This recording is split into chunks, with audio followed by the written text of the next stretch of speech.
morning, everyone. It is the Wednesday edition of Forex Focus. I'm Pete Molmat. He is Glenn Freiberger. How are you, my friend?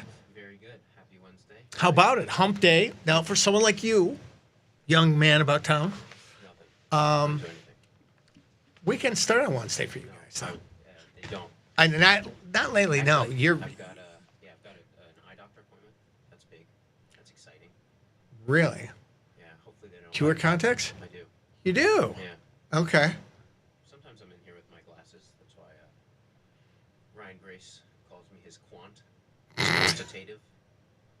That's his favorite nickname of mine. When you're token dipping, Exactly. very Yep. good.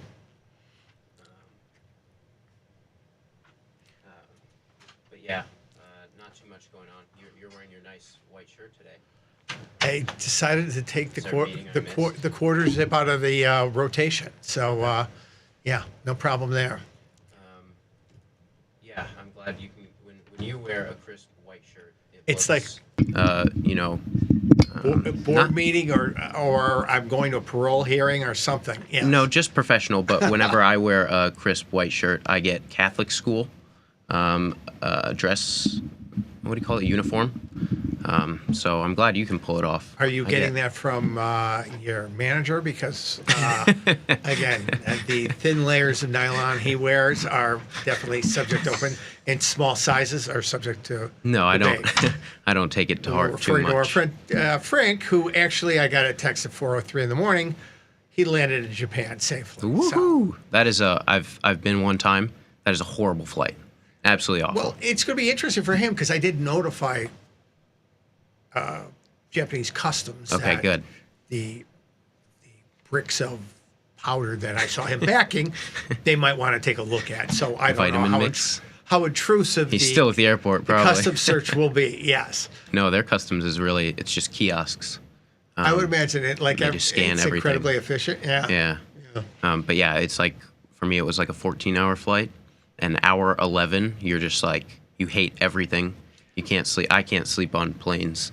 You're sleeping like this. And Right. I'm not in, I'm at the very back of the plane. No, by any stretch. It's a Too long long. flight and it's hard. You can't get up. You can't sit down. The food gets really old. What's the longest plane ride you've taken?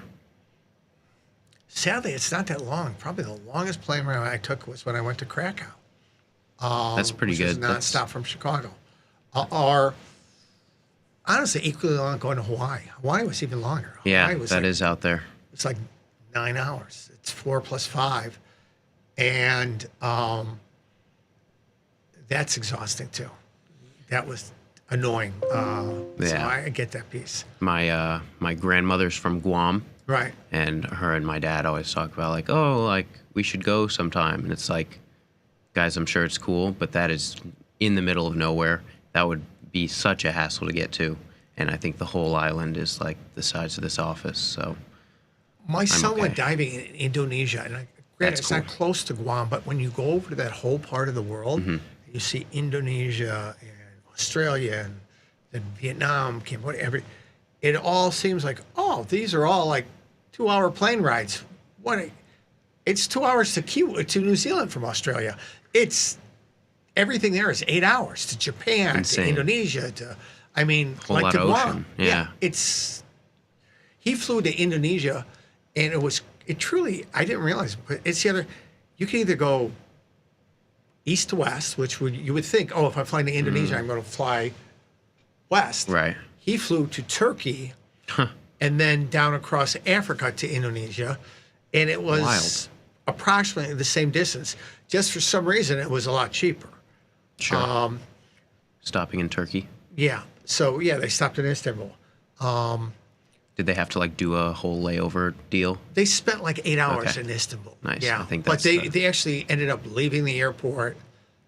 They did a tour and they came back, so Cool. it worked out, which is great. But it was hard. They went for scuba diving, and my daughter-in-law got an ear infection diving, which Oh, when you yeesh. dive 3 times a That's day, horrible. it's the stuff Yeah. you don't think about. But of course, your And likelihood she's is flying home Oh, 15 that's hours with an awful. ear infection.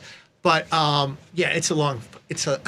could imagine Japan would be, good thing he fits in a backpack. So exactly.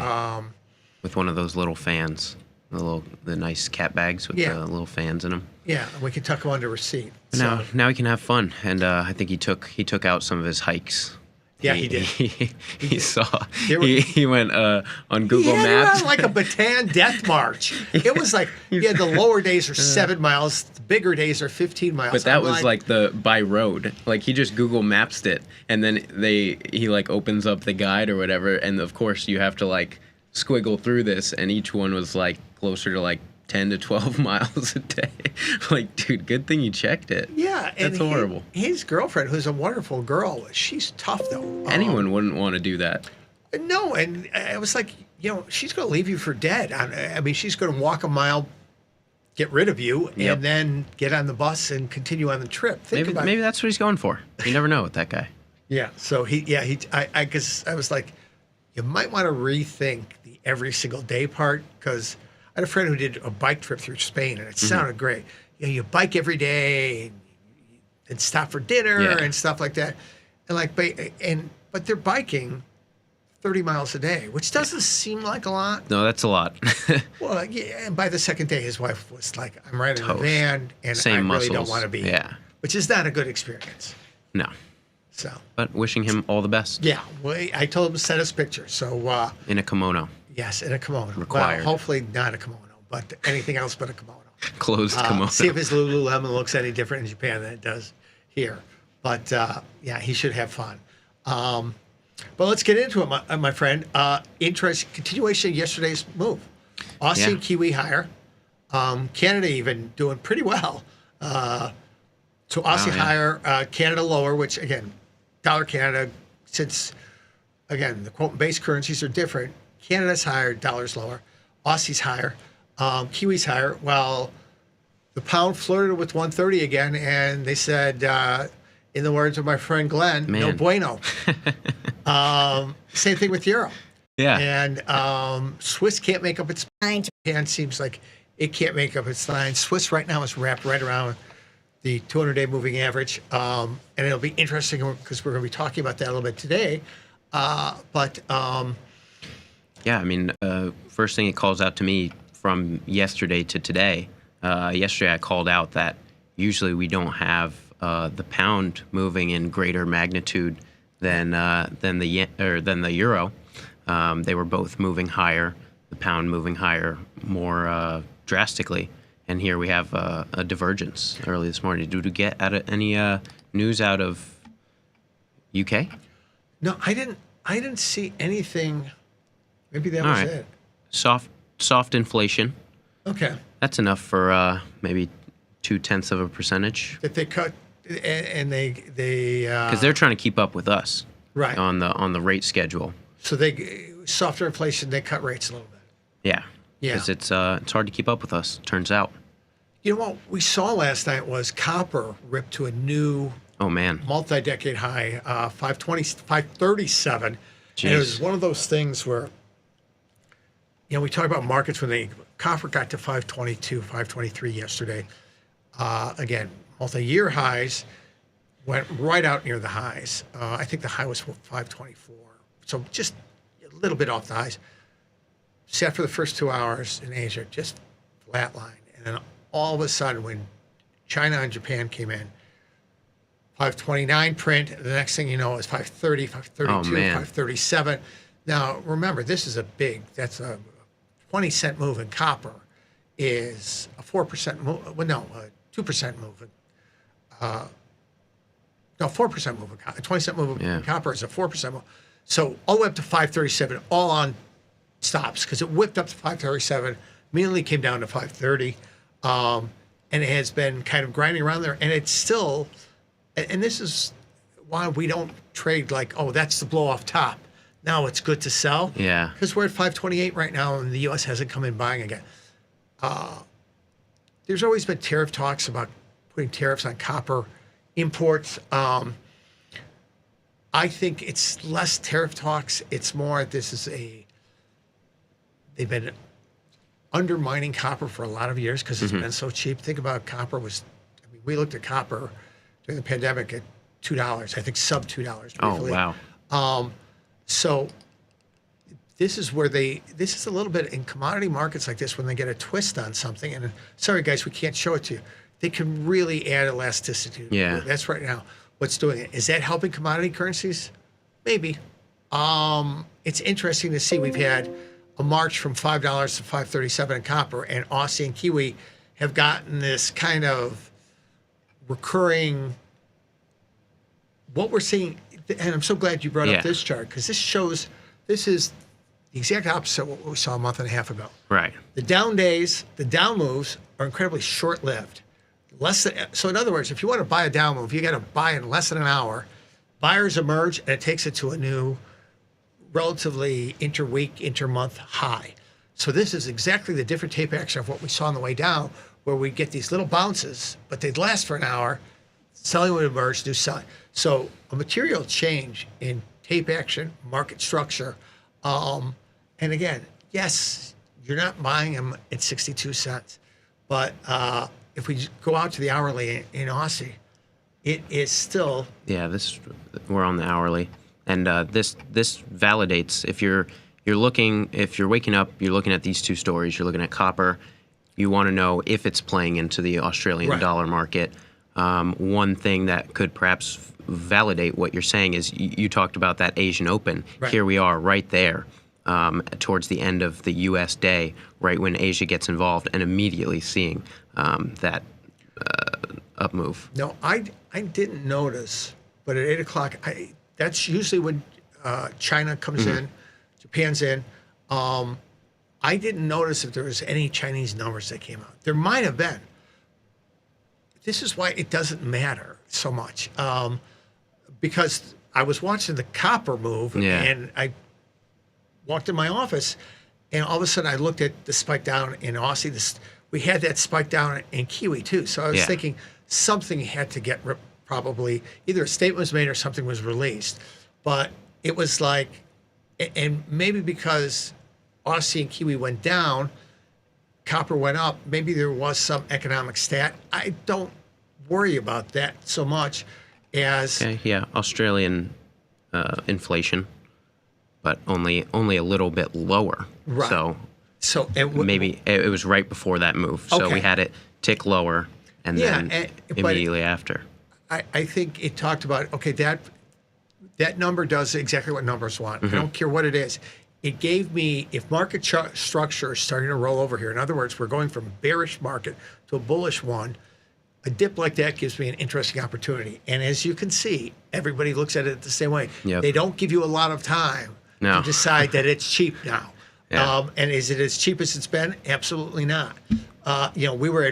We plumbed below, we spent a lot of time churning around 56 and a half, 57. But when you go back to the daily, when we talk about, we still haven't quite made up all the ground. 60 cents was election. Yeah. So you've got to take that, again, you've got some ebb and flow here, which is really nice. This may be where your psychology of, if you're a trend trader, you're looking for dips to buy and then managing them on the rallies a little bit. Versus where if you were a trend trader, you were looking for little rallies in Kiwi a month ago to sell into as it plumbed new lows. We're definitely structure-wise, we're staying above, we're staying above 57 cents, which going back in time had been kind of that inflection point where we ground through that all the last half of 2024 and in early 2025. So are we starting to find a new range? We may be. And will they extend on that? Possibly. So for me as a trader, when we get back up to 58.10, if I'm not long, I'm not looking to get short. Gotcha. I want to see if there's an extension of the range, and where is that extension? If it's up to 59 cents, we know that's almost a good 2 standard deviation move. Yeah. There I'm interested. But I'm not looking that the new range is 58 and 10. I think that is yet to be determined. That's why we're getting a little bit more elasticity in these pairs. So I think sterling's going to be a tougher trade. 129 is still rich. We've had a huge run from 122. whether or not this is just base building for a challenge of 130. Yeah, I mean, we've got a nice little range here since that big move up in pound and euro. Yeah. Now between 129 and 130. And so this is a little bit different. Structurally, we've covered back all the ground.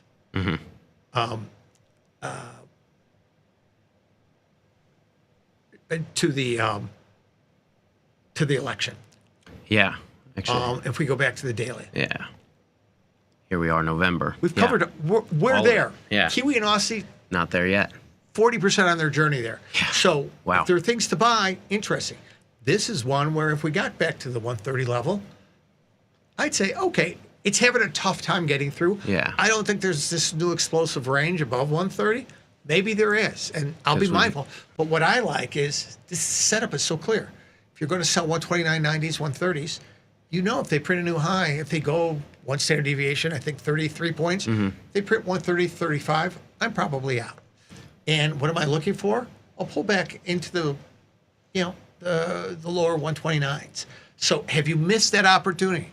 No. It may get up there again. We've Yeah. got numbers coming out this week that may drive it up there. The market may just get some dollar selling and get it up there.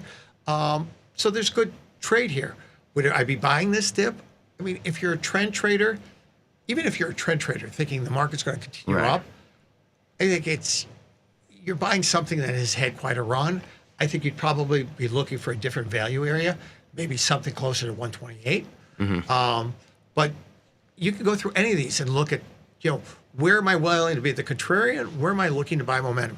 And what's nice is all currencies don't move exactly the same. So Right. depending on what you want to accomplish, if I'm dollar bullish, if I'm dollar bearish, Kiwi and Aussie are still cheap. Dollar bullish, sterling's expensive. There you go. You put your trades together as simple as that, and then always put the metrics around them. Where do you want to manage them? But let's get into it. You've put together a great piece, content. Yeah, I've got This is some exciting slides to see. today. Bit of a different one today. Today I wanted to talk about the top momentum indicators for Forex trading. I think this will be a good one that you'll have a lot of historic insight on.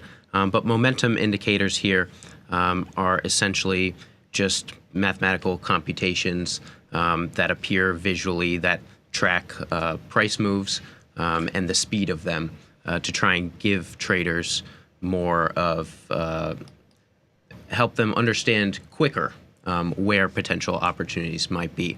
And the reason why use these indicators for Forex trading, I thought this would be a useful slide here for the people that are less familiar with Forex trading.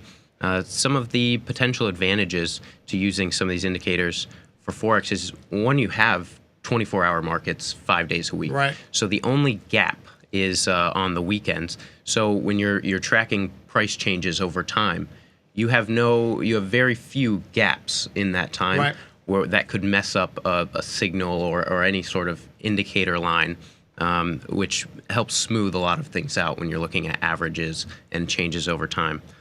Secondly, wanted to get your view on this institutional dominance. These markets highly susceptible to a lot of big players in them that are all have their hand in this global market that determine these ever-changing exchange rates, and they can historically drive more persistent trends than perhaps stocks that we've seen in recent years that retail traders can have an outsized effect on some stock prices. Absolutely. And it's a great point to hit on because sometimes we lose the forest through the trees.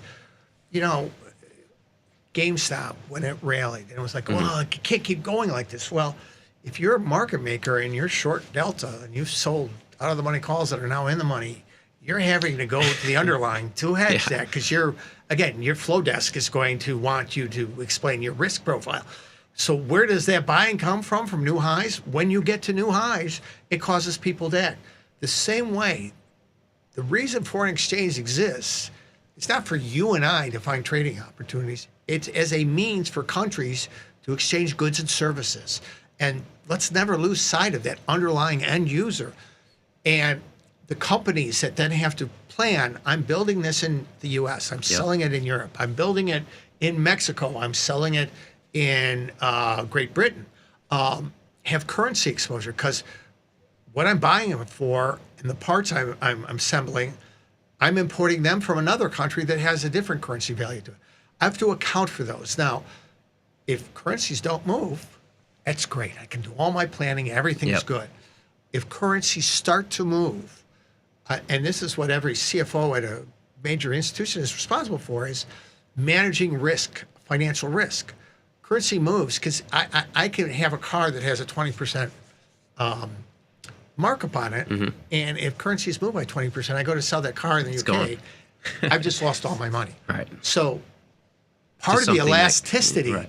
is as currencies start to move, like we're seeing, to ranges we haven't seen, all these end users, again, hedging is a cost. It means I got to go out and buy calls. I got to buy puts.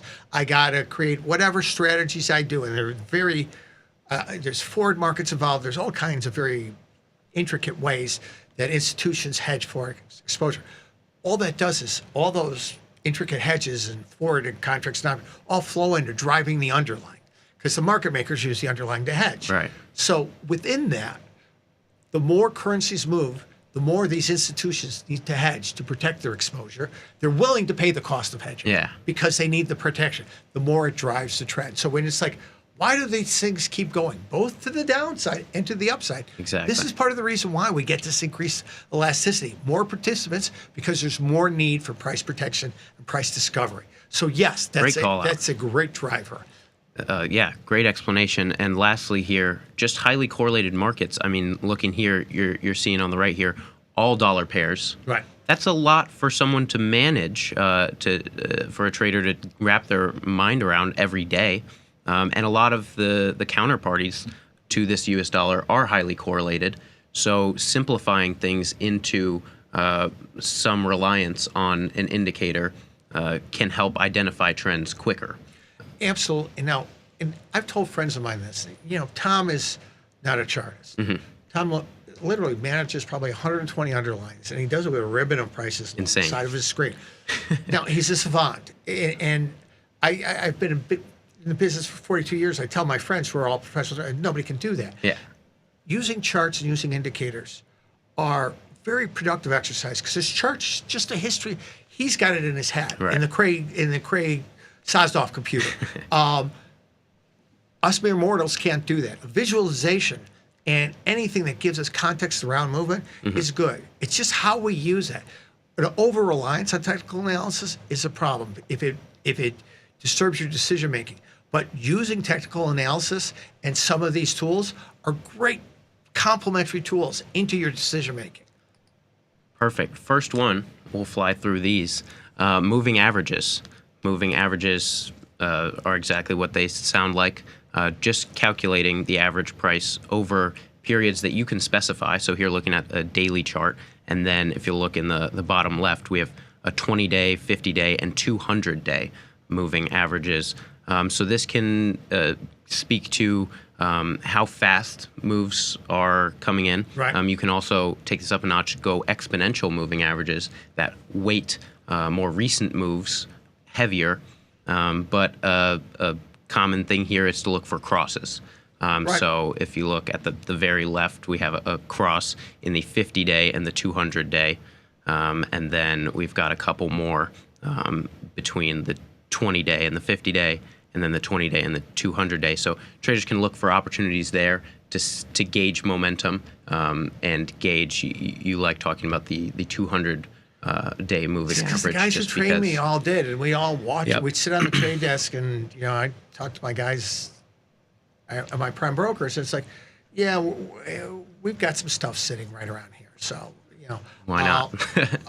Because it becomes a self-fulfilling prophecy a little bit. But again, momentum indicators is what a moving average is. Yep. And the crossover shows a slowing in momentum. I know guys who use 5, 7, and 21 days because those are Fibonacci. Gotcha. Yeah, So the choices are whatever works for you. exactly. I think it's great to point out the idea of what messes these up is when you're like trading ags Yeah. that close at 1:20 in the Yep. afternoon and don't open until 7 o'clock at night. Here, you've got 24 hours. And futures, you get these weird gaps. So here you've got a continuous trading market that gives you gaps. And this is again, smooth moving averages, exponential moving averages, all different ways to look at the same thing. You can read books, and there's all kinds of different ways.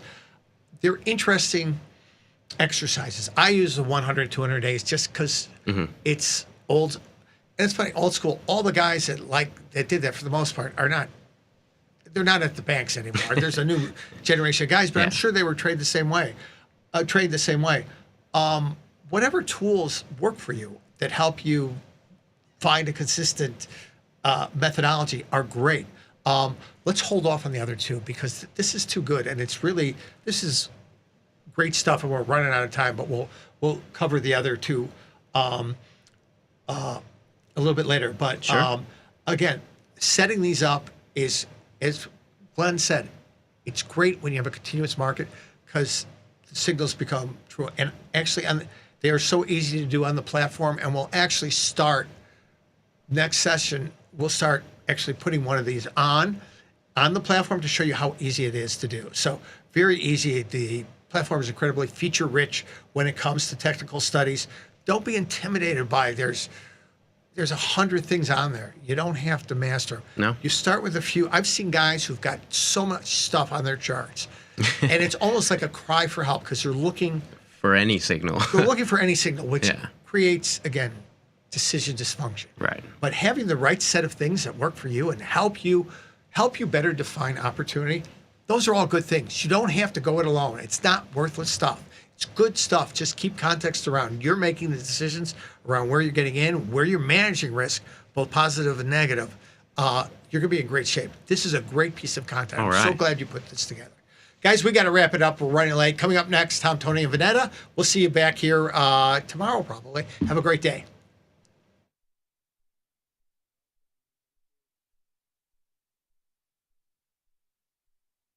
In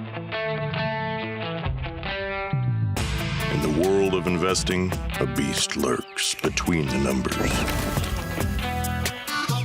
Some watch from the safety of the sidelines, but others saddle up and ride that 1-ton rowdy ribeye for all he's got. If that's you, join us on Tasty Trade, named best online broker for options trading. Genius loves company.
Joe in Houston, what's up? Just want to call in and say I really appreciate everything. I started trading and learning from you guys about 6 years ago. You know, it was you guys' work and the platform that got someone like me that didn't really know anything about the market capable of really outperforming the market now for, 5 out of the last 6 years. And so I really appreciate you guys. I can't think of another company where I can pick up the phone and call the CEO, the trade desk, and reach somebody as quickly as I can there. So just really appreciate everything and what you're doing. For guys like me out here, what you're doing is really spectacular. So really appreciate it. Thank you, my friend. I really appreciate it. You made my weekend, man. Feel like your wardrobe is missing something? Like style, purpose, and maybe a dancing dog? Can I pet that dog? The new Tasty Trade and tastylive web store is now live. New merch, bold designs. Did we mention all net proceeds go to one tail at a time? Invest in the real bull market, dogs. Go to tastytrade.threadless.com. Grab some gear and help some pups. You get merch, they get a home. Looking for a better broker and a bonus? Sweet. Get up to $4,000 when you open and fund a Tasty Trade account. Plus, smart tech and a broker who's got your back at Tasty Trade. Make your move, genius. Tasty Trade. Woo! Get tasty, free market. Come on, you know it, can you feel it? We got some things to talk about. Free market, it's early, but not too early. Come on, wake up now. Pour that coffee down your throat hole. It's hot. Now you got a hole in your throat. Oh no, just call your boss. Take the crust from out your eyes. So tasty, not a coffee.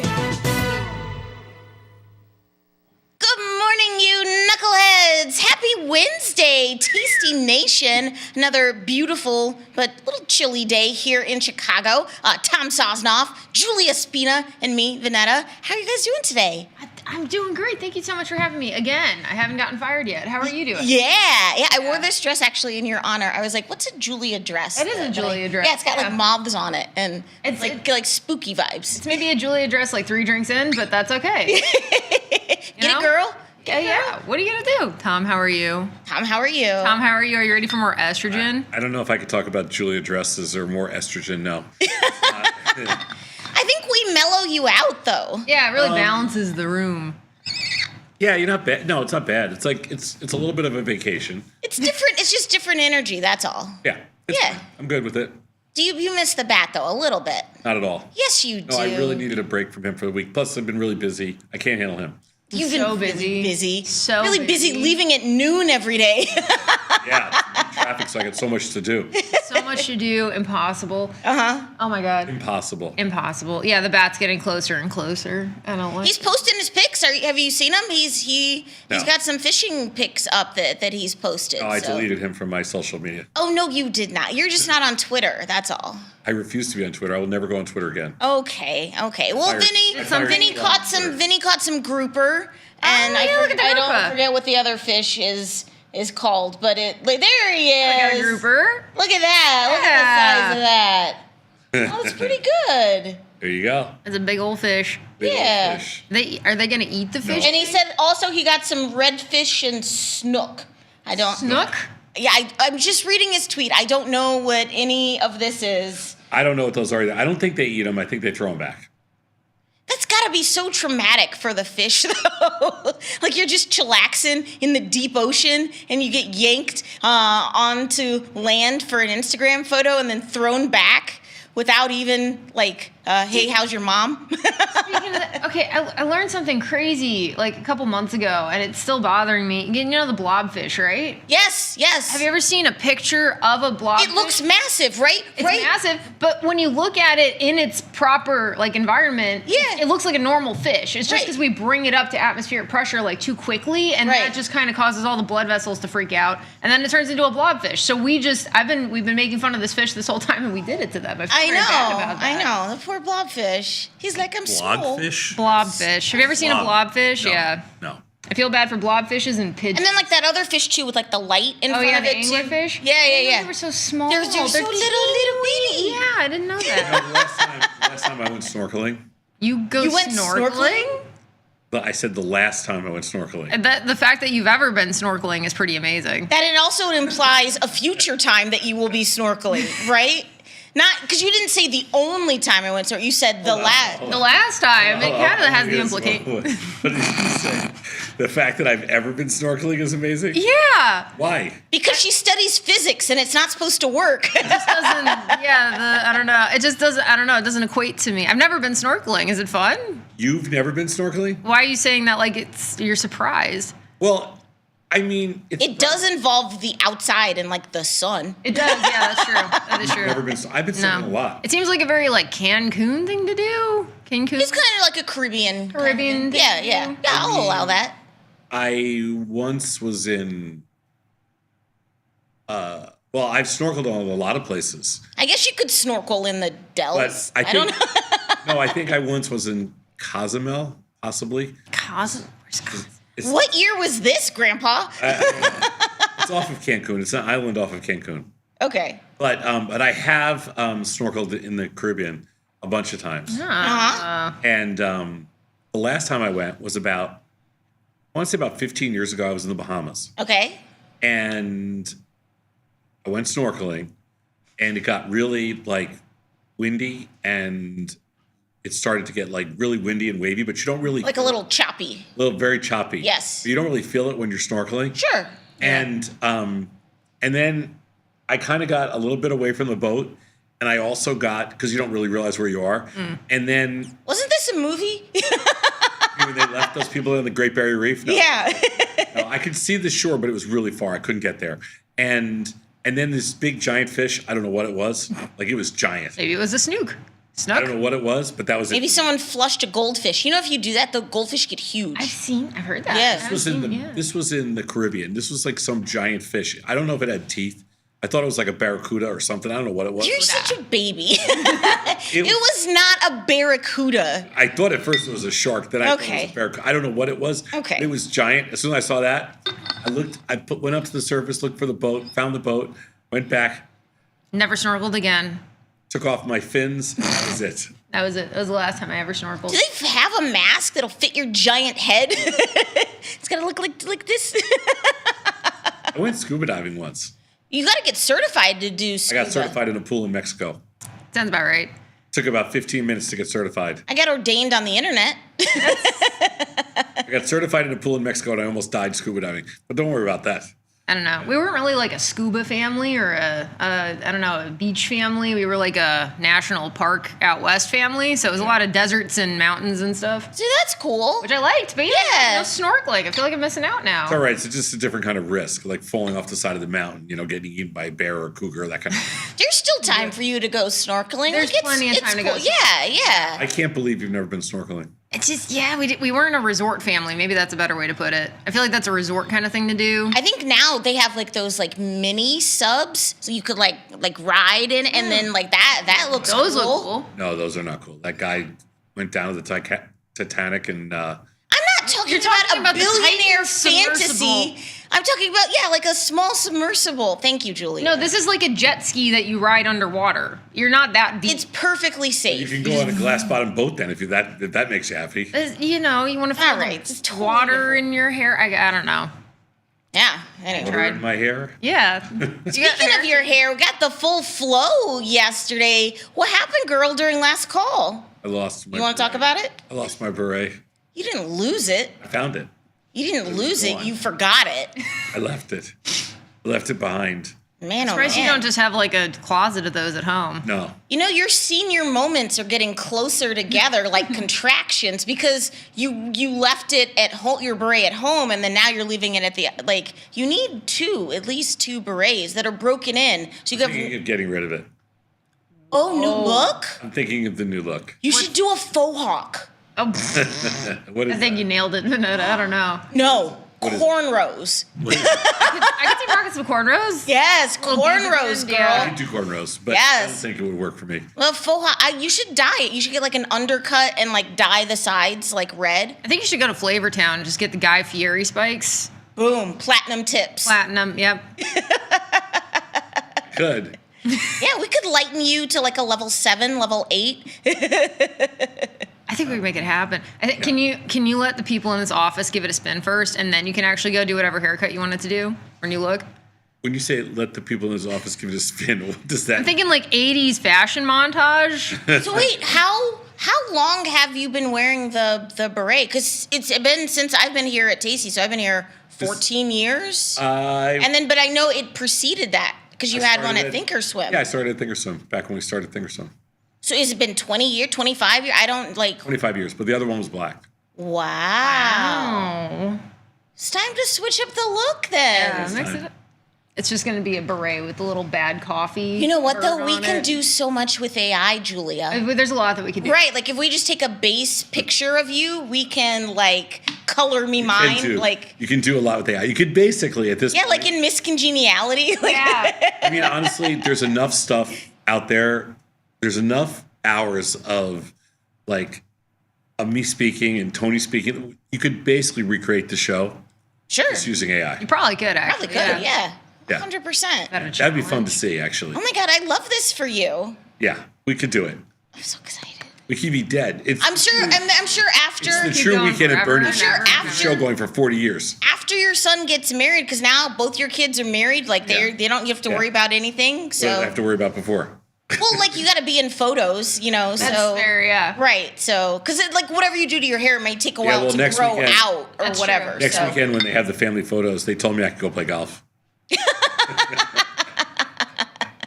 Do you have a body double? Do you have a body double for your family They photos? said, Dad, you can play golf if you want. We got this. It's very thoughtful of them. It's very thoughtful. That's very thoughtful of them. Are you gonna go play golf? You should play golf with Beth's dad. I'm not playing golf. Play golf with Beth's No, I'm dad. not going to play golf. But I have a cabana by the pool. Which one is her dad? Is her dad Sony or Snorkeling Dookie? is going to be great. Dooky's her dad. Okay. Yeah. Yeah, okay. Dookie. Right. So, this reminds me, this is so funny. So, I was in the break room here in the kitchen, and Slappy comes up to me, and he's like, Vanetta, he's like, I got a message from Ira, and I'm like, from Butchie? He's like, yeah. He's like, Ira saw our the video that you must have done on Instagram, because Gus and I made a video for March Madness, and Slappy's in there, and Slappy got like a little red. I'm like, Slappy, you're internet famous. But then it got me thinking because of the whole, Snow White's controversy. I was like, what would be like the 7 dwarves of trading? Because there's Slappy, there's Butchie, there's Dookie, there's Scooby. Yeah, there's Scoopy. But I was like, your friends have such funny names. Like, we need to make the... Yeah, you would have liked it because back in the pit, the guy that stood behind me was Doggy. Doggy? Why did they call him that? Was there a particular reason for the nickname? Can I pet that doggy? His acronym was DOG. DOG. Okay, that's pretty good. That is pretty good. Yeah. See? So there's a lot of different people. Yeah. I love trader nickname. Tell people how Butchie got his nickname. Because he butchered every order. Poor Butch. I've met Butchie. Butchie's so nice. Be nice to Ira. Oh, man. All right. Well. No, but just every order. It's okay. It sounds like those are like mob nicknames. Like I feel like in a mob you always like get the nickname from whatever weird. Yeah, the mob had pretty good nicknames. Yeah. Mob nicknames. Yeah. Slicey. Well, Slicey. Knifey. Stabby. Yeah. As Somebody many sent me, Gamaris. one of our customers sent me an email the other night. They go, and it was really funny because they sent an email. They go, hey, I ran into an old friend of yours. His acronym was OPS. We called him Oops. Because I ran into Oops. And Oops. I'm like, Although, did you hear the lore, Julia, the other week before Bat ran into a man named the Vanilla Gorilla? Vanilla Gorilla. I have not heard such lore. I was like, that's pretty good. I think that one's I don't know. that was Losing Chinese friend. I know. Well, he's still a trader, though. And Bat knew him. He was. I just didn't know. Right, yeah. But it's a good moniker, Vanilla Gorilla. Vanilla Gorilla is a great name. Yeah. I don't know what his acronym was. Yeah. But the Vanilla Gorilla is great. That's pretty good, yeah. There's also an RN Delicious. I was like, how are you going to be a grown man named Delicious? I'm trying to picture like the class yearbook and just like all the names on it. Right. It's hilarious. Right. Anyway. The funny thing was nobody really knew like anybody's actual name. That's hilarious. We only knew the acronyms. Yeah. Sure. So like we'd run into people all over the city, and there was like maybe at least a few thousand traders, and almost everybody kind of recognized by acronyms. Mm-hmm. There'd be 500 guys in one pit, 500 guys in another pit. So everybody recognized names by acronyms. Sure. Nobody knew the name. So I'd be out and I would always tell Corinne, I'd go, I don't know most of these people, I don't know their names. I just know their acronyms. Hilarious. So so when I don't introduce you, it's because I have no idea what their name is. So I'm imagining like a guy coming into the pit being like, where's Jeff? And everyone's like, who's Jeff? Who's Jeff? Yeah. And you're like, oh, Stinky. I don't know what you. But how come they never called you like Mayday? Because yours what is was your SOS. nickname? Yours was Saz. It wasn't SOS? I thought you had Saz. No, it's taken. Saz was taken? What? There's a lot of good ones that were taken. Why did I like in your mythology? I thought, what was your badge? TSS. Oh, toxic shock syndrome? Yes. Was that your nickname, Toxic Sock? No. What was your nickname? It was Saz? Yeah. Well, you hesitated. Well, yeah, because I didn't have my acronym wasn't good. Like it wasn't like doggy or something. So there were 2 Sazes in the pit? No. What was yours? No, the other person who had it could have been something else. Like it was somewhere else. Interesting. It could have been a different exchange. Could have been a different. Could have found another broker. Yeah, could have been somewhere. I never sort of whole other business. Somebody had the acronym, never gave it up. That's you have to give it up. See, the reason this joke is funny is that you get toxic shock syndrome by leaving a tampon in too long. So that's why my jokes have many levels. Anyway, so I'm just saying some fellas don't know. Some fellas don't even know. We're educating out here. Yeah. You guys, when they separate the boys and girls for, in the 6th grade, that's the talk that we got. Anyway. Nice. Hey, we got a great show for you today. It is a wonderful Wednesday here on Tasty Live, and that means some really good midweek content to get you over the hump. Today is opening day in Major League Baseball, so the White Sox, undefeated. We're going to see what happens. Over under still 54. You can buy all you want at 54.5. I think they open up their season today against the Angels, so... Not here, though, is it? I think so. Oh, is it? That's why I said opening day here. I believe so. Someone can check me. I could be wrong. It's like actually freezing outside. That's fine. That's It's baseball. 0 It's Celsius baseball. It's outside. baseball in Chicago. It's the best thing for the White Sox. Absolute freezing cold. Why? Because the Angels are going to hate it more than the Sox. That's valid, actually, yeah. I think everyone's going to hate it, though, because it's actually freezing. Last year, 2024 was the first year that I didn't go to a Sox game. Really? Wow. First year. And then look what you did to the team. It was the first year since I've been in Chicago that I didn't go to a Sox game. I like the Sox games. They're fun. That park is nice. It's fun. I'm a South Side girl. It's fun. I like the park. I still can't call it guaranteed rate. No, it's Comiskey. Yeah. Yeah. I like the park. Changed to guarantee rate. Yeah. Okay, It used to be, and then it was Tower, US Cellular, and now it's guaranteed rate. So when I and now first- it's just the rate, to be specific. It's not guaranteed. It's just the rate. So when I first moved to Chicago, my first day here, literally came here with a buddy of mine, unloaded our car. We went to the old Comiskey Park, walked in the park. It's the first time you ever had nachos. No, walked in the park. As I'm walking up the steps, old Comiskey Park, Greg Lazinski, the Bull, he was a player. His name was Greg Lazinski. He was called the Bull. He fouled the ball back. It hit in between. It hit on the stairs between two people. Popped up right. Big paw caught it on the second bounce, and that was my first introduction to Chicago. As I'm walking, It's like, welcome to Chicago, kid. Welcome to Chicago. Like, I'm gonna win this city. Caught the ball in the second bounce, and from Greg Lazinski. It was great. See, Do you still have the ball?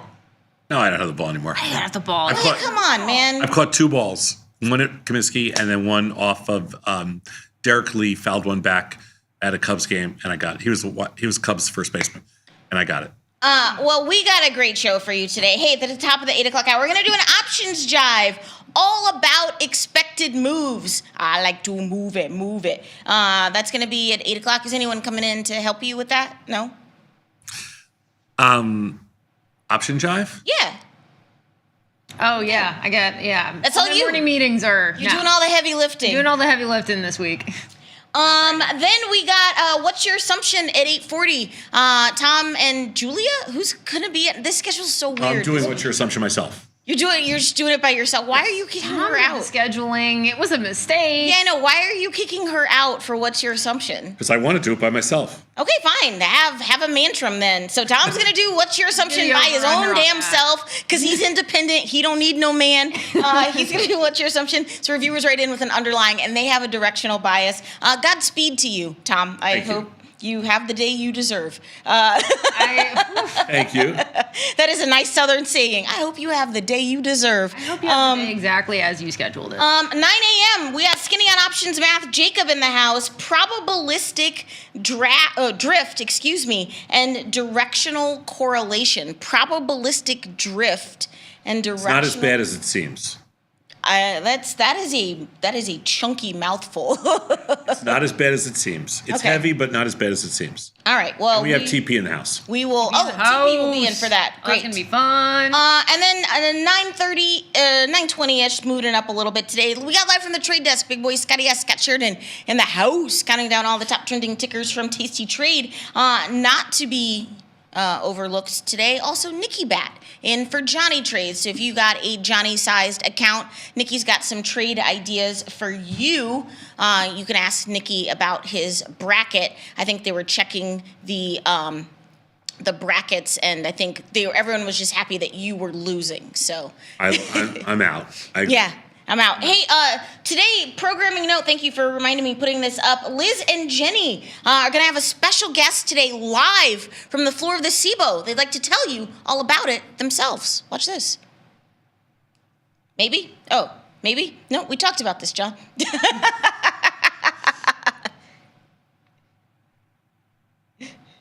Look at this, a promo. We got a promo. I know.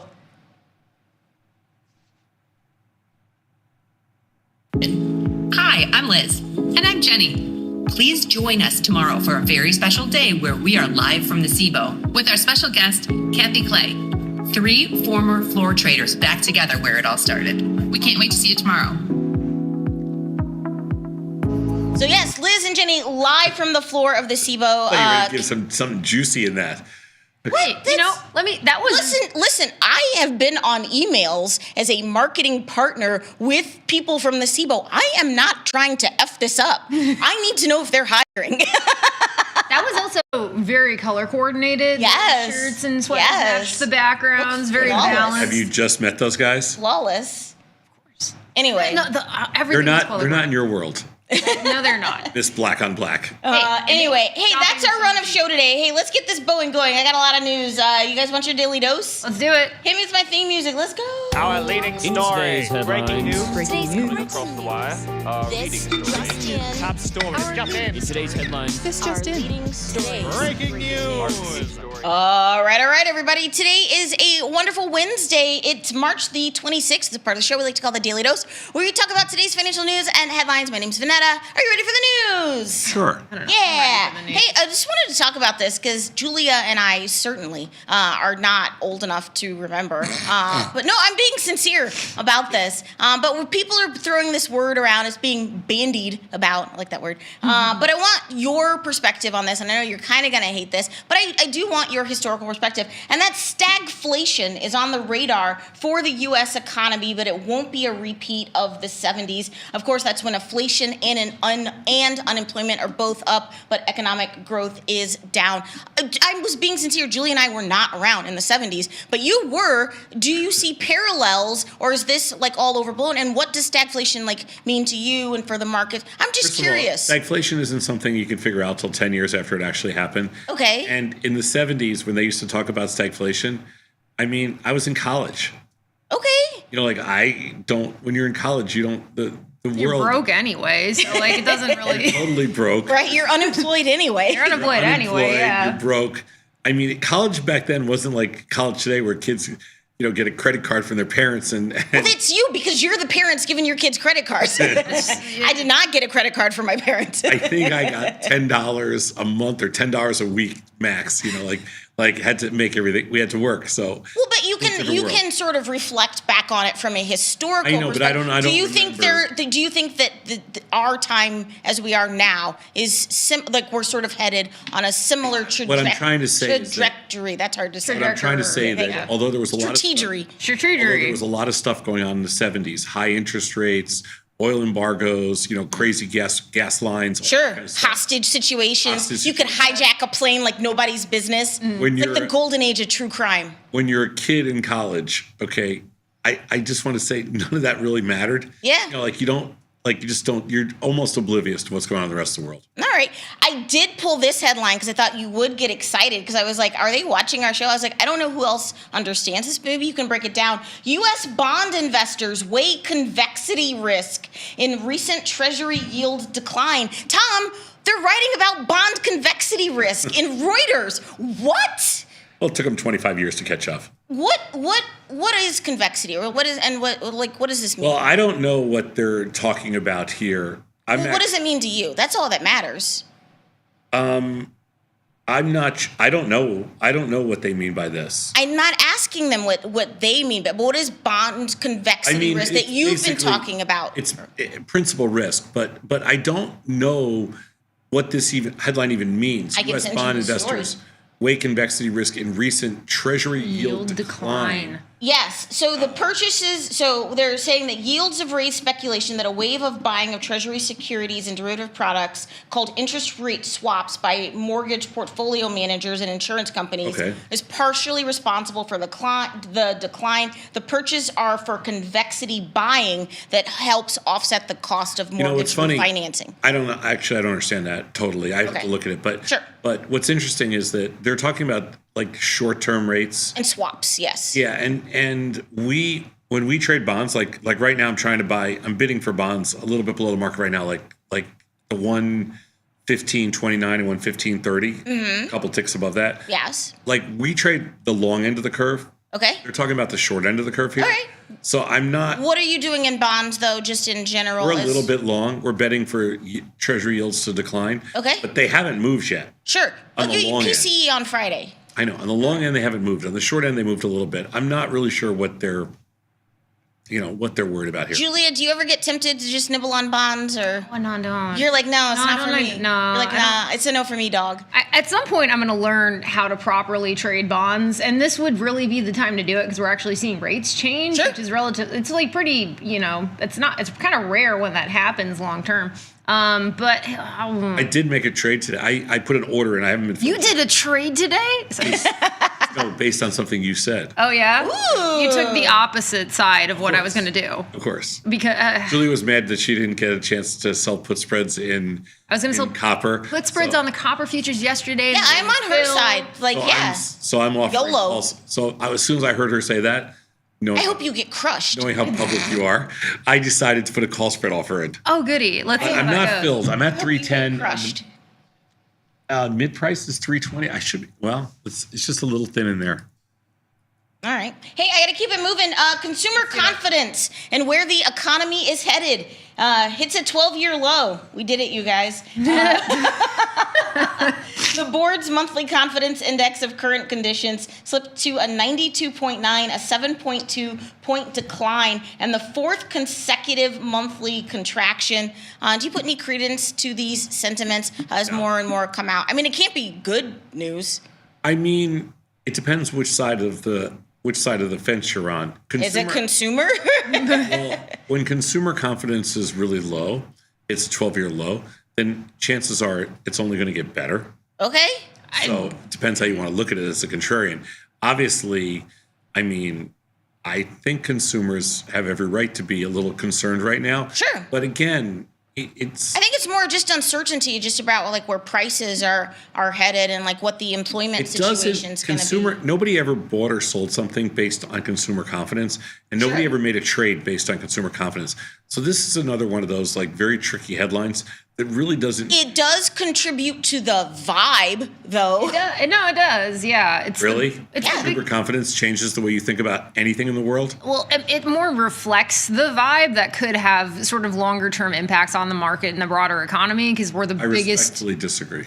We're the biggest consumer economy on Earth. I understand that. But I respectfully disagree that it has any impact on anything other than a headline. A whole bunch of our trading agreements were crafted because we have this big consumer economy that international markets want access to. We still have a big consumer economy. This is a consumer confidence number. Right, which is reflective of the biggest consumer economy on Earth. Yeah, I know what you're saying. And you are not picking up what she's putting down right now.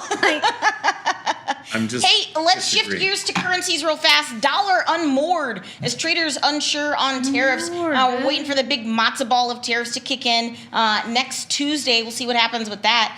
It's been a whirlwind. But the dollar seemed to take a breather heading into this morning's market with weak U.S. confidence data. Let's talk currencies, though. Dollar, euro, pound, yen.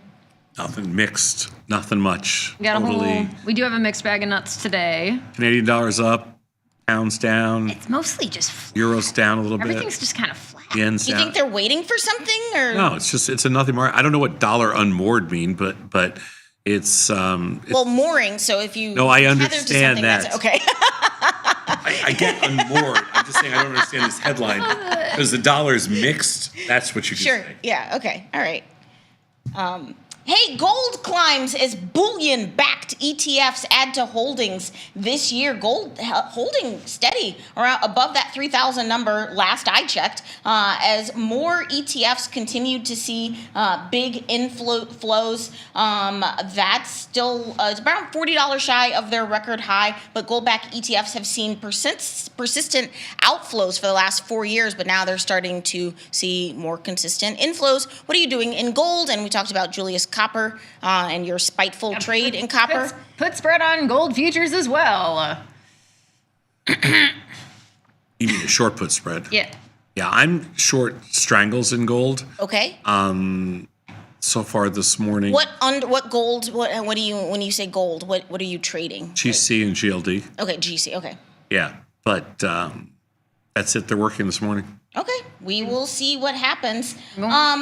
Hey, good news. I guess Delaware lawmakers approved on Tuesday an overhaul of the state's corporate laws in a bid to keep powerful business leaders like Mark Zuckerberg from moving their company's legal home to another state. Opponents just straight up call it a giveaway to billionaires. If you're the state of Delaware, this is literally like you Google, what is Delaware known for? And like no one else knows anything. They're just like really nice corporate financial protections. In 2023, 80% of all U.S. public offerings were in Delaware. Yeah. Like 66% of all publicly traded companies, or maybe all Fortune 500 companies are just in Delaware. Right. It's just kind of the default. It's just kind of the default. So, but should they contort and twist up their Well, I think- legislation to make it more Sure. amenable to billionaires? You sure? I'm not. That's this headline. I mean, I think the challenge for them is they don't want companies to go off and register in Texas. Sure. So if you've got to do what you've got to do to, protect your franchise. I guess so. It's a franchise for them. Sure. Yeah. Yes, they do. The state's corporate legal system is referred to as the franchise. Yeah. Which is funny. Yeah. And it generates more than 20% of Delaware's budget revenue. So. Right. So if that's the case, you better do what you got to do to, stop the people leaving and going to Texas. Have you ever been to Delaware? Yes. Oh, you have. Yes. For like skiing or for what? Like Skiing. I don't think there's any mountains in Delaware. I don't know. It's close, like New Hampshire and like in Vermont. Where's Delaware? Isn't it by like New Hampshire and Vermont? No. No? Oh, I don't know. Okay. Oh, you're thinking? Yeah. No. I didn't grow up on the East Coast. I thought they were all right there. No, it's near Virginia, Washington D.C. Oh, interesting. Okay. I don't know. By the way, I kind of don't like this precedent though, because I'm looking this bill up. I've heard about it as well, and this was like very much crafted with by corporate. Yes. leaders. Yeah. And so if the vibe is like, hey, Delaware, let these corporate leaders, change your legal policy in your legal framework, or we're going to go to a state that's going to let us do that. I kind of don't like that precedent. I don't know. Right? Yeah, they were going to basically extort them. Everybody agrees with you, but the problem is in the current environment, there's not a lot of ways to make up the revenue. And so there's not a lot of ways to make up the corporate fee revenue that comes, with all these corporations establishing themselves, under Delaware law. Sure. So, and to be fair, the law did have bipartisan support from the Delaware state legislature. So it wasn't just one party. So. But I'm like, the precedent. No, I agree with you. There, right? Yeah. It's because there's a precedent. Right. Like if you don't let us do this, some other state might, and that's like just not right. That's so we got a contract the other day from somebody that said something to the effect of this entity had been established in Pennsylvania, and we were looking at it like, who does that? Like, were they Amish? It just didn't make any sense. Were they Amish?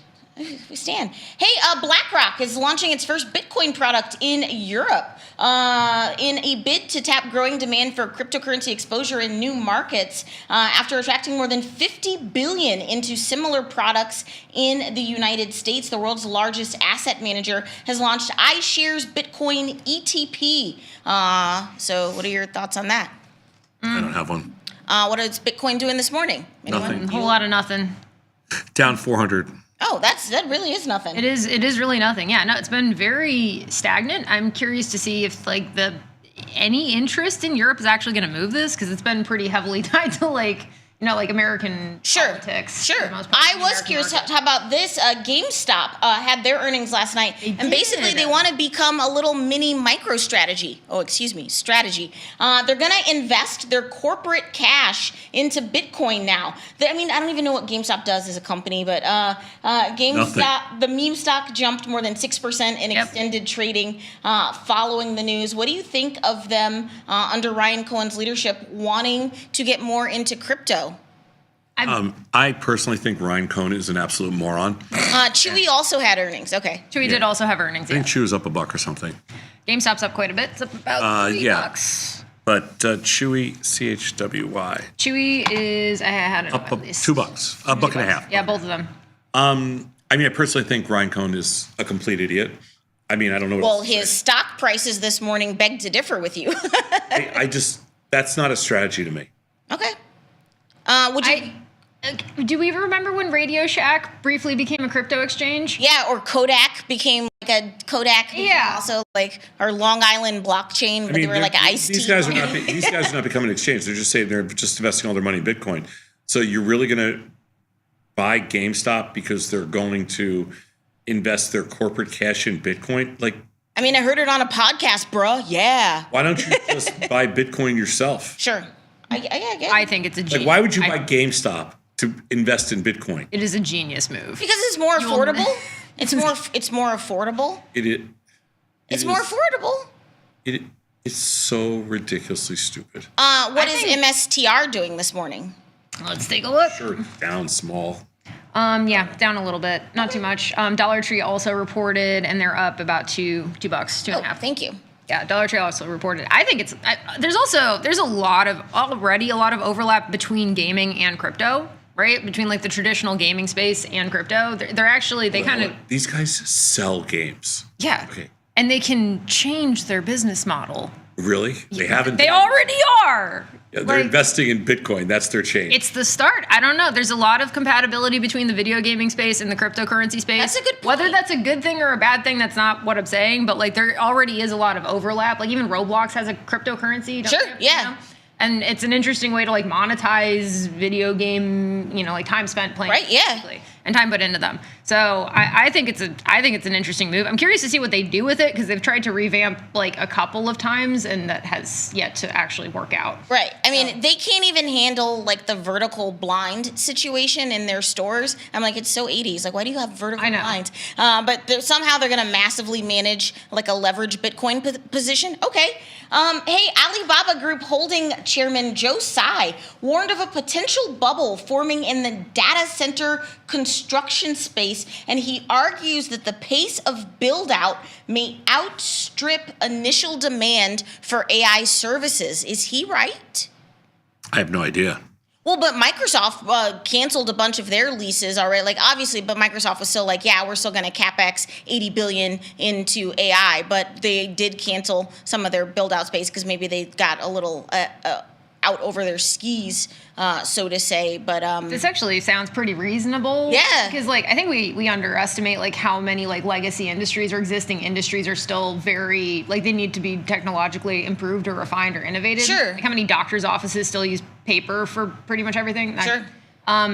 So I wouldn't be surprised if we're kind of putting the cart before the horses at the same time. Or even just the revolution of something like the iteration of DeepSeek, where they're like, no, you don't actually need to consume this much power. Right. Like whether their cost models are 100% accurate, they did demonstrate that they could do this using, cheaper chips and less energy. We rebooted 3 Mile Island to be able to support AI expansion and that kind of stuff. So I don't. And search has gotten worse. Like none of this makes sense. It's all backwards and goofy. But but I wouldn't be surprised if like these initiatives are going to be used at some point. But it's just taking a long time to bring the other industries kind of up to speed, which totally makes sense because we should be thoughtful about how we do that. I think. What are you guys doing in Baba? Oh, little Baba. Baba is doing also nothing this morning. Okay. I don't know. I like the Baba. Yeah, we have no position. I mean, we have a position, but it's tiny. It's just some short strength. I have your rank at 39, earnings May 13th. It's really short term, and the 22-day contracts can maybe do something in here. I don't like putting trades on with earnings kind of falling in the middle, especially if it's kind of close to the end of the expiration cycle. Sure. So, yeah, I don't know. I think there's something you could probably do in the 22 days, but it's not as mechanical as it probably should be. Okay. Yeah.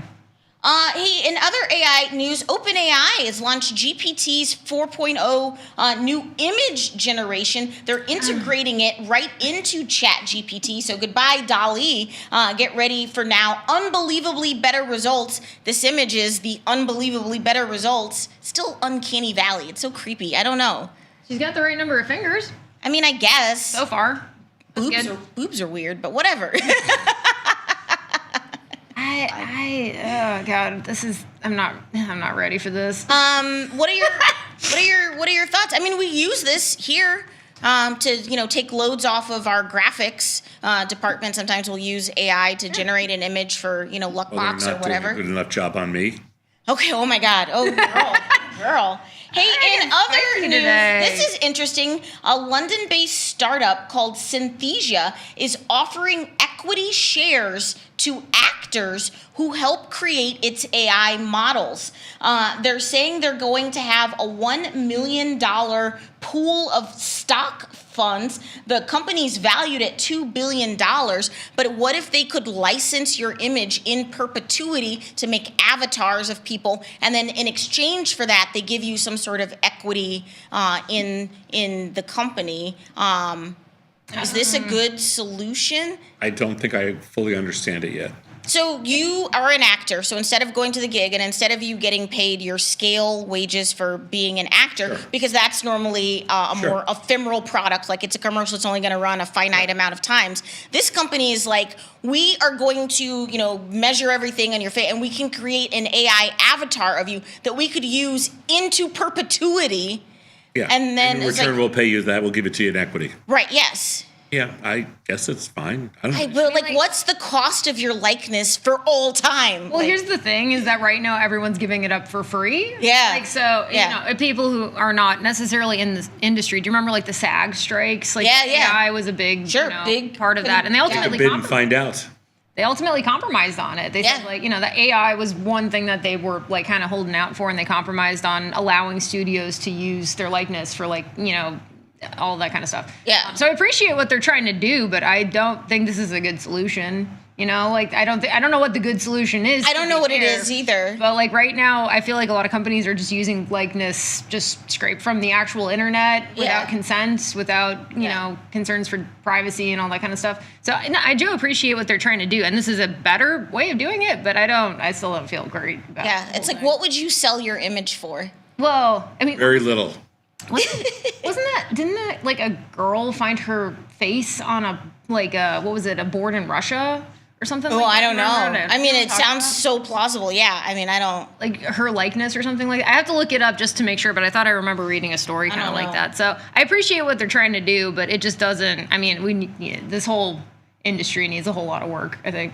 In the tech space, something to look out for, Apple snoozed, so now they might lose Google as a default search engine, and there's $22 billion a year that Google pays Apple. I guess they didn't respond fast enough so the DOJ is suing Google, and so as the trial comes out, Apple was sent some legal notices, but Apple took 33 days to respond, because the judge got mad. First of all, you do not mess with the federal judge, and the judge was like, Apple, y'all play too much. So Apple wanted to testify in Google's trial, right? About how this is not how this is not a monopoly. This is totally cool, you guys. Yeah. We're just besties helping each other out. So now Apple can't testify on their own behalf. They can only submit documentation. And if the trial doesn't go their way, they could lose $22 billion, all because I don't know what is going on at Apple, as a company, but they keep seemingly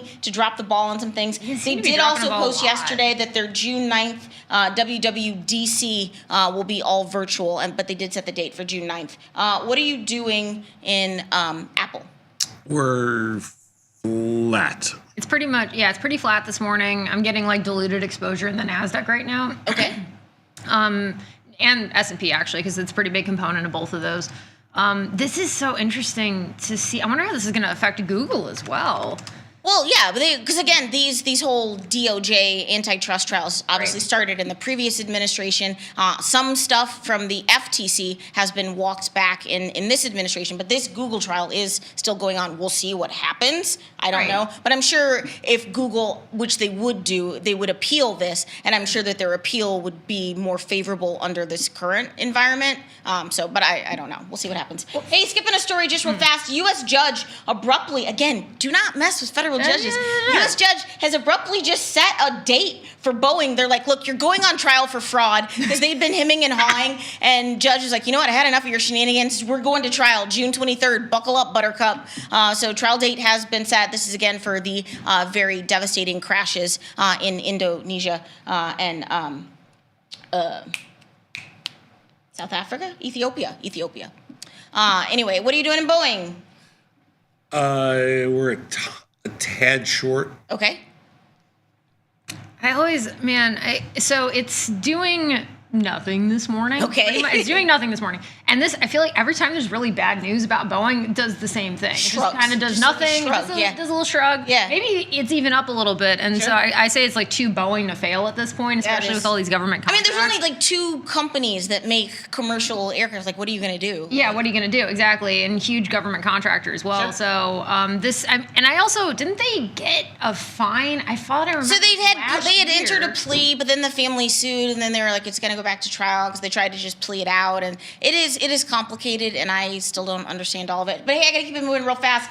XYZ, which is Block, which is also known as Square, which is also the artist formerly known as Prince, is laying off 1,000 workers in another reorganization. The fintech firm that operates Cash App and Square is going to close nearly 800 open jobs in its second move in just over a year. So not good news in the fintech front. I'm not sure what XYZ is doing. You can trade XYZ. I do not have. 1,000 people is a lot.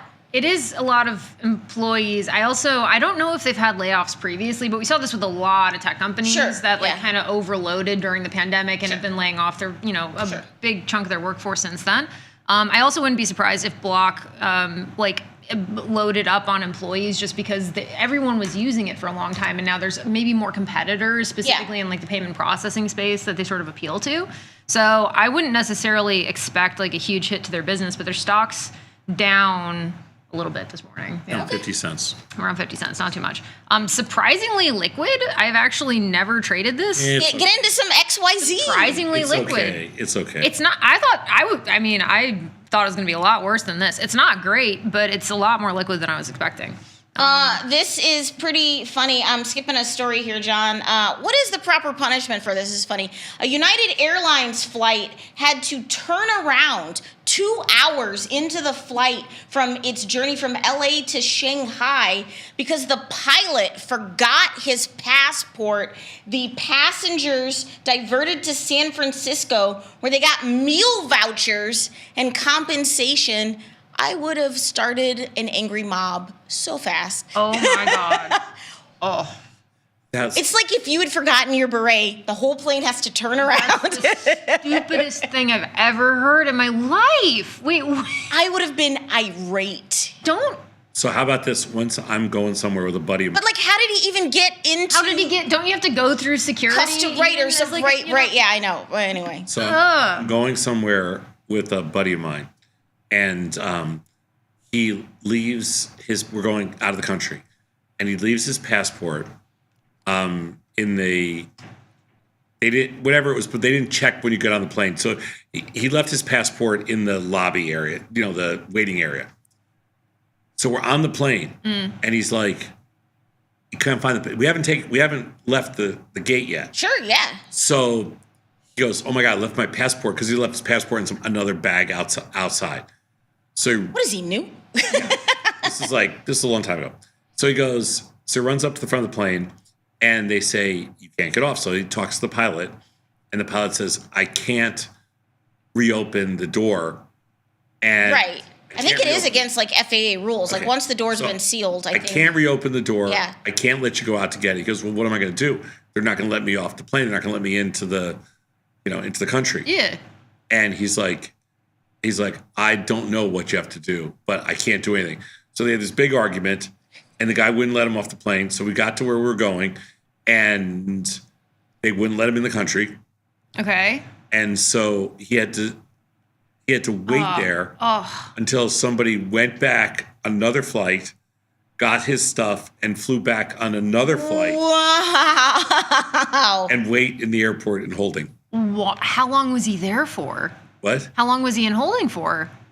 He wasn't holding. He just had to wait in the airport in Well, how long was he in the airport for? 12 hours. And you just went to the hotel. You're like, I'm gonna get something to eat. You like, I'm gonna check out the scenery. Well, he forgot his passport. No, but what did you do? I went Did to you the stay pool. with your friend? No, I went to the pool. Okay, that's that track. Hey, just real fast, I really want to get this story out. What do you mean? What did I do? You think I'm going to sit there for 15 hours? No, I know what you were gonna do. Yeah, no, that's fine. I didn't leave No, my passport. I'll be sure the pool. I gotta get this story out because it's so funny. Netflix doing the Lord's work. We are getting a Hawk to a documentary. Haley Welch has not been seen since she scammed a bunch of people with her Hawk to a coin, meme coin, and she ghosted. I just want to know how she's gonna get a documentary. How did she scam people, but Trump didn't? She's getting a Well, it's not illegal. I mean, it's I didn't all. say it's illegal. I know, but it Well, they did launch cryptocurrencies. Both of them She did. became Anybody can famous Anybody can launch- overnight in another story of just another good 15 minutes of fame. It is going to be more bizarre than we think. I live for these documentaries. Let's get long Netflix. Not sure what Netflix is doing, but I can't wait to watch this. Did you watch it? 100%. Yeah, I might She's watch funny. it. She's funny. Yeah, we're gonna see what happens. I don't know. Yeah, I don't know. I was kind of like, what's the word? Passively watching the whole thing. Never really got into it. Right. Netflix documentaries are pretty good. Yeah. Fire Festival one. Fire. So good. Absolute fire. It's so good. Hey, finally today for my viral video of the day. So it depends on when you were born. There's obviously a demarcation line of when you were like, hey, everyone just gets a participation trophy and you had rubber balls, whipped at your head. There's obviously a different line. Some people grew up in a much tougher sports environment. But this guy, I think this is in Australia. This guy's name's Ben, and he helps out at a kids' basketball camp. Okay. But watch this. It's character building. Watch this. On the wall. Let's go. 3, 2, 1, go.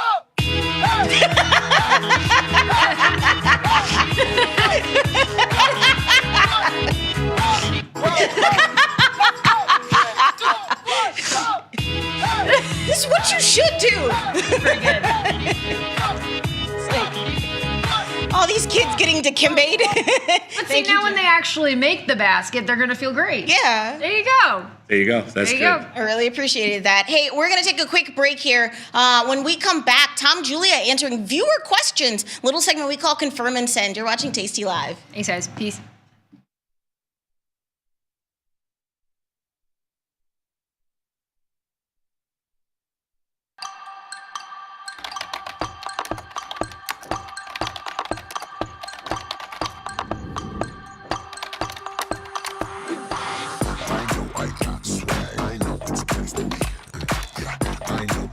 How much does it cost you guys to do simultaneous hair flips? Years of practice.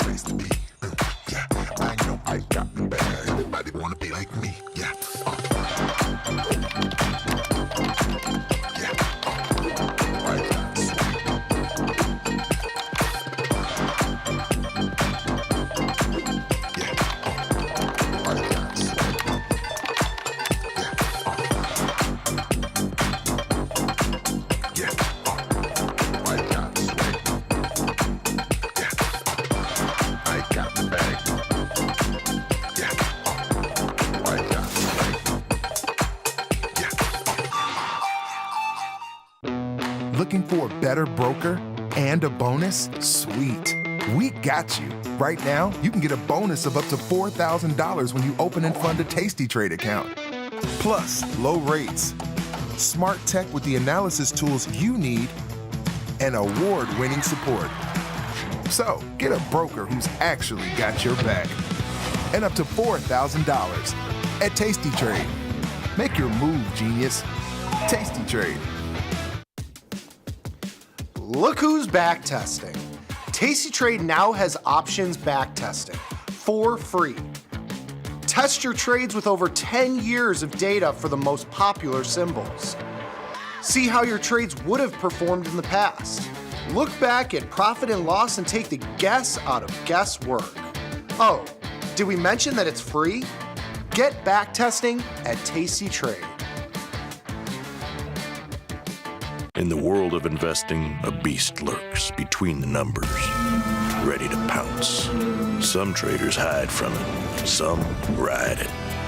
If that's you, join us on Tasty Trade. Genius loves company.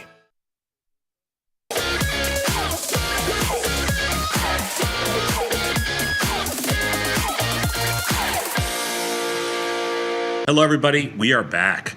And it's a beautiful Thursday morning in Chicago. A little cold. It's cold. It's Cold not for opening beautiful. day. I'm Tom Sosnoff. I'm here with Julia Spina. Julia's sitting in for Tony Batista, who's off for the week. And but he's here with us in spirit.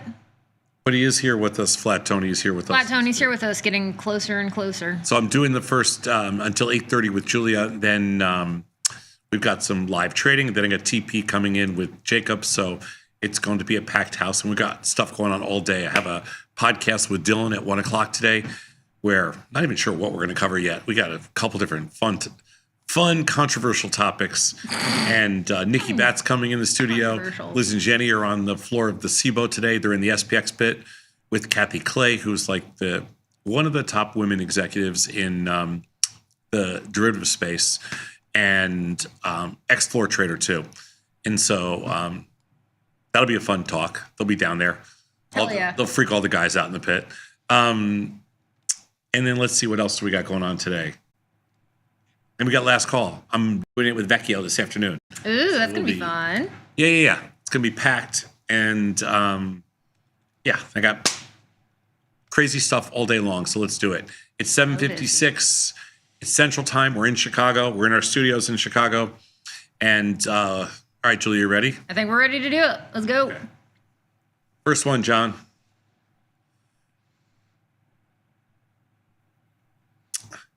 I've just recently discovered your network, and I've never traded before, but I'm eager to begin. It sounds to me like futures have more opportunity. Span margin sounds more forgiving. There's no pattern day trading, and there are enough liquid products to get diversified. Would you suggest starting with futures and futures options, or am I missing something? And should I begin with stock and stock options? Oh, I think we're going to disagree on this. We're probably going to disagree on this. Probably going to disagree with it. Span margining is great in the sense of like it does the capital efficiency from trading futures options via span margining is great, but I would say that's pretty advanced just because you're just dealing with a lot more positional volatility from what I've seen and experienced. So just starting probably stock and ETF options, just because it is I'd say like less capital efficient than when you get with span margining, but I think that just starting with lower volatility trades is probably better. I think that it's fine to start with futures or futures options if you want to, but I'm going to caution you. If you're going to start with futures, you want to start with the micros. And if you're going to start with futures options, only one that has micro options that's even tradable is MES. So the challenge for futures options for you, if you're going to start out, is the products are too big. They're about 10 times the size of most of your listed, ETF or equity options. So if you're comfortable with like a 10 lot in the equity options, then you'll be comfortable with futures options. If you're not, the only one that's small enough in the futures option space to trade would be MES. And it's the only one that has any liquidity on the micro contracts for options. If you're going to trade the futures themselves, you can trade any one of the micros. If you're just getting started.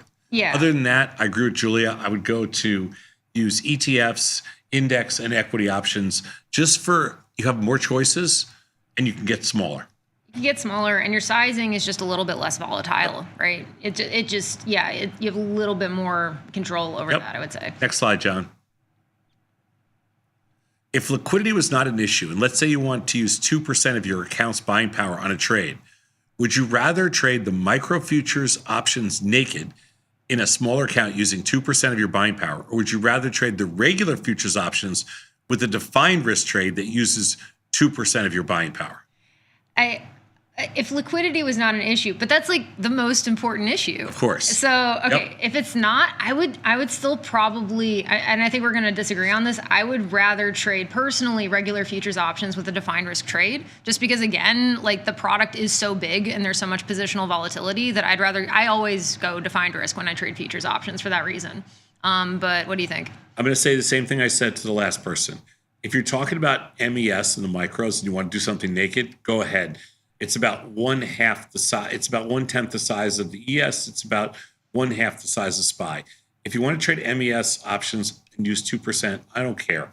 But every other option, liquidity is an issue. It is an issue. And in those every other future option, you're going to have to use defined risk, and because liquidity actually is an issue, and you're not going to get anything. You're not going to get what you want out of the micros.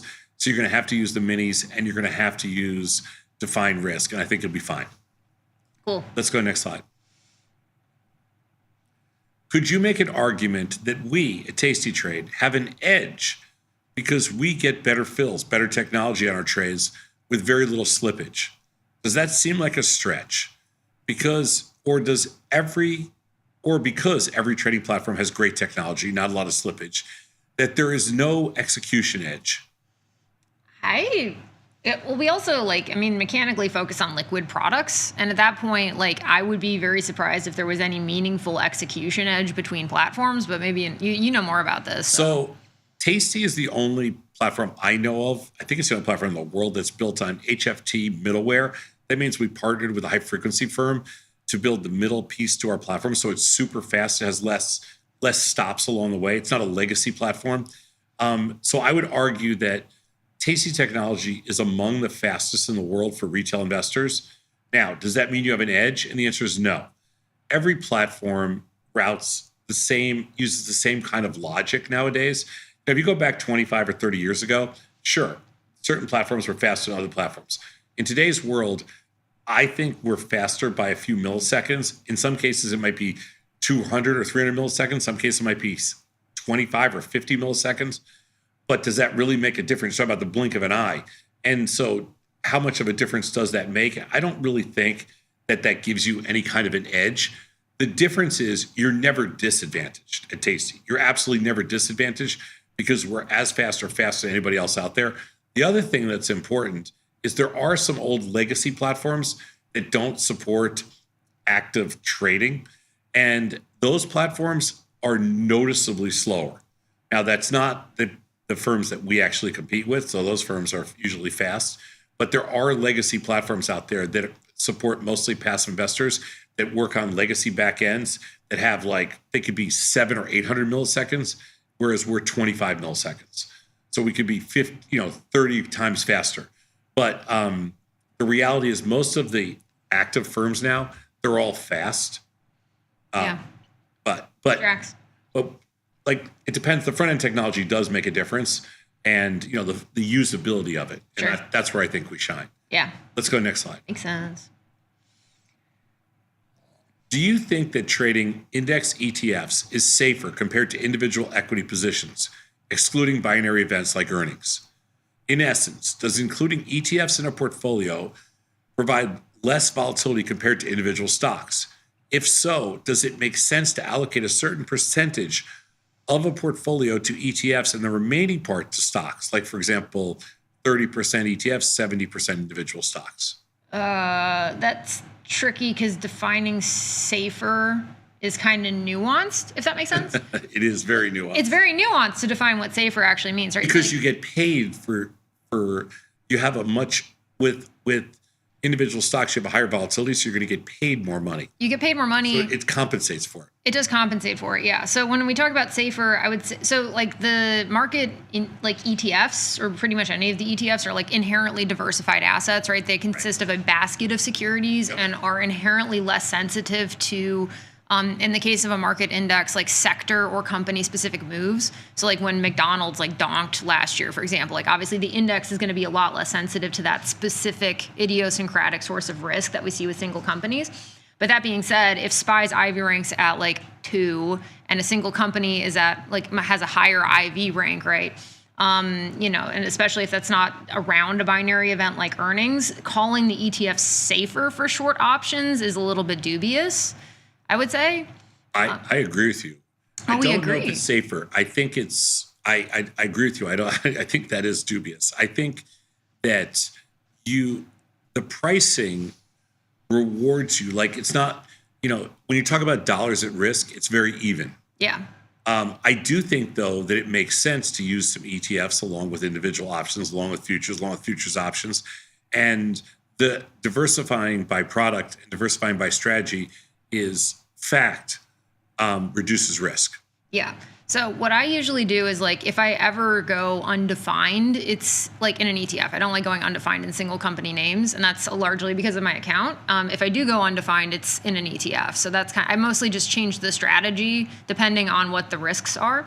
But that being said, I usually tend to focus on ETFs rather than single company names because I don't like that's a choice based on which is a your account personal size. choice, and especially based on the account size.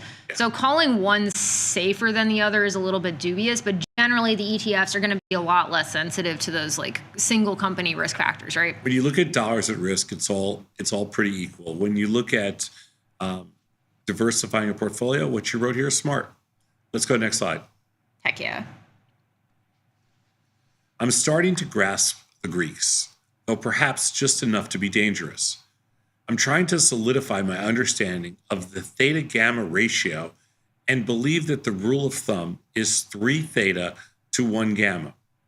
Can you confirm if this is accurate? I can't, actually.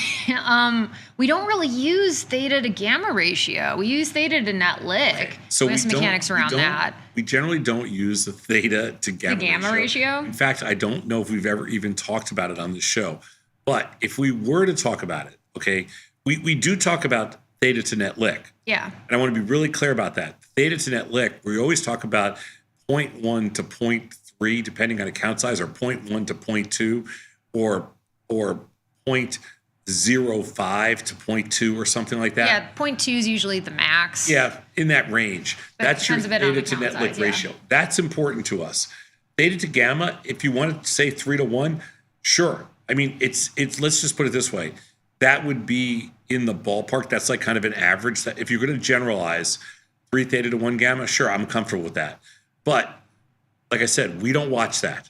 Like I don't think I've ever looked at my theta to gamma ratio. And the reason is because in a retail account, if I was a professional exchange member, prop trader trading, I would be looking at my theta to gamma ratio because of all the leverage you have, 20 times what you have as a retail customer. As a retail customer, because of the buying power requirements, your theta to gamma is never going to get out of line. I think that's fair. They also like they kind of go hand in hand. They're complementary, right? When you get more theta, you're getting more gamma. Yeah, they're very generally similar. speaking. Yeah. They're very similar. Yeah. So I would be a little bit concerned about using theta to gamma, like maybe when you get very close to at the money or when you get very like far out of the money, It's fine. you see If you differences wanna- in that If ratio. you want to look at it, it's totally fine. It's fine. I Just think understand that your BPR is going to kind of keep everything in line. BPR kind of keeps everything in line. I'd be a little bit concerned, just again, like not having researched this very thoroughly, that it might misrepresent risk in a couple ways, like theta and delta, right? Or like the two very big ones. If you're getting more theta, you're getting more gamma, right? Let's go to the next slide. So I just got to keep us on pace here. When trading chop. earnings in companies that traditionally have big post-earnings moves, would you ever consider using a back ratio spread?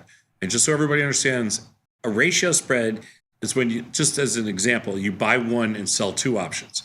A back spread or a back ratio spread is when you buy 2 options and sell 1 option. It's the exact opposite. So a ratio spread, buy 1, sell 2. Your naked short options in that. A back spread is buy 2, sell 1. So it's you're hoping for a big move. A ratio spread, you're hoping for a inside the park, and a back ratio, you're hoping for outside the park. I would be more for like post earnings trades, which I'm a lot more comfortable doing than earnings trades. Like I'm much more interested in getting like a vol contraction as opposed to speculating on a large move. So personally, I would not do that. I would rather do some other like short premium strategy that kind of capitalizes on vol contraction, probably something neutral, but it really depends on the move. But what would you do? Well, as a retail customer and as somebody that as the mechanics that we built on Tasty, there's a reason we never talk about back spreads or back ratio spreads on this network, because we don't like to buy premium, and we're always betting that we're always making the stock beat us rather than us trying to beat the stock. It's all this game is. If you think you can beat the stock, you do a back ratio spread. So in this case, this person says, companies that traditionally have big post-earnings moves, would you ever consider a back ratio spread? We would not. But if you want to, do it small and give it a shot. See if you like it or not. A lot of people like this strategy, okay? And I'm not going to, and when we were floor traders, we would do this one all the time. But when in the retail level, we never do it. I don't think I've done a back spread in 20 years. But again, if you want to try it, do it small. There's no theoretical disadvantage. Sure. Cool. We're going to take a short break. We're running a little late, so we're going to come back. We've got a really good option jive. We've got an OJ coming up.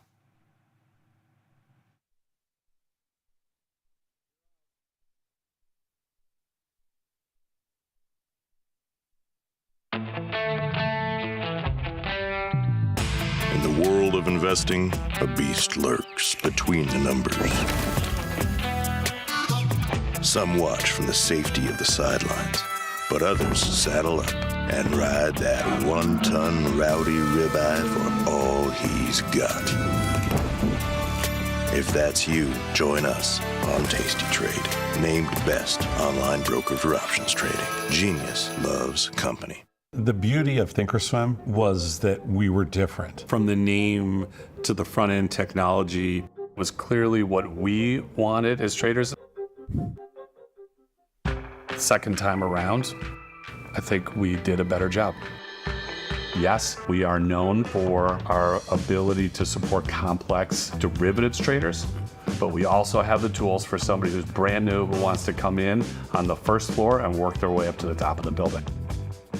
The amount of time I spend interacting with our customers via email or anything else is pretty much my entire life. To be so powerful and so valuable, and then to be that approachable, just amazing. Where else are you going to be able to email a CEO, get response back? But you know what? Before he even knew who I was just some idiot trying to learn how to trade. And he still would email and help me learn and everything like that. Some people say it's nuts, some people say it's insane. That's what I do.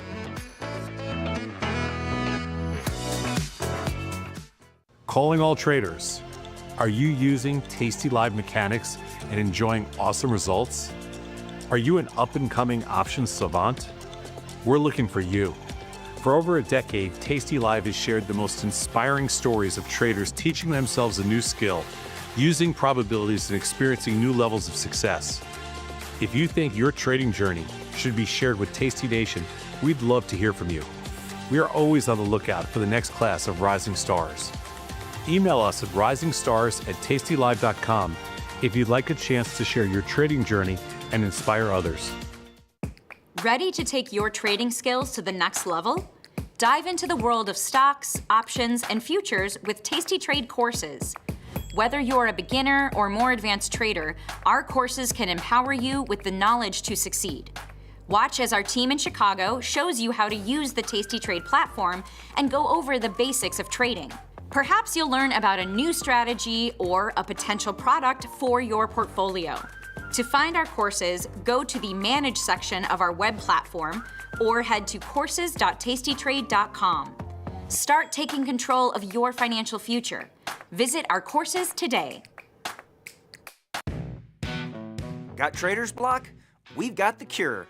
Get data-driven trade ideas with Cherry Picks, our weekly newsletter that gives you insights into the market. Sign up at tastylive.com/newsletters.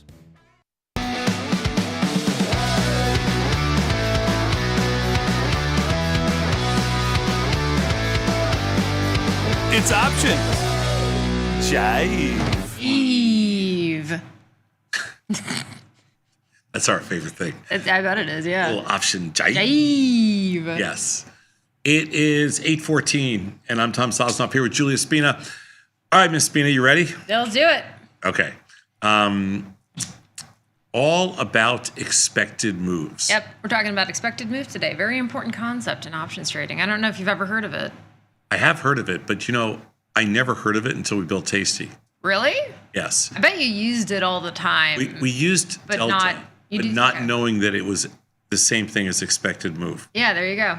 It took me about 25 years to figure that out, that Delta was expected move. And we never talked about kind of like traders would never talk about expected move. Now I use expected move to set up my short strikes for everything I do.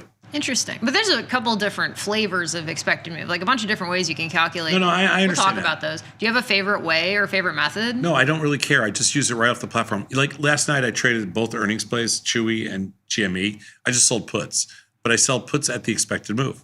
Yeah, there you go. And that's all I do. But you use Delta or you use the, plus minus expected move? I use plus minus expected move. Nice. Okay, cool. I think it's good to kind of use all of them, actually. I mean, you can. I try not to overthink things. I get it. I'm an overthinker, I think. Yeah. Oh, you. But the word overthinker was written, was basically to define you. I'm sure your parents probably said to you when you were a little kid, because you probably asked a lot of questions. I actually didn't. Well, no, I don't think I did. No. Oh, I figure you as a. Well, because they're also serial overthinkers, so I'm like, I kind of just don't want to ask stuff. It's just going to be too much information. All about expected moves. John, first slide. Because I can see you asking a lot of questions. Option prices provide an expected range for an underlying in a given period. This is called the expected move. We've been, talking about this for 15 years on Tasty now. And it's all over the platform. Yep. Okay, let's go next slide. Super cool concept. Really important for options trading. Here we go. Now we start to get in. So the approximation of the Tasty formula. This is how far we've come over the years. When we first built expected move, going back to when we built the Thinkorswim platform, we had a very basic formula. It wasn't very good. Well, we introduced it. I called it the market maker move. The market maker move? Because that's what we would, Sure. And we basically took, we took the front month straddle and then we took the back month. We took the 30-day strangle and then we took the nearest out of the money strangle. Yeah. We took the straddle and strangle. We added them together, divided by 2. Pretty basic. It is pretty basic, yeah. Okay. But that's how traders on the floor used to do it. That's why we call it that. Sure. At Tasty, we decided, okay, we're going to spend a little more time. We're gonna smooth this out a little bit. So we take 60% of the at-the-money straddle price, 30% of the first strangle price, and 10% of the second strangle price to give ourselves, kind of a little bit more of, a little bit bigger circle. A little bit of a more well-rounded calculation. Yes. And for context, right, so we use 68% to define the expected move. We're really trying to capture 68% of the, moves over some forecasted period of time. That comes from like the normal distribution, which we use all the time in quantitative finance, right? And so something that options allow you to do that you don't necessarily get to see when you're just using stock price signals is you can actually see, based on how investors are buying and selling contracts, where investors expect the market to be. And so effectively what we're doing is we're taking those expectations that are reflected in the prices of these different option contracts, and we're weighing that out to get a really rough gauge, a symmetric gauge of where we expect the stock price to wind up by expiration 68% of the time. Right? Expected move for premium sellers like me, give us a strike to sell. Expected movers from people that are just buy or sell stocks or futures is great because it gives you a target that is reasonable. Exactly. Let's go next slide, John. The theoretical percent of the time that the actual moves are less than the implied moves is, let's just say, about 70% of the time. For equities, however, it was much higher. This suggests that markets are less volatile than anticipated by option prices. Right. So, that's the beauty of like what we do, which is saying, okay, SPY, go beat us. Okay, Qs, beat us. So 68% expected, 86, 78, and 85. that does not take a rocket scientist to see why we sell premium. It doesn't. And it's a really interesting picture. And again, remember that like the way that we're calculating expected move by using the option prices, we're using investors' expectations around the future to gauge where approximately we expect prices to wind up. And what you see here is that like investors just tend to overstate, their fear tends to overstate what actually happens more than actually theory would expect. Sure. Because investors tend to freak out sometimes. Next slide, John. It shows. Yeah.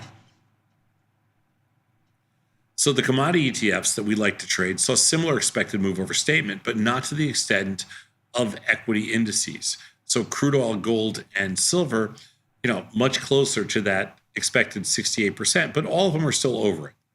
Let's go to the next slide. Yeah. Individual stocks also showed similar overstatements in expected move. All markets had overstatements in their 45-day expected moves, but we're going to explain why in a little bit. Next, we're going to test the overall market in various IV environments over 15 years. But Amazon 77, Goldman Sachs 76, Google 78, and IBM 85. That's the argument for selling, premium outside the expected move or just selling premium on both sides. Sure. And I'm actually not surprised by these results, seeing like the single company names tend to kind of overstate more often, just because like I would expect like Amazon to probably have like more speculation involved potentially in the prices compared to like a commodity that's some kind of like fixed level of production or something like that. That's kind of. Let's go to the next slide, John. So then we went back and looked at the SPY in 15 years, and there's a lot in this one. Okay. The average realized move, the average expected move, the breaks to the upside, and the breaks to the downside. I mean, this kind of define where are we right now? We're in the 0 to 20 because vol's come down a little bit. Yeah. But we've been in that 20 to 40 range. You can see how the risk goes up pretty significantly in that 20 to 40% range in both sides, actually. But both sides. But you can see. And that's where we just were this is IVR. I'm sorry. This is IVR. Yeah. This is IVR. IVR. Yeah. It's hard to say. I think this still also holds true, right? I think SPY's IVR is 21 actually, so we're a little closer to that, right on the cusp. Okay. I mean, listen, this gives you a pretty good indication of the difference between the average realized move and the average expected move. I mean, that's your cush. That's your kush. And what you can actually see, minus IVR over 75, and that comes with a caveat, which is that that has to be like 5 to 10 occurrences. It's not a lot. It's not a lot. So just like the uncertainty on those calculations for IVR over 75 are very high. But that being said, when you actually look across the chain, you do actually see a spike around 20 to 40. But overall, it's actually pretty consistent. Like when you're looking at IVR from 40 to 75, you're seeing pretty comparable levels from when it's 0 to 20. So you're seeing it actually break out of the expected range minus 75 plus, and to an extent 20 to 40, about the same frequency. Which is I just really like looking at the numbers to see how big a difference it is between the average realized move and the average expected move, so people understand why we do what we do. Sure. And the percent breaks to the upside and the downside are all in that 10% range, and so that's what you're up against. I mean, that's pretty fair. It's pretty. Let's go to the next slide. I mean, it gives you realistic expectations. Because the Tasty platform only gives you expected move for expirations, traders may want to calculate the potential daily expected move for each underlying. I mean, we do give you for expirations, but there's a lot of expirations. So like if you're doing like the SPY or the SPX, there's an expiration every day. Yeah. So you can get the daily. But this is done using the following formula if you want to do it for an individual stock. However, it can be clunky to use this formula due to the possibility of calculating the square root of a non-integer number. It's also less accurate than some other methods. It is less accurate than some other methods, and I think like kind of something worth noting for both of the methods that are shown here is that you get a symmetric expected range. To the upside, it's the same length as the downside. Yeah. But what we see on the actual chain is skew, right? And so there's another method that's maybe not highlighted here, which is that you can actually use the 16 delta strikes to account for that skew, to say like how much larger is the expected range to the downside versus the upside, for example. So that's just kind of another method here. But this is a pretty simple back of the envelope calculation that can be very helpful if there's not a strike available for estimating expected move. Next slide, John. Instead, traders are able to simplify the math by using the following formula to calculate the daily expected move. And so if the implied volatility of an underlying is 19%, its daily expected move is roughly 1%. And if it's 38%, it's 2%. I mean, I've seen people use 19. I've seen people use 18, 17. You can really, it's got a little bit of wiggle room in there, but there you go. So we use this a lot, just to back of the envelope type thing. Yeah. If you have, for example, a 54% implied volatility, your daily expected move is going to be about 3%. Sure. Yeah. And I'm sure this is like probably close to what you did in your head in the pits, maybe. Well, the difference in the trading pits was that you don't get to do what you want to do anyway, so it doesn't really matter. Okay, that's a fair point. Just taking the other side of what anybody else wants to do, so it doesn't matter what you want to do. There's pure anarchy and chaos. I love that. Let's go to the next slide. So the math, we have a little here. A little bit more math. Thus, find the volatility of an underlying on the Tasty platform and divide it by 19. You have an easy approximation of the daily expected move. And that's very fair. Lots of different ways to do it. Easy peasy. Last slide, John. So expected move is a useful measure of an estimated move in an underlying price, calculated using the weighted average of the prices of the at-the-money straddles and the closest out-of-the-money triangles. 60, 30, 10 we use. Traders use implied volatility to estimate the daily expected move position, calculated via at-the-money straddles and out-of-the-money strangles. Expected moves based on implied volatility tend to overstate the actual market moves, especially for indexes and individual stocks. And the discrepancy between expected and realized moves is part of what provides option sellers with a statistical edge. The statistical edge. We're going to take a short break, Julia. We're going to come back in less than 2 minutes. Awesome. The opening bell. Thanks. Peace.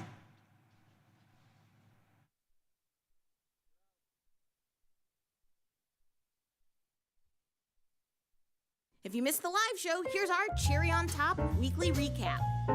What is going on over there, girl? His hat was a late entry today. He Girl. came in, oh, it's all jaunty now. You gotta move more towards your left. I hate when that happens. Your other left. Like when you can't get your you can't get your bangs right. Oh, I hate that. I know, I hate that. What's going on with you? I'm watching you walk. What did you do? Did the corned beef king of Chicago get taken down by his own corned beef? Looks like it. Is that what happened? Looks like You gave yourself the gout, so you use your phone to take a picture. Like if the print on like a bottle or package is too small, if you take a picture of it, you can make it bigger. Yeah, I do that all the time. That. My eyesight is perfect. We literally tweeted a photo of you out this morning. Put that photo up. Be so for real right now. Oh my God. You can hear them laughing. You can hear them laughing. Studio, but that's Tom right now. That's my view of Tom. Beautiful. He came in wearing that today. Wait, what does the back say? Does it have your name on it? No, I would never wear a shirt. Now, I'm glad you brought that up because only the biggest loser in the world would wear a jersey with their name. Hey! There they are. Hey! JJ. Put him up. Only the biggest loser. There they go. Scott, what's up, my man? How's Japan? Scott, you better have not worn the jersey with your name on the back. Nobody wears a jersey with their name on it. Look how good that looks. That is so lame. I'm sorry. You can't do that. I'm so embarrassed that JJ is wearing that jersey. What does it matter to you what someone else wears? There's a code. What is the code? It's all right. There's a code. In Chicago, if he wears a jersey with his name on it, somebody's gonna throw a beer on him. Would you like to say hi? Would never do it, but No, he did not. He said yes. I think it's okay. Yeah! Okay, revisionist history. It's recorded. I saw it. Get the full scoop by checking out the archives at tastylive.com.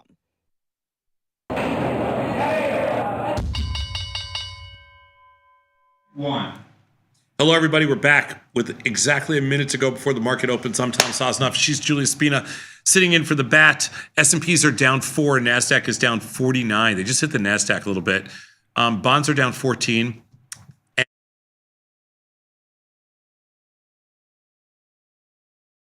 Notable things this morning pre-market. let's say Bitcoin down 660 and looking at individual stocks to see if there's anything kind of jumping a little bit off the screen. I would say Tesla being down $6 is probably the big guy, the big one. Meta down $2, Nvidia down over $2 this morning. So some of the NASDAQ stocks, Google down $2, Microsoft down $1. So some of the and Netflix down $5. So some of the NASDAQ stocks, obviously, with the NASDAQ down 45 points. ETH's getting hit a little hard this morning as well. Which one? ETH. ETH's getting hit too. It's getting hit a bit hard as well. A little more than Bitcoin, actually. We did some really small earnings trades last night. We sold some puts in Chewy and some puts in GameStop. That's it. And opening bell. Opening bell. Yep, looks like GameStop's up 13%. Dollar Tree is actually, no, we're moving up a little bit. Chewy up, it's moving a lot this morning, but up about 2%. Yeah, we have, I sold the 23 puts in GameStop and the 30 puts in Chewy. They're all both cheap, junky options. And I'm going to try to buy them back on the opening here, and among whatever else we have to do here early on. Yeah, we're seeing a really nice crush in there. IV for GameStop down to 6, and Chewy, it's a little bit higher, down to 21. Dollar Tree is staying high though, from what I can tell. It's early. They haven't even adjusted the price yet. Sure. So I'm going to do something a little different this morning. Julie's going to hang out with me for the next 5 minutes or so. Yeah. And then we're going to do what's your assumption, where I take your trade assumptions and we put on the trades. But I'm also at the same time going to take your phone calls, because I'm going to multitask here and have a little fun with this whole thing. And so if you want to, 855-238-2789, if you want to jump on and talk through some of the trade ideas that you pushed in, or you want to talk to Julie or myself in the next couple of minutes, we may be able to take a call or two and then jump to what's your assumption. Sweet. So that's 1-855-238-2789. And just gonna have a little fun with it. So far this morning, I have I've sold some bond puts, nibbled a little bit. Just a little nibble. Adjusted some positions, and I have not covered yet. Let's take a look at Chewy. Chewy's up $3. The puts I am short. They haven't come in yet. They're Nvidia and Tesla both taking a hit. They're both down about 2%. And biggest movers to the downside in the S&P so far on this fine morning. And I just covered my puts in Chewy, and I just covered my puts in GameStop. They're small winners. They were cheap puts to start with. They were both small winners. Cheap. Winner, chicken dinner. Winner, chicken dinner. Now we'll take a quick look and go through all of our underlyings just to see kind of, hey, what's going on? See where we have problem children and where we have good stuff, bad stuff. I'm looking through. Go through everything really fast, and I find one stock which I don't really trade much, which is VRT. Never heard of it, but it's down like $6 this morning. I don't know if I had earnings or whatever, and I'm going to have to roll down some puts. I'm going to start roll down some calls. Done. That's all I do. It's just I don't even care. Like, it's not even something that we. Like VRT was a beast last year. VRT was a beast, and it has since fallen from grace. My goodness. I don't care. I don't look at this. I don't like. I absolutely. I don't focus on it one bit. You know what I'm saying? Like, I don't really care what the reason is. I don't even know what the stock does. I don't even know. I don't need to know. I like looking at it. I don't know. That's what I got. Let's take a look at Tesla. Yeah, Tesla's down a little bit today. I mean, does it stay down? I don't know. I thought it got overdone yesterday. It did get a little toasted yesterday, didn't it? I thought so. Did get a little toasted. So what we do here on the opening is we kind of just normalize everything, kind of flatten some stuff out. I don't see anything that's jumping off the screen at me. Costco's up $7. I mean, if you want to look for things that are APP's down $7. What'd you say? Nvidia had a move on the opening? Nvidia's down quite a bit this morning as well. We took off our down Nvidia. Almost $3. We took off our Nvidia trade because the stock IVR was in single digits. It's up to 13, so it's in double digits now. Wonder where SMH is at. SMH is around 18, so it's a little bit more tradable, but it's a little tough in there. Wonder AMD is at 11. That one is having a little bit of a green day actually. A little bit to the upside, very moderate. Taiwan Semi is down 1%. Micron, I believe, is actually up today quite a bit, 2.5%, 2.2%. It's up $2. I can't stand percentage numbers. Why don't you like the percentages? I'm gonna have to throw you. I'm gonna have to throw you off the show. You know, quote percentages. I'm gonna have to throw you off the show because everything. Good luck doing it solo, buddy. Everything in my head is just straight numbers. Nothing is percentages. But the percentages hold true. The dollars change every day. The percentages are always normalized, which is so nice. I can't handle percentages. Bitcoin up 2% means something different today than it meant a month ago. Like I said, I cannot handle percentages at all. I'm a very anti-percentage person. Micron's up 188. How about that? Thank you. See, I like that. That's so hard. Now, Micron has, what's the IV rank in Micron? Micron 17, just about 18. No earnings from what I can tell in the chain coming up, which is nice. So it's a little bit more tradable. SMH is at around the same IV rank, down $1.25. So it's a good opening for premium sellers today. Again, the S&Ps are down 250, which is nothing. The Nasdaq's the only one getting hit. Dow's up. The Russell's up pretty big, up $7. And the VIX is down small. Let's take a look at our IWM position because that's all. XLE ETF IV rank of 38, up $1.14 this morning. So one of the things I would do this morning. One of the things I would do this morning if I have a lot of positions on, like I have a lot of positions on. One of the things I do is I check for really low IVR and then check for high IVR to put new positions on. Sure. But I'm going to let our customers do that on what's your assumption. Ooh, nice. Okay, we hopping in. S&Ps are now up on the day. They're up $2 or up $1.50, whatever.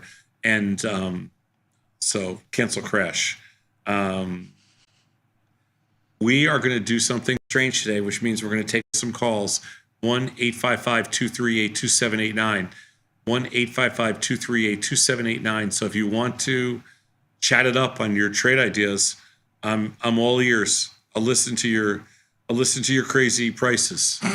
I'll listen to your crazy ideas, prices, underlyings, crazy ideas, reason for making trade, all the above.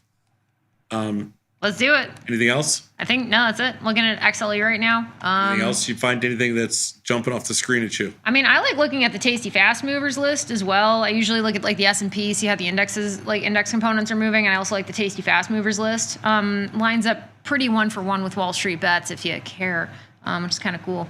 So Wall Street Bets has like a card at the top, which is like what people are talking about the most pre-market. You see a lot of overlap actually between the Tasty Fast Movers. I never look at Wall Street Bets. I think it's fun. I don't know. I like to. I peek at it. I don't. You're not alone. You're not alone. I know. Yeah. But like on there we got Tesla, Nvidia, SPY, Chat actually, and MicroStrategy. I don't know if Chat's on our fast mover list this morning. CHAT. Yeah. So this was an ETF. I think I was telling you about it yesterday. It's a generative AI and technology ETF. What's the trade for again? $37. Huh. Okay. It's got options. They look abysmal. This thing is this CHAT. I've never traded it. CHAT. It looks like a total. I mean, the liquidity is not good. But it's an interesting ETF. I like keeping up with like kind of the ETFs that sort of the pop options up. are untradeable. And no, it's completely untradeable. But it's And it's only traded 1.9.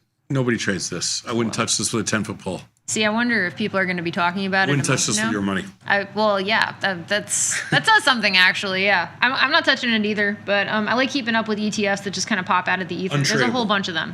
Untradeable. You're untradeable. Again, I'm Tom. She's Julia. We're going to take a short break. We're going to come on back with what's your assumption.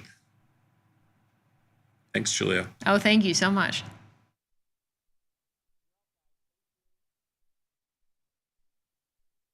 Dear Kaylee, hats off to you for being such a culinary genius. I don't think it has ever dawned on our kitchen staff to serve gazpacho hot. Sincerely, Bob.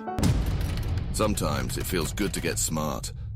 Get even smarter with live trading insights and some live taunting. I don't want to fact check you with my vagina, but I will. From the smart mouths at tastylive.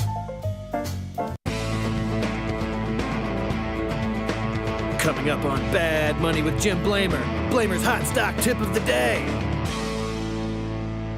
Trade ideas? Trade ideas? You're coming to me for trade ideas? I'll give you a trade idea. Trade me for tastytrade.com. Those guys are great. I love those guys. Feel like your wardrobe is missing something? Like style, purpose, and maybe a dancing dog? Can I pet that dog? The new Tasty Trade and tastylive web store is now live. New merch, bold designs. Did we mention all net proceeds go to one tail at a time? Invest in the real bull market, dogs. Go to tastytrade.threadless.com. Grab some gear and help some pups. You get merch, they get a home. When somebody says tape action, what do you think of? To me, tape action is a little bit of a historical term because that's how they used to relay the different information for all the different underlyings that you could trade. They would share like the price, the volume. So it'd be a way for people to kind of get a gauge for different markets. But now I just kind of think of it as that little line of information on your screen when you're watching your financial news outlets and seeing what all the different products are currently trading for. What's a Johnny trader? A Johnny trader is defined as Nick Batista and myself. We are smaller traders, smaller accounts, mid-sized accounts where we can't sling anything we want. We can't do multiple contracts of anything we want. We are really defined to specific parameters in trading in a small way. So a Johnny trader is just someone that might be doing one lots, one contract here and there, or trading smaller price products.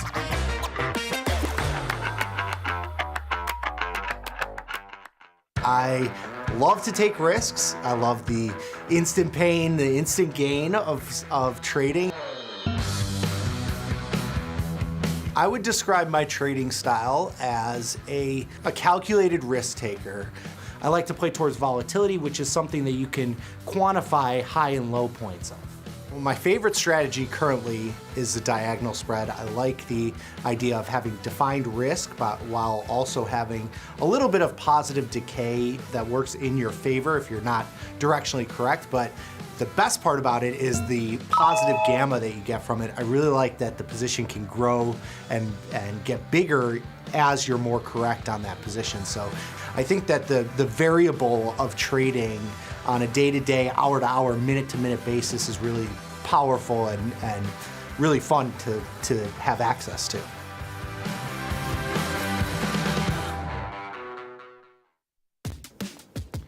Look who's back testing.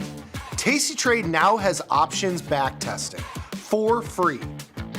Test your trades with over 10 years of data for the most popular symbols. See how your trades would have performed in the past. Look back at profit and loss and take the guess out of guesswork. Oh, did we mention that it's free? Get back testing at Tasty Trade. What's up, everybody? Check out my new series, Life Cycle of a Trade, where I show you my real-time trades with insights into strategy selection, adjustment mechanics, all the way to the closing order for all of the tastylive core strategies.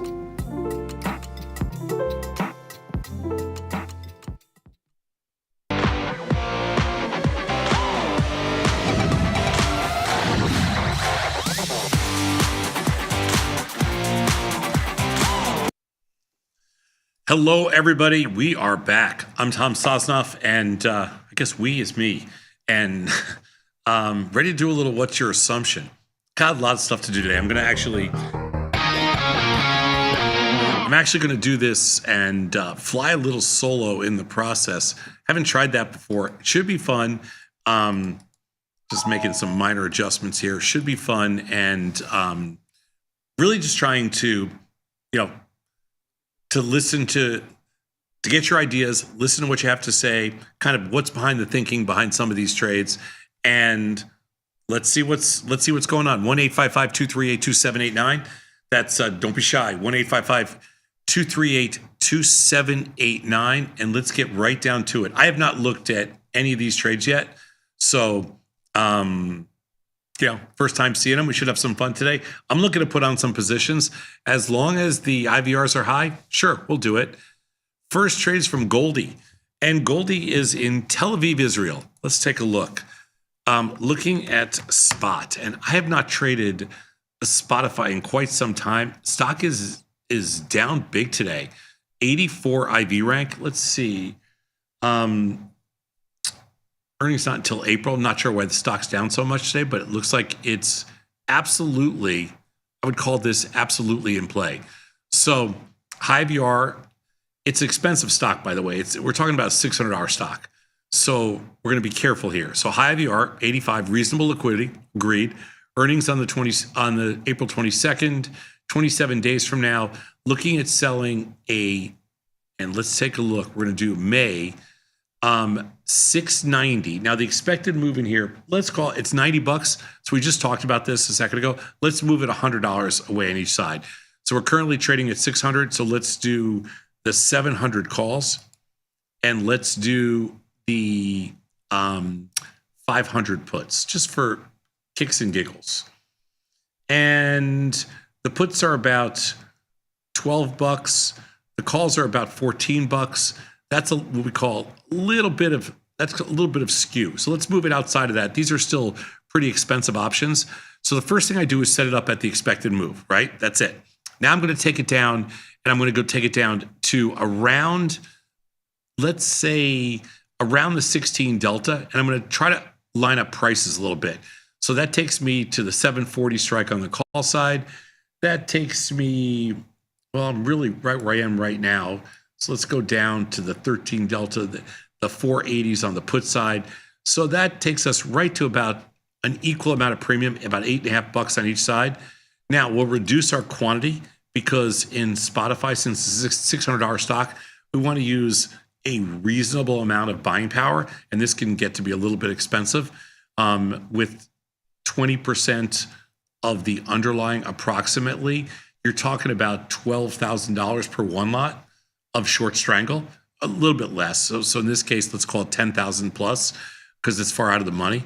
And so you want to make sure you keep you line up your buying power reduction with the number of contracts you're doing, keep everything in line. Mid price on this thing is, markets are wide. So mid price is 1750. I can't tell how accurate that is because again, prices are wide. So I put it in at 17. I put this trade in at 1779 and I actually got filled there. So maybe I could have even done it better. Who knows? Anyway, so I went in above the mid price only because I'm a little nervous when things get markets are that wide. Anyway, we'll take a fill. We have we put it on for starters, and that's it. First trade's on. Thanks, Goldie. That was all the action. Let's go to the next slide. And the next one is Mike in Seattle. Now, this one's Lulu. If I remember, Lulu has earnings tonight, right, Mike? So neutral on Lulu. The strangle looks too pricey for my risk tolerance right now. It's an earnings play. Take a look at Lulu, it is March 27th. Say the 27th? John, say the 27th? 26th. 26th, the earnings, yeah. They're tomorrow morning then, before the opening. So this is perfect. Or it's tonight, however they say it. So let's take a look. Earnings play. And now, earnings plays are a little bit different. First, I look at the IV rank and sort of what's going on and things like that. When it comes to earnings, a lot of times I like to do the closest expiration. And I don't have an opinion, by the way, in Lulu. Lulu's a stock that's, I guess it's on the lower end of its range, but I don't really have a Lulu opinion. I think my first inclination is to go to the weeklies with 2 days to go that expire this Friday. If you look at the expected move in Lulu, it's $30.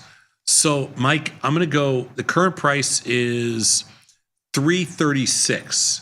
So let's go $30 out of the money, which is not that much. And I'll go to the 305 puts. I like to go 2 times the expected move. So I'm going to take those puts from 305 down to 275 in the weeklies. And I might adjust them from there, but I just want to see where they're trading, and they're trading around 65 cents. So when at first glance, okay, I'm inclined to go 2 times the expected move in the weeklies. It is a pricey index. I mean, it's a $336 index. I like to be pretty far out of the money. If I go on the call side here and I go 2 times the expected move, and we're currently trading for 336, I'm going to go up to right around the 400 calls, right? That's just a little over 2 times the expected move. So I think I'm going 400 calls, and I think I'm going 275 puts, 143, just outside the expected move. Mid price is 143. I'm going to enter at 147. I didn't get a fill. I'm going to take it down a couple of notches. I think this fills around 140, but I'm not sure. I just wanted to test the waters and see if there's anything. And nothing done yet. I'm at 141 and I got filled. Okay? So Mike, that's kind of how I took the process. I went to the expected move, I doubled it, went 2 times the expected move. I went to the 2-day options, collected $141. I'll do more later on, just so you know. Like I'm not tied to doing it just this. I don't feel obligated to do just in the morning. I might do it again this afternoon. I might add to the position if anything pops up. Let's take a look here and just see if anything's moving in the markets. No, but they're popping a little volatility in.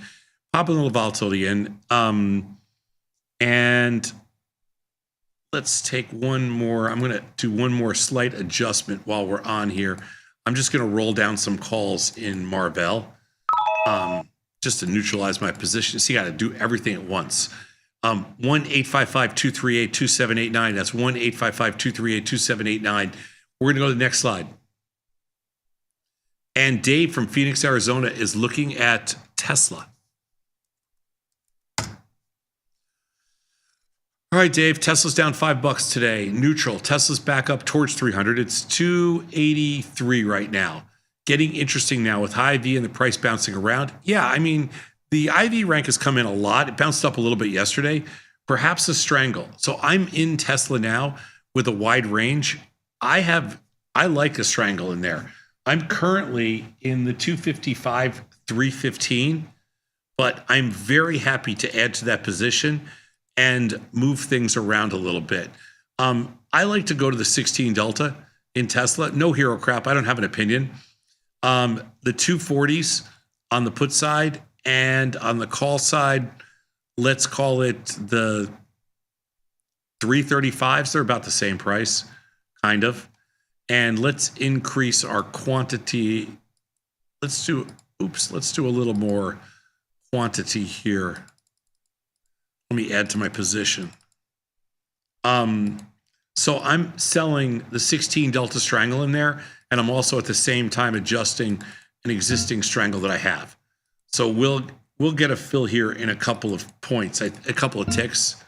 Just give me a second. All right, nothing done yet. We're still working it.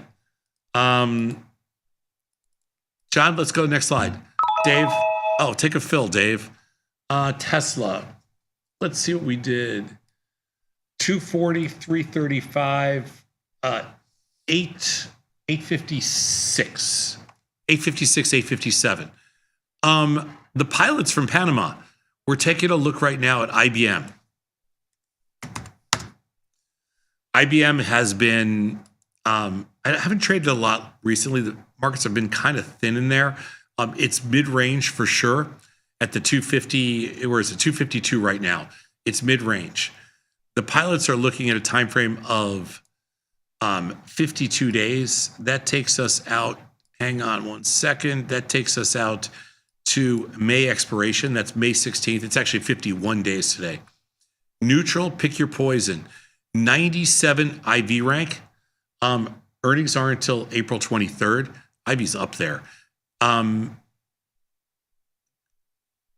Yeah, I see no, I think this is This is a pretty straightforward play, guys. I mean, again, I'm not going to vary too much from a formula that's working for us. I think this is a 16 delta strangle, the same thing. 17 delta on the call side. The markets are wide in here, though. This is the problem with IBM. Me no like these markets at all. At all. The call side is, boy, these are not the most wonderful of markets.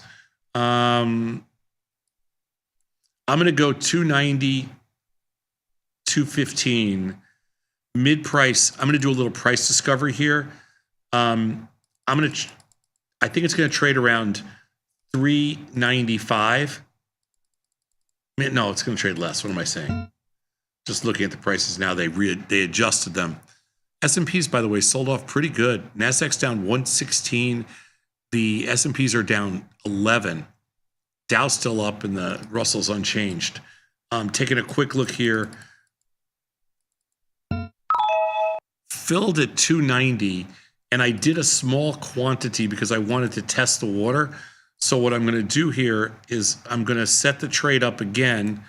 I did a little price discovery because I thought I wanted to see where I can get filled. Got filled at 290. Thought I could get filled more or higher, but I can't. Sometimes your price discovery is pretty damn good. I'm back at 290 now and I can't get filled. So, bummer. Got a partial fill at 290. I'll leave it there. Let's go to the next slide and we'll see what we can do. We have a call, Tom. Would you like to take a call? I don't see it on my screen. Put it up. What? It's Gary from San Diego. Okay, bring up the next slide and I'll go to Gary in a second. Shop. Hang on, Gary, one sec. SHOP, Shopify. We got a bunch of Shopify positions on already. Hang on one second. Let's see. Shop. SHOP. Shopify down $4 today. Pretty big down move. And let's just make a quick adjustment. All right, Gary, what's going on? What do you got? Hey, Tom. Good morning. Hey, good morning. I know Tesla's down. I know you have a lot of positions on in Tesla, but I want to get something on there.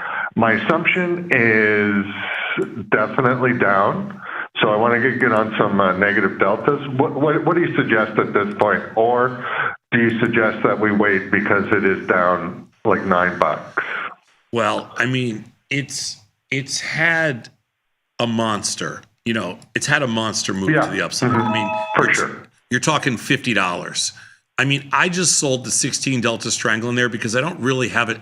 I'm super here. My own personal thing is I'm super bearish in Tesla. Like me too. There's no way I would buy that stock. I decided to do something Delta neutral today just because I wanted to keep, I wanted to keep the show going type thing, just have some fun on air and not do anything directional. I mean, if you want to I think you can sell anything that has short deltas in it. Personally, anything with short deltas. Okay. But do you have any, like what, like you said, this is like you're very bearish. Why don't we put on a small bearish trade here? Yeah. So like when you say small bearish, I don't know what that means to you. Small bearish to me. Small bearish to me would be I would sell a much bigger call than put.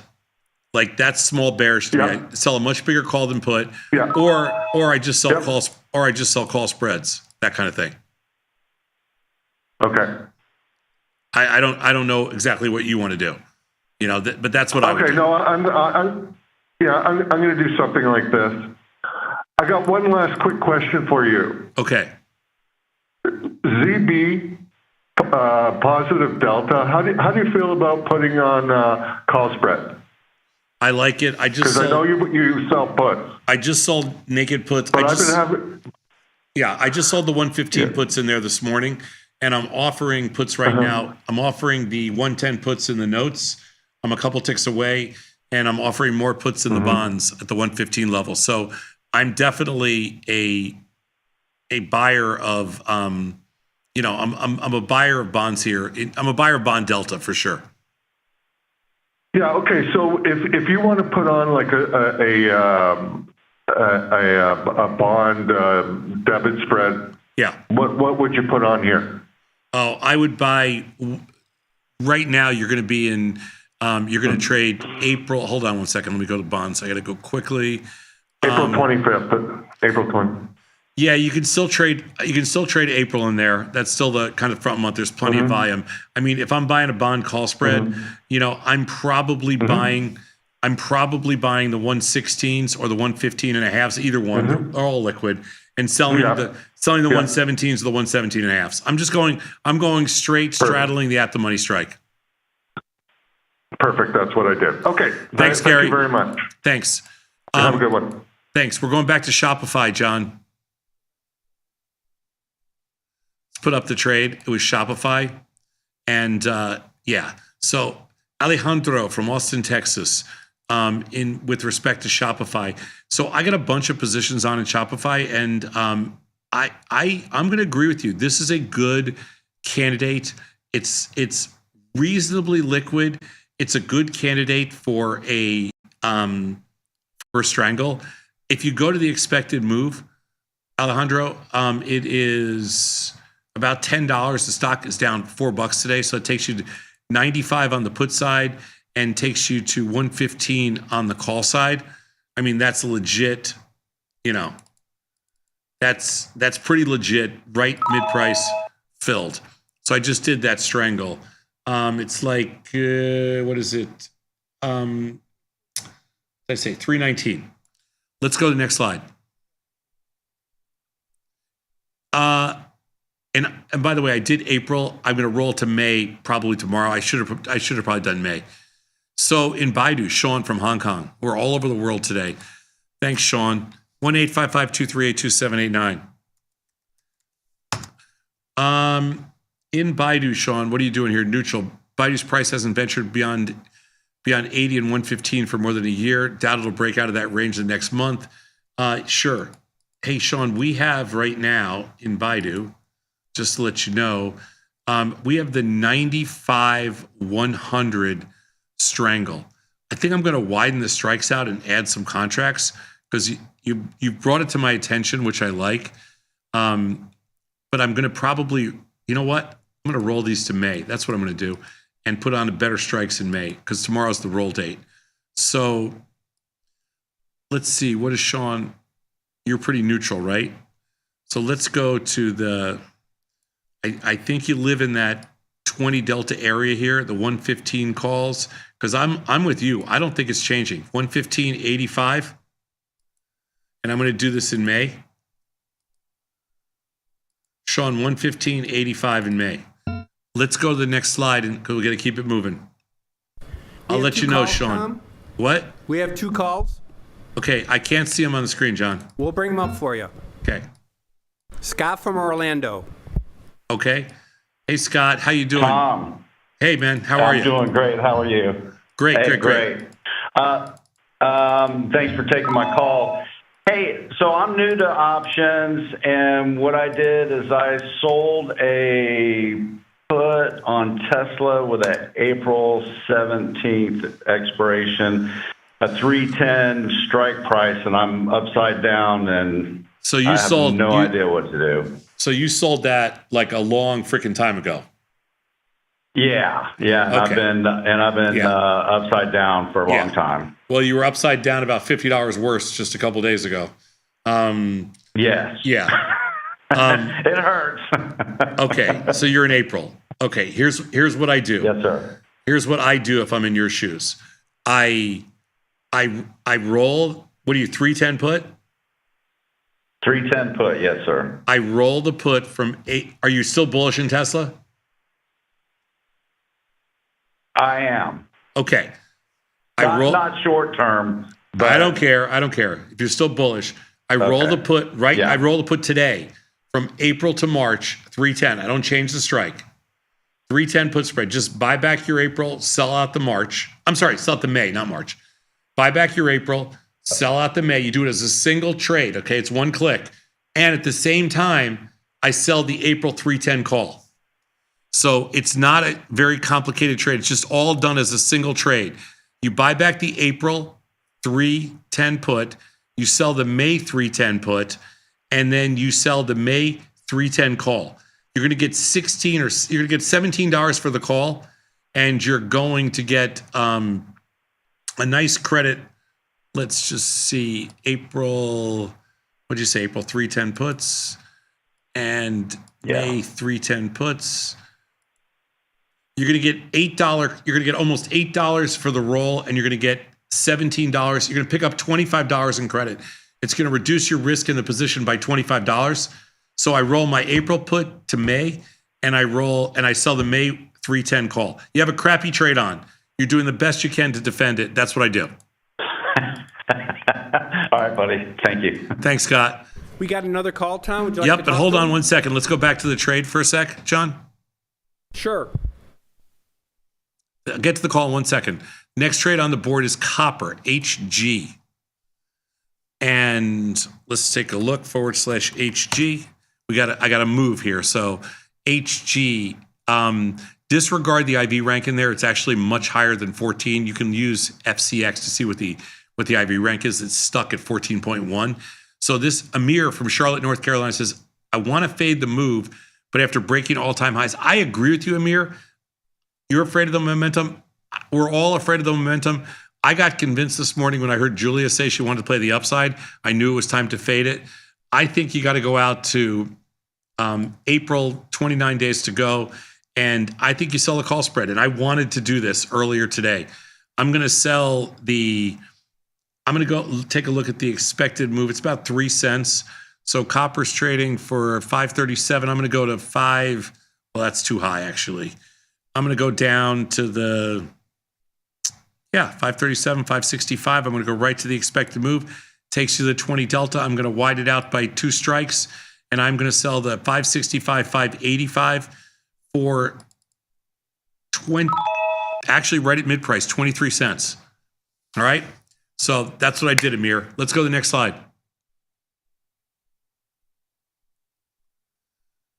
And Julie from Chicago. Hey, Julie. Who's on the phone, John? Adriel. Adriel. Miami. Okay, hold on, Adriel. 1 sec. Let's go SPX. We're going to go to all expirations. Julie wants to do the 0 day. 1 strike. I love when she does this. 1 strike, go Cubbies. 1 strike past the expected move. The expected move right now on the 0 day in March is $23. That's it today? It doesn't seem like a lot. Let's go $23. So we're currently at 57.60. I'm going to go to 57. I'm going to go $25 away. 57.35 and go $5 wide, and then go to the call side. 65. Let's say 70, 90. Let's go up to the 90s. Go $5 wide. We would collect, Julie, about $1.50. We're working it. Let's go to Adriel in South Florida in Miami. Still working the trade, Julie. Nothing done yet. Hey, Adriel, what's up, man? Hey, Tom, what's up? How's everything with you? It's great. Go to the next slide, John, for a sec. So while Adriel's talking, he's a good multitasker. I can multitask. We got a hood trade here. What's going on, Adriel? Give it to me. No, for sure. I just wanted to give you a little update. So today I'll be doing the presentation that I was emailing you about at my university there. So that's going to be a fun one. I'll keep you posted. I'll try to follow up tomorrow or Friday on how that goes.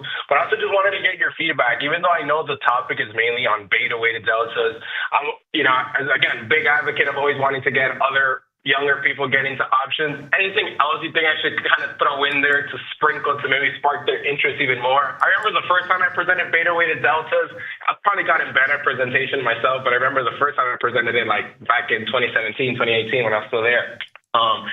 At the end of the presentation, everyone was like, whoa, this is heavy. That's pretty funny, but I'm trying to dumb it down for today for sure, but I also still want them to be like, oh crap, you know what? Options should be something like maybe they themselves get into versus just the portfolio of the university itself, you know? I mean, honestly, Adriel, where you are right now, I would focus on just getting people to understand. Because I know beta weighted deltas is going to be a little heavy. Your first class getting in there, I would focus on just the importance of taking risk. Like you're going to have plenty of stuff to talk about with respect to the option markets and derivatives, and and I know you can focus on capital efficiency too. But the importance of taking risk, combining that with capital efficiency, for anybody that really wants to improve. Oh, filled on SPX and filled in hood. Tom in Wisconsin filled in hood on a strangle 3760, and in the SPX filled on the 0-day iron condor. So we'll recap everything in 1 second. But Adriel, that's what I'd focus on is risk, capital efficiency, and then back it into all the option stuff, strategic investing. Perfect. Love it. Thank you so much, Tom. And just one final question. I know I'll make it super quick. Just when it comes now to, let's say, scalping, specifically for futures, I know there's been segments on that. I'm reviewing them. But just to confirm with you, at the very basics, in a sense, correct me if I'm wrong, it's effectively taking the daily expected move of that, let's say, underlying future, et cetera, and then in a sense, trading the extremes around it, or are there any other ways you go about it specifically on that? Well, it really depends. If you're playing them directional, then I try to be inside of probably about 1/2 of the expected move. That's kind of like target area. If you're playing the options, we basically sell outside the expected move. So it just depends. If you're talking about scalping, it's basically half of the expected range. Half of the expected move would be my scalping range. And if you're talking about setting up your option trades, I'm at just outside expected move. Got to run, Adriel. Thanks, man. No, appreciate you. Talk care. Bye-bye. Okay, John, let's do it. Call, Tom? No, we can't right now. We will just take a quick recap of everything we did. Oh, is this another one? We still have another trade, yes. Oh, crap. Okay. Miguel from Kansas City. I can't take any more calls because we're out of time. Hey, Miguel. Apple. What does he want to do here in May? How about selling the 205, 245? You know what? We got a lot of Apple trades on, and I kind of like this one in May. Which one? The 205, 245. Let's take a look. Wants to sell the 205 and the 24. It's a little cheapy for me. How about we move the down to the 235s, and how about the 210, 235? I just like to collect a little bit more premium. That takes me about the 17 and the 20 delta on both sides. I kind of think that's where I need to be.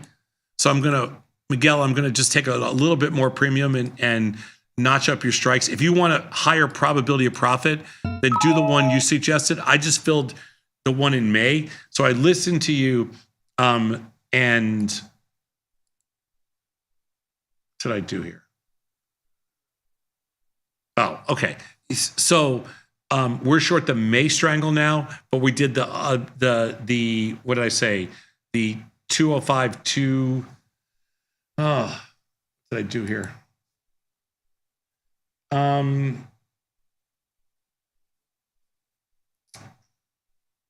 210, 235.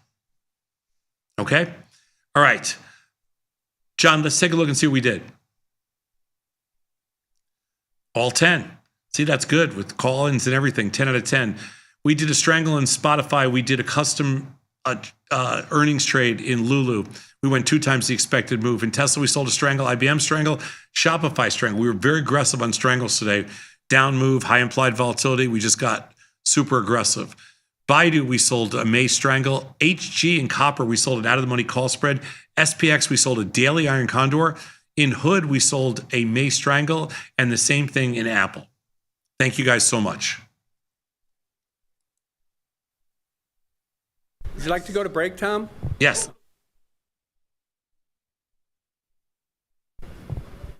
Break. You can get up to $4,000 when you open and fund a new account with tastytrade. That's 4,000 buckaroos, 4,000 bills, or clams. We're just waiting for 4,000 Jacob. in dough or cheddar, not the cheesy kind. 4 large, 4K, 4 grand, which is no small thing. Open and fund a new tastytrade account and get on the platform for traders who just want to trade. And did we mention a bonus of up to 4,000 smackaroos? tastytrade. Make your move. Forbes called us best online for options trading. Investopedia, best for options trading, period. With stockbrokers.com, we're number 1 for options and futures trading. The Motley Fool really likes us. And so does Business Insider.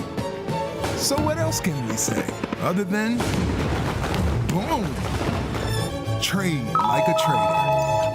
tastytrade. Make your move. I think I've always been interested in finance. I have a degree in management and I took a lot of heavy finance classes, and I've always loved it, but I've always done passive investing. And so as I went through life, I decided that I needed to have a bit more control over my finances. I started to dabble in the options world when I opened up a brokerage account in probably 4 different companies, and none of them worked really well in terms of education until I got to Tasty. And Tasty Live in particular, because of the educational background that they tie in every single day on how to learn how to trade options. It started with the Where Do I Start series. It's outstanding. Tasty Bites, market measures from theory to practice. I don't think there's a show that I don't like, to be honest. That education piece is highly important. I found that Tasty offered that. Calling all traders. Are you using Tasty Live mechanics and enjoying awesome results? Are you an up-and-coming options savant? We're looking for you. For over a decade, Tasty Live has shared the most inspiring stories of traders teaching themselves a new skill, using probabilities and experiencing new levels of success. If you think your trading journey should be shared with Tasty Nation, we'd love to hear from you. We are always on the lookout for the next class of rising stars. Email us at risingstars@tastylive.com if you'd like a chance to share your trading journey and inspire others. In the world of investing, a beast lurks between the numbers, ready to pounce. Some traders hide from it, some ride it.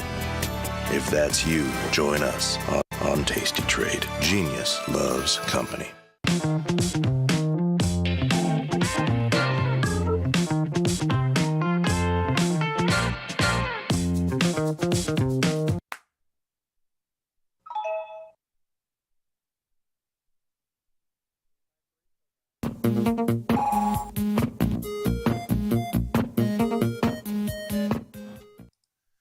Hello, everybody. We're back.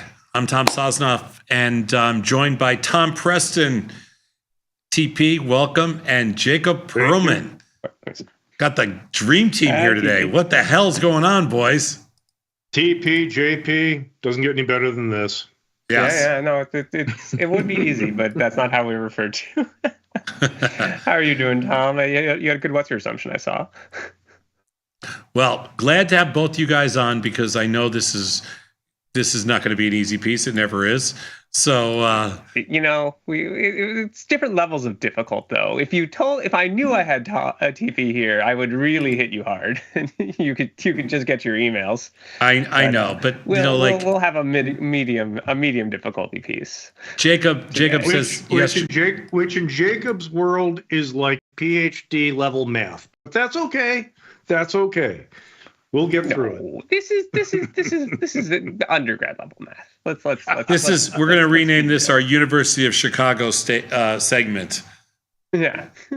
The Maroons. Did you know that the University of Chicago has a football team?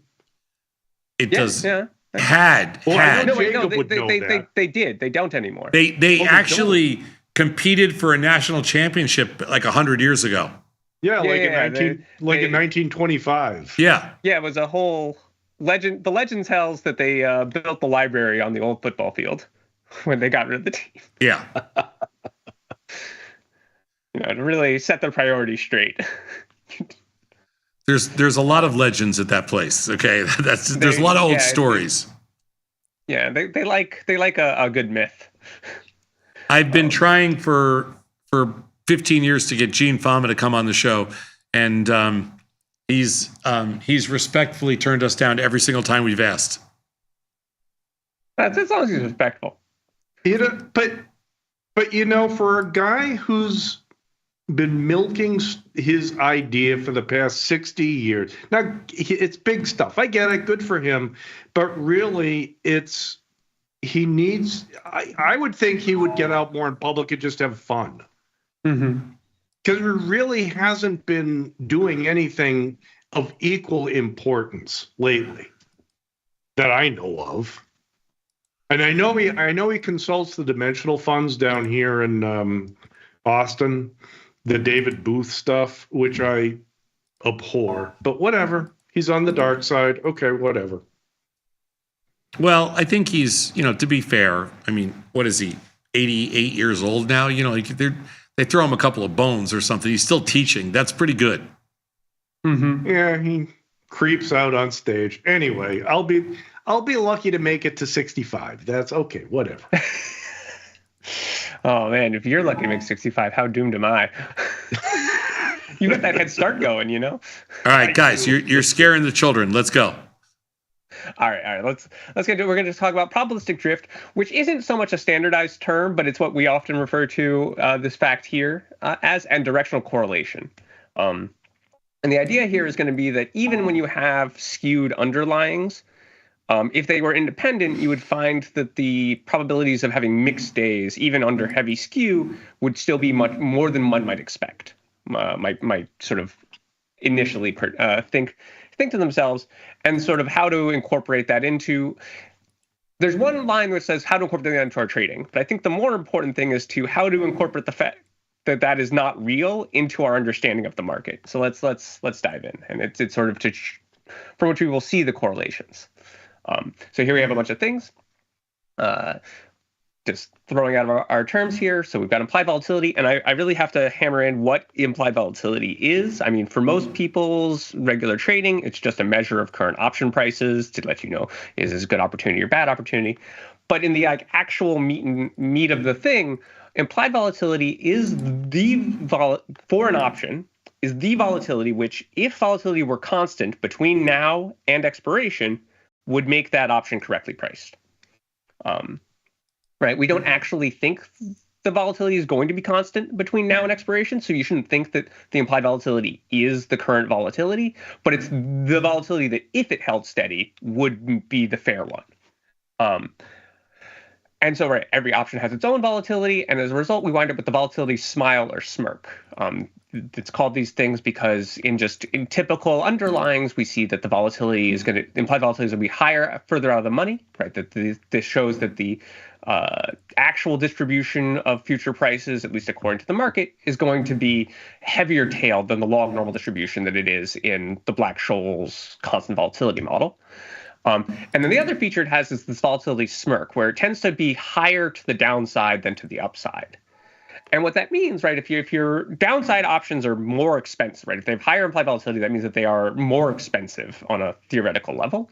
That means that the market is pricing in a possibility of a large down move, more so than it is pricing in the possibility of a large up move.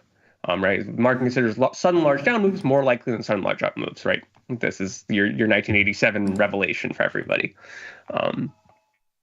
But the efficient market hypothesis has a follow-up to this, a lemma we can get off of this, which is that the mean has to be just the risk-free rate adjusted current price. For any price, if the future mean isn't that, then there's an arbitrage. So if you don't believe in arbitrages, you believe that the future mean has to be this. And so there has to be this balance, since the center of the distribution has to be slightly above the current price because of the risk-free rate, but its tail to the downside has to be heavier than its tail to the upside.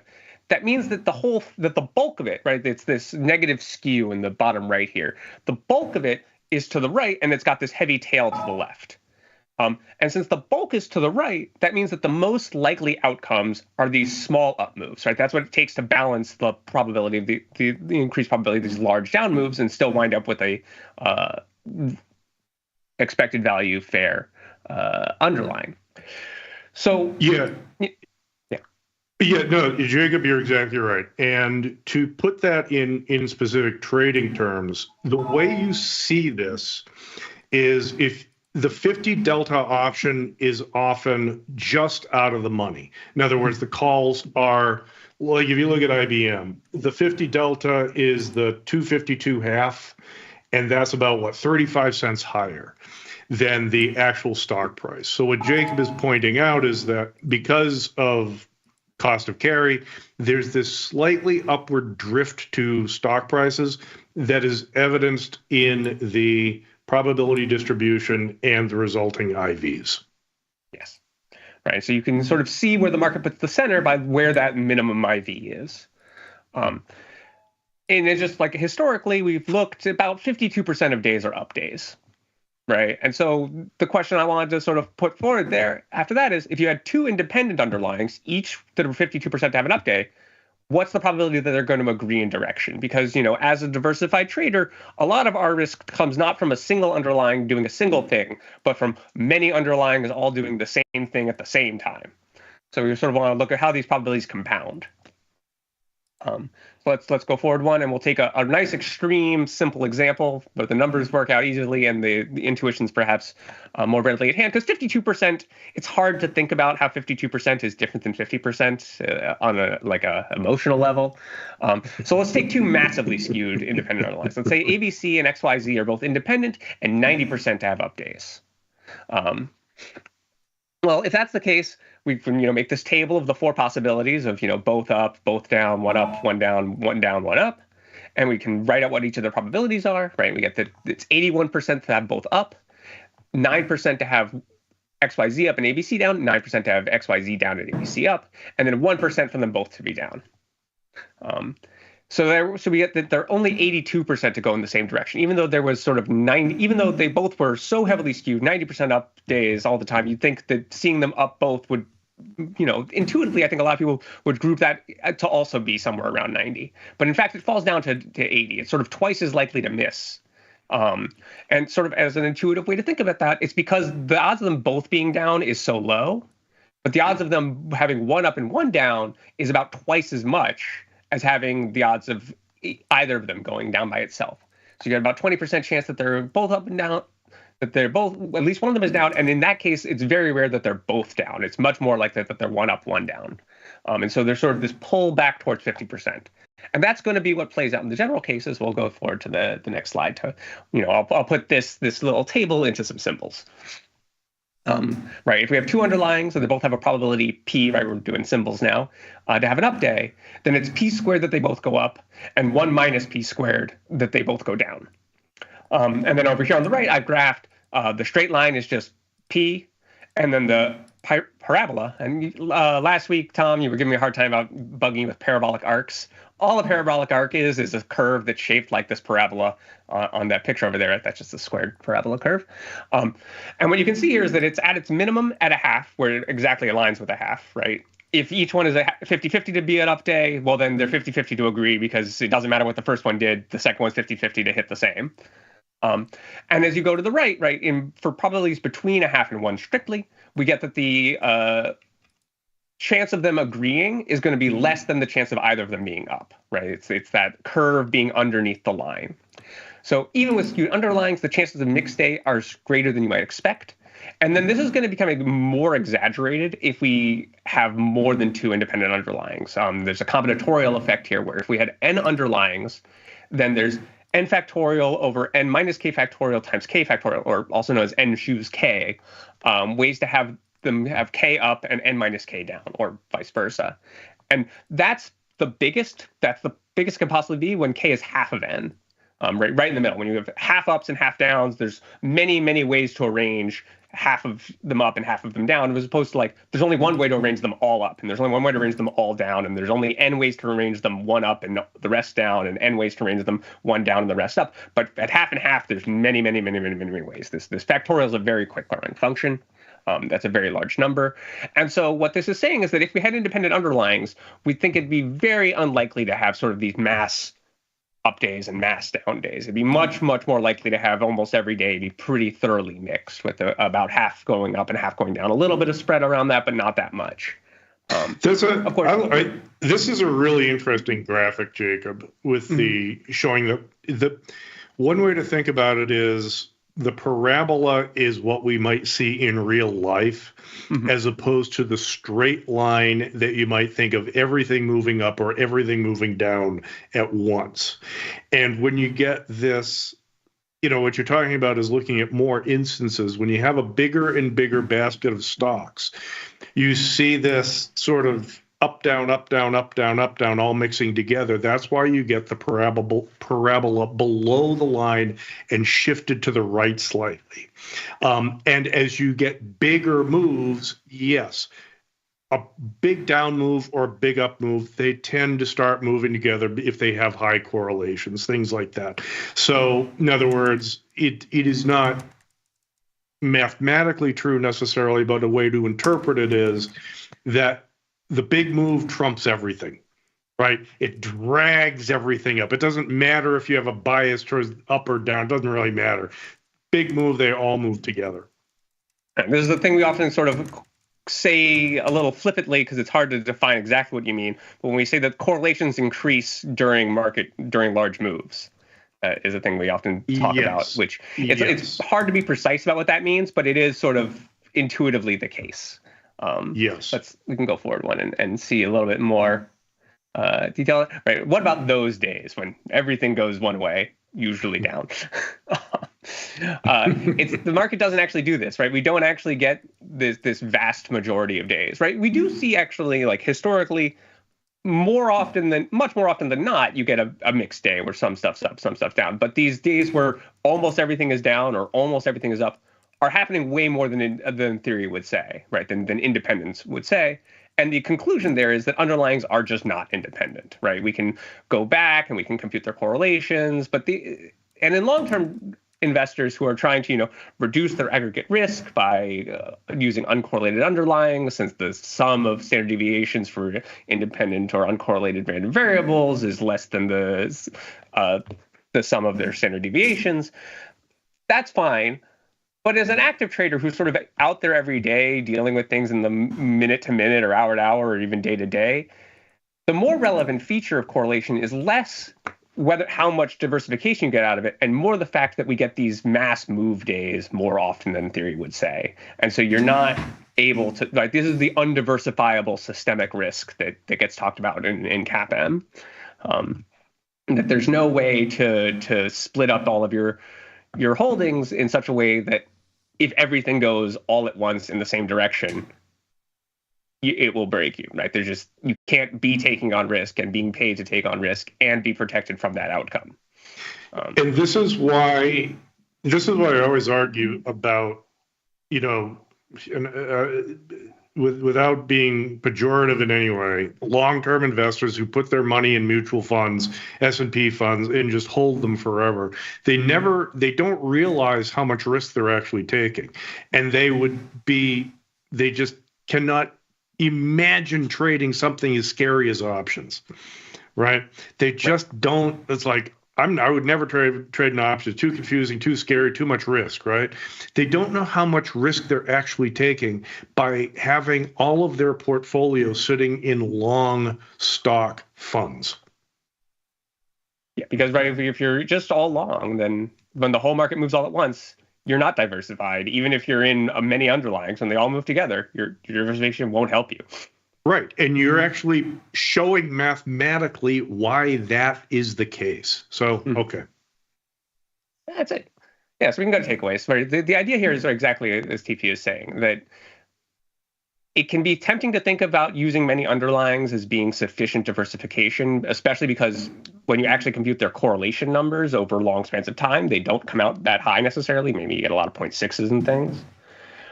But in the reality of things, we get significantly more of these mass move days than the independent theory or even the constant correlation theories would dictate. So between the put skew and the efficient market hypothesis, we showed that individual underlyings are more likely to have up days than down days. And across multiple underlyings, this effect aggregates. If they were independent, we would see it diminished, right? We would see that the parabola falls below the line, and it's even more pronounced if you have more dimensions. And for retail traders, the correlation between underlyings is perhaps most relevant in how it can result in these broad market moves, even more so than whether or not you get proper diversification out of things. It's the fact that you need to be prepared for these everything to go up or everything to go down, right? Which is, it comes back to sizing and staying attentive more so than anything, right? If you have your entire portfolio in S&P funds, then you are very exposed to a big move in the S&Ps. Even if you're in S&Ps and Qs and, you know, some individual equities, when they all move together, they're all moving together and you're going to get burned. With option trading, you can do a lot more to decide where you want your risks placed, what outcomes you want to be bad for you, right? You can be premium short on some underlyings, premium long on other underlyings, things that are much less likely to be highly correlated like this. You have a lot more control over where you want your risk placed. And I think that that's, like TP was saying, one of the harder things for people to get their minds around when they want to get into option trading, but it's one of the more powerful features of it as well. Yeah, 100%. And that was your easy piece? It's a medium piece. Well, for Jacob. Medium. That's a medium piece. It's all okay. Right. Now, next week, you'll get Tony back. You'll get to feel like the big brain in the room again. It'll all be good. Jacob does this when he's taking naps.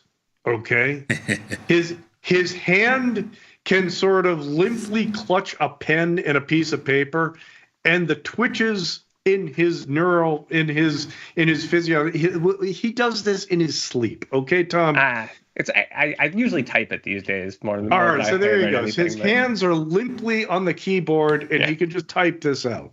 You know, /LN /FRAC. He does a little editing, bada boom, bada bing. He's got a formula. Thank you, Mr. Proman. Much appreciated. Thank you, Tom. Thank you, Tiffy. Enjoy the rest of your day. Thank you, Jacob. All right, we'll be back in, we're running behind, so we'll be back in 90 seconds with Scott Sheridan. TP, hang on with us.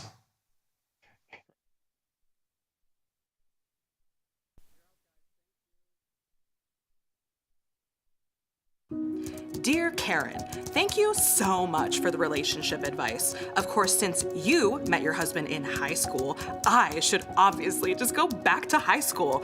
Can't wait to win the Nobel Prize for my development of a time machine. Signed, Regina. Sometimes it feels good to get smart. Get even smarter with live trading insights and some live taunting. You're mistaking me for someone who cares. From the smart mouths at tastylive. If you missed the live show, here's our cherry on top weekly recap. You are making it seem I want to go. I know you do. Listen, there's a lot of things I want to do too. I'll be the night last night. I didn't have it in me. But back in the day, I could do it. I'm older now. You know. Omaha. Hold on. What did you want to do last night? I missed that. Don't repeat that. No. No. What did you want to do? I do this every time I'm here. I just want to know what every time I'm here, we gotta go down this road. What did he say he wanted to do? Do you need me? Do you want me to? Because usually when he wants to do something, he just said, she says, go in the and do. Here you go. Here's the. Get in the. See you later. Nick is gonna be sick.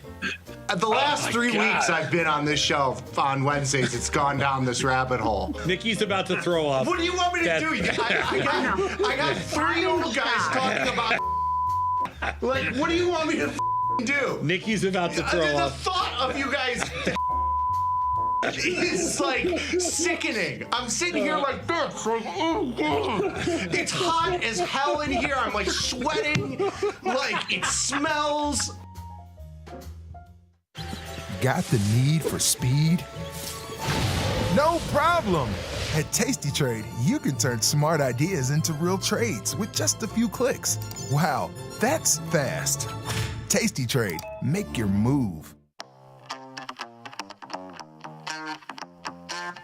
In the world of options, somebody once said, for every gimme, there's a gotcha. It's all about generating positive expectancy in your portfolio. Welcome to Option Trades Today. I'm Tony the Bat Batiste, and I've got not one, but 2 trade ideas for you today. Exploring zero DTE. We promised you we would take a look, and here we go.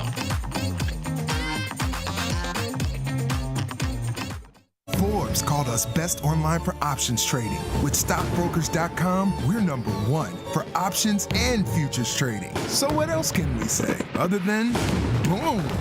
Trade like a trader. Tasty Trade. Make your move.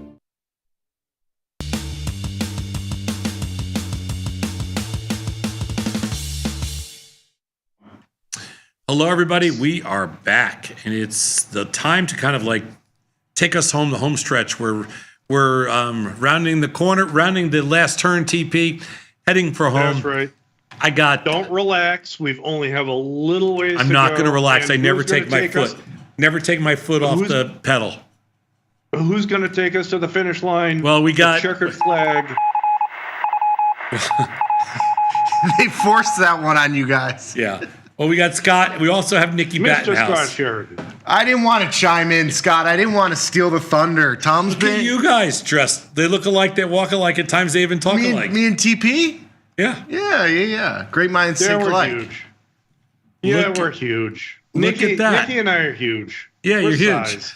I mean, your purple. I mean, your blue stands out a little bit more. Yeah, he's got kind of like the Saturday Night Fever type blue. Yeah, I do. Because because Nikki, I was listening Nikki. You know to Saturday Night Fever? Of course, I was listening. What do you think Batista listened to back all of this? Come on, that's how I learned all my moves. That's a great or Saturday Night soundtrack. Don't pick on that soundtrack. It's a great one. It's a classic. Hey Nikki, does your dad wake up to like Bee Gees music? I hope so. Yeah, he wakes up and he gets the hair flowing a little bit. Yeah. Yeah, like staying alive. It's the hair flowing. Yeah. He's got the lapels, Okay, Nikki, do you miss your dad? Because I know Tom does, but he won't admit it. No, I'm good for 1 week. Listen, 1 week. I'm traveling with Tony this year. I got to spend a lot of time with him this whole year. I'm good for a week. Yeah. No, I actually had to ask production when my dad gets back, and Garrett looks at me and goes, "Don't you know?" And I go, "No, I'm the bastard son. Oh, I'm the leftover. I'm the one left behind." Oh, the young prince is on the boat. The young prince is on the boat. Grouper, tilapia, fishing for toxic fish. Yeah, Nick, you're not going to get food poisoning by eating a poisoned fish. That's the goal, but the fish is from the Gulf of America, so it's nice and pure. Yeah, it's pure. Pure. Yeah, Gulf of America. All right. More importantly, Tom, do you have plans tomorrow night? What? You have plans tomorrow night. You think somebody wants to hang out with him? He said that like it was like an anomaly. No, I have no plans. Why? What? The dates. What? Okay, I'm not asking you on the date. Do you have plans tomorrow night? No. Okay. Could you do me a favor? Yeah. Find somebody, maybe the missus, but I don't think so. Find somebody that wants to go to the Bulls game. Get tickets to the Lakers Bulls game. It's going to be a great game tomorrow night. Ooh. Oh. Could be fun. You pull those strings. You get a couple courtside seats. You know some people. You do know people. Yeah, you know people. Getting on the Bulls bandwagon all of a sudden. I am so on the Bulls bandwagon right now. I've been painfully watching them going like, okay, they're just stuck in basically, mediocrity forever. I got to tell you, they're fun to watch. And this might be the last time you get to see LeBron. So you got a double. I wish I could watch them. I wish we could watch them. Right? I know you can't watch them. That's what I'm saying. I see some of the highlights. They look good. Nikki, would you go with Tom? Would you be if he's daddy buys the ticket? Will you go with him? 100%. 100%. There you go. I'd so say you got somebody's willing to go with 2 courtside seats, even with the Bulls as bad as with 8 games under 500. What? $5,000 a piece. $5,000 a piece for LeBron. Easily, probably more. Yeah. Yeah. So do it. Come on. Hey, I'll throw in. I got parking at my building. You can park there. Little. It's a little bit of a walk. Little inside note. If I courtside seats, they throw in parking. And I know there's a special Sosnoff parking as well. I've used it before without authorization, but they did look at me weird when I was like, when they're like, "Yeah, what's the name?" I go, "Tom Sosnoff." They're like, "No, you don't look like a Sosnoff." Nikki, Vinny can pull that one off without an issue. Oh, Vinny has his own. Vinny has Batista parking. I don't get the Batista parking. Nikki, what you have to do next time somebody asks, just put your hands on your face, rub up from your nose. I'm Tom Sosnoff. Yes. I'm Tom Sosnoff. That's him. Oh, Mr. Sosnoff, of course. Speaking of putting it through the hair, but you can't because he's got the beret on. Is it true? Did you skip the beret yesterday? On the clothes. Oh, it looked like it looked like a decrepit old grandmother. It was so gross. It's like that old monster from Tales from the Crypt. Remember the skull with the gray hair? Yeah. I'm pretty much about to abandon the What? No, you're gonna abandon. I was gonna say get 3 or 4 and just leave them around. I'm on the verge of abandoning the beret. We're running out of time because I know we got to get to Johnny Trades and I got to do my list. But wait, tell me what's people want to know. Scott, it was bad. It was a bad look. It was a bad look. I kind of like the look. Beret? Yeah. What? Baseball hat or just commando? Going for it. No, I'm going commando. Or something? Commando. Wow. Ooh. Oh no, that was the best thing. So Scott, were you there for his terry cloth shirt, the sweatshirt, the white sweatshirt? The white. Yeah, you saw the white terry cloth sweatshirt, right? I didn't know it was terry. I didn't know it was terry cloth. It was terry cloth. Yeah. So I see him walking, doing his waddle to lunch. I go, Tom, that's a really nice sweatshirt. I really like that. Liar. And I go to touch it. I'm like, is that terry cloth? I go to touch it, and he does one of these, and he's like, no, don't put your grubby hands on this. I go, dirty whoa. Little paws. I go, whoa, okay. And I go, that's really nice. It must be nice on the skinny. He goes, yeah, I don't wear a shirt underneath either. So he was wearing that sweatshirt with no shirt underneath. And then I asked him, I said, do you have the matching set? And he goes, oh yeah, those are really nice too. And I go, do you wear those commando? And he goes, I'm always commando. And so I'm sitting there, I'm like, the guy is here in a terry cloth sweatshirt with nothing underneath at the office. This has to be an HR violation. It's a shirt. Who wears a shirt under a shirt? It was a sweatshirt. No, it's not a sweatshirt. It's a pullover. No. You're wearing a shirt under a shirt now, genius. I know now because because it's cold out, but it's a shirt. Wait a minute. I didn't know that was a box stat. Okay. That's straight out of Palm Beach, mall walking. If you wear the whole white outfit. Oh. Come on, wear it one day. Oh, it's Miami Beach. I'm wearing it's it ready to the for wedding. him. I'm wearing it to the wedding, to the pool. See, that would be a good wedding outfit for you. No, it's my pool outfit prior to the wedding. Do you have slides? What? Do you have slides? Yeah, well, I think I've been. You can't go on motorcycle boots. Well, you can't go on motorcycle boots to the pool in a velour sweatsuit matching. The family told me when we're taking family pictures, you go to the cabana. Yeah. You stand on the end so we can crop you out. We have a special seat for you, Tom. Yeah, we got. Don't Photoshop you in. We got a special place to put you. Yeah, they do the boyfriend treatment, the new boyfriend treatment. Put them on the end, so when they break up, you just cut the picture, and it's like they were never there. I've been in a couple of those. Yeah, totally. Well, I like to think I'm still in those pictures, though. You're definitely not. Right, definitely not. No. You still haven't found the one, so apparently they were right to put you on. Well, a lot of those girls are Jewish too, so they had to crop me out. You can't have a person like me in the picture with all the grandmas and stuff, all the nice Jewish families. You can't have this mutt in there at the end. Nikki, that just upends 3,000 years of history. You can't have that in a picture. Bro. I know, but I'm a halfie, Some they don't consider me legit. Tribe. You're legit. I know I'm legit, but some, it's very, when you get the real ones. Nikki, Nikki, they're right here. And because we know who the mom was, we're good. Thank you. You always know we know the father is because you guys kind of look alike. That's true. You always know your mother. Could have been. They can't fake that. Your mother. Father, you never can't always be sure. All right, let's pull this back because we do got to get to Johnny Trades. I'm going to do my top 15, and I will exit stage left. So whether you are ready or not, top 15 symbols going through the system. First 40 minutes today, no broad-based indices or futures. Time for you, number 15. SMCI.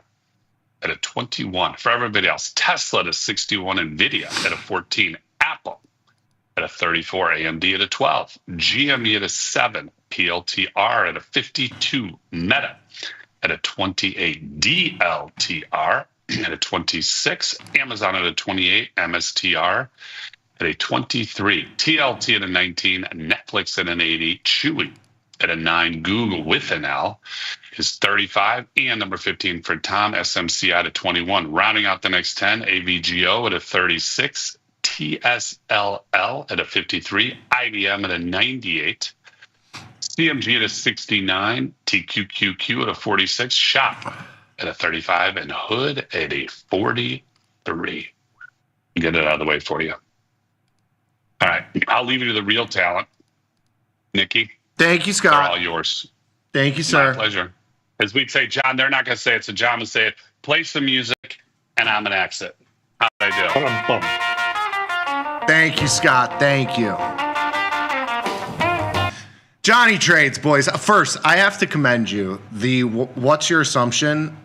That goes down in the history books. The range of content specialty that you put on was pretty incredible. Trades, calls. Adriel, hold on. Trade from Jack.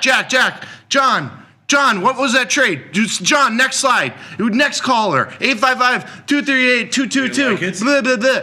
Yeah. I liked it. It was really good. I thought it was good too. Why you got the phone number. Flatter him, Nikki. Why are you trying to flatter him? It will. He's not. Trust me, he's not. He's going to hit me. This is a typical Batista move. This is like kill him with kindness before you smash him over the head and kill him with a shovel. In the back. Yeah, with a shovel. He's going to hit me over the head with a shovel in 2 seconds. Who comes up from behind you? Nikki Batista. TP, this is job security, baby. You know, just kissing the ring a little bit. I got to do what I got to do. I get it. I get it. All right, I got a couple trades for you. Johnny Trades, you ready? Go ahead. All right, let's do it. Tree trade ideas for you. Tree of them. It's a very Chicago thing to say. Of course. All right, first one. Not as much as can you borrow me some money? FCX, you got a position? I do not.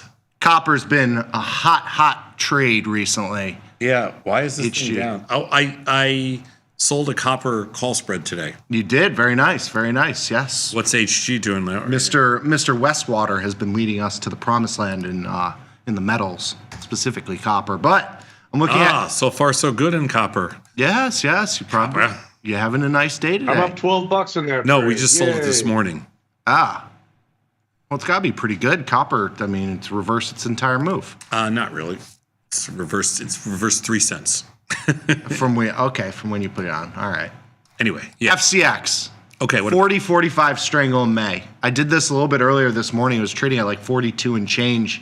It is now down to 41.50. What are the strikes? I did the 40.45 strangle. I did it at $3.18 credit. You can adjust those strikes, but it was a pretty heavy delta. It was like 35-ish delta on each option, but you can move them, if you don't want to take too much risk.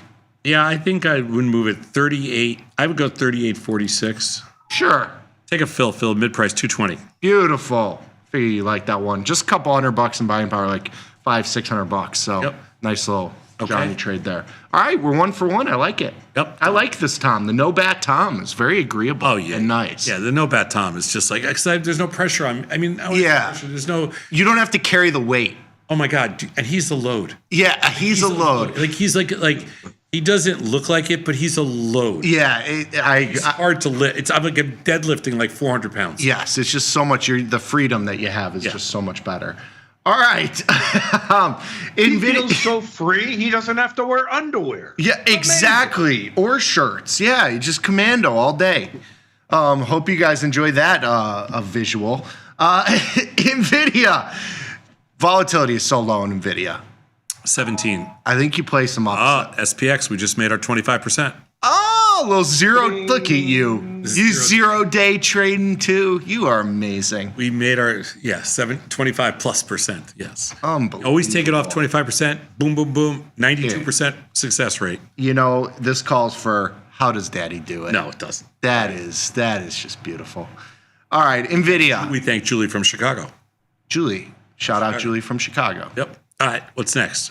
Call diagonal in NVIDIA. Longer duration. I'm sorry, I messed the strikes up a little bit, but I'm going out to June. I'm buying the 125. I'm selling the May 135 against it. You're buying the June? The June. I messed it up on the slides. I'm sorry. You're buying the June 125? Yes. Okay. I'm selling the May 135. It's a cheapie, $500. Buying the June? Oh, buying June, selling May. Yeah. It's on the yeah. May. A little longer duration. 35? Vol's so low, you know. I just figure.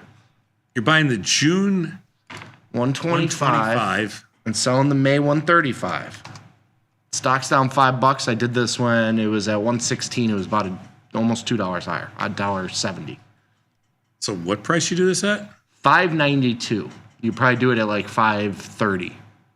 It's $5.50 right now. $5.50. And what price do you pay for it? $5.92, which means you get a better price than I did, which is rare. Yeah, but I think the better trade. Do it 1 by 2.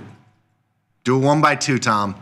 Do it's it a big 1 boy by trade 2 with the 130s. Okay, and do it for a scratch, basically. $2. All right, there you go. I like it. That's a crab trade for you. That's not a crab trade. A calendarized ratio. Crab trade. Calendarized I'm going to do ratio. this I'm going to do this. I think it's going to trade 204. I like it. 203. I like it. I like it. Look at this. All right, what do we got I next? love this. All right, last one. This is a stock. I was looking for something to try and find some short delta in. Have you looked at IBM? Have I looked at IBM? Yes. I just put a trade on IBM today from What's Your Assumption? Very nice. Well, IBM. I will tell you what I did if you want to wait one second. Yeah. I'm excited. IBM, we did it this morning. We sold the 215, 290 strangle, and we sold it for 390. It's 284 right now. Nice. Well, what did you want to do? I did a little call spread. Just got a little short delta. It's been pretty strong into this down move. It has been, but I kind of like the strangle we did today better. That's fair. I did the 265, 275 call spread. I did it at 295 credit. Okay. 1/3 the width of the strike. Like I said, I just did a strangle. I'm good in there. All right. Beautiful. I don't want to push you into things you don't want to do. Thank you. You know? I did two. Yeah. I mean, we got on 10 trades from our customers today, plus 2 from you. That's 12 trades. Plus some call-in trades. Plus we bought some bonds, plus some other stuff. So we got a lot of stuff on. I got probably 15 or 16 new trades on today. You know what the kids would say? It was a clinic. You put on a trading clinic. Some of the best I've ever seen. Hey, we should send the last hour of the show to your dad. Oh, and teach him something. I mean, from how it's done. It's about time. It's about time. It really is. Put the fishing pole down. No, he's waiting for his video. breakfast burrito right now. He's not fishing yet. I talked to him. Oh, you talked to him? Yeah. He was starting some fights with some people on Teams, and I said, "Don't you have something better to do?" And he said, "No, I'm waiting for my breakfast burrito." Where's his breakfast burrito from? I don't know. So I've only been to Florida once. What have they caught? Anything good? I saw a picture of the grouper, but you know. Yeah, I saw that picture. Yeah. That's all. You know, I don't have any special access. Bastard child. They don't eat that, do they? I think you can. I don't know. No. Oh, Nikki, there it is. There's my little man. Look at Vinny. Nikki, you may be the only surviving member of the family. You don't want to eat random fish from the water. Yeah, I don't want to eat the random fish from that water. It's the ocean. That's where all the fish come from. What other place you get fish from? You get it from the supermarket, then you don't know where it came from. The freaking ocean. I know. I don't like things where I know where they come from. I don't want to know. No, fish should be purchased from professionals. Ah, yes, professionals at the omakase. Yes, $100 per piece for my fish. I do not eat your peasant fish. I'm Tom Sosnoff. He's Tom Preston. He's Nikki Batista. Stay tuned for Liz and Jenny. They're on the floor of the SIBO with Kathy Clay. They're going to have a fun time in the next hour. Enjoy, and we'll see you back for Truth or Skepticism at 1. And, Nikki Bat and Mike at 11. Yeah, of course. Every day at 11, Option Trading Concepts Live. Best show on the network. That's what I hear. Nikki and Mike, best show on the network at 11. And Liz and Jenny coming up next at 10. And then at 1, Truth or Skepticism. And at 2:30, you're going to get your fill of me today. 2:30 with Vecchio on Last Call. Beautiful. Nice. Ciao, boys. Nice. Ciao for now. Wow.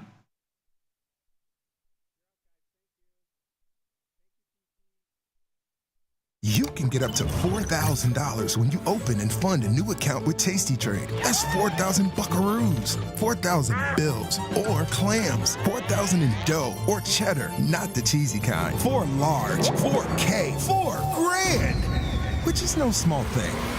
Open and fund a new Tasty Trade account and get on the platform for traders who just want to trade. And did we mention a bonus of up to 4,000 smackaroos? Tasty Trade. Make your move. Look who's back testing. Tasty Trade now has options back testing for free. Test your trades with over 10 years of data for the most popular symbols. See how your trades would have performed in the past. Look back at profit and loss and take the guess out of guesswork. Oh, did we mention that it's free? Get back testing at Tasty Trade. If you missed the live show, here's our cherry on top weekly recap. What is going on over there, girl? His hat was a late entry today. He came in, it's all jaunty now. It's you gotta move more towards your left. I hate when that happens. Your other left. Like when you can't get your you can't get your bangs right. I hate that. I know, you know? I hate that. What's going on with you? I'm watching you walk. What did you do? Did the corned beef king of Chicago get taken down by his own corned beef? Looks like it. Is that what happened? Looks like So you gave yourself the gout? So you use your phone to take a picture, like if the print on like a bottle or package is too small, if you take a picture of it, you can make it bigger. Yeah, I do that all the time. That. My eyesight's perfect. We literally tweeted a photo of you out this morning. Put that photo up. Be so for real right now. Oh my God. You can hear them laughing. You can hear them laughing. Studio, but that's Tom right now. That's my view of Tom. Beautiful. He came in wearing that today. Wait, what does the back say? Does it have your name on it? No, I would never wear a shirt. Now, I'm glad you brought that up because only the biggest loser in the world would wear a jersey with their name. Hey! There they are. Hey! JJ. Put him up. Put him up. Put him up. Only the biggest loser. There they go. Scott, what's up, my man? How's Japan? Scott, you better have not worn a jersey with your name on the back. Nobody wears a jersey with their name on it. Look how good that looks. That is so lame. I'm sorry. You can't do that. I'm so embarrassed that JJ is wearing that jersey. What does it matter to you what someone else wears? There's a code. What is the code? It's all right. There's a code. In Chicago, if he wears a jersey with his name on it, somebody's gonna throw a beer on him. Would you like to say hi to Mr. Tom Ricketts? We're having an argument on air right now, and you got to put it to bed for us. JJ's wearing a jersey with his name on the back, and we're arguing whether or not, according to the guy code, you can wear a jersey to a game with your name on the back if you're not a player. Mr. Ricketts, sir, my argument was that these beautifully crafted jerseys were a gift from your organization and that it is an honor to wear the jersey with your name on it. And my argument is no guy in the world should wear a jersey with their name on it and not expect to have a beer. And I'm trying not expect to have a beer thrown on them. I'm trying to stay out of it so I get one of those jerseys one day. I think it's okay. Yeah! I've gotten jerseys. I think it's okay. If you're a big Cubs fan and you go to a lot of Cubs games, having a jersey with your name on it is 100% fine. There you go. Did you see Ricketts after we talked to him? Yeah. We asked him if he thought it was okay if you wore a jersey with your name on it. I did see that. He said and yes. he said he would never do it, but, you know. No, he did not. He said yes. I think it's okay. Yeah! Okay, revisionist history. It's recorded. I saw it. Get the full scoop by checking out the archives at tastylive.com.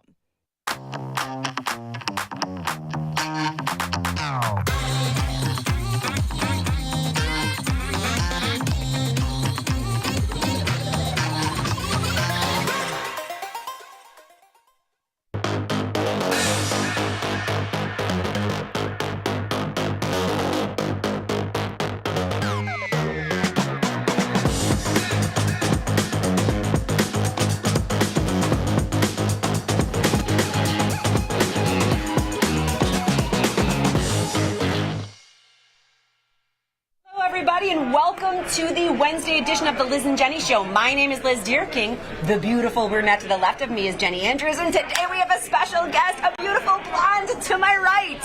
Oh, Kathy Clay. She is Global Head of Derivatives here at the SIBO. Thank you so much for joining us. It is our pleasure to have you. And we owe everything to Kathy. She's the reason we're here on this floor. It is true. Oh, that is true. First of all, this is a pinch me moment, no doubt. To be on this show that I've watched so frequently, it's just an honor to be here. So thank you for having me. Let's go back to crediting me, though. It is 100% your credit. 100% your credit. This is our favorite day of the week. We film here one day a week on Wednesdays, live from the SPX pit.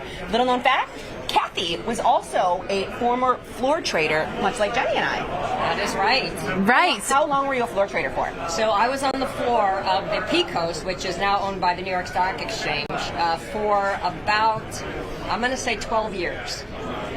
It's a long run. It's a long run to be on a trading floor, as I think you guys could attest. And then you transitioned to the SIBO after that? No. So then I went upstairs and I was trading from upstairs. And then I got involved in a fintech company that did derivatives analytics, which we ultimately sold to SIBO. And that's how I found my path to Chicago.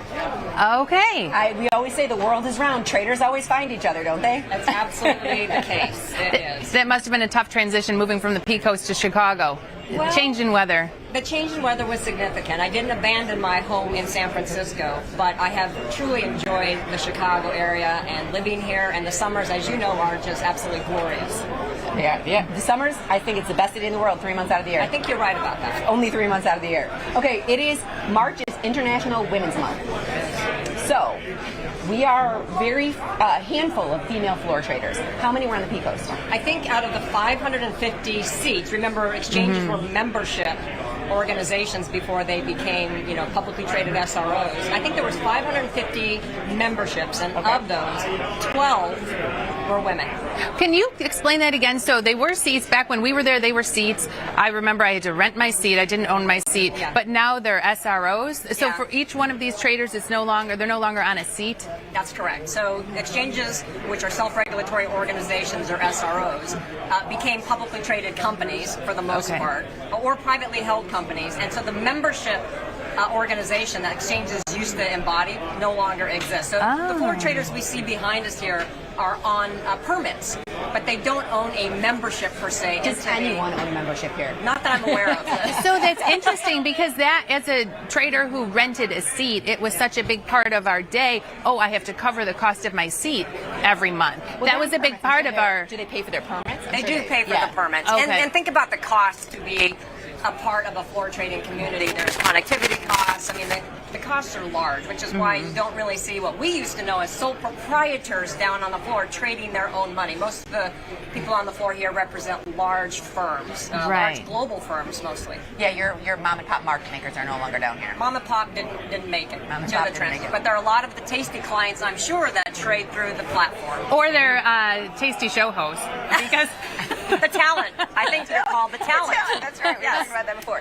All right. I do want to know, inquiring minds want to know, what was your badge and do you still have it? J54F, and I do have it still. I still have my trading jacket, which if I'd known, I should have worn my old trading jacket. J54F. So they weren't, it wasn't like she was LIZ, I was JNY. We didn't have that on the P-Coast. You really had, utilitarian sort of badges. It wasn't like you could be your name. I know. It's like a prison badge. SIBO was more fun. So on the tickets, the broker would write J54F. That's correct. That's crazy. That's correct. Do you still have it? I do. Of course I do. What color was your coat? It was the old Timber Hill coat. So was blue and red. Yes. Do you still have the coat? I do, and it's quite worn. The pockets are We should have worn our coats because I still have my timber coat too. You do? Next time we do this, we got to wear those. Well, see, isn't that interesting? We both started for Timber Hill, which was the market-making arm of Interactive Brokers. Correct. Yeah. Yeah, we both. Yeah, that is very true. And the fun story, and I think we're probably gonna tell this again on the podcast as well. But when I re-met you again, Because I don't know that I've ever physically met you in person. No, when we were kind of on the phones, and back then it wasn't Teams or Skype. It was phones, so you never really saw the face of the person you were talking with. And there was no pleasantries. It wasn't like I was like, hey, Kathy, how are you? No. I'm like, Goldman Sachs is coming in here. No, exactly. Like time was of the essence. And then I'd hang up on you. So when I heard your voice recently, I was like, you're Kathy from the B Coast, which was kind of fun. Yes. So I think I was in your office, and you heard my voice, and we connected because we recognize voices, not that we recognize faces. Yeah. And honestly, that was the greatest day because we spoke with you that day. You mentioned us coming and filming from the floor. We were so excited. We thought, this is amazing. We get to film from the SPX pit once. We thought it was once. And now we're here every week. Well, you guys are trailblazers. I'm going to tell you that because since you guys are here once a week, the inbounds from media outlets that also want a presence on this floor on a regular have really come in. So thank you for being the trailblazers, showing what can be done from this floor from the media perspective. Our viewers love it. It's such a change. It's such a change from our everyday show to be here with the pit in the background. They see the market makers. We see all the orders going through. We can watch the board. It just brings a different dynamic to the show. It's incredible that you're bringing this experience to your audience. I mean, this is a unique look at really how the sausage is made from the floor trading environment. And by the way, this floor still does 20% of SPX volume. That's how much comes down to this pit. And the VIX pit, which you can't see, does 40% of its volume on this floor. So it's just crazy the amount of volume that really gets executed in this floor environment. Well, and what I love about it is we talk about it all the time. We talk about the floor and the low rumble. And the very first day we were here, it was a CPI report, and the place was going bonkers. And it was so fun and exciting to see that it really is. There's still a lot of stuff that's open outcry. No, a lot of it is electronic. But the zero DTE SPX, I think, has swept the nation. You guys really have a corner on this market. Yeah, I mean, if you think about the electronic flow into the SPX, it's 99% of the flow is really done electronic, but the order size is about 4 contracts. And when you compare that to what comes into the pit environment, those are 20 contracts and above easily. So you're talking about the larger, complicated, multi-leg trades that are coming down to this floor environment for the price discovery function that this floor is designed to provide. Meanwhile, there's a very vibrant electronic market that's obviously happening that's unseen here on the floor. I'm so happy the world gets to see this because so many people thought the floors were dead, the floors were gone, and then to see it.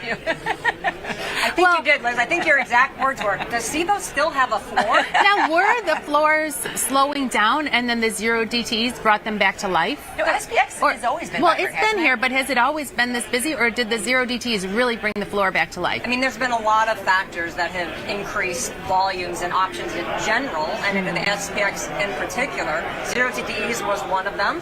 The rise of the retail trader, because they've just become so much more sophisticated, thanks to educators like you are really coaching and teaching. That sounds like a good movie. That I was going to say. Of the retail trader. that could be a title of a book would be a with really sequels. I mean, that sets you up for sequels as well. I'm stealing that, but we'll give her credit. I didn't use it. That was not mine, so you can take it. Yeah, but it really has brought more volumes into this pit because there's just more volumes in general. So it's such a vibrant community. It's something that we at SIBO think a lot about, fostering the continuity of such a critical ecosystem for us where super important trades get executed, and we want to make sure that this environment persists. And you talk about the rise of the retail trader. The retail trader loves the cash settled products. And so here we have probably the most active cash settled product. Probably the busiest cash settled product, or the most contracts in a cash settled product. Sure. But you've also changed the game again when you introduced XSP, which is a nugget of SPX. It's a tenth the size of an SPX contract. Like the rise of the retail traders, nobody I know can be zinging, selling strangles in SPX. But it's interesting. We do see this increase in volume in the XSP contract, but retail traders have become so savvy. Again, I think thanks to a lot of your educational efforts, that they know how to use spreads and make sure that they have low risk trades that don't eat up a lot of capital. So they're actually able to transact in the big contract, SPX, using these strategies that really don't require much capital. We talked about it yesterday. We had a viewer write in. We take live questions during the show, and we had a viewer write brave. in and asked, how do I scale down the SPX? And we said you could do a spread, or he was looking at XSP. So we looked at both, compared the two, and it's nice that you have those two products SPX for 2 different account sizes, or you can easily scale down the SPX with spreads. Yeah, for sure. And to your point, I mean, SIBO is the home of cash-settled index options. Not only do we have the S&P 500 and the VIX complex, we also have 5 of the MSCI products listed here, as well as the FTSE Russell. So I think we are home of cash-settled options. You are home of cash-settled, and this is terrible, not trading advice. I'm going on vacation next week, so I loaded the Flotola with things that are cash-settled because I don't want to have to worry about it. You don't. I don't want to come in and get assigned, so it's the greatest thing ever when you don't want to have to worry. You don't about have to worry about it. It's really nice. And that's a good point. Going on vacation, put on these trades. Doesn't matter. When you come back, you don't have any stock positions or futures positions. There's no risk of early assignment. Nope. There's no residual physically held security that you have to manage risk after the fact. So I agree. I think cash settled is really taken off because of these risk benefits that it provides. Well, you also, and I know you're going to give me the name of the products. I'm losing to it right now. You also have some Bitcoin cash settled products. We just released our Bitcoin index options early December, I think it was. CBTX is the big contracts. MBTX, the mini, is the small contract, but cash settled as well. So there's no worry if you're out on vacation that you're going to end up with an ETF that you have to risk manage post expiration or any early exercise. And those just track Bitcoin. They do. They track a basket of 10 ETFs that track Bitcoin. Okay. So many of those ETF that were launched and track Bitcoin were listed on our equities exchanges, and our index team creatively created an index using those ETFs so that then we could list cash-settled index options on that basket of Bitcoin ETFs. Ingenious. I mean, the team is incredibly creative. It is ingenious. Yes. I mean, okay, so I know Tasty's listening. We love our Tasty team, but SIBO has the best team in the business. Like, everybody's so professional. We've met a lot of the people upstairs that are creating these products and doing all this stuff. Yeah. And I mean, I'm going to be biased, but we do have, in my view, the best global derivatives team in the industry. We have an innovation arm called SIBO Labs. That's all of our product development, product innovation. We have a global client services function now that really coordinates across the globe. And one of our big strategic pillars is trying to bring that Asia-Pacific flow from those countries that really understand our markets and like to engage, have a very strong retail base, but they want to transact back into the U.S. markets. And what's better than the S&P 500 or the Russell 2 for them to get their teeth sunk into? So we're really spending a lot of effort standing up our operations across Asia-Pacific. It's amazing to me how you continue to create new products when this business has been going on for so long. It's almost like, how do you come up with it? Who do you have working on it? I think this business is in its infancy, personally. I think there's so much more that can be done, just because, like, no one knows about derivatives. But just creating, and I know, so we've created a handful of trades, and people will ask us, how did you create the trades? And it's not like we're sitting there thinking, oh, let's create a new trade. It kind of happens through trading, through discovery, finding out other things you're looking for. And so when you're working on creating new products, how does that process go? So the team continually talks with clients. And so there's gaps that the clients are looking to fill. Last year we listed variance futures, for example, because variance became a very expensive trade in the over-the-counter market based on some new margin rules. And so a listed variance contract we brought to market, and that's really client feedback. That's nothing we invented. Variance is a common OTC trade. So client input is a big factor in how we think about product development. But also, just as you keep track of what's trending for retail traders in the market, we keep track of what's trending in terms of new asset classes, new interests, so digital assets, and how we wanted to participate in the crypto ecosystem. Those things kind of inform themselves in terms of, do we want to be a part of this new evolving asset class or not? And then you start figuring out how do you create product that's additive to the ecosystem, and that's really how we do it. So if someone's watching right now and they have an idea or are looking for something that it doesn't exist, who would they contact, or how would they contact the SIBO with their input? Well, they can contact me directly, or they could go through our SIBO Labs. It's on our website, SIBO.com. You can find our innovation hub and get to a contact through that team. Okay, considering we're on the trading floor right now, the natives are getting restless back there. I can hear that. The natives are getting a little bit restless. Do you think you could jump right back in and start doing this? Yes. And I still dream about doing it. Don't you guys? Yes. I still have dreams that I'm in the pit and I'm, calling markets out to brokers who are coming in. Like, this never leaves you. So, Jenny, the first time we got down here, I was like, I want back in. It was so hard to kind of focus on doing the show. We miss it. You miss it. You do miss I was on the floor just about 10 years, so not as long as the two of you. My water broke on the trading floor. Tell me about that. With my second child. Like, they literally, that's how I learned. And did you finish the day is my question. I did. You No, did? I didn't finish the day. I checked the trade. I was in the middle of a trade. I checked my trade and walked off the floor. Okay. But that's how I learned. This is a fun fact, ladies and gentlemen. This is a new floor, so it's clean. But that's how I learned they clean the old floors with a leaf blower. Not, I was like, you're going to need something stronger than a leaf blower. Oh, you definitely need something more than a leaf blower after you broke your water on the floor. Well, you don't have the paper anymore. Back then, it was No. all paper. Every trade was written on a piece of paper, so you don't have the paper all over the floor. Yeah, there was paper. You remember, we were knee deep in paper and garbage, and it was just filth at times. No phones, no water. Did you guys have any of that too? There was no cell phones. You couldn't have any water. You could have bottled water at the end. And then remember, Water Joe came where they would put caffeine in the water because you couldn't have coffee down there? I did not get this that. This is how old I am. No. I do remember, though, you never wanted to lose your spot in the pit. Correct. Because real estate was everything, right? Correct. Mm-hmm. So there was a lot of traders that just did not use a bio break during the day and a few kidney stones as a result of not hydrating and not having bio breaks because you just didn't want to lose your spot. Because you didn't want to lose your spot. That's right. Were you in a crazy pit like that? I was in Microsoft for a while, which was Okay, crazy. But interestingly enough, the craziest pit on the P-Coast was the Sun Microsystems pit. And literally those traders were coming in at like 2 or 3 a.m. and to get their spot on the floor. Well, that's when Sun Microsystems was pretty, like, everything had its cycle, and you could see kind of, even on our trading floor, you could see everything would have its heyday. Yeah, and remember, the P-Coast had more of the tech names. So we had Compaq computers, Dell, AMAT, we had Micron, Microsoft, Sun Micro. We had the tech names, and you guys on the SIBO had the IBMs. Yes. The more like blue chip names, I was in IBM. Yeah, of course you were. I got to be in an exciting pit. I was in Corning Glass when the fiber optics were going crazy. Oh, wow. So that was busy, and that was a time when our pit went from 10 people to 30 people because everyone wanted a piece of the Corning Glass fiber optic world. Yeah. Now, because you grew up with those pits, do you still trade those stocks or have those stocks or like to look at those because you grew up in those pits, or can you not even do that? No, we have a restricted list at SIBO where we can't trade certain names, but I really do like to focus on the names that SIBO brings to life. I mean, the S&P 500, the Russell 2, the VIX, and our Bitcoin options. To me, that's a full portfolio. So I really just look at what we offer from SIBO and follow those. Well, one time on a road show too. So we used to travel, and actually, the SIBO. Some people from the SIBO do travel with us for our road shows.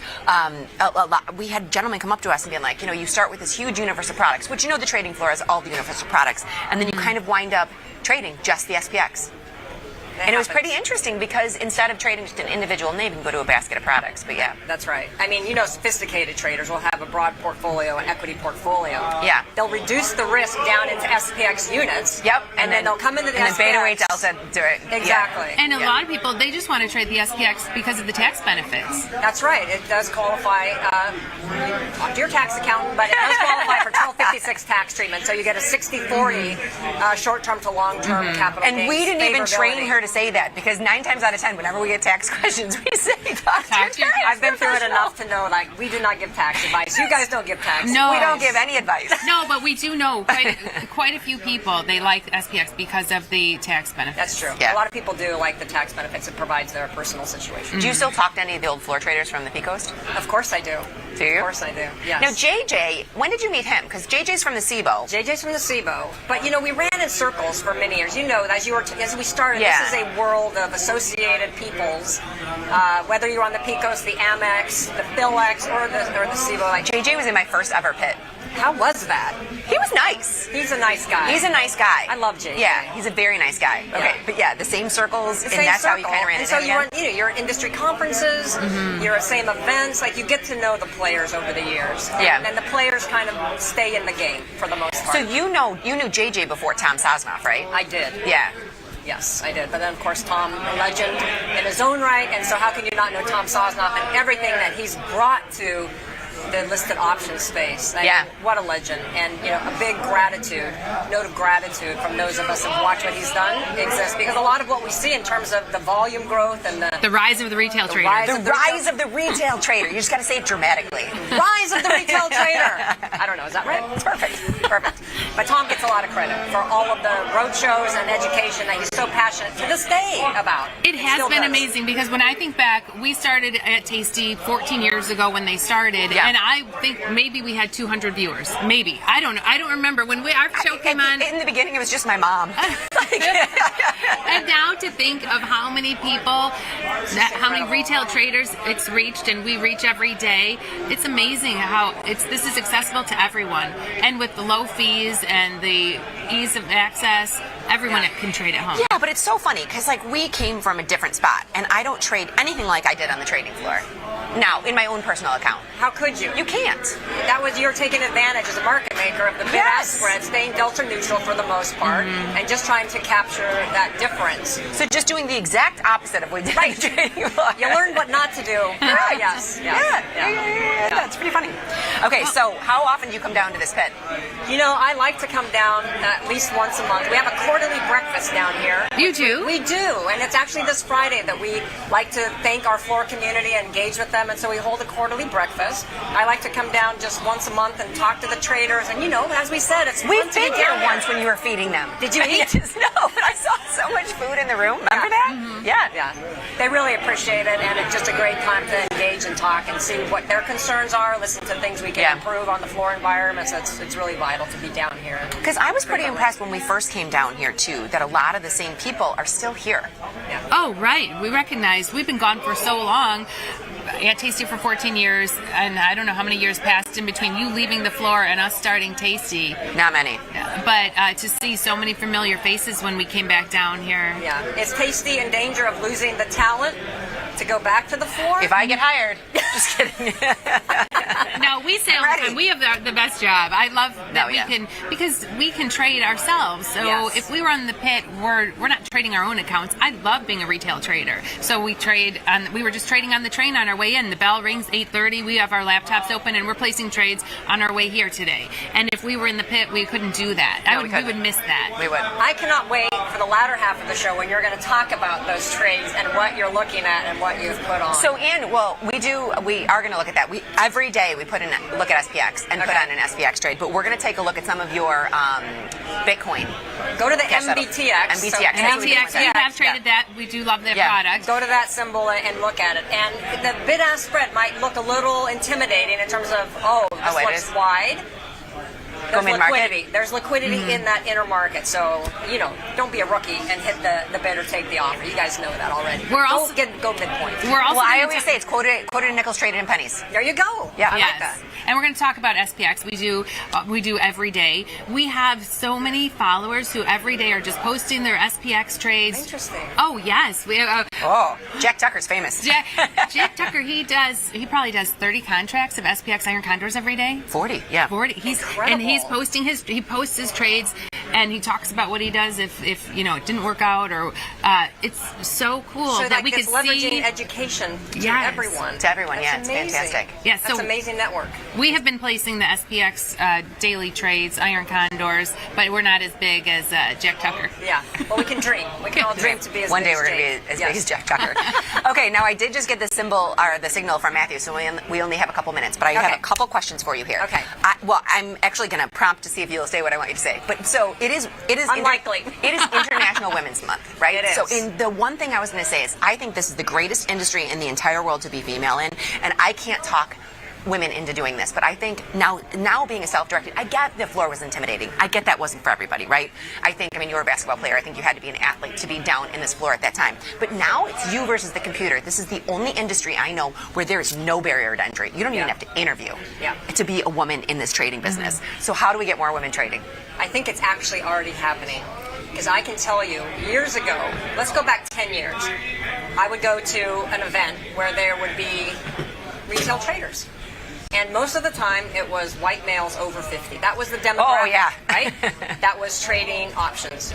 The recent events that I've been attending, I am so encouraged by the demographic that I'm seeing. It is diverse, it is young, It is women. It is many more people than the traditional folks that used to trade derivatives. So keep doing what you're doing. That made keep doing it. That gave me the chills. It's so nice to hear it because it's having an impact. It is changing before our eyes. And I bet if you looked at your base that views your show, you'd probably see similar demographics. When we do roadshows, we have seen a change over the years, and we do have more women at our roadshows, and even lots of young people now.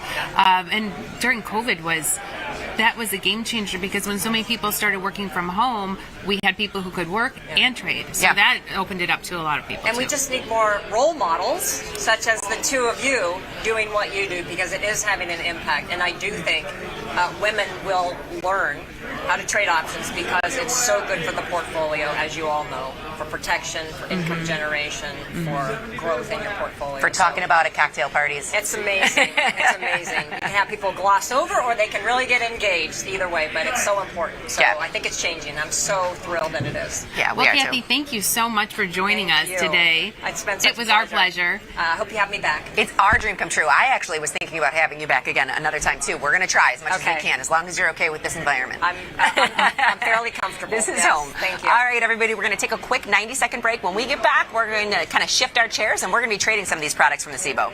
We'll be back in 90 seconds.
A late entry today. He came in. Oh, it's all jaunty now. You gotta move more towards your left. Oh, I hate when that happens. Your other left. Like when you can't get your bangs right. Oh, I hate that. I know. You know. I hate that. What's going on with you? I'm watching you walk. What did you do? Did the corned beef king of Chicago get taken down by his own corned beef?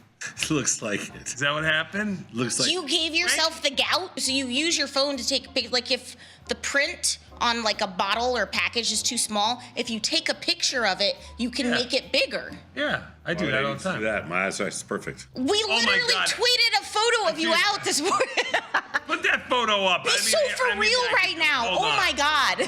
You can hear them laughing. You can hear them laughing. Studio, but that's Tom right now. That's my view of Tom. Beautiful. He came in wearing that today. Wait, what does the back say? Does it have your name on it? No, I would never wear a shirt. Now, I'm glad you brought that up because only the biggest loser in the world would wear a jersey with their name. Hey! There they are. Hey! JJ. Put him up. Only the biggest loser. There they go. Scott, what's up, my man? How's Japan? Scott, you better have not worn a jersey with your name on the back.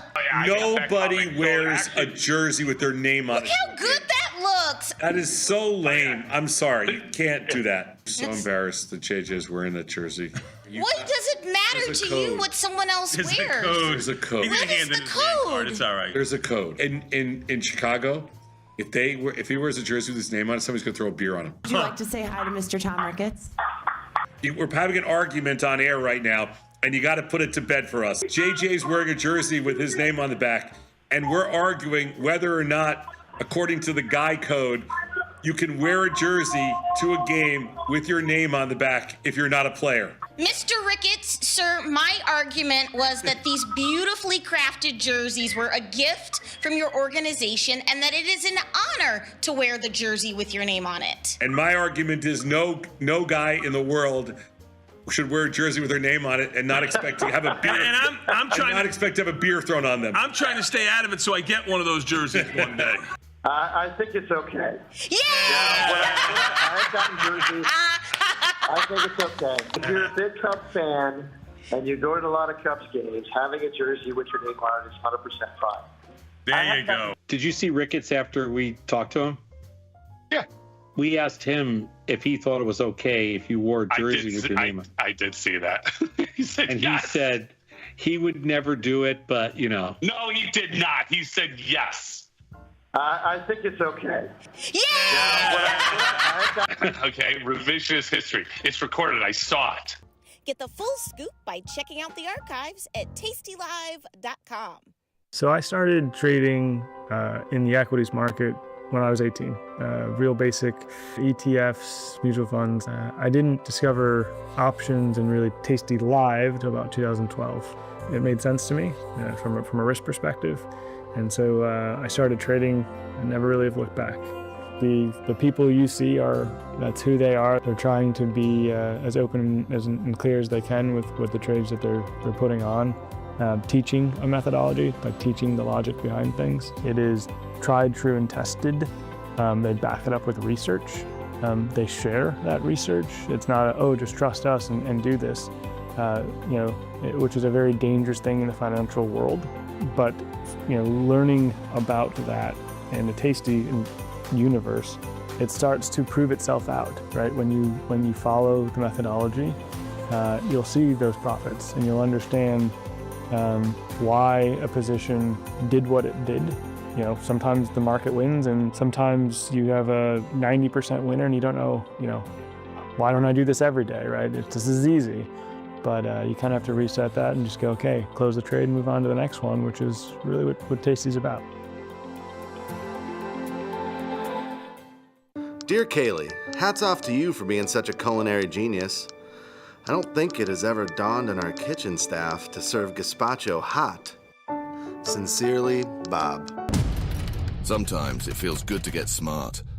Get even smarter with live trading insights and some live taunting. I don't want to fact check you with my vagina, but I will.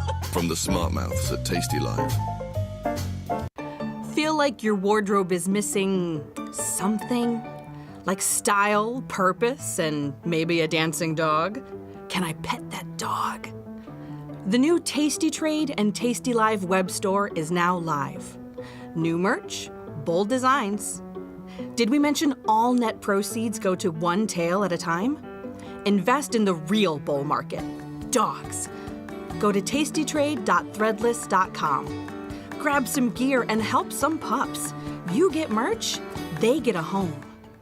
Here's what your buddies mean when they say to catch a falling knife. Ever seen a stock make a huge move lower? And maybe you had the thought, I'm gonna buy that stock. But then it just keeps going down. That's a falling knife. A falling knife is a stock that makes a big move lower and then continues to move lower.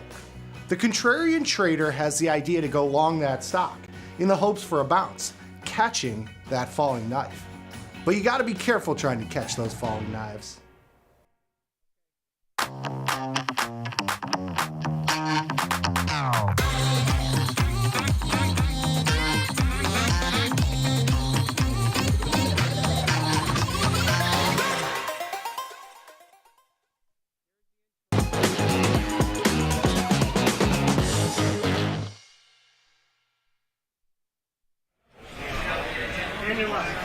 Hello, everybody. Welcome back to the Liz and Jenny Show live from the SIBO. Second half. I already missed Kathy.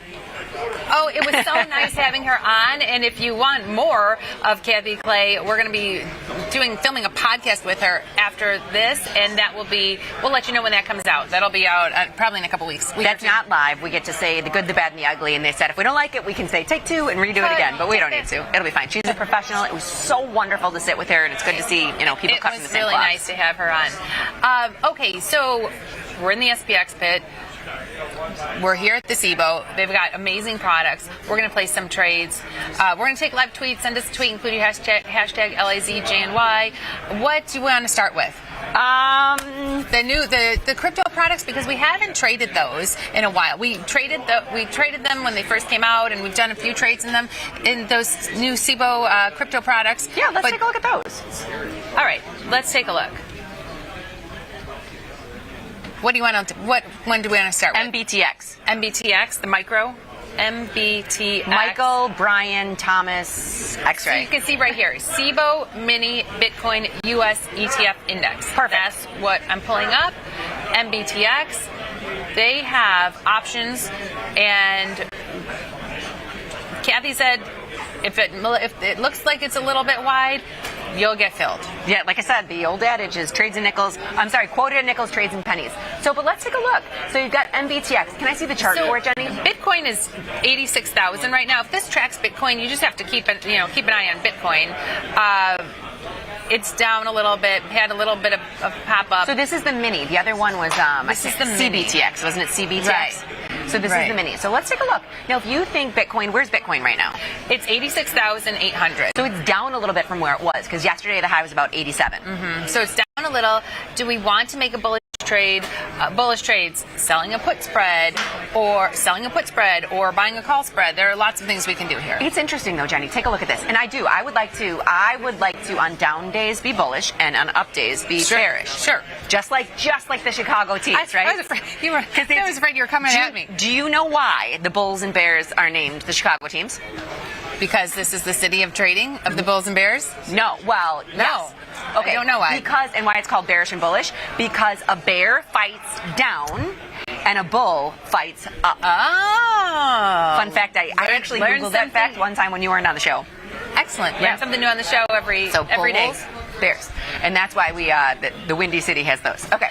All right. But so you notice that Bitcoin's kind of following the market. SPOOs are down what? 30. SPOOs are down 30. SPOOs are down 30. So Bitcoin's down. Let's put something on. Let's get aggressive and look at a put spread just out of the money. So here there's 195, 185 put spread. I'm collecting 320. You can see right here, max profit $320, max loss $680. It's a $10 wide. We're collecting 320. Defined risk trade, bullish trade in the MBTX micro. And even though it's micro, you're getting a good chunk of change. Yes. Okay, and I would like to tell you, this is kind of lather, rinse, and repeat. You've got a third of the width of the strikes on a $10 wide. You're following all the tasty mechanics. You get a gold star, Jenny Andrews. All right, I'm going to ship this. I'm going to ship the 195, 185 put spread in MBTX, and I'm in May. I'm in May 16th with 50 days to go. And I would like to say, I'm just kind of reiterating what Kathy said as well. Take a look at this.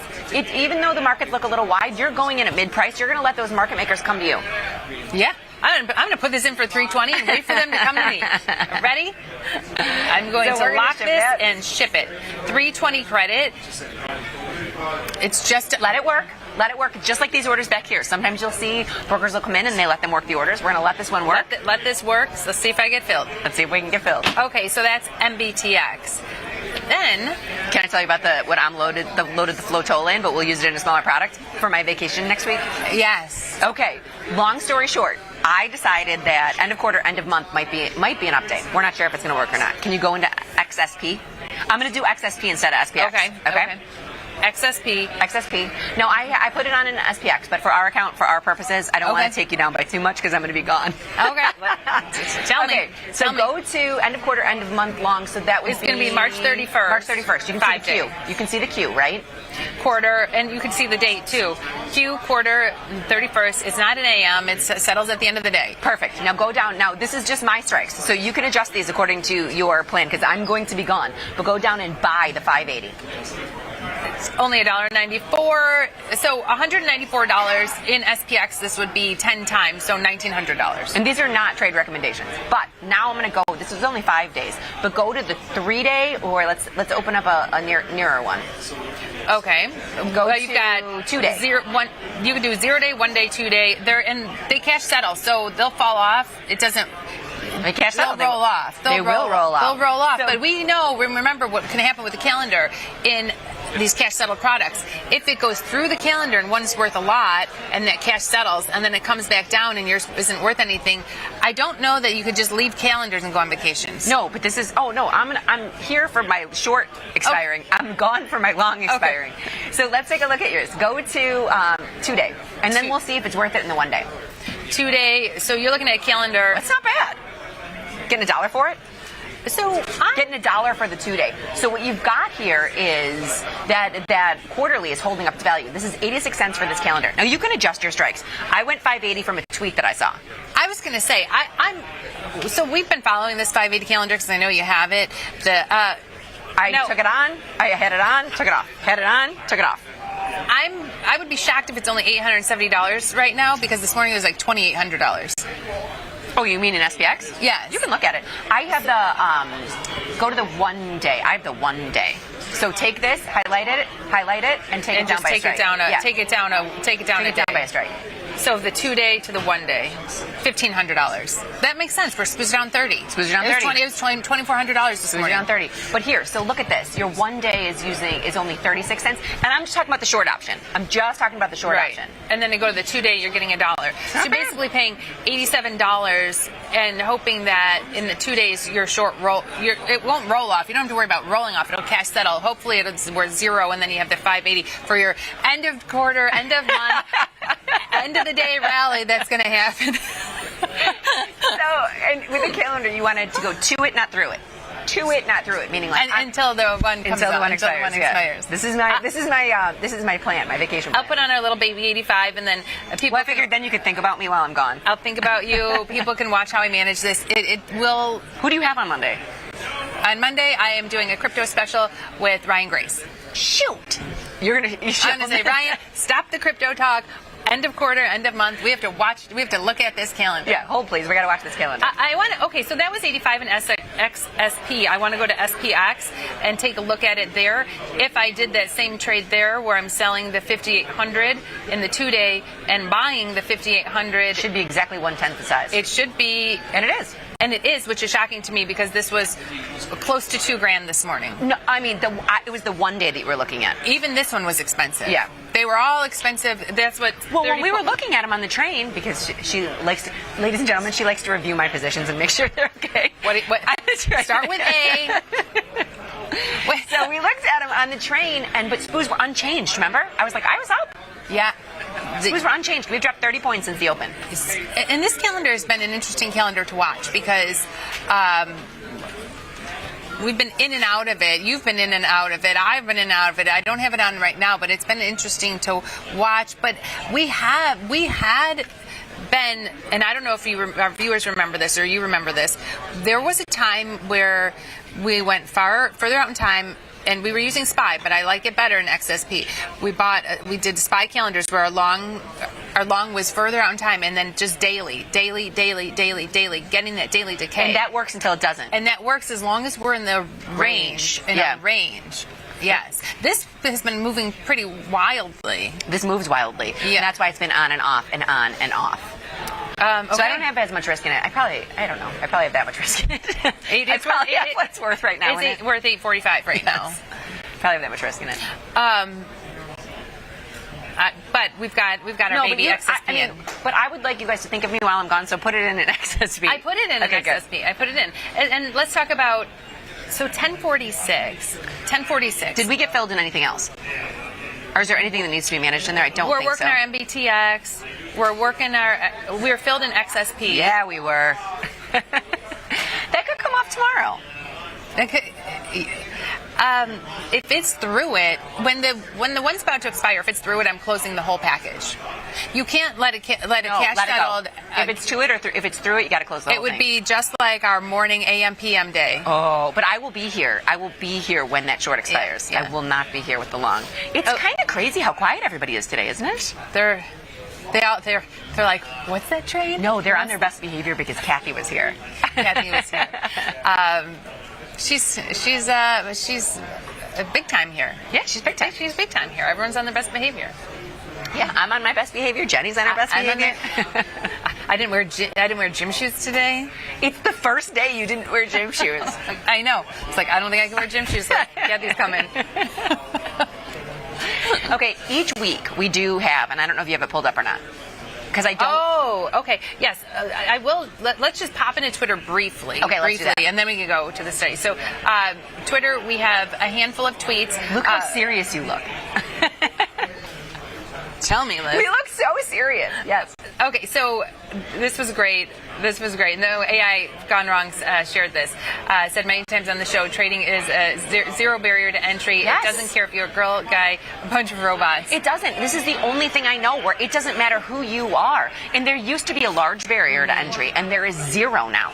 They have no idea who you are. No, you see, Kathy's she's always decked out, always in a suit, always looking fabulous. That's why I said I couldn't wear gym shoes today. I know. Okay, Scott Sommer, sell the CBTX May 1590 put. Okay, so he's in the big dog. Scott Sommer's our international man of mystery. He is in the big dog, and selling a put is something that we did, but we just took a smaller nugget and defined our risk. I want to look at that and see what kind of buying power it holds. 1590 put in CBTX.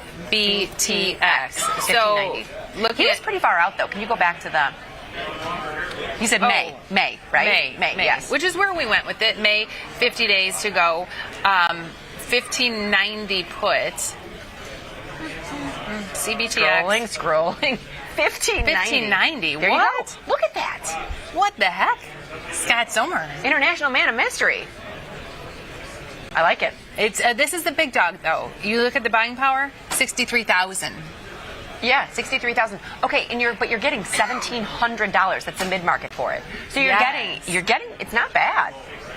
No, for someone who's, the 63,000. How much bigger is this than 10 times? That's what 10 Kathy was times saying. Bitcoin? Yeah, I was 10 times MBTX. Whatever. No, but how MBTX much bigger is this than actual Bitcoin? Because Bitcoin's 87,000. You look at Bitcoin, it's 87,000. You're looking at selling that put, and it's 60 something thousand for that put. Yeah. So as far as the at the monies, that's so far out of the money. What's interesting about us is you can read about these products on the SIBO. It's very easy to get to. You can read about how big they are, those things, but. So if I go to the at the money here, where I'm just looking where calls and puts are the same, and I look at that put right there, it's 83,000. So unless it is just almost the same as Bitcoin and just everything's cash secured, maybe cash secured. Well, but when I look at 83,000 for the at the money put, it could just be cash settled and cash secured. Right. Yes. Okay, but good job. Good eye, Scott. Yes. Now, oh look, he reposted us too. Scott did. Down. You got to go down. Oh, there's Kathy at the Cubs game with us. There's Kathy and my friend Jenny Fortino. My friend and yours, I should say. No, Jenny's so sweet, and that's crazy that you went to high school with her. Grew up, met her freshman year in Spanish class. Freshman year Spanish class. Still no hablo español, Jenny. Any statement relating to markets that goes beyond 45 to 90 days, I pretty much ignore and default to how the markets price that opinion instead. Oh, so he's responding to this. In the next year or two, we should be able to reduce. Oh, look at that. Some SIBO posted that. That is a cool view of the pit. That is a cool, and that's day one, because I remember I wore that dress.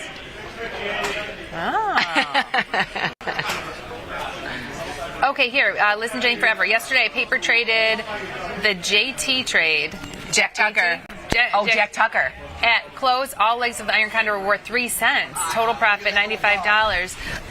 Good job, listen, Jenny Forever. Today, I traded SPX 0 DTE, 57.75, 57.25 iron condor for $1.55 credit. Do I close at 3 cents each leg? I mean, if you've got 3 cents each leg, congratulations on your wealth. Yes, you're selling these and they're only worth 3 cents. If an account is under $25,000, then you have to be aware of the PDT rules. And then you can't get in and out in a day. But again, we're all working on changing that.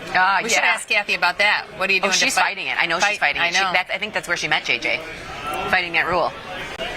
And here, Scott Sommer agrees. Cash settled products are huge when you want to do 0 day on days. The Mag 7 report their earnings. Yeah, that's true. That's a good point. That's a good way to use them. Yeah. Is that from, what movie is that from? Are you gambling or were you trading? I have no idea what movie that was. I need my man. I need my guy. I need Mikey to tell me what movie that's from. My son came home from Vegas yesterday and he made me watch Rounders with him. Really? You've never seen Rounders before? No. Jenny. All right, today no earnings. Thank you, Bob. But tomorrow is Lululemon. Yes. And here's Jack Tucker. We should have pulled this up when Kathy was here. 3 tranches. You've got 10 lot, 10 lot, 10 lot of his SPX Iron Condors. What time did he do it? Hold on. That was at 9. I can't tell if I need glasses or not. 9:35. So he's waiting a little bit until they open, which is great because, like I said, Jack Tucker, we were, what are SPUs right now? SPUs are down 44. But when we were on the train at 8 o'clock, we were not down. Or at 8:30, we were not down. No. And then we were down. Around this time, we were probably down 20. Yeah, but by the time we got in here, we were down 30. Yeah. Okay, looking at the SPX for a 0DT and the deltas look off to me. Well, let's take a look at our 0DTE deltas. And I do want to go top down because we don't have much time. I know we do. We are running out of time.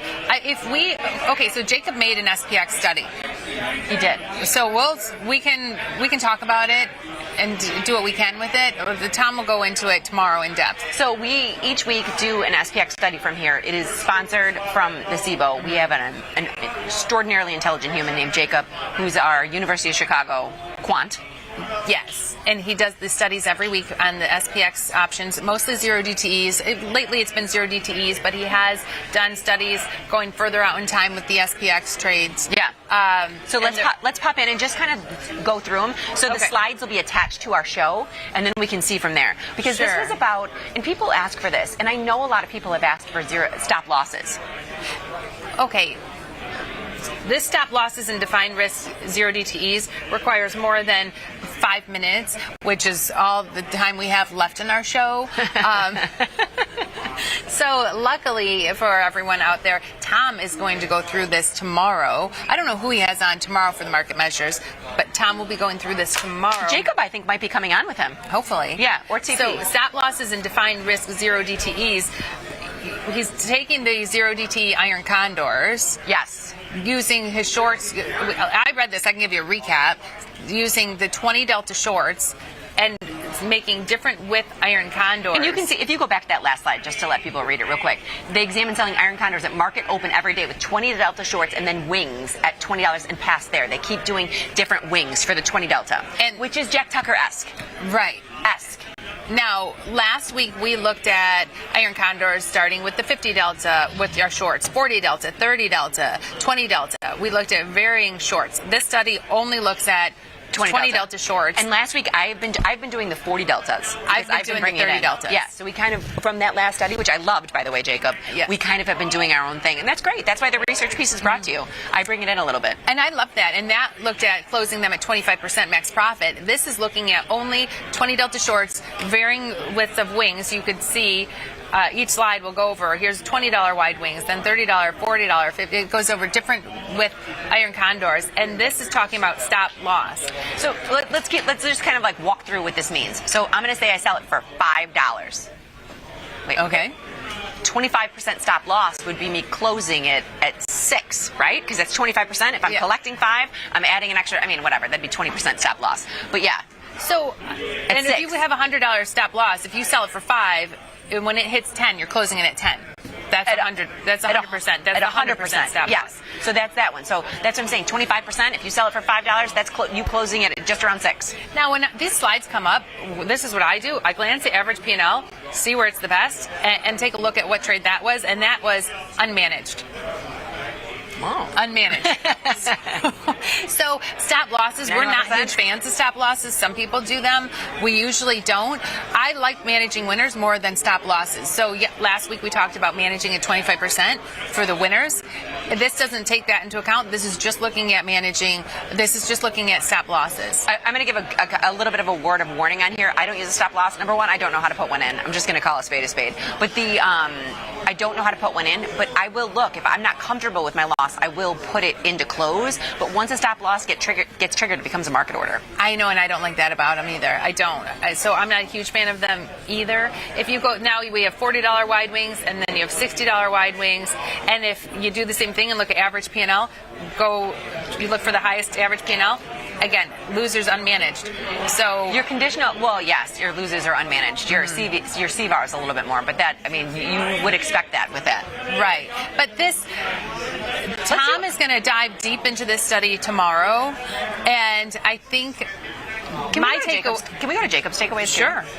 Takeaways, zero DT option markets provide active traders with the opportunity to quickly and efficiently manage their positions, and so far, quickly taking profits has proven to be key to success. And we talked about that last week with looking for 25%.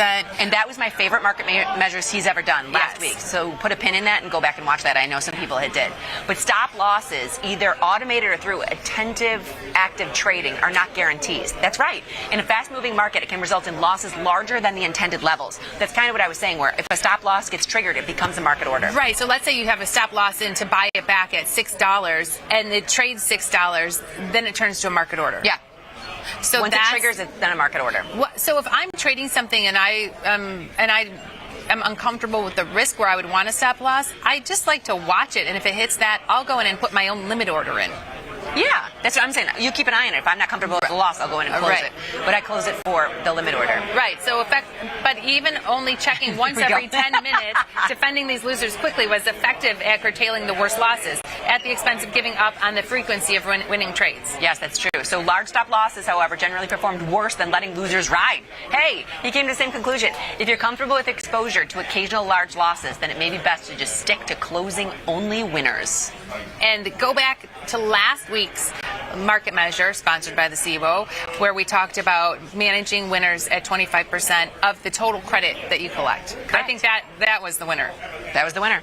That was the winner. I'm going to tell you, the winner of the winning line of today's trade is the rise of the retail trader. Of today's episode is the rise of the retail trader. The rise of the retail trader. Okay, we are out of time. Thank you, everyone, for tuning in. It was a joy today to have Kathy Clay join us. Everybody, what a show. Absolutely. And everybody remember to trade small, trade often. Laugh with us, learn with us, and watch the Liz and Jenny show. We will see you all tomorrow. See you tomorrow, everybody.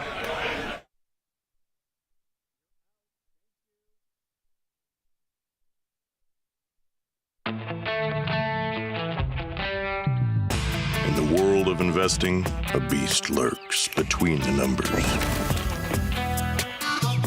Some watch from the safety of the sidelines, but others saddle up and ride that 1-ton rowdy ribeye for all he's got.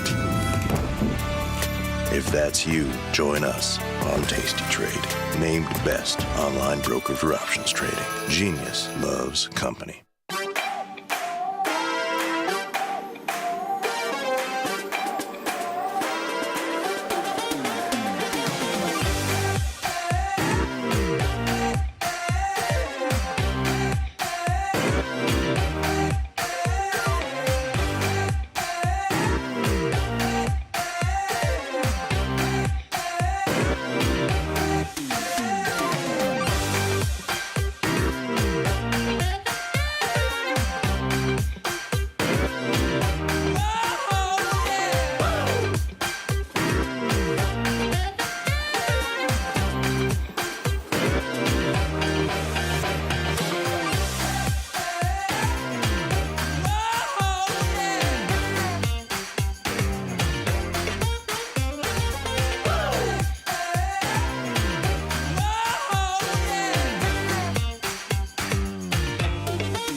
Got my man Mikey Butler with me as always, and if you want to come join us, hop over to YouTube, type in Tasty Live, come to our channel, give us a like, and subscribe to our videos because it helps us immensely. But more importantly, just come chat with us live because we'll be taking questions throughout the show. Whatever you got questions on, from strategies, concepts, trade ideas, trade management, whatever. Just come hang with us for the next hour of the day, my favorite hour of the day. I get to spend it with my buddy Mikey Butler. How are you, sir? Doing great. GameStop announced that they're buying a ton of crypto yesterday. I don't know if they're buying. They're buying Bitcoin. They are allowing it on their balance sheet. Yeah. I don't know if they have all that much to buy. Well, they have like $4 billion in cash, I'm pretty sure. So damn. Could be a big number, but yeah. Just when you thought GameStop earnings wasn't going to result in back, anything, baby. It's back. Up $4 today, 15% overnight. Mm-hmm. And it's flying around. Big intraday range there. Yes. Almost a $4 intraday range, almost a 20% intraday range. So yes. Crazy. We've got Lulu earnings after the close today. Thomas wrote an earnings preview and he said, or sorry, tomorrow after the close. But he wrote an earnings preview and he thinks that maybe there's some room to the downside in that pig. Yes. But yeah, markets are a little red today. Seeing a little two-sided action this week. Mm-hmm. What do you make of it? E-mini's down 50 right now. We're 52 here. Low of the session. Yeah. Crash. Mini crash. It's at about a 70-point intraday range. NASDAQ down 300. You got the Dow down 55 and the Russell down 16. The NASDAQ, the weakest of the group. Some big moves. NVIDIA, one of them, down almost $7 here. Tesla kind of giving up some of the gains that it's had over the last couple sessions here. Apple and Amazon a little bit lower. Google giving it up a little bit too. So definitely a broad-based sell-off here in the big-name tech stocks. Oil catching a little bit of a bid forward/CL 69.88. You got volatility futures up 77 ticks, 18.95. Bonds down 15 ticks. They've been kind of weak over the last couple sessions here. Gold and silver both very flat here. Gold's down $2, silver unchanged here, and then Bitcoin futures down 1,600, spots down 700. But yes, it is. It does seem like a little bit of a profit-taking rotation. Lightening up the boat. You got tariffs coming April 2nd, middle of next week. Maybe people getting a little spooked by that. But there's been really no big events this week. I mean, we have a couple of the same, market,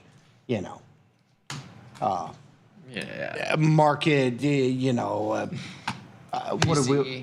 Yeah, we didn't have PCE today. What did we have? PCE's this Friday. Durable goods. Yeah. You got a couple Fed people. Your run of the mill. Jobless claims tomorrow. PCE at the end of the week. I mean, they're normal events, but nothing crazy. No option expirations. No JPOW. Yeah. It's kind of just it seems like just kind of a routine sell-off here. I mean, volatility is up 4%, but it's not like it's exploding. Yeah. 68 point expected move for the next 2 days in SPX. So nothing too crazy. Pretty standard. But yeah, it is good to see two-sided action if you are trading both sides. But I just need SPX to be above 5,700. That's my bottom threshold for my iron condor that I've had on for a month. Okay. 5,700, 5,690. So we're right there. It's a scratch. I'm just going to hold on to it. I want to lean long anyways. There you go. But yeah, to finder's trade, I haven't touched the call side. Call side's at 6,250, completely worthless. I'm just going to leave it. Because even if we rally up through that range, like the middle of the range, it'll just be a close anyways, and that call spread's not going to move. Yeah. So might roll it down. I closed and rolled my call spread down. I'm at the 59.50, 59.70. There you go. Just under the 6 handle. Yeah, could do that. But yeah, don't roll it too close. That's one thing that we see all the time with iron condors is you can't roll it to like an iron, like for my 10-point wide iron condor, if I rolled it to a 57.50, 57.60, like that's a mistake. You're just turning it into a butterfly where now you have to hold it for 22 days to get any kind of profitability out of it because it's well within the expected move. So I like your strikes that are right at the expected move. Mm-hmm. Still picks up some more premium, gives you some space. I'm just leaning long, just hands-off approach here. All right, that's fair. I haven't done anything today. What have you done? It is Wednesday. I'm sure you've done. Yes, I have done a couple things. I got a little bit of long delta in NVIDIA. I unfortunately didn't have the best timing ever. I did this morning for Johnny Trades. Stock was trading about $2 higher, but volatility in NVIDIA, IV rank at like 17, I think it was, earlier this morning. Or I can look right here. 14 earlier this morning. It's expanded a little bit, but I just figure you kind of get some long delta here. I went out to June. I did the June 125, and I sold the May 135 against it. And I did it at 590, so it's about 70 cents cheaper right now to get that position on. But just playing into this volatility and figure, if there's anything that might bounce here, it's NVIDIA down almost 5% on the day. I put on a position in FCX. I sold a strangle, did the 40-45 strangle in May. Copper has been, one of the hot topics recently. We talked about it with Thomas yesterday. Copper's up another 2 cents, 3 cents here today, about 0.5%, but it's had a huge move. And FCX is one of the pure ways to play it in the stock space. And then I got some short delta in IBM, a Katie McGarrigle favorite. I think that's been a tough trade for her because it hasn't participated with any of the downside here in the market over the last month, or at least very little of it. So I got some short delta there as a way to have a little bit of a different position because I do have pretty decent long delta in my Johnny Trader account. So I was looking for something that's basically at highs that I could get a little bit of short delta in. And just looking at the chart, it's had obviously a really nice move here. I sold out a put in this account in Robinhood. I scalped out of that, put it back on. I also closed out of an IBIT position. I had like this iron fly that was wrapped around the 48 handle into this move in Bitcoin. I closed out of IBIT, got some long delta via a crab trade June, May to kind of play for a little bit of upside there. And then I legged out of a call in DraftKings, just taking off some short delta that worked. Love it. Yeah.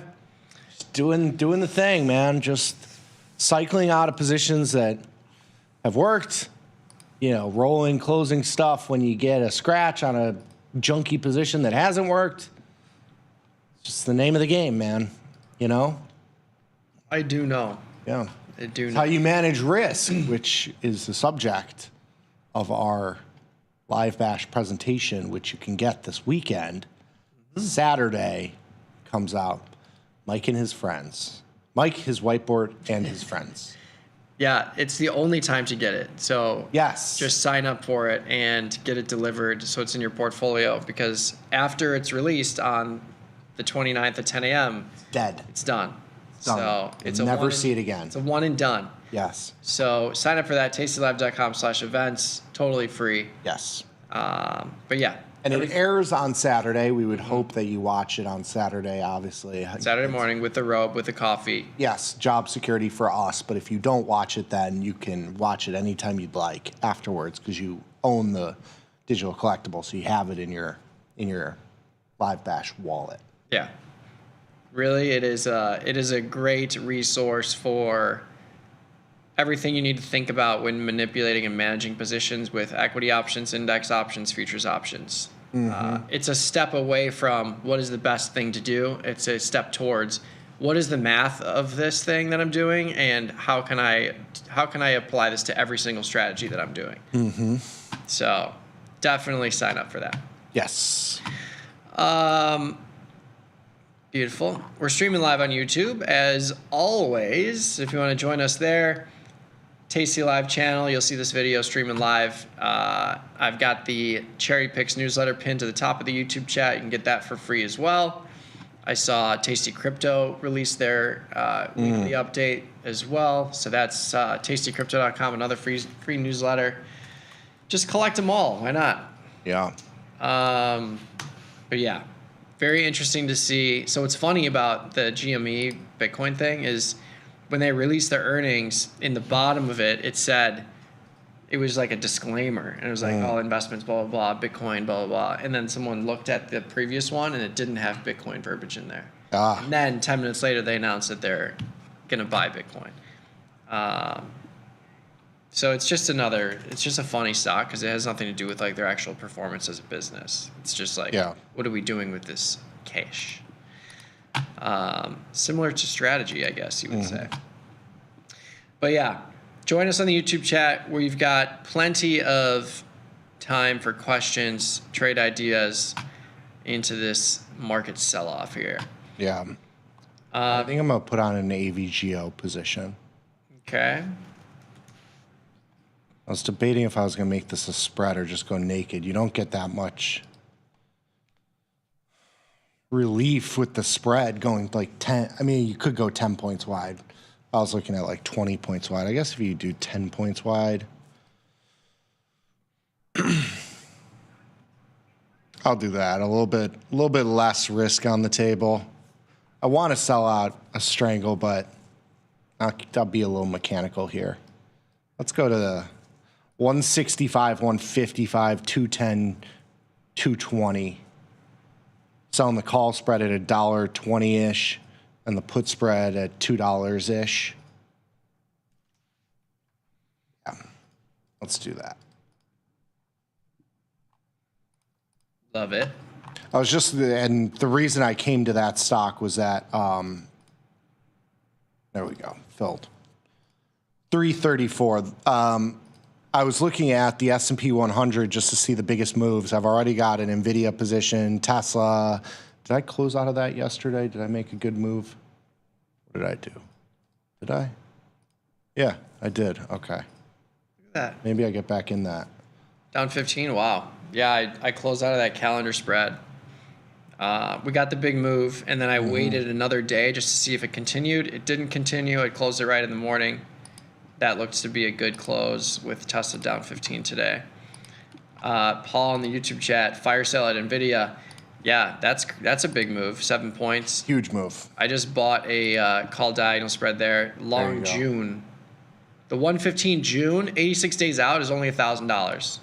That feels like a trick to me. Like it's too cheap. Vol is very cheap there. Yeah. I mean, I had the same thinking in the Johnny Trader account. There you go. I'm going to try and get back into Tesla here. Yeah, NVIDIA, I got filled at I bought the 115 in June, sold the 125 in April for $1.30. So long there. Tesla, what are you thinking? I just got back in this put spread. I had a crab trade, which I took, a couple $100 out of. I rolled into a short put spread. I took some value out of that, and then now I'm going back into the same exact put spread that I closed yesterday. I took 75. I closed at 230. It's now marked at $3 again. So I just got back in at 292. So basically, the same position I closed yesterday, I just rolled back into this down move, 14, 15-point down move. There you go. And then I did that AVGO Iron Condor as a new trade. Beautiful. Fire sale with Baba spreading the AI bubble. Spooky. Baba's exactly flat today. That's interesting. Yes. Oh, Baba. Tough trade. Yeah. Not one of my favorites. Options trader asking if you overheard that I stopped trading SVXY. Please explain why. I haven't traded in a little bit. I still love it. It's definitely my favorite way to trade volatility. Just because, if you're trading long volatility, your timing has to be perfect and the magnitude of the volatility move has to be perfect. It's really hard to do. Or you can wait for the vol move to happen. You can wait for that big spike in volatility, which means SVXY is going to drop like a rock since it's an inverse product. So if you look at a chart of SVXY during the Japanese yen unwind, it went from 60 to under 40. And then a week later, it was back at 50. That was because that Japanese yen unwind was quickly bought back up. But any of these big drops, like the recent increase in volatility, we saw SVXY go to 40. It's now at 48. So if you're doing longer term trades, I like it as a volatility crush vehicle, especially if you're just buying shares. That's a conservative way to approach it, but you still have to be able to take some heat because, as you see, this thing can just get destroyed into a big vol expansion. I was trading zebras in here and vertical spreads, but markets stink. Right. The reason why I stopped doing that is just because the markets are 20 cents, 30 cents wide, and this is a $40 product. When you get in the money, these options, like when you're trying to do a synthetic stock position, it gets a little junky. Like you have a $2 wide bid-ask spread on a 40 strike, which you would assume to be much more liquid. So like the only thing you can really do is like at the money options and then hope the liquidity's there when you're trying to close it, which is not necessarily a good practice. So if you have a larger account, I like the idea of buying shares of SVXY into the big spikes in vol, and then over time having volatility collapse and SVXY recover. Daniel did a NVIDIA put ratio in April, 113, 110 for $1.75. Yeah, shorter duration. I think I would move this a little bit. With ratio spreads, the meat of the position is the long spread. Yeah. So I might move this to be like $5 wide, do the 113, 108, for just under $1, if you want to move it to the 109. But yeah, I like it. $3 wide is okay. It is very much like a naked put, but yeah, I'm with you. I get it. Long delta. Yep. Makes sense into this move.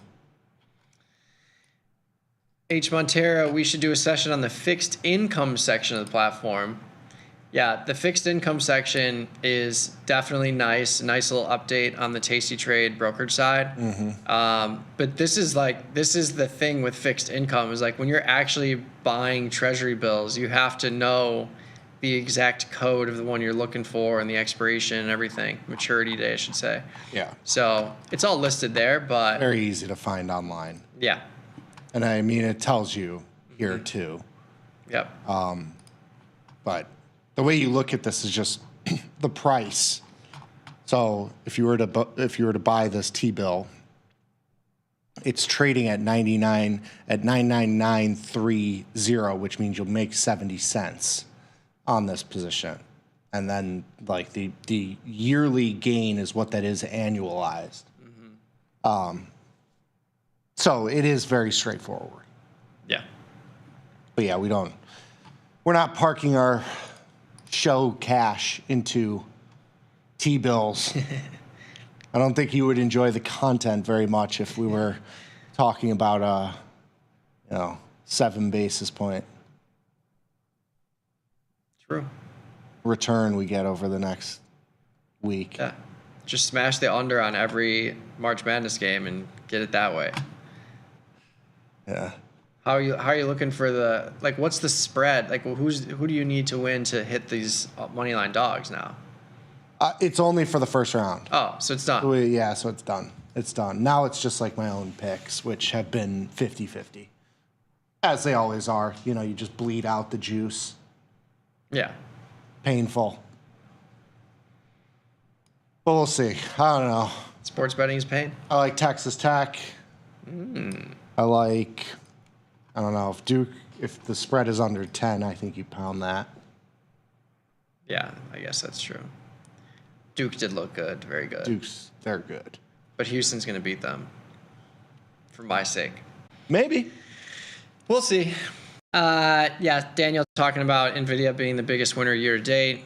Yeah, I mean, NVIDIA's have been a really easy trade if you've just been buying the dip. Like, if that's your trade, it's been working, unless you tried to buy the dip near the top of the recent move. But anytime it's dropped closer to 100, it's bounced pretty aggressively from there. And that could be said for the last 6 months, really. It's had some swings in volatility, which has been good, too. I mean, not only if you've bought the dip, but if you were selling puts or even strangles or iron condors. I mean, I've traded many, many of them over the last, 2-3 months, and it's been a nice trade. I mean, that's what happens. It goes to realized versus implied volatility. Right now in NVIDIA, volatility, even though it's super, super low right now, is almost 50%, which means that the pricing of the options is priced, if you extrapolate out a year, for the stock to go up or down 50%. And while we have had some big moves in both directions, for most of the last, let's call it 5 or 6 months, we've stayed in this 110 to 140 range, 150 range, which is, if you're looking at the middle of that, is only a 10 or 15% move from high to low. And so, if you've been trading kind of in the middle of this range, in the 120 to 130 range, even if you're doing neutral trades or even bullish or bearish trades, you're getting paid on them because, realized volatility is relatively low. Have you ever sold cash secured puts on TSLL? TSLL, that's one of the Tesla. Yeah. Daily bullish 2 times. They worked well for a smaller size, similar to a spread in Tesla itself. Yeah. It's a small price product. It's just, it's like, you just got to know the makeup of this. Yeah, it'll move 2 times the move in Tesla on a day-to-day basis. So Tesla down, almost 5%, this thing will move 10%. And so in my opinion, these are best traded as shares. Buy the shares, short the shares as a 1 day, 1 week, 2 week, maybe trade. The options themselves, they're very tough to trade because, there's an extra volatility component to it because it's a derivative of Tesla. Like, it's looking at the percentage moves of the asset itself. So you're looking at it's a derivative of Tesla. The derivative of a derivative product for Tesla. Yes. It's a triple derivative. Yes. Yes. Which is why it's 150% IV. Yes. Yes. So it'll be, if you're willing to take the downside unlimited risk in here, I agree with Nick. You're like, why not just buy the shares? Yeah. To make $1.70 in 50 days, you can make $1.70 in 30 minutes. Yeah. If you have 100 shares. And you want if you bought shares and Tesla was up 5% tomorrow, you're not holding that. You don't want to hold that trade. The put's not going to move all that much. Yeah. You want to be able to trade the in and out of this thing, and it's going to be hard to do that with puts. When the stock went up every day for 6 months, and by stock I mean Tesla, when it went up every day, sure, it probably seems like free money, but in 2-sided action, you want to be in and out of this thing. I get it. Leverage. It's an added leverage, high vol. Yeah. How about SVIX instead of SVXY? It's another one. Yeah, I haven't. A little bit better markets, for sure. It's only 1x. Yeah, 1x short VIX. So these are the products that went to zero during the Volmageddon. Mm-hmm. So you just got to be careful with that. So like this one went, the SVXY is 0.5%, I believe. Yeah. Yeah.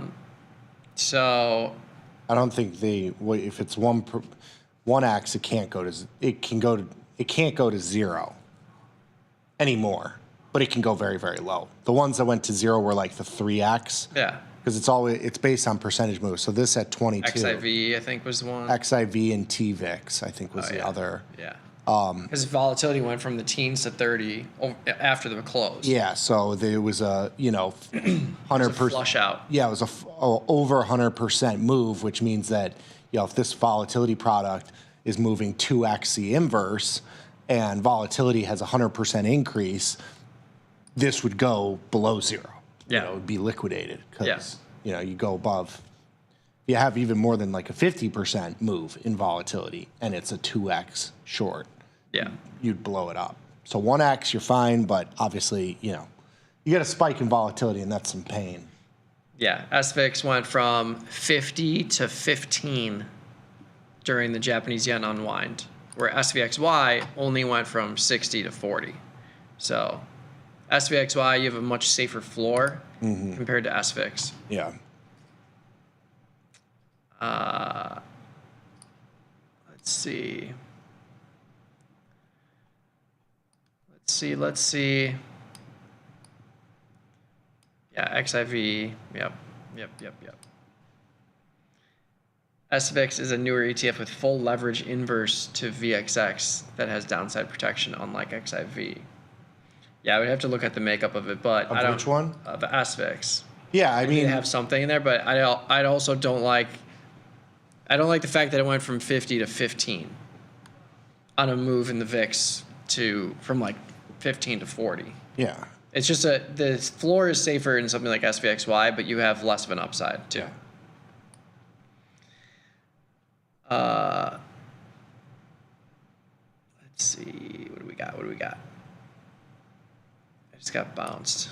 Yeah, I see. So some people talking about like SGov and BIL. Those are, in my opinion, better ways to trade rates. Just because they're so liquid, you can trade day to day if you need that liquidity, and it's, you know, marginally less interest than what you're getting on the short-term T-bills. Short-term T-bills, you can trade them, but it's just not as liquid. Yeah. But yes, to get the stated rate on a T-bill, you have to hold it to maturity. Right. I will also say the T-bills specifically don't use as much buying power. I think SGov is margined like that too, or no? No. So you get 95%. Yeah, you're getting 95% leverage on this. Yeah, on SGov? Yeah, it uses $5,000 relative to the cash. Yeah. So I guess similar. Yeah. Lovely. We need some trade ideas, people. Hit us with some trade ideas. We're in NVIDIA. A couple things I got my eye on. IWM. I have a call diagonal there. Long May 205, short the April 215. Right at the money. It's up a little bit, but looking for a little more. Yeah, the Tesla move here.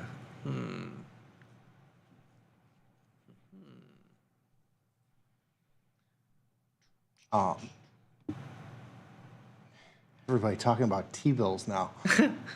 Yes, you can, in a margin account, you do get significant leverage on T-bills, but you have to be careful of what you're using the quote-unquote free cash for in terms of your trading. You know, if you're short premium, that's one thing. If you're buying premium or buying stock, just make sure that you're not going into a margin debit situation where, you know, you are then paying margin interest, which is going to be far greater than the actual rate you're getting from the T-bills. So just keep your stuff in check. And we've talked about this many times, like the need to deploy every dollar of your cash available is not necessary with option trading, because with options, you're getting a lot of leverage. Like if you are trading, you know, $100,000, let's say your account's $1 million and you're trading, you know, $200,000 or $300,000 in option positions, it's probably cash secured to $1 million. Meaning, you know, in a standard margin account, you get, you know, 2, 3, 4x the exposure relative to the notional risk. And so keeping cash on the sideline, yes, it's cash and it's not getting you anything, but your positions are much bigger than you might think they are just because of the leverage you get with options versus cash. You know, you buy 100 shares of SPY, it costs you, you know, $55,000 or $57,000.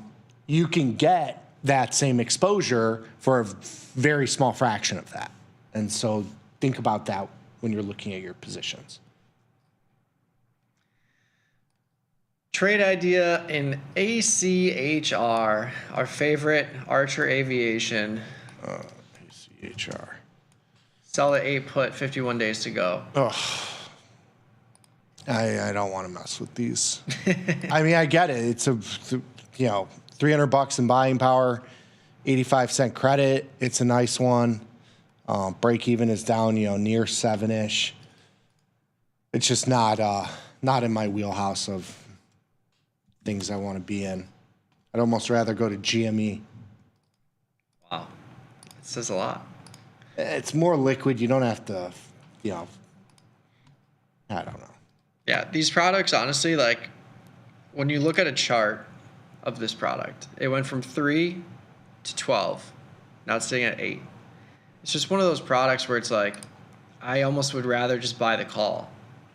Like if you're willing to, if you're trying to play for an upside move, I would rather buy the 8 call 51 days out and just play for a dollar move to the upside.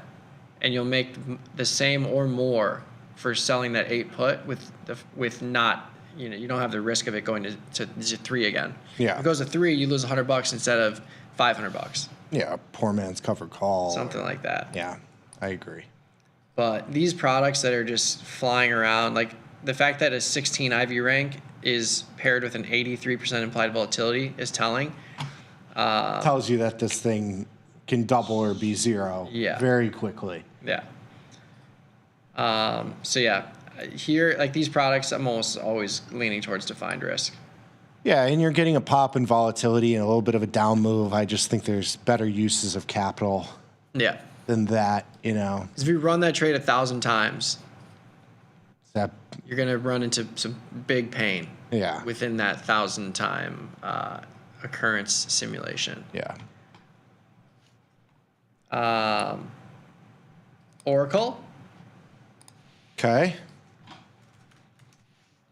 Long, short, neutral. Buy it at 150 and then sell a call against it between 153 and 158.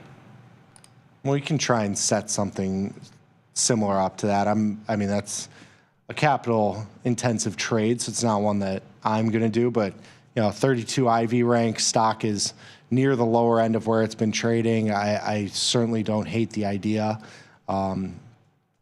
What's a put here? Let's see, $1,500, a 135 put. It gives you a break even, kind of where it was trading early last year. You have the ability to sell a put out to if you wanted to. If you're in an IRA or cash account, you could buy a cheap wing here. You do that sort of trade. You could do a diagonal spread. You could do like a June, May, 150, 160 or 165 even. A 150, 160. Net you about 22 deltas, which is probably similar to what you get from your covered call type position. Or I guess you'd be like 70 deltas on a covered call, but poor man's covered call, you're probably getting 50-ish. Yeah. What say you, Michael? I like it. Simple. Yeah. Like even in May, April, you could do an even smaller one, 150, 155, or even the 157.5, 150, 157.5. I could do that. There you go. 520. We'll do that. Net you 25-ish delta, so it's a pretty heavy delta. You're selling almost $2 of premium in the short term. There you go. Time to short copper or FCX? I don't know. FCX is down significantly from where it's bounced a little bit more. I did in the mid 42 handle, but I think it's an interesting play for short premium. I don't really trade copper outright all that much. Occasionally when Thomas points me in that direction, but 30 delta strangle here, the 39.46, $2.50, $500 in buying power. It's an interesting position, I think. Yeah, Thomas yesterday bought a bullish call spread, and then he closed it for a nice profit. Beautiful. So he's playing bullish trades in here. I guess I don't mind if you think it's going to retreat here to sell a call spread or something against it, but these markets are terrible. In which one? In copper? In HG. Yeah. It's hard to use. All right, sorry. The 0 day is, I was looking at the 0 day on exit. Yeah. But yeah, you could sell a call spread in here or something like that. Yeah. If you really want to dabble, but I do not want to short copper here, personally. Fair enough. Andrew Peterson just says Bills, which made me think of Stephon Diggs going to the Patriots. You see that? Yeah, it was a weird Everything's sign. weird. Everything's weird so far. Metcalf to the Steelers. Yeah, so that's gonna be hilarious. That'll be just pure entertainment. Actually, Did they sign a quarterback yet? I don't know. Because Russie went to the Giants. That was actually really frustrating. Why? Because I was very excited for Jameis Winston. Because Yeah. he got signed first, yeah. and I was like, oh my god, Jameis Winston with Malik Neighbors is gonna get 20 targets a game, and now they have Let's Ride guy. Let's Ride. SMH, yeah. SMH Iron Condor, not a ton of vol, but maybe something there. Yeah, I have it on. I'm actually leaning a little bit long. Maybe I just leg out of this call spread here. I did this on the 24th, 2 days ago. I did it at 456.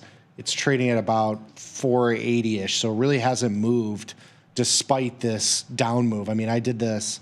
This is a pretty good exercise because I did this when SMH was trading at 231 and change here. And we can look at volatility too. IV index was at 33 and change. IV has increased. Price has come down significantly, but that call spread has basically gone to zero. So all the move to the downside has basically been offset by this call spread. It's a pretty, good example of short premium hedging you on some of these moves. I'm going to get into an Iron Condor here. Yeah, I think it warrants something. Yeah. You can skew it. I'm going to close out the call spread, and if we get a little bit of a bounce, I can always sell it back out. I just went to May, and I sold the 200, 250 shorts, and I defined risk 10 points wide. 200 covers well below the recent lows we've seen. Brings you back to the Japanese yen unwind. And 250 is near the upper end of the range that we've seen that it fell from. I like it. And yeah, 50 days out, right there, filled at 253. Beautiful. Do you earn dividends on the SGov product with options? SGov options are zero bid, so yeah, you can't trade. Nothing to trade there. Yeah. But no, and SGov itself, it is categorized as a dividend, but it's not. It's based on whatever the rates are. So it's 0 to 3 month Treasury rates. There's a whole basket of them. So it's somewhere around, let's call it 4.5% right now, somewhere like that. And that gets paid out monthly, and it's all amortized based on when you buy it. There's nothing special about SGov. It is just a rate play. When you see it here, these big moves, these are not down moves. This is the dividend being paid out. And then it goes back up, pays the dividend, goes back up. That's, the rates. And this is changes in the short-term rates.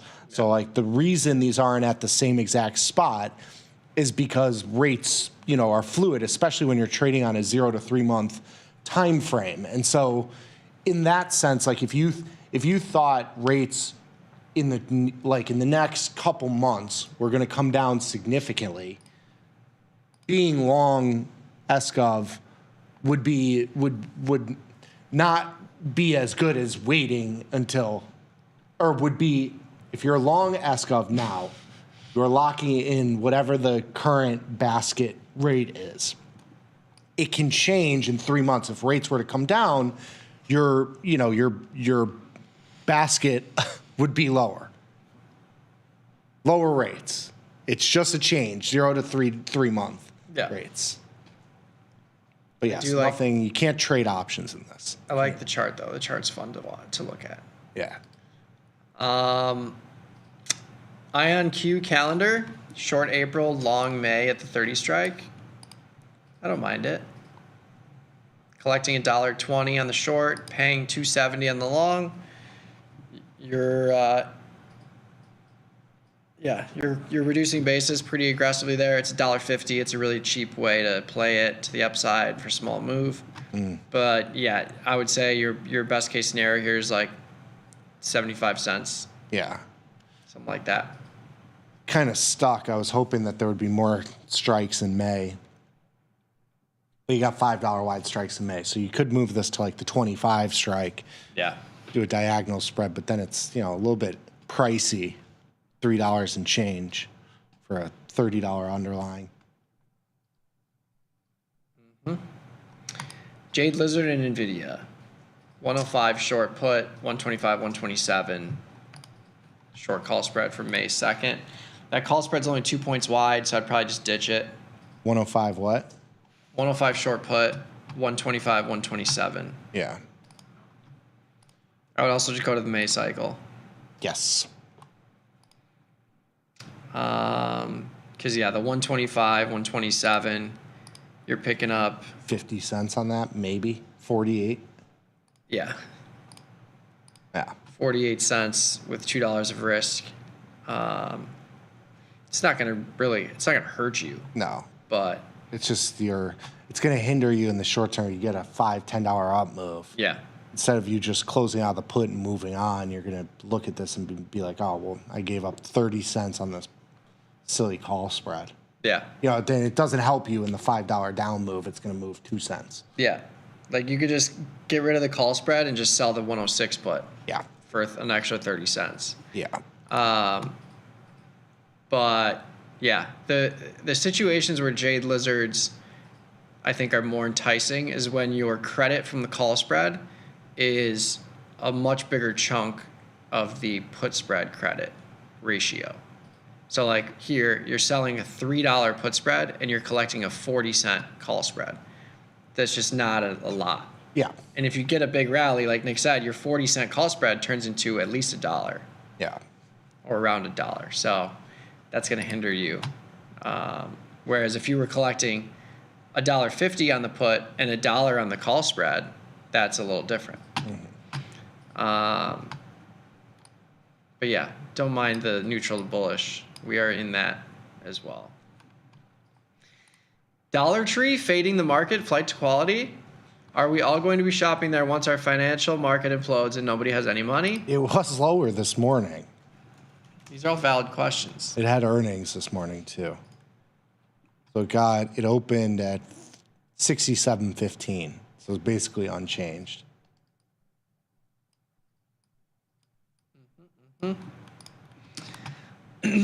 Yeah. Yeah, I usually... Too much capital to put something on there. Yeah, this had earnings this morning. Yes. Let's see. They had a good report last quarter. I don't know. Don't have any info on it, but Dollar Tree going up into market craziness. It's interesting. Killian's got a small account of 5K. I like diagonals, but they're expensive, almost 10% of capital per trade. The spreads don't have spreads don't have as much gamma as diagonals. How would you put on positions for a smaller account? It's tough.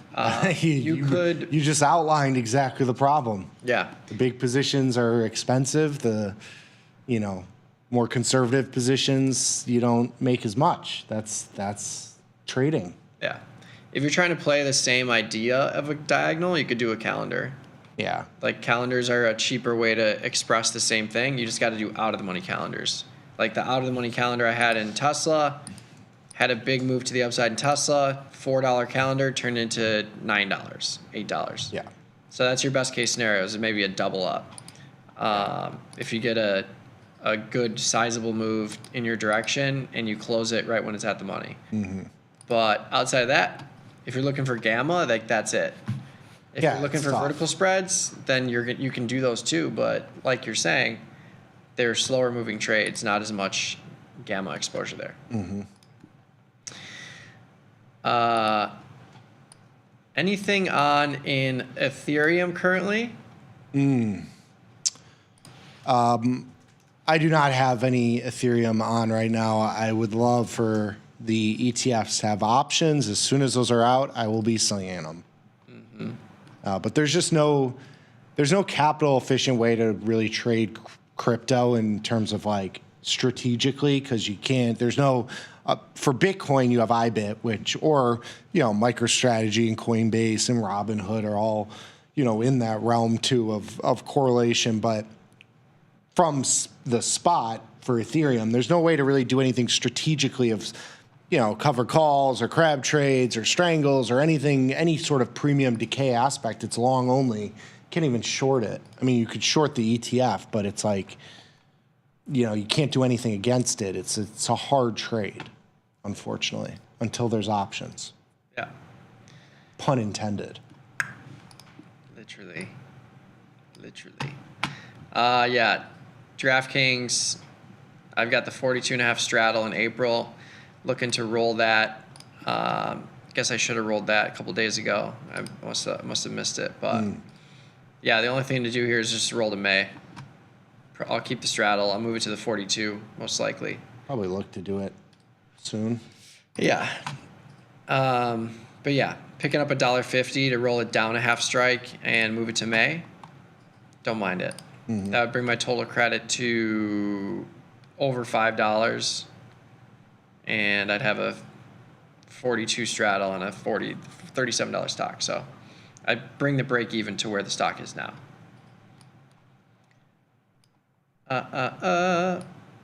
Let's see.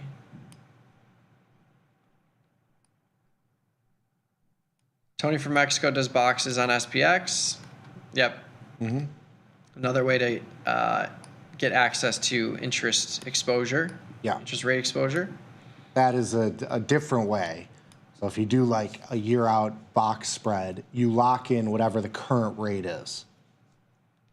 Yeah. So unlike SGov, which changes, if you were looking at rates and saying, okay, I think this is the high for rates, you could do a box spread in SPX. There is some slippage there because you're paying, you're probably not getting filled right at the mid price, so you are giving up some there. But it locks in whatever the rate is because the calls price in whatever the current risk-free rate is. So when you're doing that box spread, that's all priced in there. The thing that you can do with those is you could trade it. So if rates were to come down, that box spread would be cheaper. And so you would be able to capture that spread. Let's say if rates go from 4.5% to 4%, you could capture that 0.5%. The question always becomes, is that worth the time? And holding the buying power. That's the biggest question. So if you got a lot of capital in it, sure. But if you're looking at doing this with $1,000, you might make $5. Like that is a home run. Yeah. $5 actual on that scalp. But if you have a large account, it's an interesting way to put something funky on. Butterfly on Netflix for the 4th of April. Okay. May the 4th be with you. April 4th be with you. May April 4th be with you. May the 4th be with you. Isn't that a meme? Yeah, but it's April next month, not May. Oh, true. Yeah. Yeah, like May the 4th. May the 4th be with you. Yeah. Really mess that up. It's gonna be okay. You got another month. You can. Yeah, I have another month. It's my birthday. You can buy me a gift in May. Perfect. Yeah.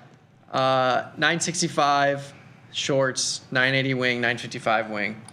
So yeah, it's basically a. I would call this a downside put spread with a kicker, because you have a max profit of $1,100 if you pin 965, but if it goes in the money to the downside, you make $180. Yeah. So you might as well just buy the put spread. You could. Yeah. For you to make money on the middling part of this, like you have to, it has to be 2:30 p.m. on April 4th. and it has to be at 965. Yeah. Like that's it. Yes. And even then, it's gonna, it's you got assignment risk. You have all the other things that you're gonna mess around with. I would just buy the spread. It's a tough position. yeah. So the 990, 975, 965. So right now, if you wanted to do an iron condor in Netflix, I would say, okay, that's got some. Yeah. So right now, the March 28th, 2 days to go, the 990, 975, 965, same width, but just shifting it to right at the money, is only trading for $500. You still make a couple $100, but you're not going to get to that $1,000 until literally expiration day. Let's see if I can do.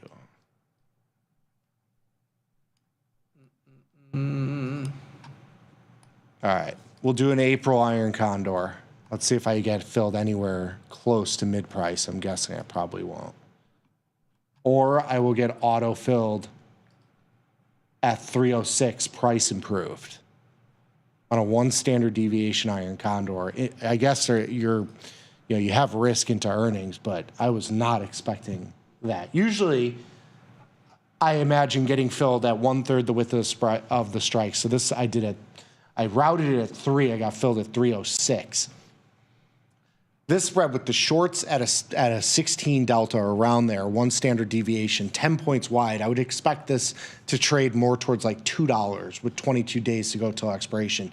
Typically, you have to go to like the 20 or 30 delta for the short option to get that 1/3 the width of the strike. So maybe it's just because vol is getting pumped in there, stock's down decently today.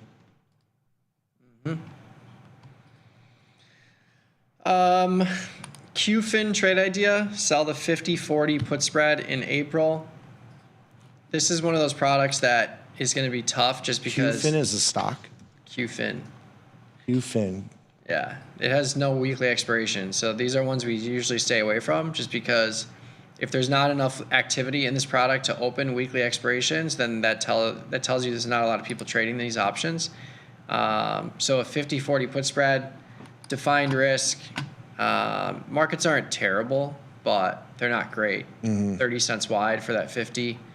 The 40 is 15 cents wide. I mean, you could be giving up a decent amount here, but it's basically an in the money, slightly in the money vertical spread. You're looking for a rally. But, buying it. Well, selling it. Selling the put spread. Selling the put spread. I think buying the. Selling the 50, buying the 40. It's not terrible. It's a 50-50 shot. I mean, it's, I don't know. I think your discussion on just liquidity here, there's not much volume or open interest. And the stock trades a little bit, I guess. Yeah. It's an ADR, so it's non-US. UPS diagonal. Oh, no. Into the down move. Gotten killed.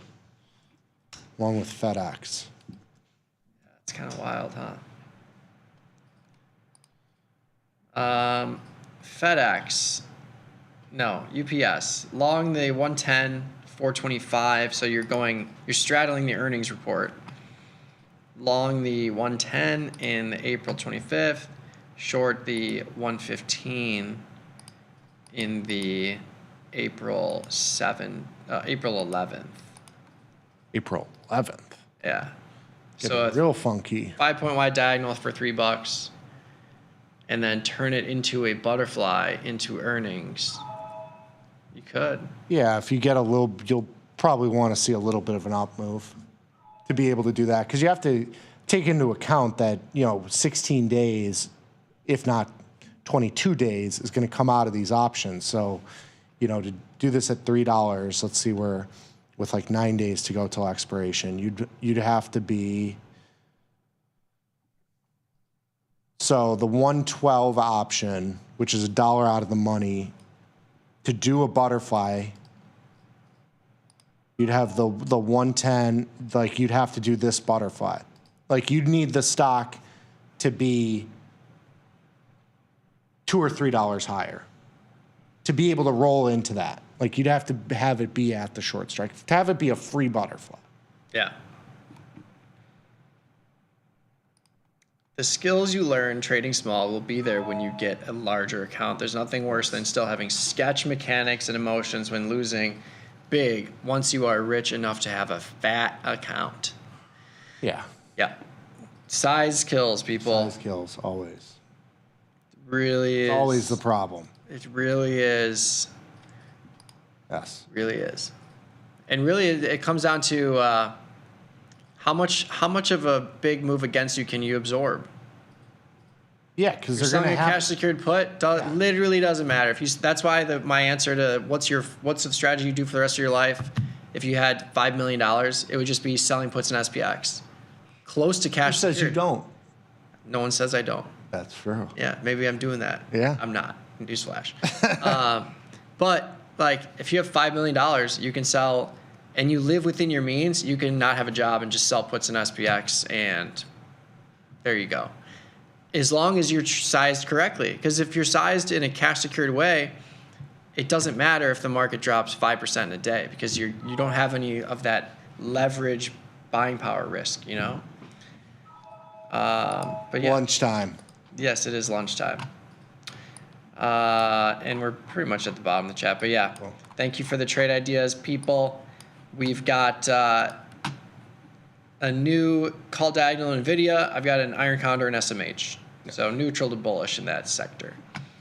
We'll post those to the follow page shortly here on Tasty Trade. But if you want to reach us on Twitter, you can definitely do that. I'm at Trader Mikey B. Next at Trader Nikki Bat. Stay tuned, though. We got plenty more content on the network, tastylive.com, as well as the YouTube channel the rest of the day. But yeah, we'll be back same time, same place, 11 a.m. Central tomorrow for some trade ideas for you. We'll see you then. Have a great rest of your trading day. Peace. Peace.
Like your wardrobe is missing something?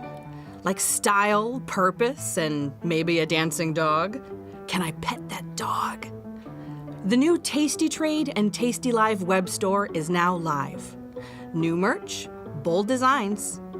Did we mention all net proceeds go to one tail at a time? Invest in the real bull market, dogs. Go to tastytrade.threadless.com. Grab some gear and help some pups. You get merch, they get a home. Regulation time may have expired, but the conversation is just getting started. This is Overtime, the post-market scrimmage for market junkies. Join Chris Vecchio, Ilya Spivak, and me, Dylan Radigan, as we analyze the X's and O's for everything from earnings to politics to macro events and more.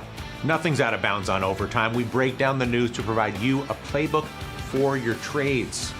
Watch Overtime Monday through Thursday only on Tasty Live.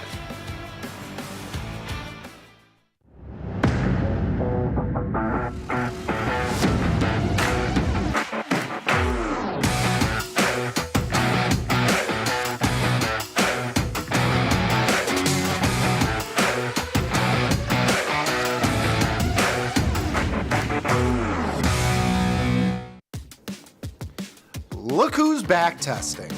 Tasty Trade now has options back testing for free.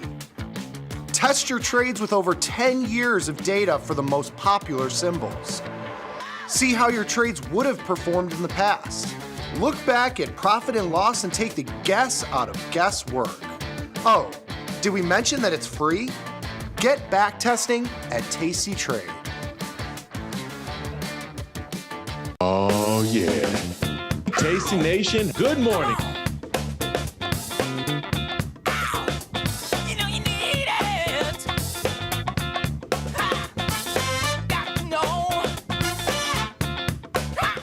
This is Chicago. We invented the skyscraper, the Italian beef, and the standardized options market. SIBO is not only the birthplace of options, it's also where Liz and Jenny got their start. In an industry first, two female former floor traders broadcast live from the floor. Hear the sounds of live market action and feel the electricity as they present real-time trade ideas and research-backed market studies live from the SIBO's SPX pit. Watch Liz and Jenny live from the SIBO, only on Tasty Live. In the world of investing, a beast lurks between the numbers, ready to pounce. Some traders hide from it, some ride it. If that's you, join us on Tasty Trade. Genius loves company.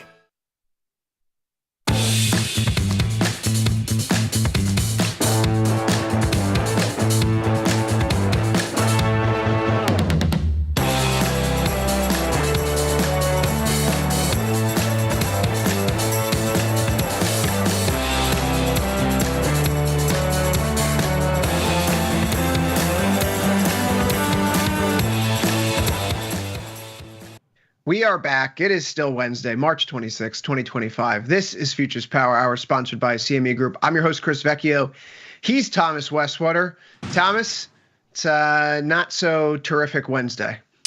Yeah, the tariff stuff is back. So who would have thought, you know?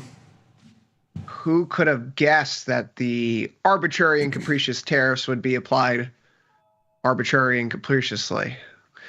It's not great out there right now. It's also not terrible. One could also use that as a way to describe what happened with this morning's data dump. Durable goods were actually better than expected. But again, is that a sign that people are pulling forward spending? We have an update from the Atlanta Fed GDP Now tracker, which is ultimately a decent one. They finally segregate out the gold imports, so we have a clean estimate there to talk about. Again, not great, not terrible. It's the kind of day where equities are in. Bonds can't even rally, though. Metals are finding a little bit of a lift. Thomas, let's look at our GDP trackers here, though. A few weeks back, late on a Friday night, the Atlanta Fed put out a blog post that the gold imports that have been coming into the U.S. are having such an outside, huge negative impact on their model that they need to actually pull that out to get a true modeling of where growth could be for the first quarter. And in today's release, they gave us a new gold-adjusted GDP Now squiggly line, just to our delight. It actually shows that there is a huge impact here. Roughly, we'll call it 2%. Why? Because the GDP Now estimate without stripping out the gold figures is at negative 1.8. Without the gold-adjusted figure is at 0.2. Now, plus 0.2% is not great by any stretch of the imagination. That is still a dramatic slowdown in the U.S. economy. But it's not recession. It's not recession. And I think when you look at the durable goods orders today and we take a look at our GDP trackers, even if stocks are falling down, bonds may not be getting a bid because the market's looking at reduced recession odds for the first quarter. Yeah, I mean, if the Fed has to cut because the economy is much weaker, that's a lot more of a worrisome spot for the markets. But if they are cutting because of soft landing and reaching inflation target, that's a lot better. So it makes sense what we're seeing in the bond market, I think, today. And then with the tariff news flows, you know, we also just got new auto import tariffs potentially going on this week. So some volatility coming in is, you know, it's par for the course when you look over the past couple of months. I wouldn't even say I was joking about it yesterday, but we did have a conversation here and on Overtime about what happens if yields keep going up and stocks keep rising. Would that incentivize a Trump administration, who I believe has a put not in SPY but in TLT, to take some action? And sure enough, what do we hear hits the tape today? Well, after a nice rebound in stocks and bonds settling out, we see that they're going to bring back tariffs in some form or fashion. I think that this on again, off again nature is just part of the game right now, right? It's not a bug. It is a feature of the environment that we're in. But to that point, Thomas, you have to separate the signal from the noise here. The New York Fed Nowcast, the chart here on the right-hand side, different than the Atlanta Fed GDP Now growth tracker, has been relatively stable despite all of the noise coming through because of gold imports or tariff talk, what have you. That's sitting at 2.72%. So if we want to split the baby here and say that the growth rate is probably going to come in somewhere between the two, you're looking at a slowdown, right? 1.35, 1.4% growth perhaps for the first quarter. It's not great, but again, it's not recession. And that, of course, is a distinguishing factor for how assets perform. If we're not going towards recession imminently, then it's probably not going to be great for gold, great for bonds. But the data aren't that great for stocks either here, Thomas. And with the tariff talk overlaid, we have a turn lower here in markets. The S&P 500 back to its one-week moving average, 57.67 right now. It's off by 1.02%. Your NASDAQ is your leader to the downside by 1.72% right now, 20,137. Dow Jones is off by 0.24, and then the Russell here off by a healthy 1.03% itself. Thomas, over the last few days, each of the major indexes returned to their one-month moving averages, and we began to stall out there. Do you think that this rebound, the 4 or 5% move off the lows, has exhausted itself, given today's price action? I mean, that's what it looks like. You look at tomorrow, you look at today, it's kind of a topping pattern in the candles. It's really how you trade it. If you're trying to get long, you of course go the Mag 7 because those were the leaders and they react the most to the upside, the most beta. And if you're trying to get short and you see the news flows turn negative, you get short the Mag 7 as well. So I think there's a lot of market participants in there. There's a lot of speculation in those versus the broader market. So that makes sense that this is where we're seeing the reaction in the equity market. Yesterday, we highlighted the VIX term structure on the show with Nick, how it had moved back into contango. And I was arguing that perhaps in the past 2 years, it's been an environment in which when volatility has dropped down and you see positive technical momentum, you could put faith in the idea that just put on a long trade and then go fishing. Sit on your hands, don't overthink it. The market's probably going to be going up. And it worked really well. And you saw VIX yesterday over the course of the session dip into a 17 handle. And it begins to get into that territory where you have to consider, is this a place where I want to really be selling vol? Are we in a system, are we in a market environment where tape bombs are a feature, not a bug? And so do you really feel comfortable standing in front of that train, picking up pennies in front of a steamroller? VIX is back up to 18.43 today. Stocks are down in today's session. We have tape bombs helping provoke some of this movement here in equity markets. I think Nick nailed it yesterday, Thomas. He was saying how yesterday was a really good day, that if you had been long off the lows, it was a good time to lighten up your long deltas and maybe reassess because vol had come in. How do you find yourself operating in an environment where tape bombs are a feature and not a bug of the system right now? I'm mostly stayed out of equities over the past few weeks. I have a long NVIDIA position. It's went from negative to positive to negative to positive. I got 22 days left in it. I'm probably going to take it off the first opportunity I get when we trim some losses here, hopefully. But I'm going to be staying out of equities for a little bit here.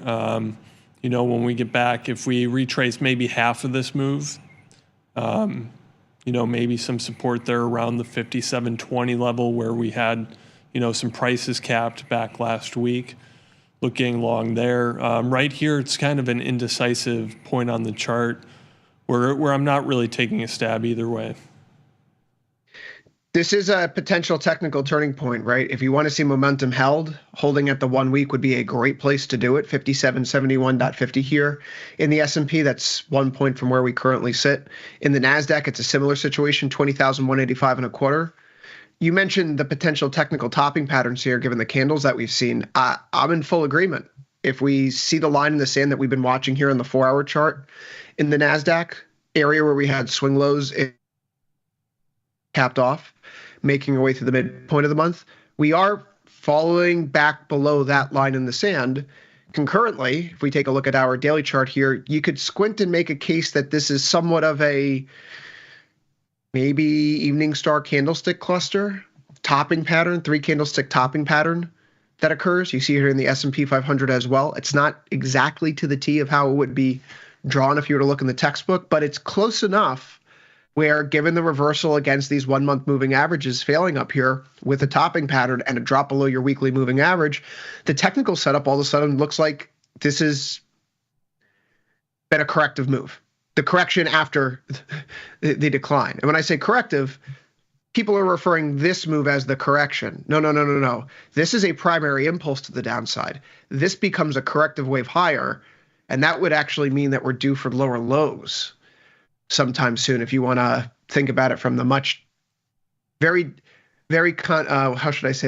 conflicted, very derisive Elliott wave theory. I'm not personally a believer, but the market is unfolding in that kind of fashion right now, where it feels like this is a larger move that is unfolding, and this may be the markings of a near-term top. I don't feel great about holding my short put spread all of a sudden, Thomas. So if this is where we end up today, if we close below the 1-week moving averages on ES and NQ, it's been a nice, fun little ride here. We squeezed some dollars out of it. We're going to take those dollars and go home. It's not worth holding on for much longer. Yeah, I mean, lower lows, that's a scary statement. You could call this a relief rally, whatever you want. It makes sense that people that were bottom fishing got this move. Now we're seeing some profit come in. So yeah, where is the risk? Is it more to the downside or the upside? I think there's a little bit more to the downside here. The next few days is going to be really telling if we hold these levels around 57.20. If we flush through it right away, of course, that would be bad. Volatility coming back in, that gives you a way to play it, whether you want to sell call spreads or do something like that. But, the volatility coming back in, it definitely does give you options if you want to take a directional bet.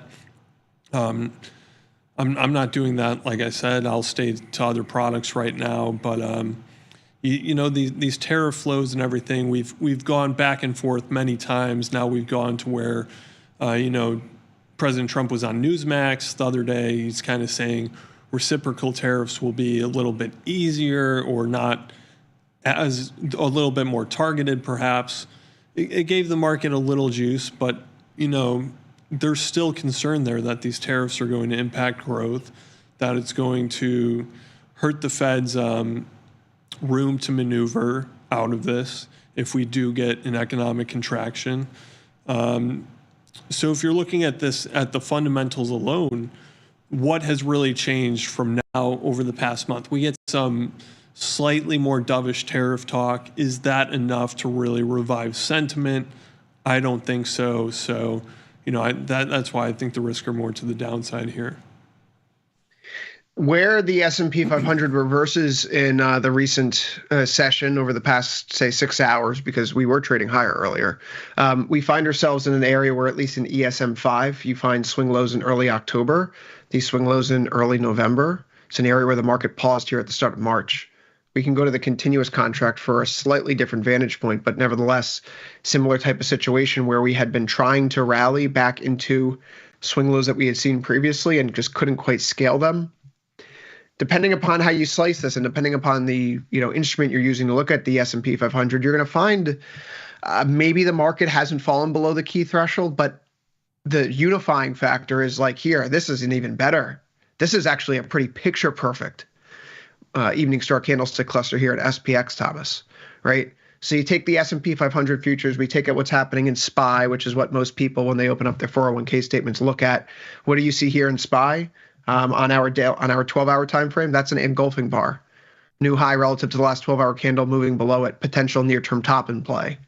It's just not a comfortable market right now. And there you go. There's your evening star candlestick pattern again in SPY. Across the board, these are all occurring at important swing levels right now. It's difficult to ignore that, even if you've been bullish off the lows. It feels like this is a place where if you hadn't lightened up risk yesterday, as Nick was doing, this is, again, another perhaps knock on the door. If you've been long off the lows, maybe count your chickens. Eggs may be getting ready to hatch soon. Yeah, I mean, another thing that's interesting is the administration said they clearly said they weren't worried about the market reaction when this was going on a couple weeks ago.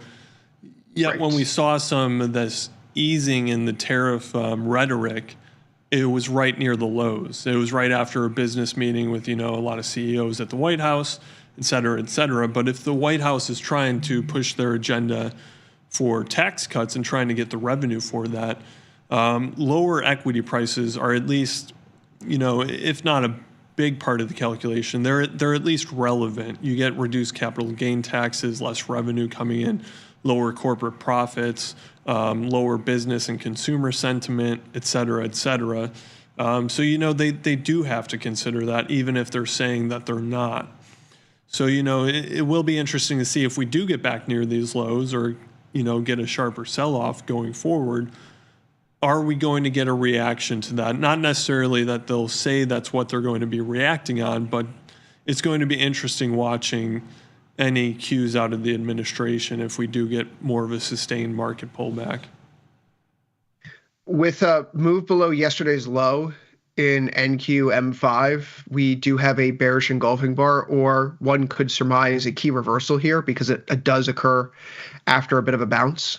A key reversal is a topping candle, right? Move above the prior candle high, close below the prior day low. That would be 20,293. So unless we got 170 points in us to the upside, which the way this market's been trading over the past month plus, I don't think that would surprise anyone if all of a sudden we ripped higher by 1% to close out the session. Would you? But it may, but it wouldn't really help, right? But you'd still see then a lot of uncertainty going into your back half of the week where, okay, do we really trust this thing again? Because it was just a few days ago we hear, what was it, Sunday? Tariffs are going to be a little bit more curated. Semiconductors, autos off the table for April 2nd. Now the White House is saying that the auto tariffs could be signed as soon as today. Snip, snap, snip, snap, back and forth. If that's the case, where does that leave us here? Well, why would we be any more optimistic than we were at the end of last week? The reasons for hope this week have since been dashed, and we're quickly returning back to the levels we were where we ended Friday before we had this news on and now the news off here today. The Russell obviously taking it hard on the chin. It's being so sensitive to these domestic cost pressures. We could be looking at a potential rising wedge here on a lower term time frame. That signals the next leg of the downtrend could be getting started sometime soon. Maybe just drawing this off the spike highs here. But a bearish rising wedge would suggest, again, a return to the lows in equity markets.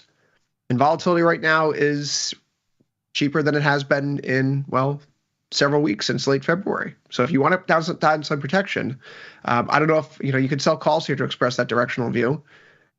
I'm more of I'd prefer just to buy puts outright. But if that's your perspective, 20K, 2,000 in RTY, right near the lows that we had at the end of, was it March 13th? That's a place to look. Yeah, absolutely. The Russell, out of everything, I probably don't like it more than the other indexes. Even yesterday, we saw some weakness there when technology was up. But again, more sensitive to perhaps borrowing rates in the economy, things like that. And companies that are less well capitalized versus, these big Mag 7 companies that have much larger balance sheets. Also, if you're importing as a small company, you're not getting those great deals on contracts for supplies and things like that. So that's another thing that tariffs could have a more immediate impact. If we really wanted to be pessimistic about the market, Thomas, we could do something like take a Fibonacci extension and draw it off the high that we had here in February into the low here in March, and then back to the swing high we had today to size up what a 100% extension would look like. And that would be a move down to 17,317.75. A big move. In the NASDAQ. Not saying it's going to happen, but that's what the Fibonacci extension calls for. So if we start to break, we head back down to the lows and we don't hold them, this thing could get ugly real quick. Because I know that many people look at markets in simple measurement. A, B, C. Done. 3-wave correction. Markets in for a really rough next few months if that's the case. Now, what would that be in terms of a seasonality perspective here? Again, maybe I'm getting over my skis. I still have long deltas on an equity. So, just to be clear, where's my money? Is my money where my mouth is right now? No, I want to see where the daily closes, right? These things can turn. White House Press Secretary Leavitt is holding a press conference right now. She could say something there that makes us reinterpret all the news that we've heard today so far. So I'm going to be patient. If we have to take a winner at a smaller win, then that's fine. Better than taking a winning trade into a loser. But the evidence accumulates. The evidence is accumulating here. You have your candlestick topping patterns, key reversal, engulfing candle, evening star candlestick cluster against the 1 month moving average, against former swing lows, former support that we've seen in the market in recent months, depending upon the instrument you're looking at. Now resistance. Not if we're back into the world of Calvin ball tariffs, Thomas. Yeah, exactly. And I mean, this move here makes sense today. We see this big candle. This is only rehashing 2 days of price action. When we get down below 20,000, you have more volume consolidated there in the price. Maybe we get a little, pause, consolidation, smaller moves. But when we break that low down there, that's when you could get the real bigger flush, especially if the headlines and backdrop deteriorate even more, which if we're making a move lower towards there, you would assume that they would have already. So, yeah, I don't like the long side right here on equities. I don't think this 1 day move is really a dip buying opportunity. But like you said, it wouldn't surprise me too much if we do all of a sudden get something that's set out of the White House and you reverse this and but is that really something you want to trade on? Is that something you want to put your chips on, that, there's going to be a change in the calculus on tariffs or something like that, especially on a one-off statement? In terms of positioning in the market right now, CFTC COT report for this week showed that speculative positioning net was about, we'll call it 190,000 net long contracts between large and short speculators. So this is a market that still has some lean long into it, and traders were buying the dip on the way down, right? It's not like the market coming down in February and March was a result of people closing out long positions on balance. The market is actually in the futures market longer now on the speculative side than it was at the start of February. Okay, usually speculators are trend followers, not trend faders. That says that there could be more pain ahead. It'd be fantastic if there had been a capitulation. People dumped all their long positions, right? They're getting really short. It's kind of like that May 2023 setup where the market is looking at this gigantic, the largest at the time ever, net short position in the futures market, right around the debt ceiling debate. So once the debt ceiling was resolved, our logic at the time was, why wouldn't you be anything other than long stocks? Just going to squeeze. This is not a squeeze low. That's really the thing here, Thomas. This is not a squeeze low. This is not capitulation off the low. People who were short and throwing in the towel and flipping long. People were getting actually more long during the fall, stubbornly. Yeah, that could mean more pain. It's a little bit interesting, right? Because you've seen like investor surveys, you've seen consumer confidence, you've seen business confidence drop during the same time. Yet investors are, have some kind of confidence that, or speculators have confidence that this is going to retrace, and they're trying to, buy these dips in the hopes that, this move retraces itself. That tells me that, if we get more towards these lows, it could be a pain trade where you're going to see another big flush down. And that's when, you're going to see volatility skyrocket probably higher than we were trading on the VIX a few weeks ago. And, then we're in, then you have to get back to where if you're squeezing those longs out, are you trading on, once the longs are squeezed out of the market? Or is that when you pull the trigger? It probably, is to be a contrarian down there if that does happen. Yeah, I mean, I'd want to see the longs bled out completely. For reference, there was a net long position of 79,000 contracts at the start of February, and we've now moved up to 190,000. Again, unusual behavior. That's not fairly typical. Typically, it's speculators chase the trend, right? That's just how the history of the data works. When it doesn't work like that, it usually means that people are being stubborn and not closing losers. And they're trying to like dollar cost average into a levered position, which means if the market turns lower, they get that funny 2-word event to happen, margin call. Yeah, I'm not really liking this here today. Again, candlestick, the price action is all that matters to me. But hats off to Nick Batista, right? Yesterday saying a good place to trim your long exposure, any long deltas after a nice run up and vols had come in. I know Tom was doing the same thing per our conversation on last call. And you can see where we've turned right now. I don't know what else to say here about stocks, Thomas, besides that it looks ugly. I suppose a quick check on the sector rotation is worthwhile. We see here that it's a bad one. Semiconductors are leading the way lower by 3.8%. Technology off by 2.29. Discretionary off by 1.39. Telecom off by 1.33. And then just for good measure, retail off by 0.61. What's doing well today? Consumer staples, your top performer, 1.32%, followed by all the energy names and then utility. That's a terrible mix. Yeah. We don't like that here. The interesting thing, though, Tom, is with stocks turning lower, unlike the decline that we had seen in stocks in February and March, there has been no accompanying rally in the bond market here today. And I think that's why we start the show with our discussion around the Atlanta Fed GDP Now growth model and those durable goods orders that come through, because they do paint a sign of no imminent recession. Slowdown, yes, but imminent recession, no. To that end, we see that Fed cut odds today, at least up front. They are flat, but if we go towards the end of the year, ever so slightly, they were a little bit higher today. They now come back to unchanged. So the data did not give the market what it wanted today. It did not get any reassurances that one, the Fed is going to need to cut rates and that support is around the corner, or two, well, now we see with the tariffs, right, that the tariffs are still potentially coming around the corner. I still have my long deltas in ZB and in ZN.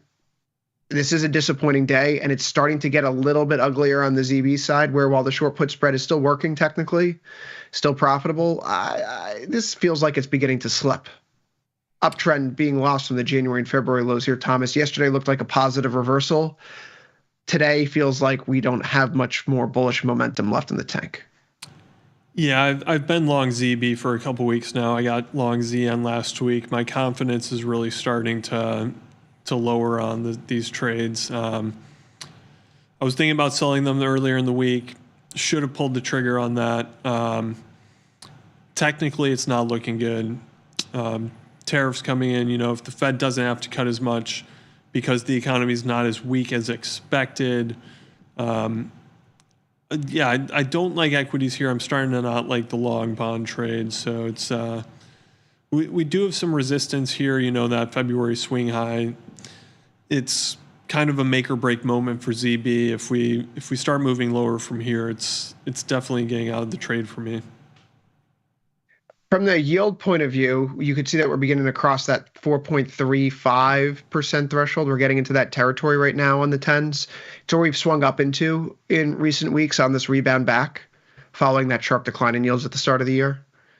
This is an interesting place where if the market does fail to turn, you could see it in ZN and ZB. You could almost portend another spike higher in yields, and you get yields moving up when stocks are going down.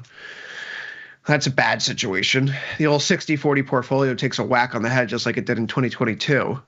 And that creates a real unfortunate series of events. Now,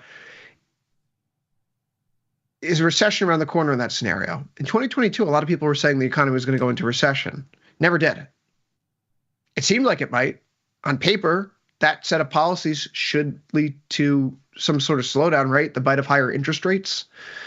And yet, government spending potentially crowded out those impacts. We're not actually doing austerity here, Thomas. I think that's also a key point. Yesterday, the Trump administration asked Congress, in particular the Senate, to add a debt limit hike to the tax bill. I'm sorry, we can talk all day long about DOGE. We can talk all day long about a balanced budget. If what they're actually doing is asking for a debt limit hike, what they're really doing is continuing to deficit spend.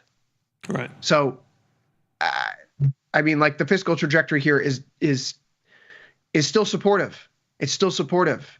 It may not be the spending where people want it or like it, but if you're spending that much money in an economy, you're going to keep aggregate demand up in some form or fashion. We saw that in 2022. Yeah, I mean, that's encouraging, but we're not seeing, right when Trump got in, the market was exuberant about the prospect of tax cuts, deregulation, and things. But, it seems like the tariffs have overridden any perceived benefits of fiscal policy on tax cuts and deregulation. So I don't know that it's, it is encouraging more spending, higher deficit for growth, but is that what the market is looking at right now? That's kind of in the back corner, so to say. ZN is not performing quite as poorly as ZB today, and you could see that the swing area around 110.5, which we are currently sitting on top of right now, continues to hold. The outline, the contour of a potential top certainly exists. And you can see that if we get a little bit more weakness here in ZN, it looks like then notes have peaked out for a little while.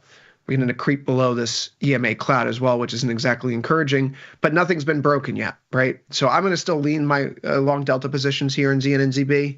I'm less comfortable than I was yesterday. I'm obviously less comfortable than I was a week ago. I'm sure you feel like you're in the same boat. But the damage isn't there up front. And we know the recession fears have come off because bonds are down 2 points from their highs. So how much more of that particular concern is there to leave the market in the short term? I don't know. If stocks also go sideways, Thomas, I want to have long bonds on, regardless. Yeah, I mean, kind of its descending triangle pattern here in ZN. If we break to the upside, that'd be really good, of course. But the risk right now is breaking through that 110 level.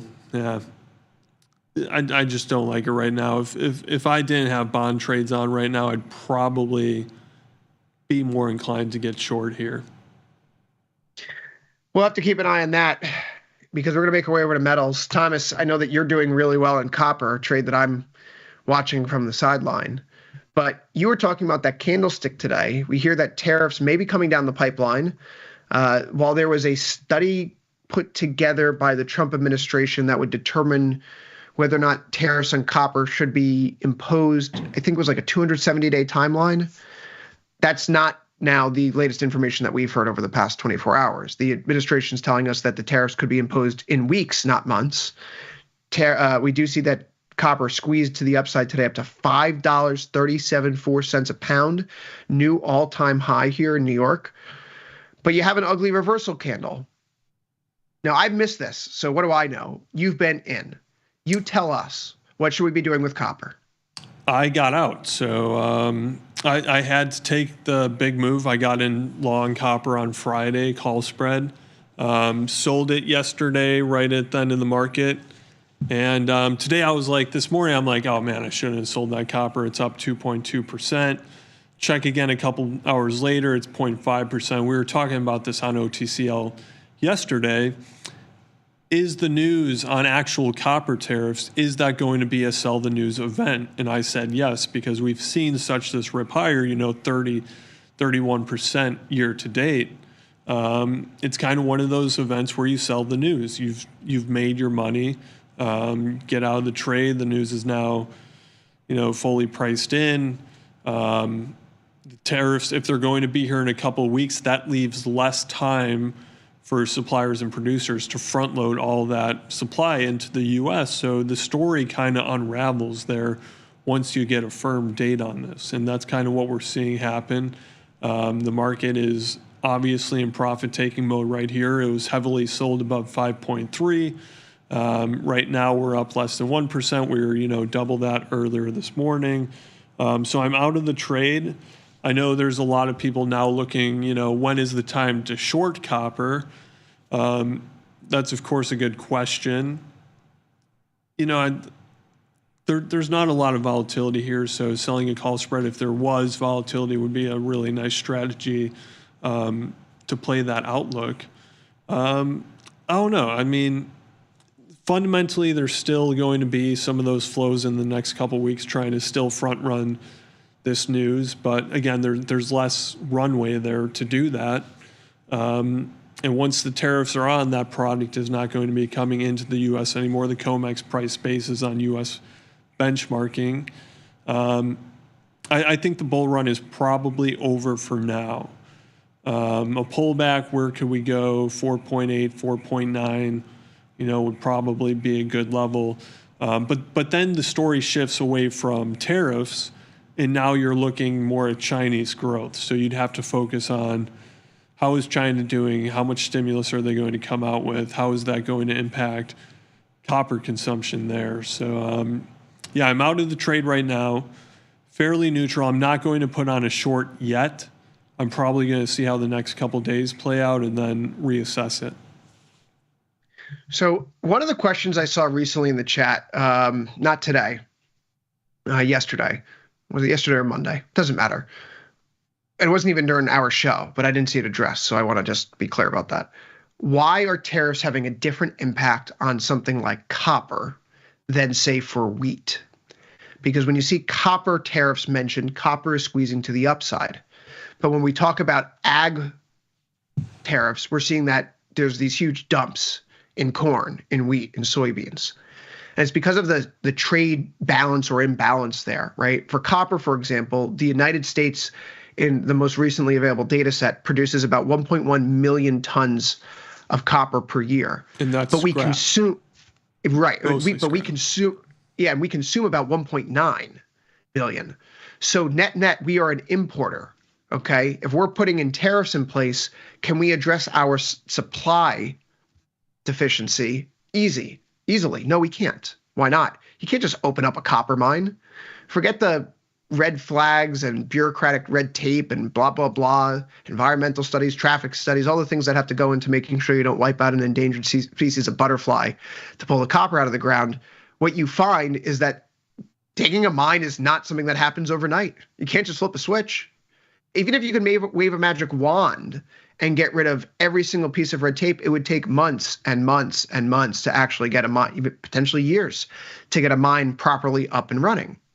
And so you create a situation where you have this huge barrier to importing copper that we need because we consume in excess of what we produce, and no ability on our end to actually fill the supply gap in the short term. So bottleneck. Prices for New York copper squeeze higher. Wheat's a different story, though, right? Some of these ag products are a different story. On the wheat side of the ledger, we exported 796 million bushels of wheat in 2022, in the 2021-2022 period. And in that same 2-year window, we only imported 96 million metric tons of wheat. So if you think about that, if we're going to turn off our ability to export, if we're going to make our American products less desirable for foreigners by pushing up tariffs, and then they're responding by pushing up tariffs, we have all this huge oversupply of wheat now that's flooding the domestic market.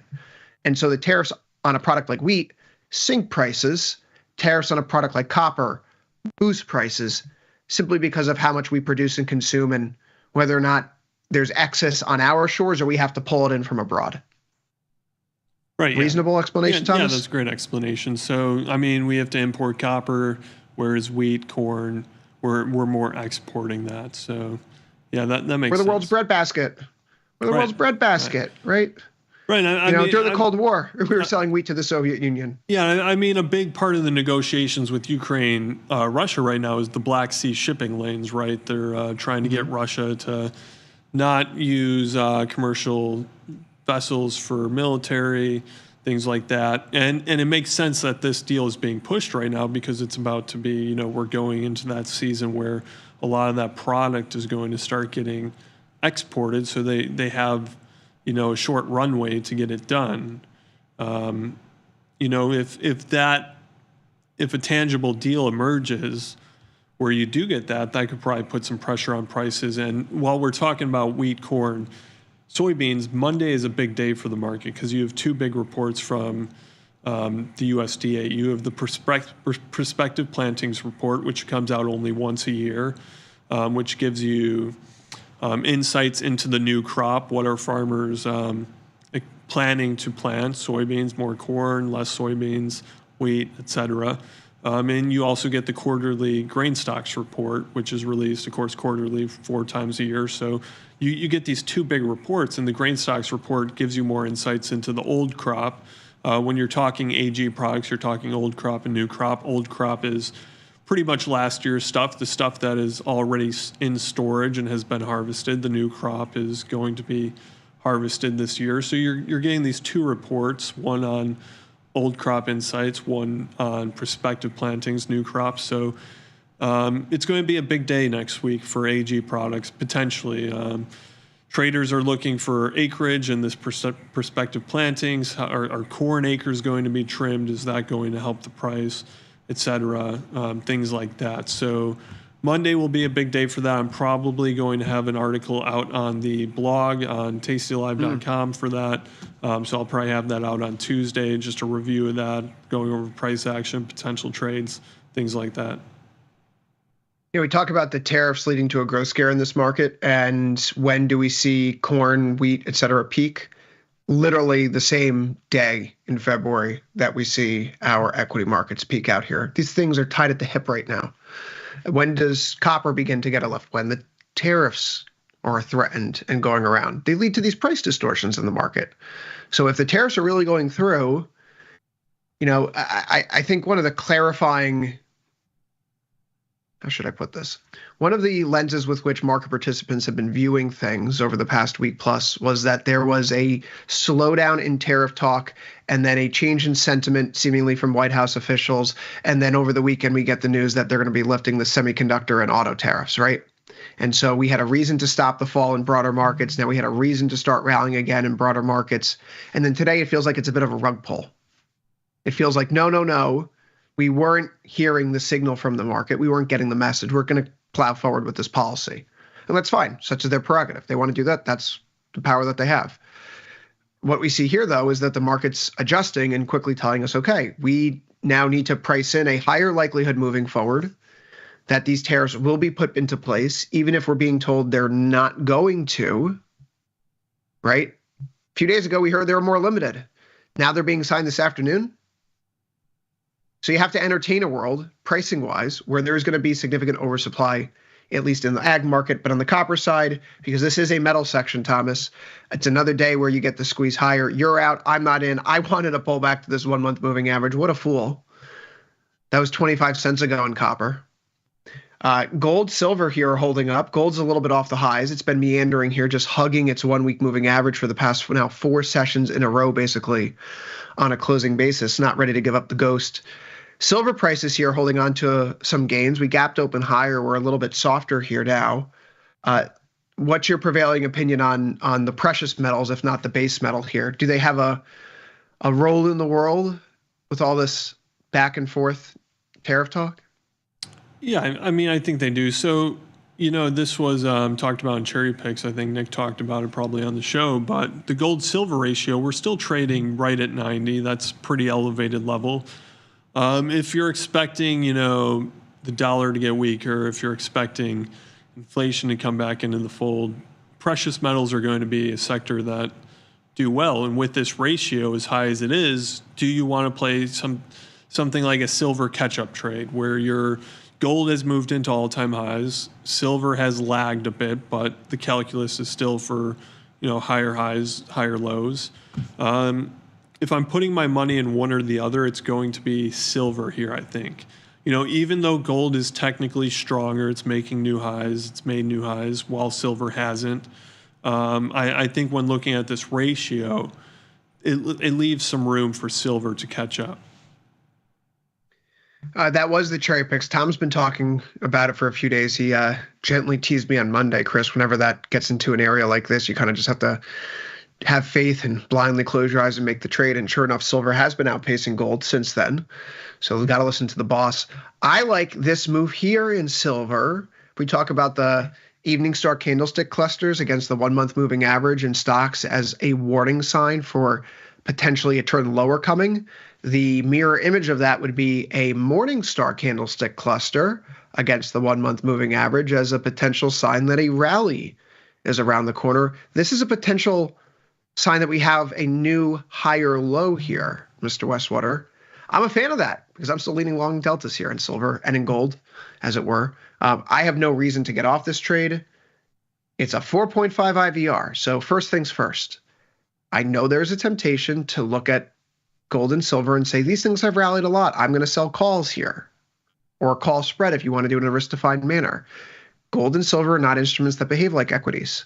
They like the volatility. People panic buy gold and silver. And so standing in front of gold and silver when volatility comes down by trying to sell calls leaves you with the old Mozambique, Thomas. You get double tapped. You don't want to take one in the chest, one in the forehead here. Okay? And that's what happens if you sell gold calls or silver calls with a 4.5 IVR.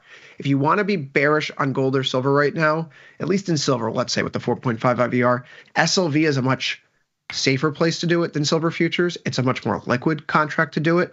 I would much prefer to be trading SLV outright if I wanted to be short at the margin. If I want to be long, the calls are cheap. I can do it in a risk-defined manner. But if I'm selling the 35 calls and this thing pops up over the next day or two, vol expands, becomes very, very painful very, very, very quickly. And you don't want that to happen where all of a sudden this risk profile that you've assumed would play out over the course of a 45 and 21 day out, you're sitting close to max loss just 1 or 2 days into a trade. It can move that quickly.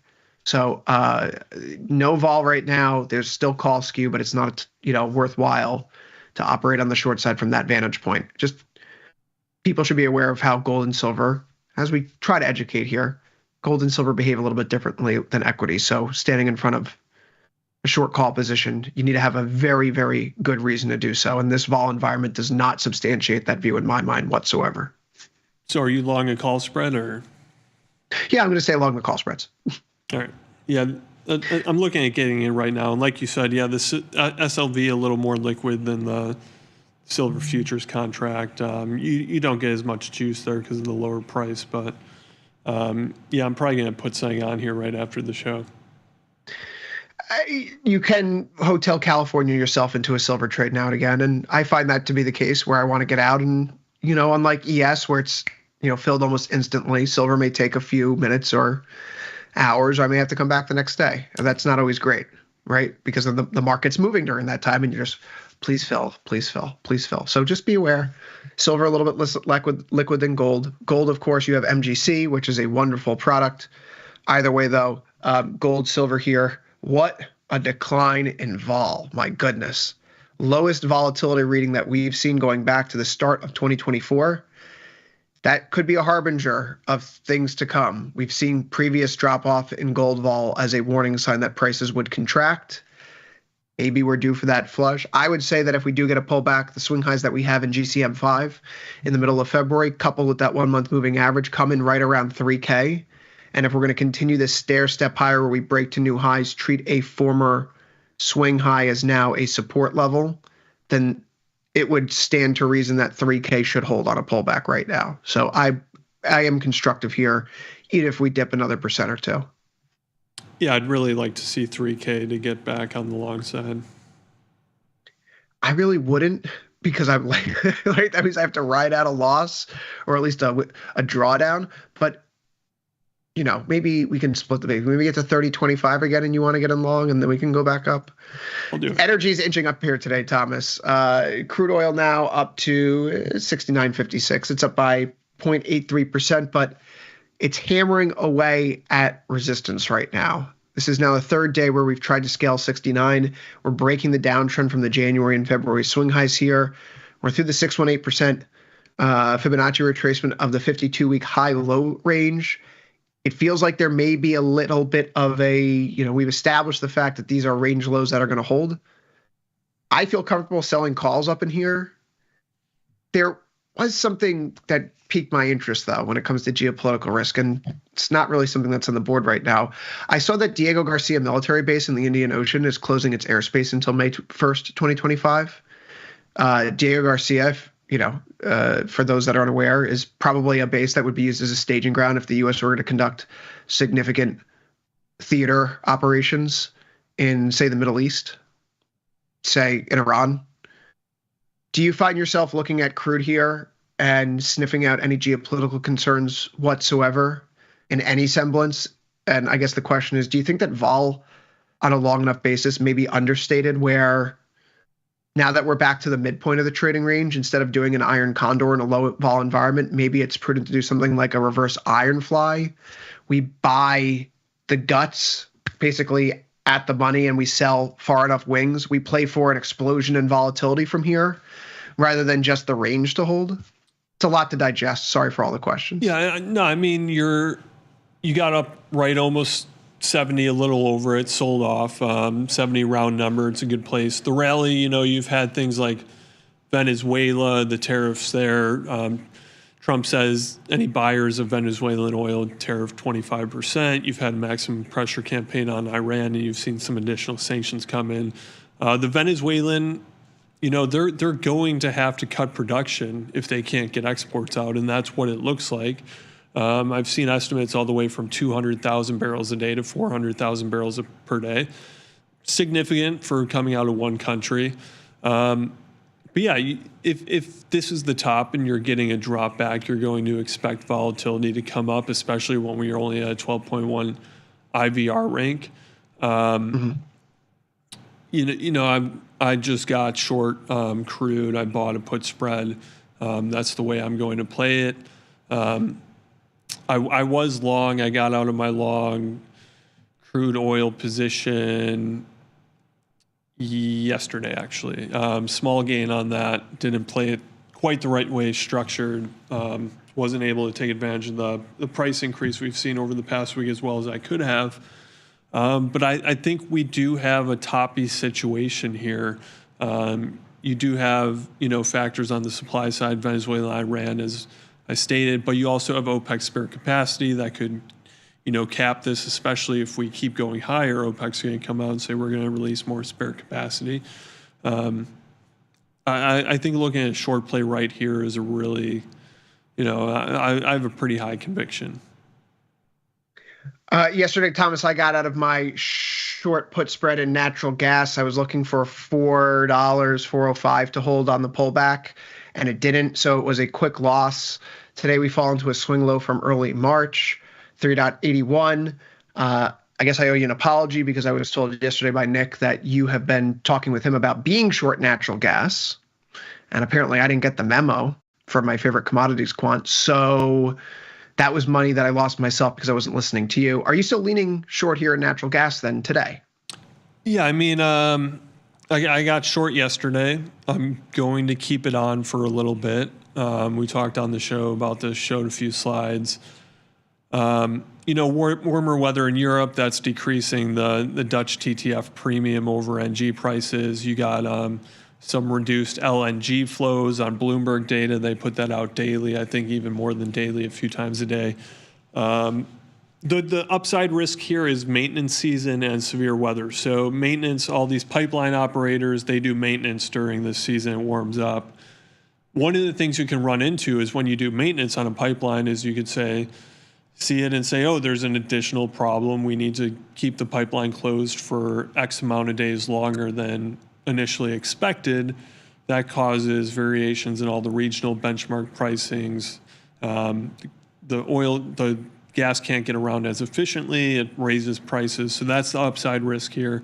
The downside risk is essentially the weather's getting a lot warmer, not only in the US, but in Europe as well, reducing that spread between Europe and the US. That's reduced arbitrage. That's LNG flows going to the Gulf Coast, lowered. So I think, where does it go from here? If we got below 3.7, I'd probably take my position off right around there, get out with a decent win on the position. But right here, yeah, I'm going to keep my short on. Thomas, today's a mixed bag for currencies. Dollar's firming up a little bit as the session's going on. It's nothing to write home about. There was a spring we had budget coming out today in the UK as well. The pound's a little bit softer, some austerity, again, really moving the market. We have Truth or Skepticism next, so we're just going to rush through this part. Just the calendar for today. No continuing education. Go to tastylive.com, top banner, learn beginner futures to learn more on your own time. But for tomorrow, in terms of U.S. data, we do have a GDP report that's due out, the final reading for the first quarter. probably a lighter impact. For the fourth quarter, probably a lighter impact because it is the final reading. We already have most of the figures that go into it. Other than that, there's an ECB speech from President Lagarde later in the day. Maybe that moves the currency markets. Boring. Beyond that, though, Thomas, you said it, not me. Other than that, we'll see everyone later today for last call, for overtime. Thomas, thank you for sitting in with me. So for Thomas Westwood, I've been Chris Vecchio. Stick around here after a brief break. It's Wednesday, which means it's time for Radigan and Sosnoff. Truth or Skepticism coming up next here on Tasty Live.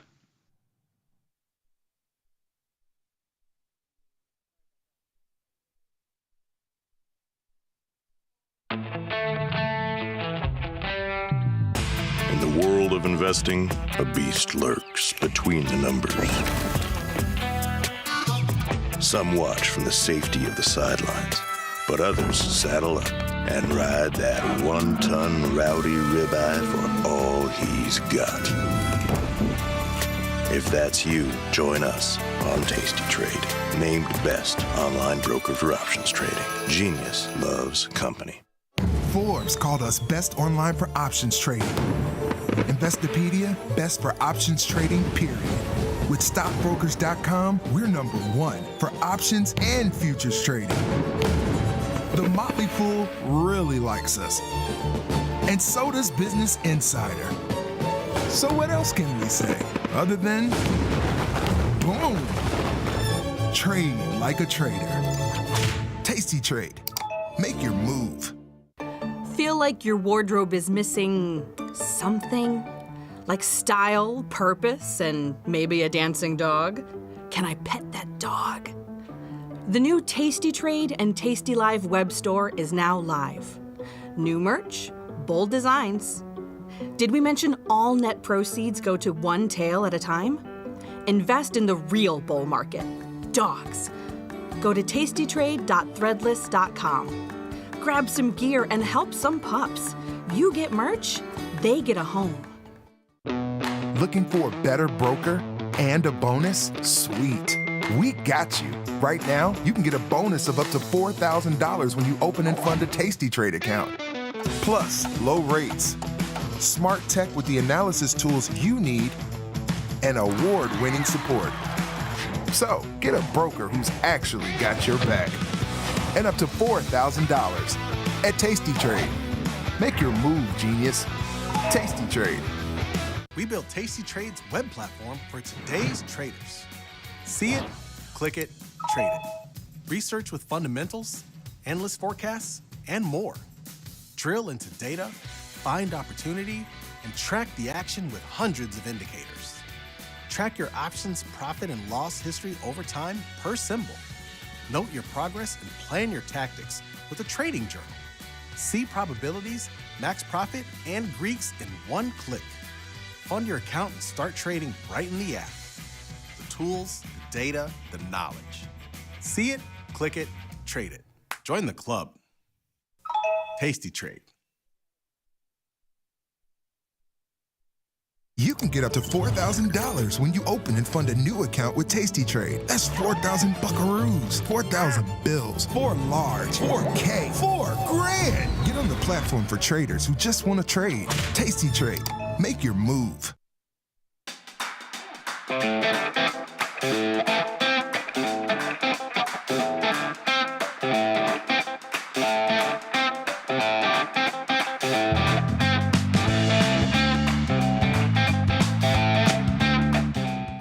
Hello, everybody. We're back. I'm Tom Sosnoff. I'm here with Dylan Radigan. And Mr. Radigan, how are you? I'm good. I've fallen in love with Angeline in London. We're looking forward to meeting Jeff. I've been making my first foray into the Tasty Global universe. And I got to say, it's almost as much fun talking to them as it is talking to you. Almost. Oh, you're still the best, Tom. That hurts. That hurts. You're still my first love. That hurts. You're hey, still my first love. Josh, can you turn up the volume, please? Dylan's really low. That hurts, sir. but Angie and Rich are awesome, so you'll love those guys. Yeah, no, they're quite a team. So anyway, good afternoon to you. Nice to see you. You're looking charming and Tom Sosnoffian as ever. I kind of think that's a CompuSalt, but I'm not sure. With Tony not here. It's been great. With Tony away for the week, it's been great. I've been doing the show with Julia and TP. It's been awesome. Anyway, what's on your mind? I understand you got an issue to deal with. You know what? I'm not sure that. I'm honestly not sure that I would call it an issue. I think it's a. Okay, I'll give you part issue, part phenomenon. Okay. There's some stuff going down that I think is very weird, and I feel like I'm a little nervous that Bitcoin and digital assets are being used as a catch-all. Last night there was some earnings of like GameStop's just bringing up a blast from the past. GameStop hardly something that happened. Yeah, GameStop since the meme stock time, whatever, doesn't trade a ton. Most of us don't do much in there. Doesn't hit the meters. It's just another crappy stock. Let's put it that way.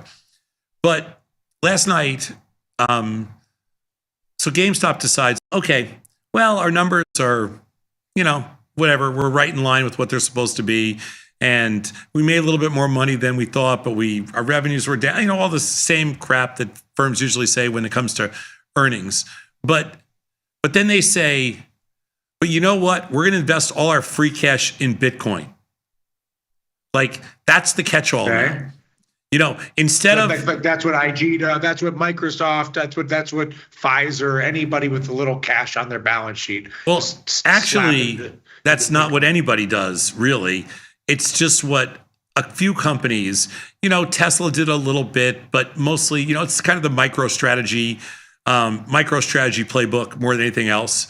And Ryan Cohen and those guys, the CEO and stuff, they're just essentially taking the MicroStrategy playbook and saying, everything that we've got lying around, instead of reinvesting in the business, instead of innovating, instead of doing anything else, we're going to invest it in an asset that we feel like will outperform what we could do in whatever industry, whatever our industry is considered. And I'm not sure exactly what you determine GameStop to be, like a retail stock, a gaming stock, whatever it is.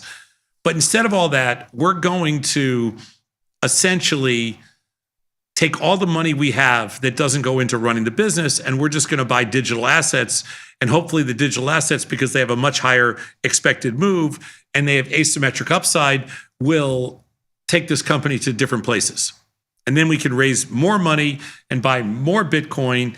And it's a game plan that worked for MicroStrategies. It's a game plan that's worked for everybody who's bought digital assets so far. So let's keep buying digital assets. And under the current administration, digital assets seem to be the way to go.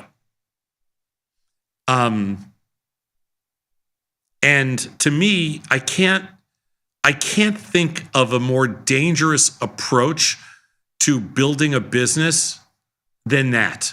Like, I can't think of a more dangerous approach than a dumbass CEO who decides, rather than doing what I was hired to do, which is to turn this company around, which the reason I took the job as a CEO is because people believe that I can, with whatever's here, I can create something out of that. And rather than do that, I'm going to go out and you're going to pay me a lot of money to go out and buy Bitcoin. And we're going to trade at a huge premium to the price of Bitcoin because we're giving you a different vehicle for buying Bitcoin. There's nothing, it's not like strategic. It's like, we're just going to buy it.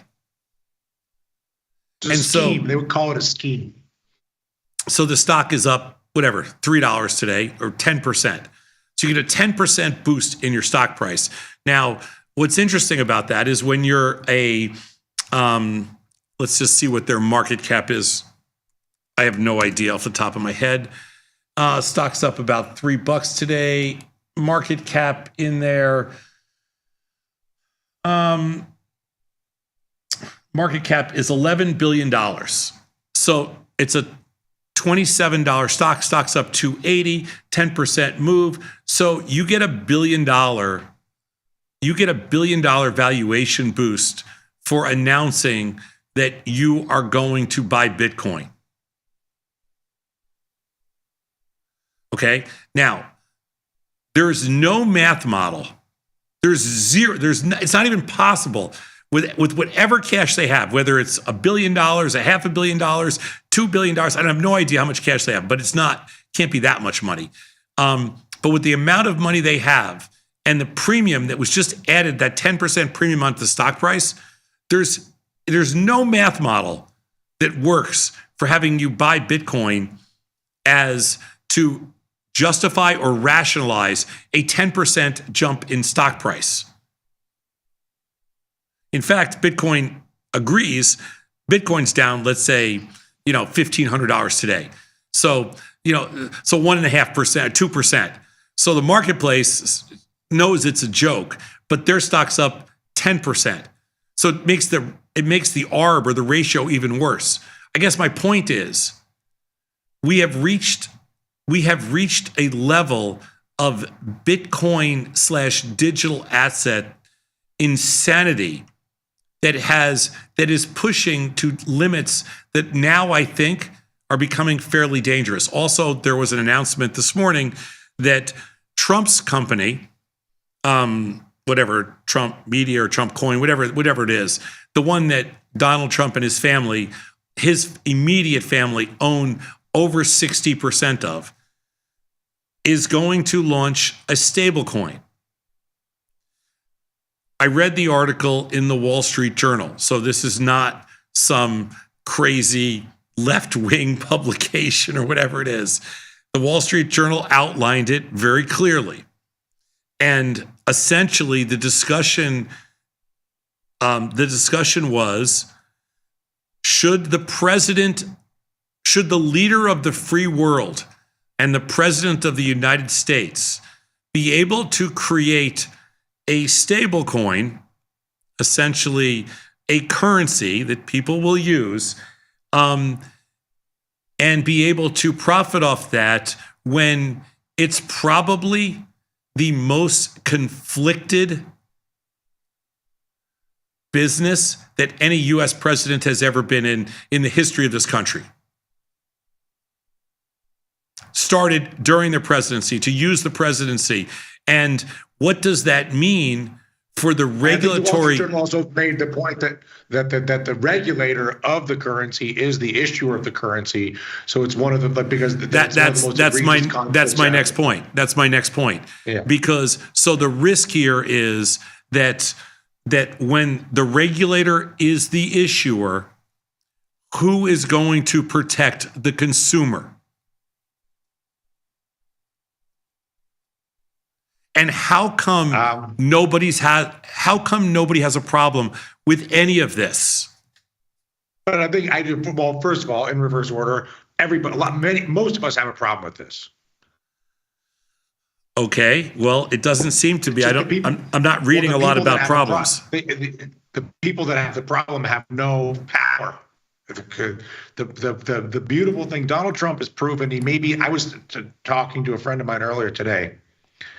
Donald Trump may be the single greatest, some people have power, some people don't have power. Some people know how to use the power they have very productively to get more power, to get more of what they want. Some people have a lot of power but don't know how to use it that well to get things or do things. I don't know that there's another person on earth who's better at using power to get what he wants than Donald Trump. He may not be the smartest man. He may not be the kindest man. He may not be the most innovative man. But with whatever power he has, going back decades, no one has proven more skillful at using whatever power he has to utilize it to get more power, up to the point where now he is not only the president of the United States, he's the president of the United States for a second term with a mindlessly idiotic cabinet that is completely loyal to him, unlike the first time around. a completely compliant Republican majority in Congress, where he's now issuing crypto assets. He's issuing securities, we'll call it, I guess. He's the biggest regulator of a new form of securities, and he's also angling to be one of the or a big issuer of the very same security that he's in the process of legalizing or further mainstreaming. I won't say legalizing, but he's sort of normalizing, which is a brilliant use of power to get him as much he wants. I think Donald Trump Hold it. Stop for 1 richer. second. But just stop for 1 second. Is it a brilliant use of power, or is it going to be the end of like there is a very thin line. This is America, okay? Even in places, you'd have to go all the way to North Korea where there's unchecked abuses of power. In America, the actual quote from the Journal today is, "We haven't had a president in recent memory ever sign legislation that could directly affect his financial interests like Trump has." Okay, it's never happened before. What he did with this whole stablecoin movement, among other things. It shouldn't happen in any country ever. They go on to say it's a clear violation of ethics norm. These are quotes from the Wall Street Journal. The point here is, at how far can he push before it all crumbles down on top of him? See, I think that define crumbles down. You get too greedy. Elon Musk. You get too greedy. They shut you down. His goal is to be richer. I think he wants to be the world's richest man. I believe that is his goal. And I believe that the way to become the world's richest man is through crypto. That's the only thing that could get him to 500 billion, 600 billion, a number that's bigger than Elon. There's nothing else. He's not going to do it with golf courses or hotel rooms or whatever. So what's crumbling down? Not right now. Nothing. America loses. Nothing's crumbling down right now. But if you push too far, everybody that pushes too far, things come crumbling down. That's the way the system works. If you push too far, everybody gets normalized. And Trump has not been normalized yet. And I think that's what happens next step. I think you can only abuse the system. You can only push so far when it comes to ethics. At some point, somebody steps up. Unless you think, otherwise, I don't even understand where we live anymore if that's not the case. I just can't imagine that that's not the case. Well, but you brought up a bunch of interesting topics in this sort of discussion. So if I could just revisit a few of them. Because the last one is almost unanswerable. The point is, your point is that this is an existential risk to the integrity of America. Well, not even your point. The Wall Street Journal's point, which we agree with, is that this is an existential risk to the integrity of America, and there must be some point at which Donald Trump has gone too far, and there are some consequences for the madness. But those are kind of the two biggies. But what's interesting for me in listening to you, whether it's so first of all, going back to GameStop. As you know, over the past 2 decades, one of the sort of popular actions by CEOs is stock buybacks.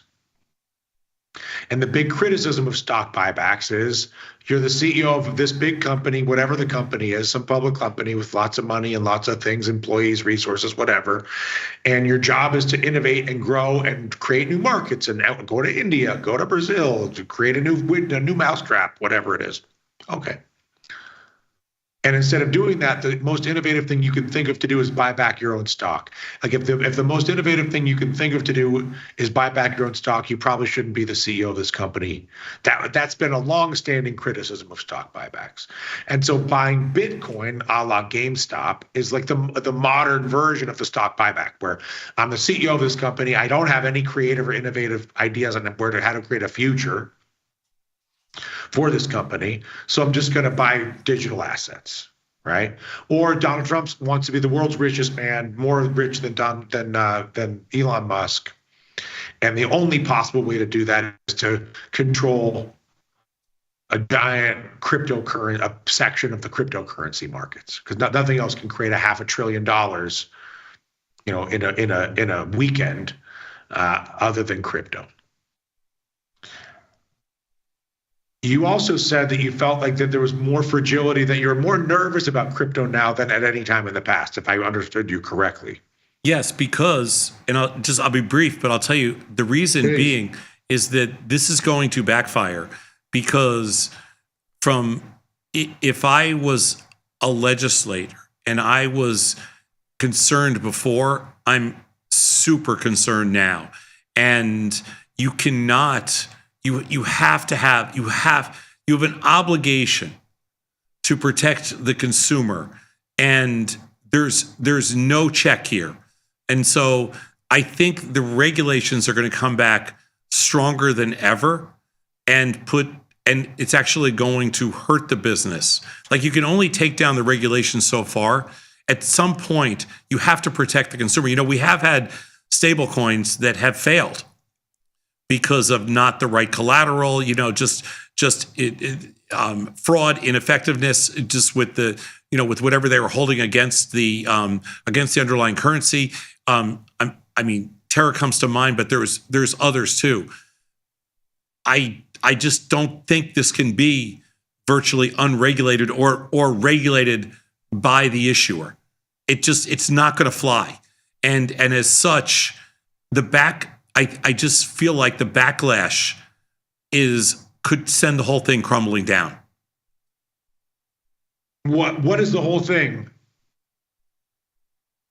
When you say, you mean the crypto market? Not necessarily just the crypto market. You said the whole thing tumbling down. What is the whole thing in that? The whole digital asset space is very fragile, and it survived the first wave of stablecoin failures. It survived the first wave of ineffective exchanges that were opened themselves. Sam Bankman-Fried. It survived Sam Bankman-Fried. It survived CZ. The Trump coin, the Trump stablecoin, is actually a partnership with Binance and CZ, who's hoping for a Trump pardon to be able to run this whole thing. You're talking about basically you're essentially getting in bed with criminals. It's mind-boggling, and nobody cares. It's absolutely mind-boggling.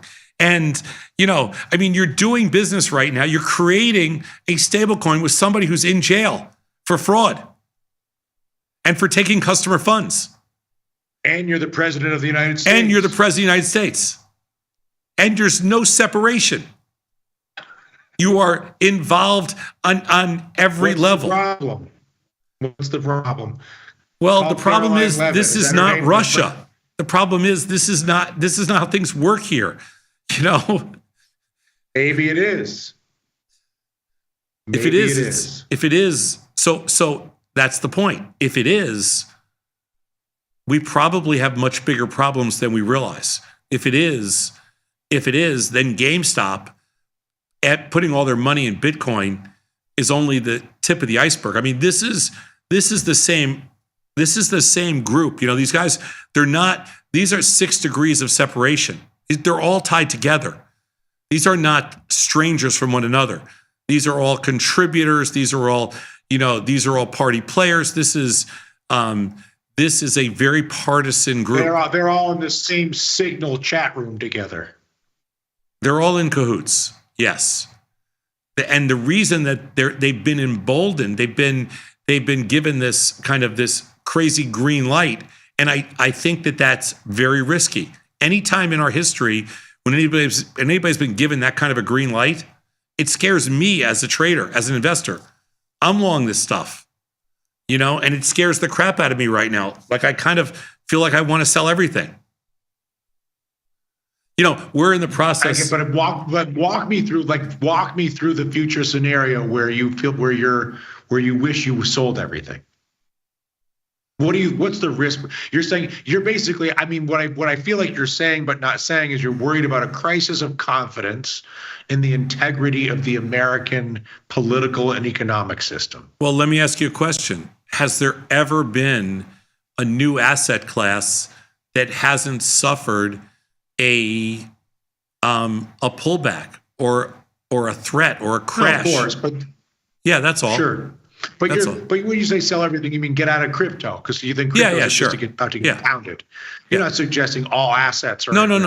You're just saying but the fact that Trump is noodling around here like a fool, and GameStop's CEO can't think of anything better to do than to buy Bitcoin, and that the Bitcoin's reaction to that news is to go down, not up, which is another flag. No. I'm really just saying that Trump's pushing the limits of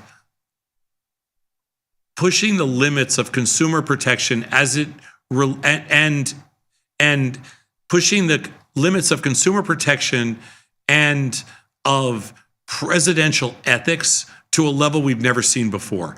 And because of that, there's just a lot of risk in that marketplace. Like, we're about to accept stable coins at Tasty for people to fund their accounts.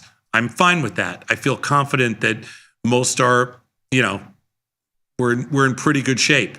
And I think it's a very fair way to eliminate fees and do things like that. But I don't think we should be supporting stable coins that are owned and underwritten, the entities, by people that run the regulators.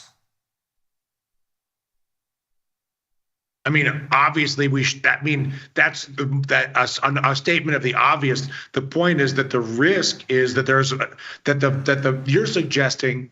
Here's my thing. I feel like most of the people that are in or around crypto, whether they know it consciously or unconsciously, whatever, they know that it's not. This is not the same thing as owning. I don't know. There's a reason. There's a reason or that U.S. bonds. Like, they know this is a scam, okay, and it's everybody's in on it. The whole thing is a joke from the beginning. One of them, and the risk right now is that it's being like, we all know it's a joke, but it's a joke that's working. So don't F it up by being so brazenly, fraudulent with it that everybody catches on. That basically that there's a crisis of confidence not in America and not in financial assets, but it breeds a crisis of confidence in crypto writ large. That's a better way to summarize it. Conflicts are very dangerous in America. There's a reason that Steve Wynn couldn't buy a piece of the Las Vegas Raiders. Okay, I'm not suggesting that Steve Wynn was going to bet on or against the Raiders. Okay, but we don't want casino owners. Even if he still owns the casino, we don't want casino. I just can't think of anybody else that owns a casino. Yeah. We don't want casino owners owning sports teams. Okay, because I think that's a big conflict. That's what everybody thinks. Okay, it's the same reason why we don't want baseball players betting on baseball games, even if they bet on their own team. It's the same reason we don't even want sportscasters like Tom Brady being an owner of a team, just because we don't even want it to sound like it's a conflict in the TV booth. But yet, for some insane reason, you can be president of the United States and create your own currency that's backed by U.S. treasuries. I mean, we're talking about conflicts at levels like, I don't even know where to start. Like, it goes down to third grade soccer. We have protections that we, like who coaches the team and all that. But yet at a certain level, it's just like we've reached a level of insanity. I don't know what else to say. Like, there is zero regard for ethics. Who would intervene? The SEC? Who would the theoretical check on this be? Well, the theoretical check would be I guess it would be the SEC, but that's not going to happen because the new chairman of the SEC is, is Boy. In the deal. He's in the deal. He's in the deal. Right. Nobody's going to say anything. You know, What about the Supreme Court? I'm just saying structurally, where would the intervention be if you had a functioning government? Well, if you think about it, the only person in all outside of, you know, the opposing party, the only person that's even remotely stood up to Trump on anything so far has been the Chief Justice of the Supreme Court, who's basically said, you know, lay off the judges and, you know, don't pull your crap. Or there's, you know, don't mess with the judicial system the way don't say the things you've been saying. But, you know, I'm glad that at least somebody's got, you know, can say something. But it's embarrassing that we have an entire one half of all our elected officials can't see that there's a conflict here or are afraid to step up. You know, this is the scary part. Would you get short? Would you short Bitcoin? It's a very difficult short, but at this point, Forgetting the mechanics, just as a matter of sentiment, would you rather be long, neutral, or short? For setting aside mechanical barriers at the moment. I mean, like in other words, is this so bad that you? No. I've been long Bitcoin for 10 years. I'm not selling it now. Like I've just owned it, so it's part. You know, I've owned a little bit of Bitcoin, tiny bit of Bitcoin for 10 straight years. I'm not going to sell it, and ETH and everything else.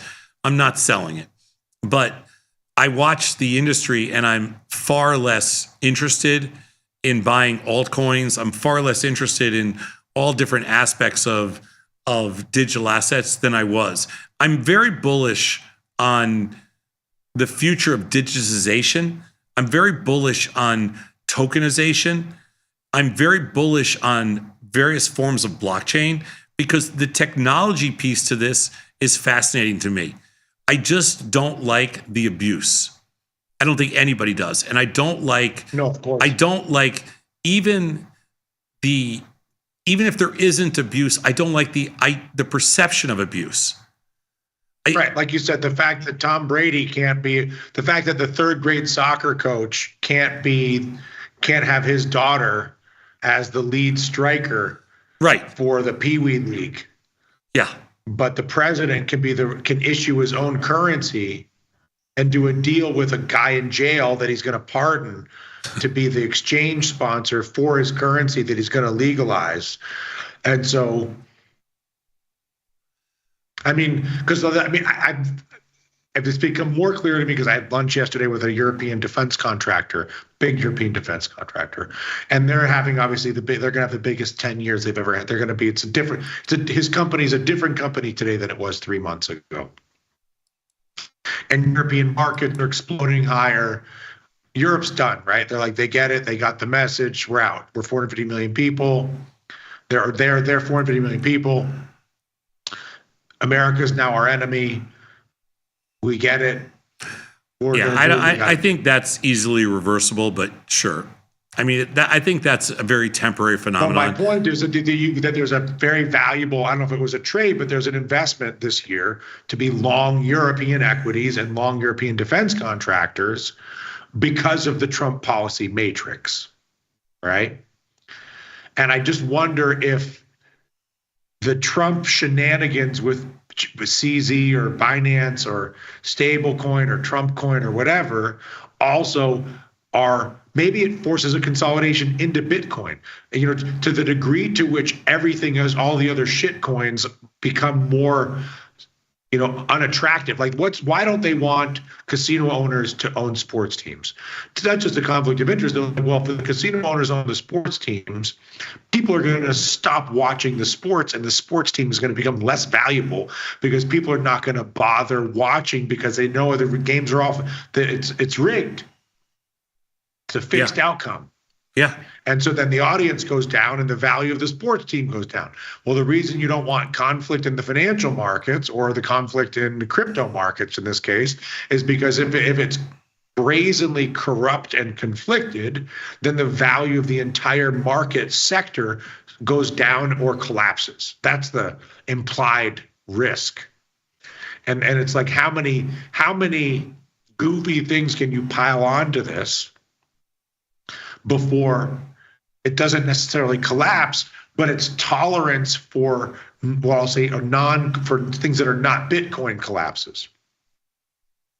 So my point is that, if it was a good idea to buy BAE Systems or whatever, these European defense contractors, maybe you should be selling everything and selling all non-Bitcoin crypto and buying Bitcoin.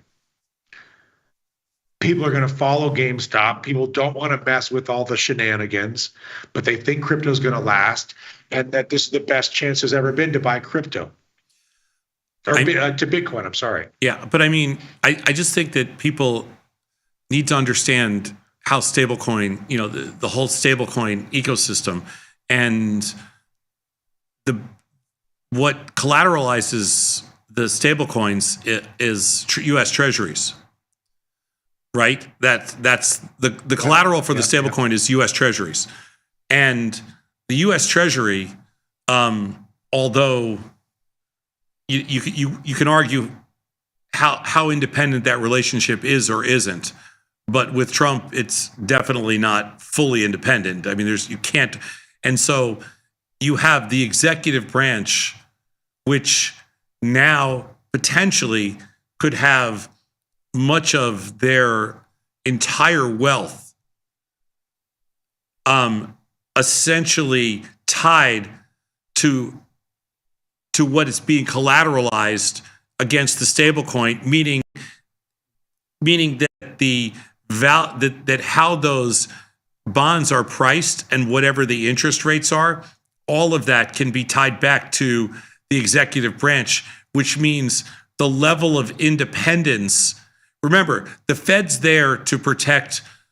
The Fed's there as catastrophic insurance against something bad that happens.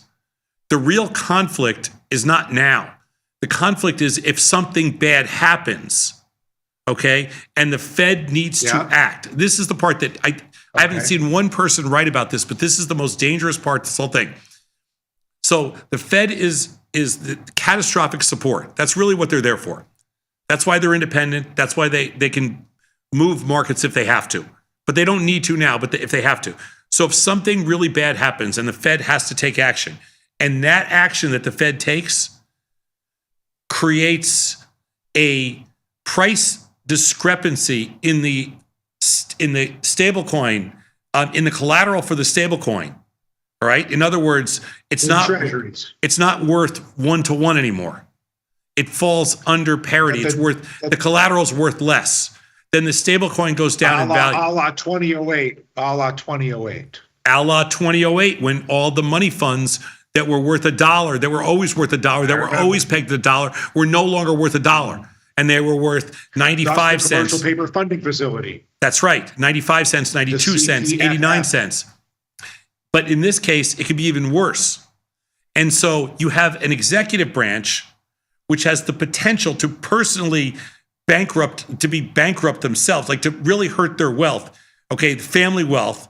All right, versus what the Fed needs to do to protect the economy for everybody out. Like that conflict is too great. So now you're saying the Fed. Now you're saying there's an incentive to prevent the Fed from intervening to ensure stability in a catastrophic situation, because the actions required to ensure stability in a catastrophic situation could be very damaging to the wealth empire of the President of the United States. How could that not be the case? Like, if the Fed's role is truly, which I believe it is truly to provide catastrophic protection to preserve our economy, to preserve just life in the U.S. That's really what the Fed's job, like it was in 2008, like it was at other times, when the Fed needs to step up. 2020, the Fed needs to step up. They make the moves necessary. That is why they're there. Everything else is just determined by the market. And if that goes in direct conflict with what the executive branch needs to happen with their underlying collateralized assets that support, what could be tens of billions of dollars or hundreds of billions of dollars, hundreds of billions of dollars in stablecoin collateral, you have yourself a huge freaking issue of which you cannot explain that to the public at that point. No. Which sets off to the public right now. which sets off, well, obviously, I mean, the Journal didn't write specifically about that. They skipped on that because they focused on the immediate ethics, which is what they should do right now, which is the ethical dilemma, the conflict. But if you look at the bigger picture, I think what's going to happen is a bunch of economists are going to come in and a bunch of market regulators and everybody else, and eventually somebody's going to say, well, what happens in this scenario? What happens when the Fed needs to do one thing and the executive branch doesn't want them to do that? And it comes down to personal wealth versus saving the economy. That's what's wrong with all this crap. And nobody says anything. And it's not freaking rocket science. It's not that difficult. So basically, you're saying there's two risks that you're identifying. One is the short-term risk to the integrity of the crypto markets, which is well worn. But you're saying there's a second risk, which is the ability for the Federal Reserve to act freely to intervene in a catastrophic situation could be impaired by the direct harm that intervention might cause to the president of the United States. Yeah. And so basically the Fed is potentially less reliable as a safety net because of the conflict with the president of the United States. Well, if you have a presidential family that launches worthless meme coins in an effort to enrich themselves and doesn't care about the conflicts there, where would they stop if there's a stablecoin crisis? And then you have CEOs like Ryan Cohn at GameStop taking, if I'm a shareholder of GameStop, do you think I want to be, did anybody invest in that company so that they could buy Bitcoin? I mean, obviously somebody did today, which makes no sense to me. But in general, why would anybody do that? Like, how ridiculous is that? You want to buy Bitcoin, go buy Bitcoin. You don't have to pay a premium. Why would you buy it through GameStop? Could you say that with MicroStrategy as well? Of course I said MicroStrategy. I hate Michael Saylor. The whole concept behind it, it's the biggest Ponzi scheme I've ever seen. He pulled it off for like $60 billion. I mean, it's insane. Incredible. But when that stock crashes and it trades underwater, it will take down the whole Bitcoin. That's why Bitcoin has a single point of failure. It's Michael Saylor. It's Michael Saylor. Meaning, what would have to happen to Michael Saylor for Bitcoin to get powdered? No, well, nothing. Bitcoin goes down, Michael Saylor gets powdered. Got it. Oh, I see. Yeah, that's all. Michael Saylor has a single point of failure. I mean, yeah. If it dropped below, let's say there's a number, I don't know what the number is, but there's a number. Let's say it's 55,000, whatever, 55, 60,000. At some point, he goes underwater. When he goes underwater, what do? Who's gonna bail you out, on a Bitcoin play underwater? I mean, I don't know. I wouldn't. Nobody. It's absolutely nobody. Yeah. So anyway, those are the concerns I had today with respect to GameStop. Kind of this morning, and I sold puts in there yesterday. To be completely open, I figured, okay, stock's probably going to bounce up. I sold puts last night. It worked out. We covered on the opening for a nice little winner. So I'm not upset like that. I'm not crying about my position. I made money there today. I think that just listening to that story just kind of pissed me off because it's such a lame way to run a business. I would never invest in somebody like that. And then right after that, I read the Trump stablecoin thing, and I'm like, how come nobody has a problem with this? How come when the Wall Street Journal writes this and nobody, it's not number one thing on everybody's, how could you not see the conflict here? I think it's more that people have accepted the idea that Donald Trump is a criminal and a con artist, and they feel powerless to do anything about it. No. And so they've got to move through it. I mean, look at this stupid signal thing. You had the Department of Defense, the Department of State, the Department of Treasury, the Central Intelligence Agency, the DNI, the NSA, the Vice President of the United States, all talking to the minute about sequencing. And nobody, it's like, what are you going to do? But the only thing I can blame Trump for on that is just for the people he hired, not because he wasn't involved. But yes, I'm just saying all of it of together course. leads to a decent, you're like, you know what? I'm going to have a ham sandwich because what am I going to do? And the only people that could do anything about this would either be a Republican majority, which isn't and won't. Yeah, or but Dylan, or the Supreme Court or of some sort of crazy regulator, I guess. Yeah, but you know what's funny is the signal thing. It bothers everybody because of the level of incompetence, irresponsibility, just how insane it is in this day and age that could happen. But that bothers everybody for like all these reasons, all those reasons. But for me, okay, I can write that off for just plain stupidity. I don't consider that to be a grift. Like, to me, right, that's just dumb. It's just dumb, right? I mean, as whether you think these guys are idiots or whatever, that was just dumb. And I mean, how do you put somebody on? Of course, that's a complete screw up. It's just dumb. But I don't consider it to be a grift. Nobody was grifting anybody. Nobody was truly grifting. Nobody was. It was definitely not intentional. It was stupid, not intentional. The idea that you're messing with the financial structure, the integrity of our financial structure, and adding conflicts to the foundation of what makes, of what keeps our economy going, and is the level of conflict added based on the introduction of stable coins owned and run by the President of the United States is so freaking dangerous, and nobody's talking about that. That's a grift. That's what bothers me the most. And I the only place I disagree with you, but I do disagree with you, is it's in the Wall Street. They are talking about it. It's in the Wall Street Journal. We're talking about it. It is being talked. I don't know why you say nobody's talking about it when it's being well documented. 99% of the discussions today are about about the messaging platform, about the Signal app. Not about the Signal app and the messaging the and just scam. Yeah, at 99% and is about that, and less than 1% is about the whole stablecoin business. Crypto scam. Yes. Yeah.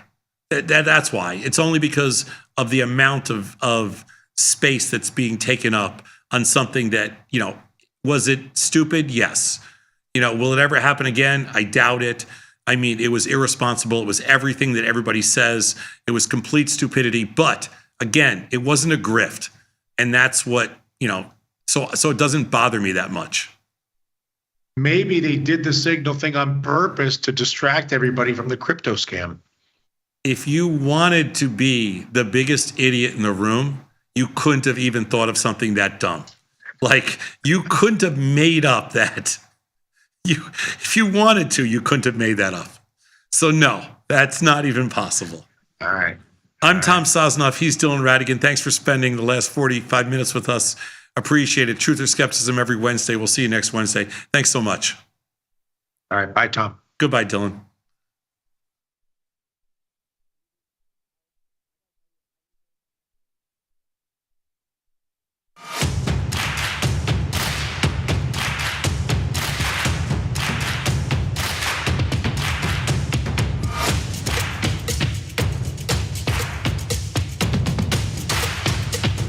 How we respond to the most difficult situations is ultimately how we learn to build on our successes.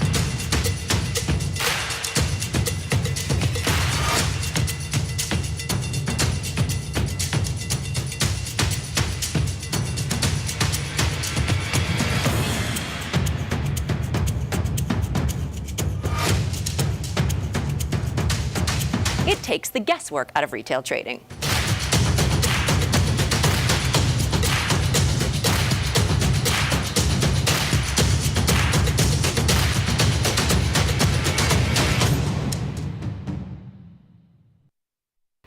Feel like your wardrobe is missing something? Like style, purpose, and maybe a dancing dog? Can I pet that dog? The new Tasty Trade and tastylive web store is now live. New merch, bold designs. Did we mention all net proceeds go to one tail at a time? Invest in the real bull market, dogs. Go to tastytrade.threadless.com. Grab some gear and help some pups. You get merch, they get a home. In the money. It seems pretty easy to understand. If I'm in the money, I must be profitable, right? Not quite. In the money is in reference to the option's strike price relative to the current price of the stock. An in the money option is an option which has intrinsic value. For a call option, that represents an option with a strike lower than the current stock price. For a put option, that represents an option with a strike higher than the current stock price. Being in the money is a good thing for long options. It's not so good for short options.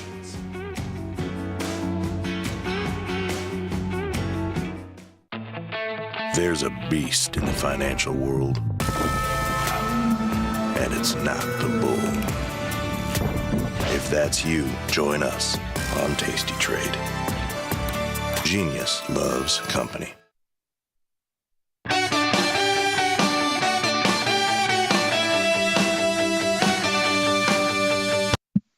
What is going on, and welcome back to today's assignment. We're back with Dr. Jim. We're going to talk a little bit about our oil positions.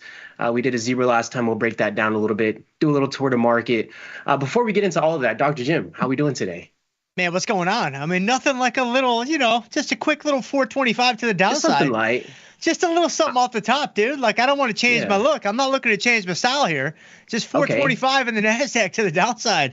And, I mean, yesterday was super strong, and so – I don't know, man. Like, what's going on out there? Are tariffs back on? Like, what's going on? What are we doing out there, E? Help me out. I know there's going to be a lot of conversation about tariffs April 2nd. I think a lot of those things are going to be finalized until then. So even today on the down move, I'm like, I want to sell some out of the money puts. That's kind of always the go-to when VIX is expanding a little bit. But I'm kind of surprised. Volatility hasn't expanded as much as I would have thought on a down move like today, but I do know there's going to be a little more certainty with the tariffs April 2nd. So I kind of got that in the back of my mind as well. What are your thoughts on the tariffs and all the news and just the down moves left and right? You just kind of going with the flow, or what's going on over there? What are your thoughts? Well, I think so. What you said there a couple seconds ago was kind of interesting. Just like, okay, I think the assumption is April 2nd, whatever happens one way or another, there's going to be more certainty and things like that. I think that's a fair assumption. To push back on that a little bit, though. So the last couple of days, I mean, Trump's come out and said, I think he's tweeted and truthed and whatever, this feeling of he's going to be a bit more lenient on the tariffs. And so I think that maybe is part of the reason why the market was so strong. Yeah. Well, what if that's not the case, though? Like, what if April 2nd comes? And I don't know if it's going to be the case. I'm just kind of playing devil's advocate. What if he's actually kind of hardlining on these tariffs? That is going to be some certainty in a way, but I think that's going to breed a whole new level of chaos in the market. So I think we could revisit VIX over 20 for sure, in just a few days. Let's unpack that word chaos. What do you mean by that, Doctor? Is chaos anything that's not to the upside? Is that what you're referencing?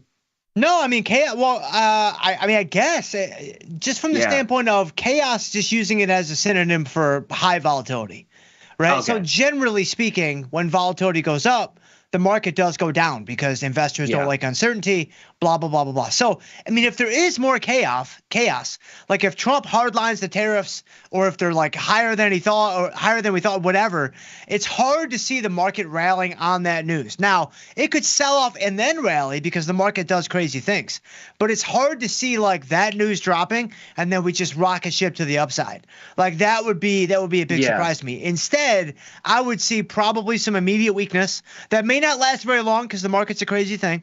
But if that immediate weakness does indeed unfold, I would expect the VIX to expand pretty rapidly. Does that mean 30, 35? Not necessarily.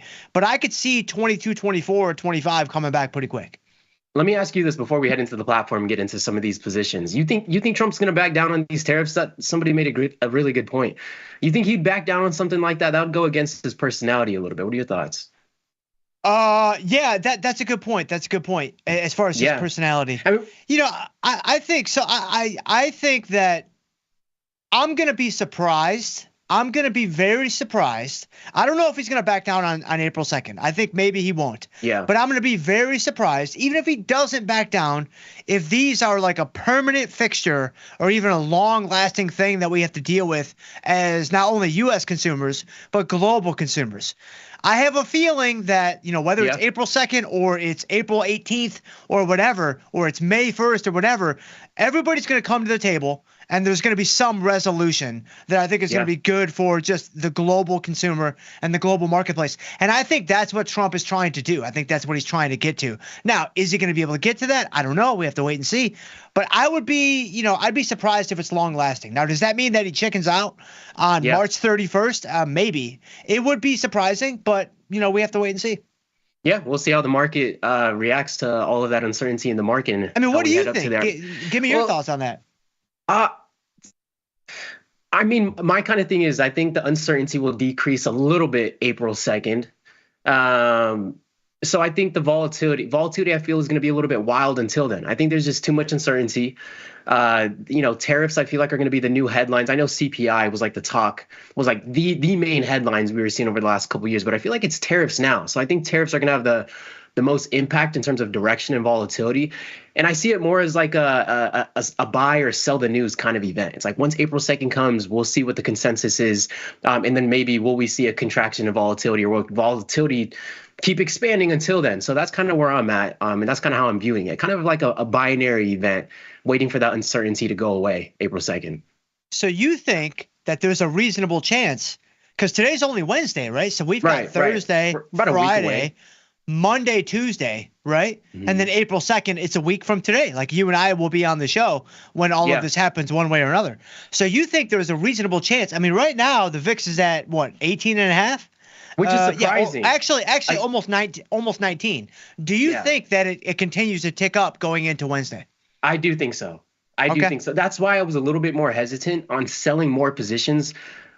Even right before this show, I was looking at the portfolio, was looking at the volatility index, excuse me. And I was a little hesitant because I was thinking, man, April 2nd, like we won't be able to time the bottom.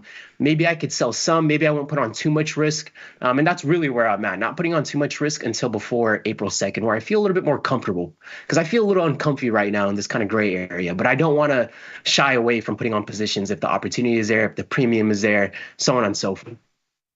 I like it, man. I like it a lot. And I think that, if I had to bet, if I had to kind of push my chips in the middle one way or another, I think so. Let's say the VIX is 19 right now. On April 1st, on the night of April 1st, right, when we're all kind of waiting to see what happens, do I think the VIX is going to be higher than 19 or lower than 19? I think higher than 19 would definitely be my play too. So so we will see, my friend. Yeah, no, we can jump right into it. Volatility index, like you just mentioned, almost trading at about 19 right now. With this sell-off today, I am a little surprised on the lack of expansion of volatility I feel like we've seen today. But the market doesn't really care about your opinions. Just surprised by it. So we have a few positions on. Well, actually, hold on a second. Yeah. Can we talk about that for a second? Because I see the same thing. I see the same thing floating around, right? So people say this all the time, and I'm not saying that it's not necessarily truthful, but you've got the NASDAQ down 425, you've got ES down 80, right? Now the VIX it's not at 25, it's not at 30, whatever, but it's up 10%. It's like you have to remember, I mean, when the day started today, it was only 17, and now it's 19. And so I see all this stuff online about it's an orderly sell-off, it's this, it's that. And I'm like, I think that's way overused, man, because it's still 400 points in the NASDAQ. I mean, we're knocking on the door of 100 points in the S&P 500 futures. That's a significant day. Now, maybe volatility hasn't responded like, maybe it should have, quote unquote. But it's like, man, you've still got the VIX up 10%. Yeah. You get the VIX up another point, it's going to be up 15% on the day. And so I don't know. No, you're right. You're right. That's a good point. Well, it's just I'm not saying there's not some truth to it, because has it been a chaotic sell-off? No, it hasn't. But it's only 400 points, but it's also 400 points. So it's like, I don't know, man. Anyway, No, that kind of gets my goat a little bit. So sorry about dropping that on your doorstep. To your point, we were trading just under 17, 20 minutes into market open, and now we're trading at around, 1880, almost 19 now. So, I mean, when you put it into perspective like that, yeah, you're right. We have moved, and just looking at it visually, we're on a 5-minute chart. We can see how much volatility and how quickly volatility has expanded over the last few hours since the market's been open. But we do have a few positions on, Dr. Jim. We'll get into a couple of them. I know last time we put on the zebra. We'll go back to that. But we have Meta, sold an out of the money put spread on Meta. 22 days till expiration. I'm going to need to manage this one by this week, by tomorrow, essentially. That's going to be 21 days till expiration. And this one was sitting at a max loser. And then from yesterday, we were sitting at, I think we were up a little bit on Meta, or just around break even. So things have changed really quickly. QQQ, sold an out of the money put spread on QQQ, 22 days till expiration. Gonna have to manage this one by this week too. But these aren't sitting at max losers anymore. So I'm gonna have to make a couple decisions. I was checking out if I could roll for a credit. I can't roll these for a credit. And I don't know if I want to add any more time to these. I don't have to pay too much of a debit to extend the time, but just where I'm at right now, I think by tomorrow, if we don't get a gap up or any type of rally tomorrow and take back some of the downside move that we put in today, then I'm probably going to close these out. But before we get into the zebra position, do you have any thoughts on these ones? Do you have any positions expiring tomorrow where you're in a similar boat? What's your thoughts on it? Yeah, no, I'm sure I have several. I can't think of any off the top of my head, but no, definitely. So I'm curious, like what you said there is so interesting. You said, all right, 21 days to go, makes sense, got it. Tomorrow is the day, right? It's like, okay, if you don't get some kind of accommodation, you're gonna cut the ripcord and you're done with the trade. That's interesting to me, because I actually think a better approach could be, why not just hold the trade? Like, why get out of it early? Like when you put the trade on trade entry, like, remember the probabilities and the P50s and all the things that you're banking on, they're all essentially assuming that you're going to run it down to the wire if you need to. So if you go in and kind of, short circuit that process, I'm not saying it's not the right move. It may be the right move. Maybe better never comes back. You save a little bit of money, whatever. But I think it makes a lot more sense, to let this thing run to expiration. Like right now, what is it? So what did you sell it for? Let's just talk about Meta. What did you sell it for, and what is it marking for right now? Okay, so I sold this for $1.78, and right now it's trading at $2.78. Okay, so you would Okay, so it is like, so you would save, depending on the action, of course, you could save potentially $2 off of max value. Potentially. So that's pretty significant. But the gimme or the gotcha, depending on which side you look at it there, the meta is at 607. You only need it up another 15 points and everything's out of the money, which a 15-point move in Meta is like nothing. This was break even just yesterday. This was break even just. I might have been up a few bucks just yesterday on this, less than 24 hours ago. Exactly. And so let's play this out a little bit. More. You have another $2 of risk in the trade, right? It's marking at about, just to make the numbers easy, it's marking at $3 right now. The maximum mark price is $5. So if you cut it now, you lose $1, you move on. Okay. But we are entering, at least on the calendar, tariffs. You've got jobs report next Friday. Lots of things coming on down the chutes that could potentially be big market movers. So it's a very, very, very likely scenario that actually you erase this whole loss and you manage this guy for a winner at some point in the next 21, 22 days. And so I would strongly consider hanging in the trade. You had mentioned short. What was the term you used? Short kind of getting out of this early. Yeah, you're short-circuiting the process, man. Is it short-circuiting the process? Short-circuit for all my Johnny Five fans out there from the late 80s. Y'all know what I'm saying. Like, you don't know what I'm saying. Late 80s. No, late 80s, bro. Short-circuit? Oh, man. Dude, I was addicted to that movie when I was like 7. When I was like 7 or 8, oh, my gosh, dude. It's so, is that a trading movie? No. It's about a robot. No, this kid, I don't know I can't remember if he built it or if somebody gave it to him. But this kid had like a robot that he lived his life with, and the name of the robot was Short Circuit. And this is the robot's Elon like the hero.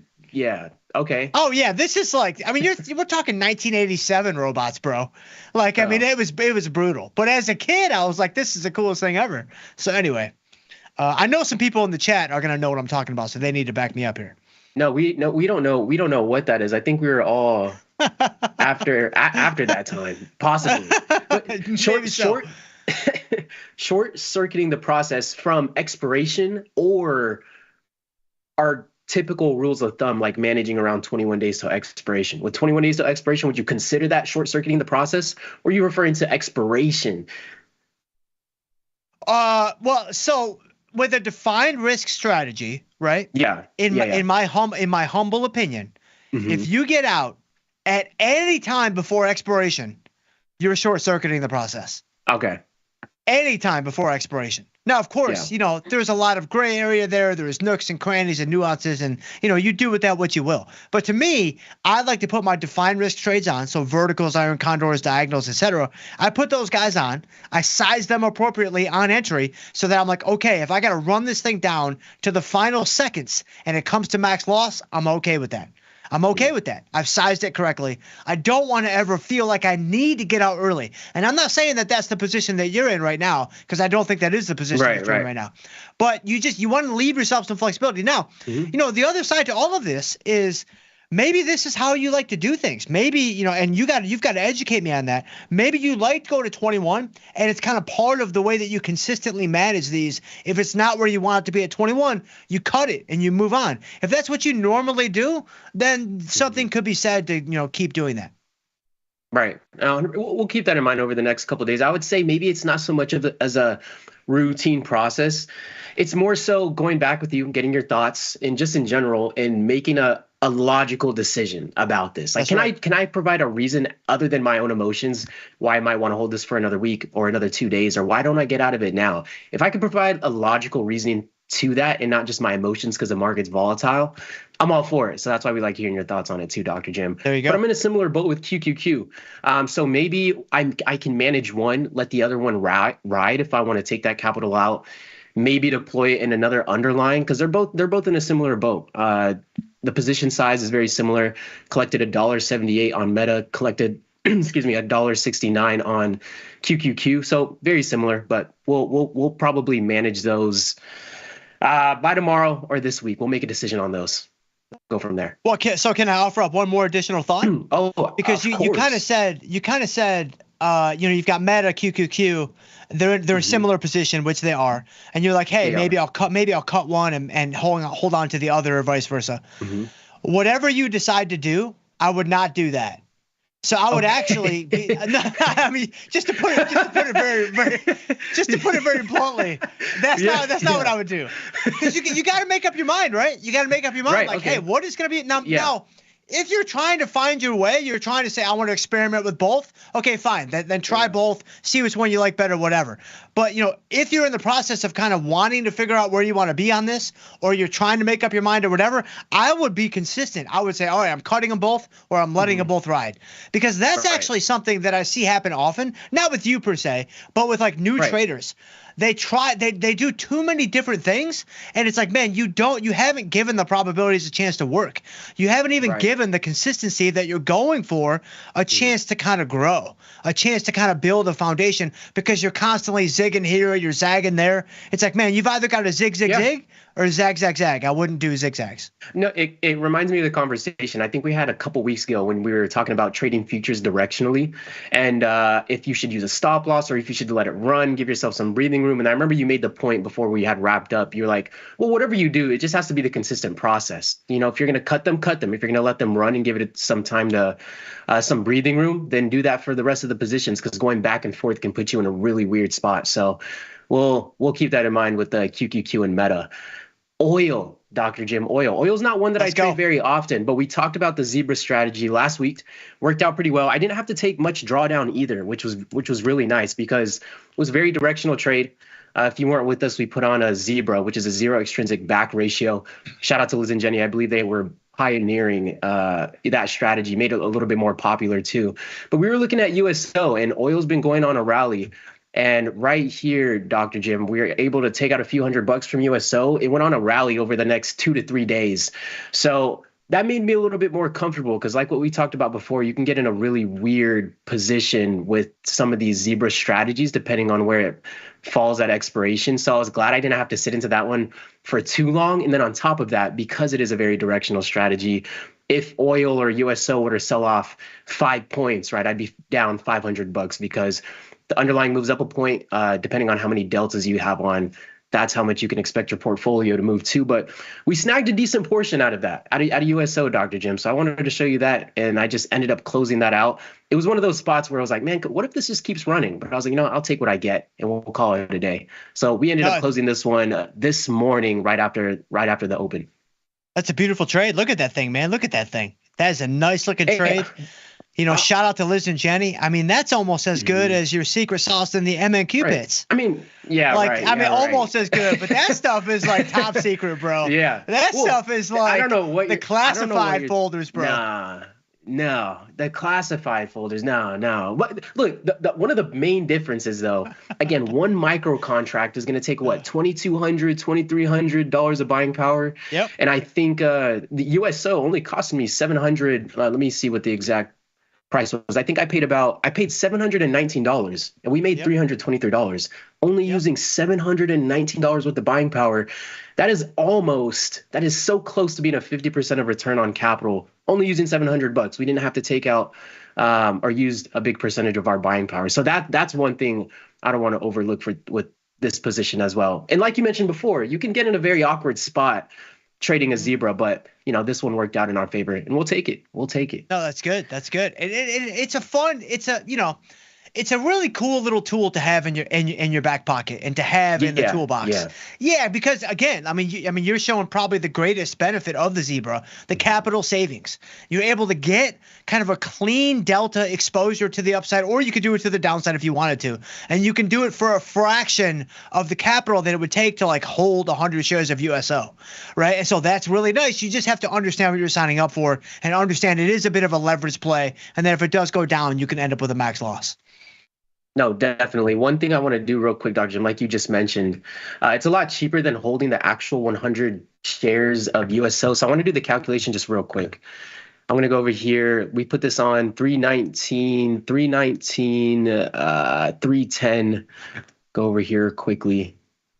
319. Which day was that? Oh, I guess that was a little bit longer. Ago. I guess we it's a week ago. Say that again?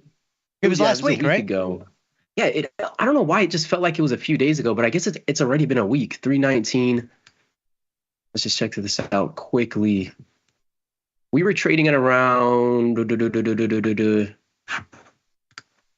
Yeah, we put this on 310. Oh yeah, we put this on live together. That's right.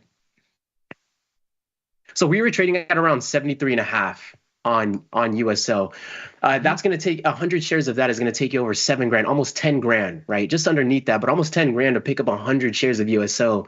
And again, we were able to do it for about $719. So I mean, the buying power requirements very much lower, and that's one thing that was attractive about trading futures. You're able to get that directional exposure, and I mean, you can do that with buying the options as well, but getting it synthetically at a cheaper rate is nice. So we'll go with that. Remember, it is a zero extrinsic exposure. Right, so yes, you can just buy a call, but you got all kinds of negative theta. That's going to be really problematic if you don't get your move quickly. 100%. But that was USO, Dr. Jim. I was looking at SPY. I know we just have a couple minutes left here, but I was checking out SPY. And I'm in one of those spots where, again, April 2nd, it's putting me in a really awkward spot. April 2nd, looking to see volatility to keep expanding, but also not wanting to take these down moves for granted either. So that's where I'm at right now, Dr. Jim. But I was looking at SPY a little bit. I was looking at QQQ, but leaning more towards SPY because we have a position on in there. But before we do choose, I just want to check out Apple and Tesla again. I know Tesla still has been very volatile, and I just got out of that one, but I've been keen on those two underlyings. Let me pull this up, and we'll make a decision here. I think Tesla. You're not trading Tesla right now, are you? No, I think I am. I may not have a position right this second, but I mean, it's definitely in play. I mean, it's a great trading vehicle on either side, in my opinion. So I think Tesla, if I'm not mistaken, they have a big deliveries number or something coming up. I think it's also like April 2nd or maybe April 3rd. And so they also have earnings on April 22nd. So this Yeah. is going to be a big 30-day window for Tesla with not only tariff stuff that's kind of hitting everything at a macro level, but then at a micro level, I think Tesla also has some big numbers coming on down the chutes with the deliveries in the first couple of days of April, and then obviously earnings on April 22nd. Yeah, looking at Tesla, looking at Apple, I mean, we have to pay attention to those earnings like you just mentioned there. So I might go with one of the indices, but before we make I the wouldn't mess decision with on that. SPY, Yeah, let's wait till we get closer. Yeah. Just wait till you get closer. Yeah. Yeah, that's what's nice about the indices. I know, again, IWM, a little bit more volatile, typically has pretty solid premium as well. So I'm going to take a quick look at that. I'm not opposed. I'm still leaning SPY, but not opposed to the Russell either. Small caps have been volatile. 200, 205. And to your point, like you mentioned, Dr. Jim, trading the defined risk, because you're willing to hold it down to the wire, whenever you put on a defined risk, you're probably very comfortable with losing the risk that you put on the trade out order entry. So we'll pay attention to that. Yeah, maybe not IWM, maybe SPY. The put spreads are tough, man. It's going to be tough on SPY too. It's a tough trade. Because like look at what you're it's just tough, dude. Because you got the stock at 567. I know, you're so close. Yeah. And you're still not even at a third of the width. Put spreads are just tough. Now, of course, I mean, for you probably don't want to sell naked put either, just from a capital standpoint. Like I understand, but it's a tough trade. No, it is. But I have been looking at some of these, like DraftKings, some of those other gambling websites are underlying. Man, now we're just because it's March Madness right now. It's March Madness right now. We're at the bottom of the barrel, bro. No, man went from SPY to DraftKings. No, this I know this is Next random up to is you. GOLD. Next up we're gonna do some gold. GOLD. No, this is the underlying that I got into on the article for this week too. But we have March Madness. It's upon us, Dr. Jim. The CEO is out there on headlines talking about, obviously he wants to see some volatility in his stock too. So if we're going to see some volatility, let's see some volatility. And I bring this one up too because we do have earnings, but it is cheap enough to do something naked in here. I'd be careful. I'd manage, but it is a cheaper underlying that I have a little bit more free will in here to do what I might want to do. Open up the May options. Open up May. I mean, look at that. You got the stock at 37. You could sell 35 put for $1.85. 35, yeah. $1.84, $1.85. Buying power is only $500. Man, that's looking nice. It's looking real nice. You don't watch college basketball, do you? I mean, I see some highlights now and then, but I don't. Not really. I got no time for that, man. No. But you have time for the Dolphins. That's crazy. I do, man. Tua is my boy. I'm just saying. I know you're throwing some shade at me, but we're gonna get you this year. Shade. All I'm saying, dude, is I don't know who hung 70 on the Broncos in the last couple of years. Yep, I seem to forget in this moment, but it was bad. It was real bad. We just got filled on DraftKings here, Dr. Jim. But as we wrap up, did you see Russell Wilson? Russell Wilson, I think, is going to the Giants. Really? No, I didn't see that actually. Wow. Yeah. Okay. All right. I seen a post about him. Someone said, explain this in NBA terms. And someone said Dwight Howard gets drafted to somewhere. I was like, don't compare Russell Wilson to Dwight Howard. That's a tough blow right there. Yeah, that's a tough blow. That's good stuff. DraftKings, Dr. Jim, we're up a few bucks on it already. So we'll see how this pans out. But anything to add before we wrap up here? No, man, it's good stuff. We'll see what happens next Wednesday. Apparently it's going to be all the fireworks. And so I'm here for it. Yeah. I know that seemed like DraftKings was out of left field, but that was something that's been on my mind all day. So I'm glad we got that one on. But that's going to wrap it up for today's segment. Dr. Jim, as always, we appreciate you having you here, getting your insight and perspective on these positions. We'll see what we get with the tariffs headlines moving forward. It's creating a lot of volatility in the market. That's going to do it. Be sure to stay tuned for Tim Knight coming on next, and we'll catch you guys next time. Peace. Peace.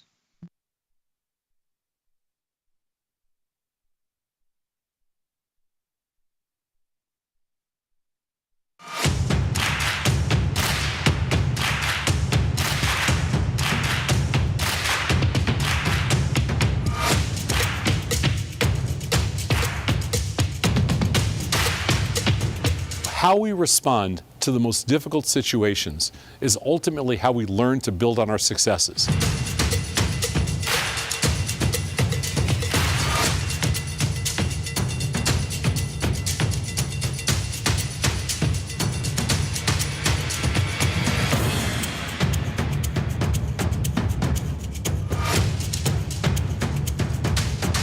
It takes the guesswork out of retail trading.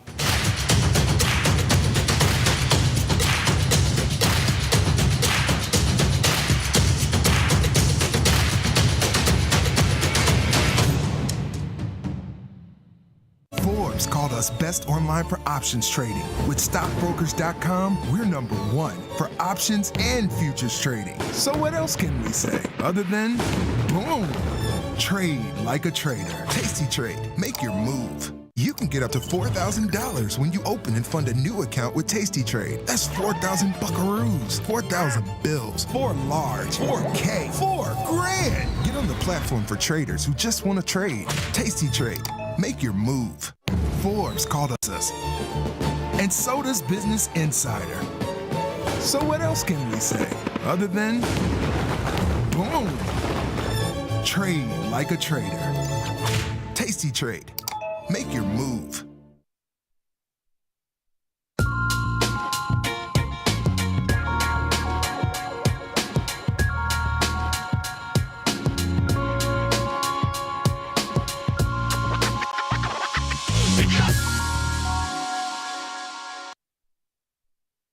Hey, good night, and it is a very red day, which is cool. What is today? Wednesday, I guess. So, as you know, we went into the week Monday with the markets raging higher based upon the administration's this declaration about narrow tariffs, and everyone went crazy, falling all into stocks based on that. And we went up more yesterday, although it was encouraging to me because I had a very good day yesterday, even though the market went up again, and even though I'm entirely short.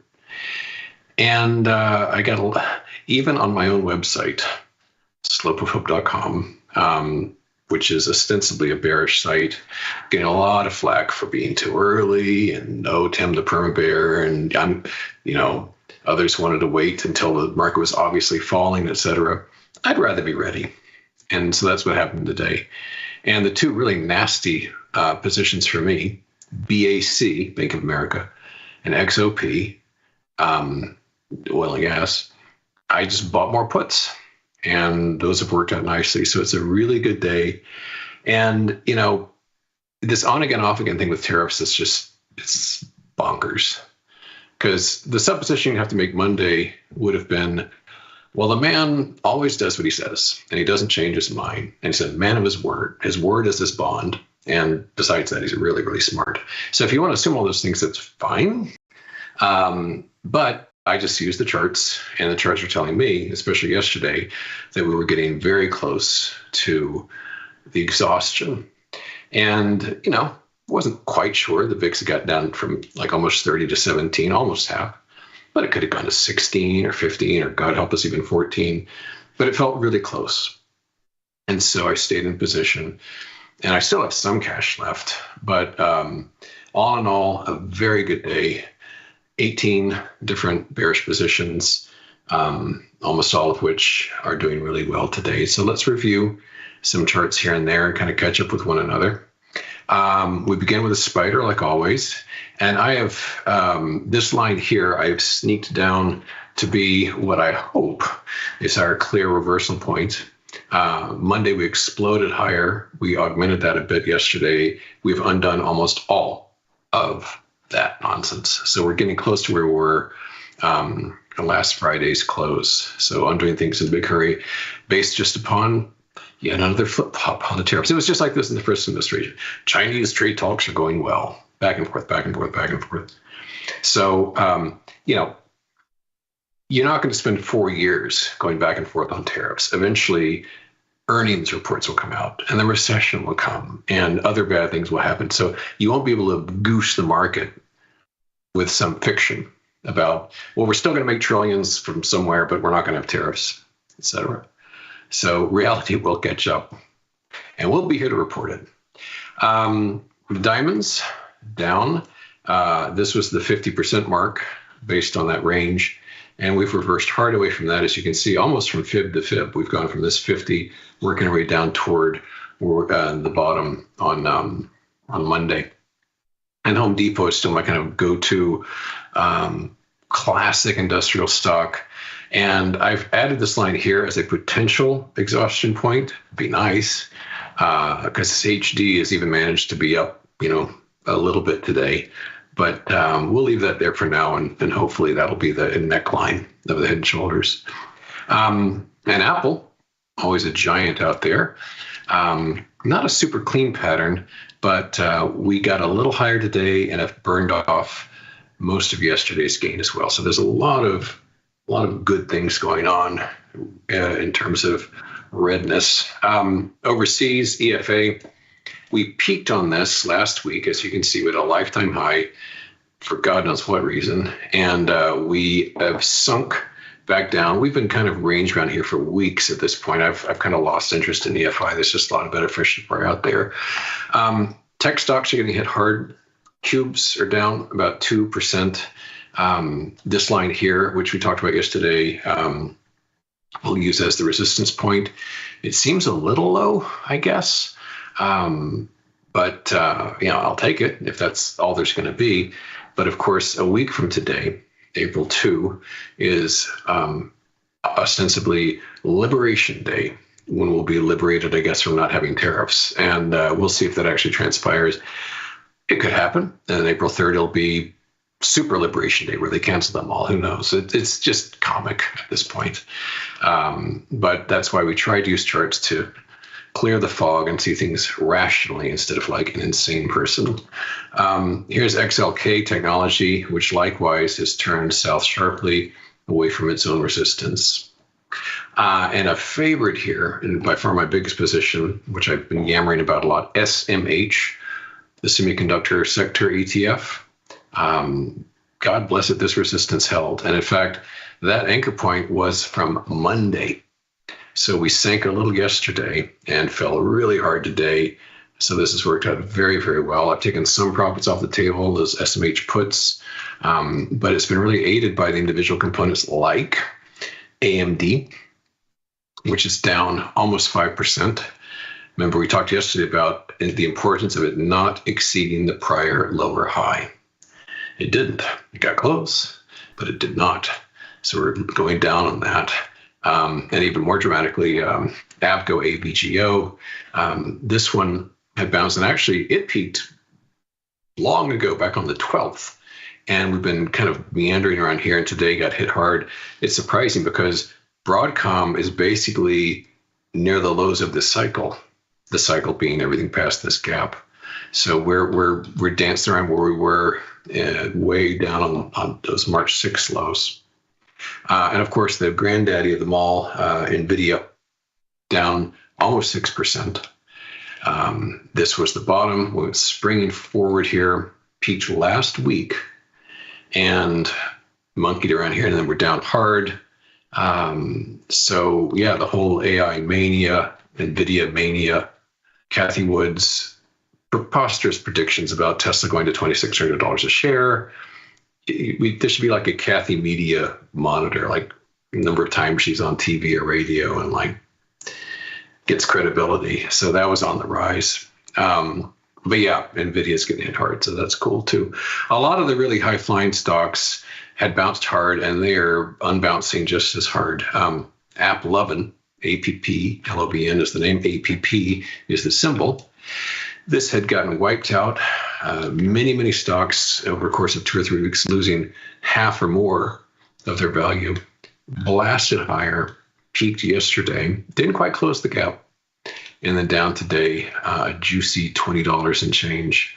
Axon, I'm short this. This is formerly known as Taser, as I've mentioned a few thousand times, and this is down hard too, over $21 on Axon.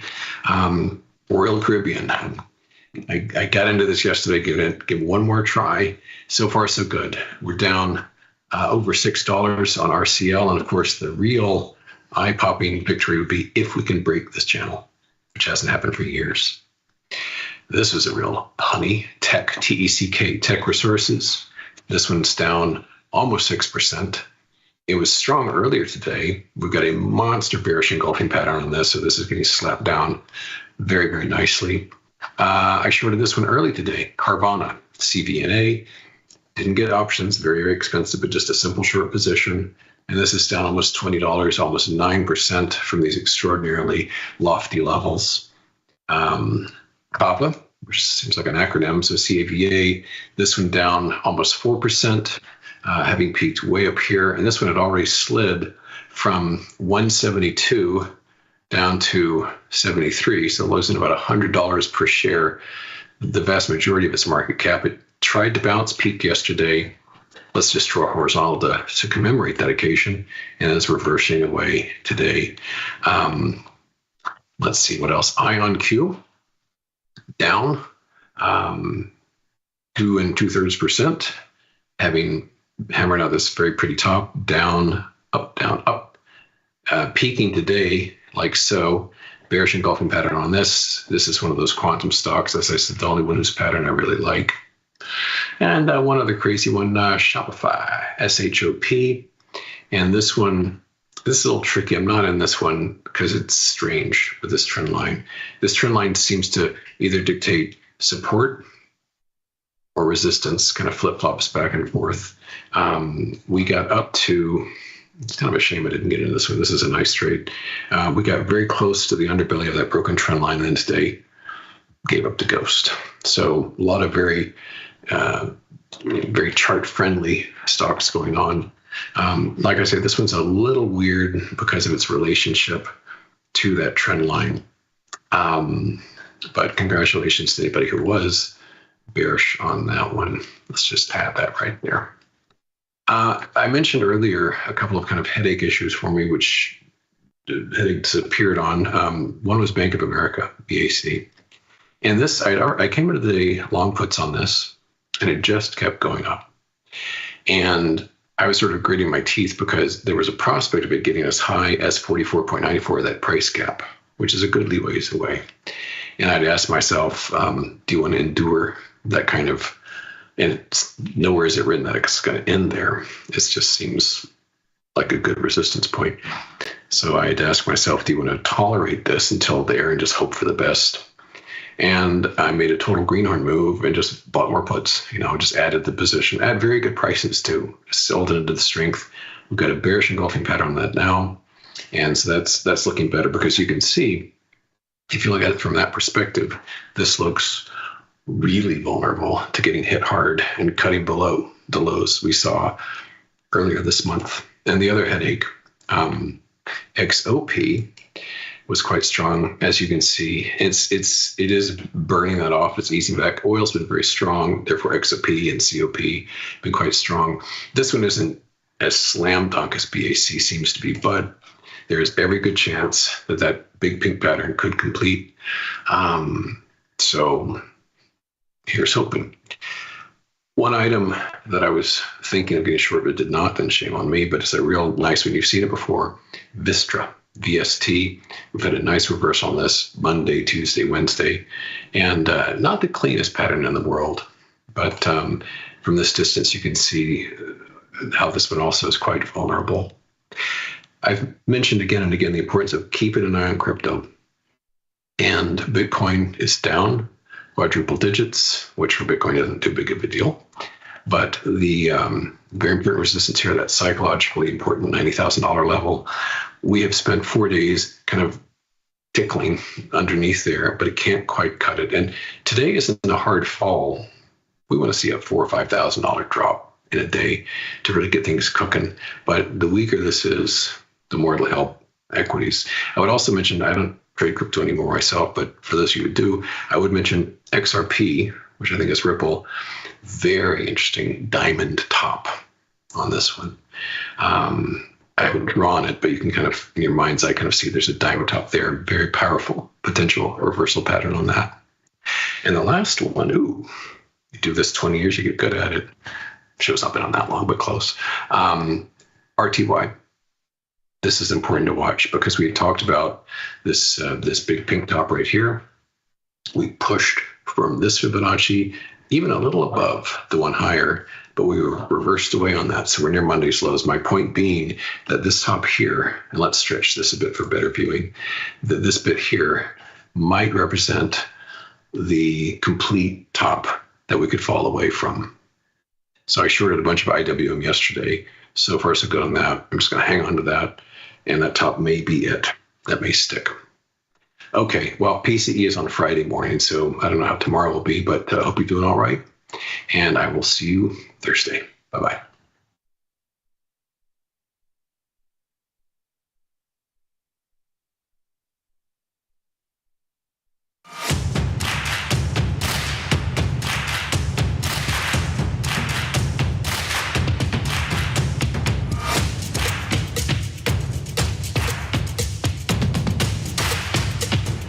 How we respond to the most difficult situations is ultimately how we learn to build on our successes.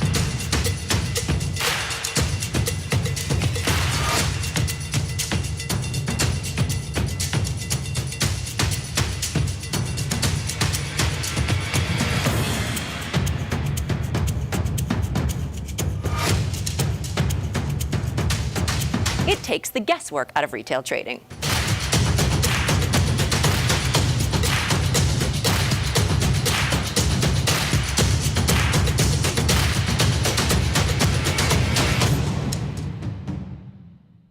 Forbes called us best online for options trading. With stockbrokers.com, we're number one for options and futures trading. So what else can we say other than... Dear Kaylee, hats off to you for being such a culinary genius. I don't think it has ever dawned on our kitchen staff to serve gazpacho hot. Sincerely, Bob. Sometimes it feels good to get smart. Get even smarter with live trading insights and some live taunting. I don't want to fact check you with my vagina, but I will. From the smart mouths at tastylive. If you missed the live show, here's our cherry on top weekly recap. What is going on over there, girl? His hat was a late entry today. He came in, it's all jaunty now. You gotta move more towards your left. I hate when that happens. Your other left. Like when you can't get your you can't get your bangs right. I hate that. I know, you know? I hate that.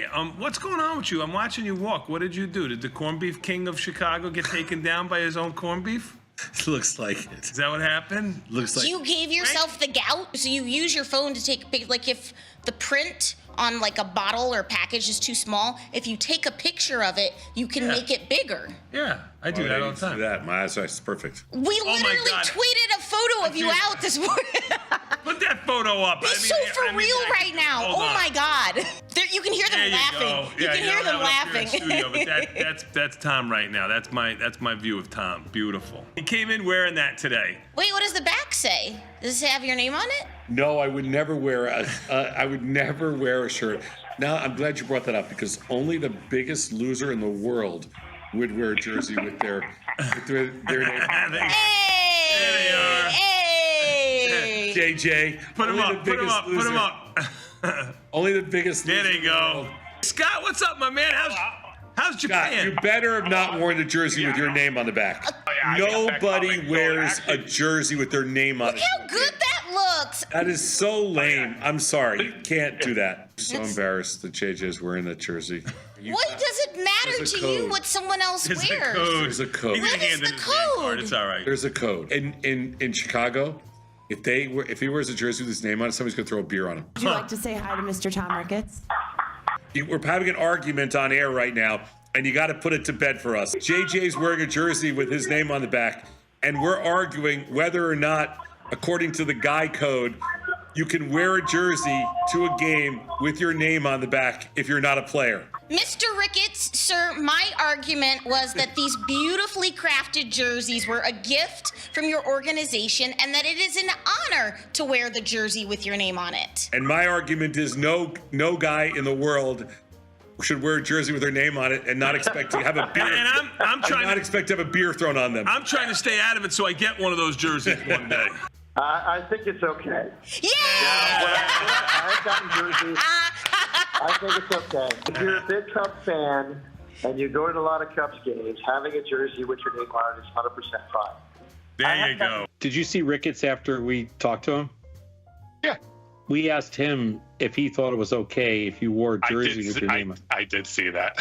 He said and yes. He said he would never do it, but, you know. No, he did not. He said yes.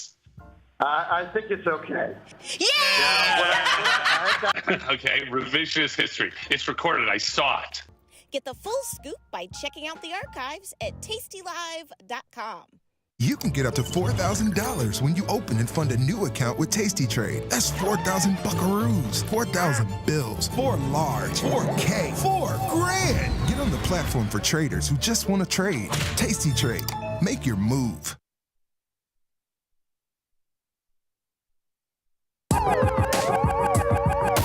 Ring the alarm, boys. Turn up the charm.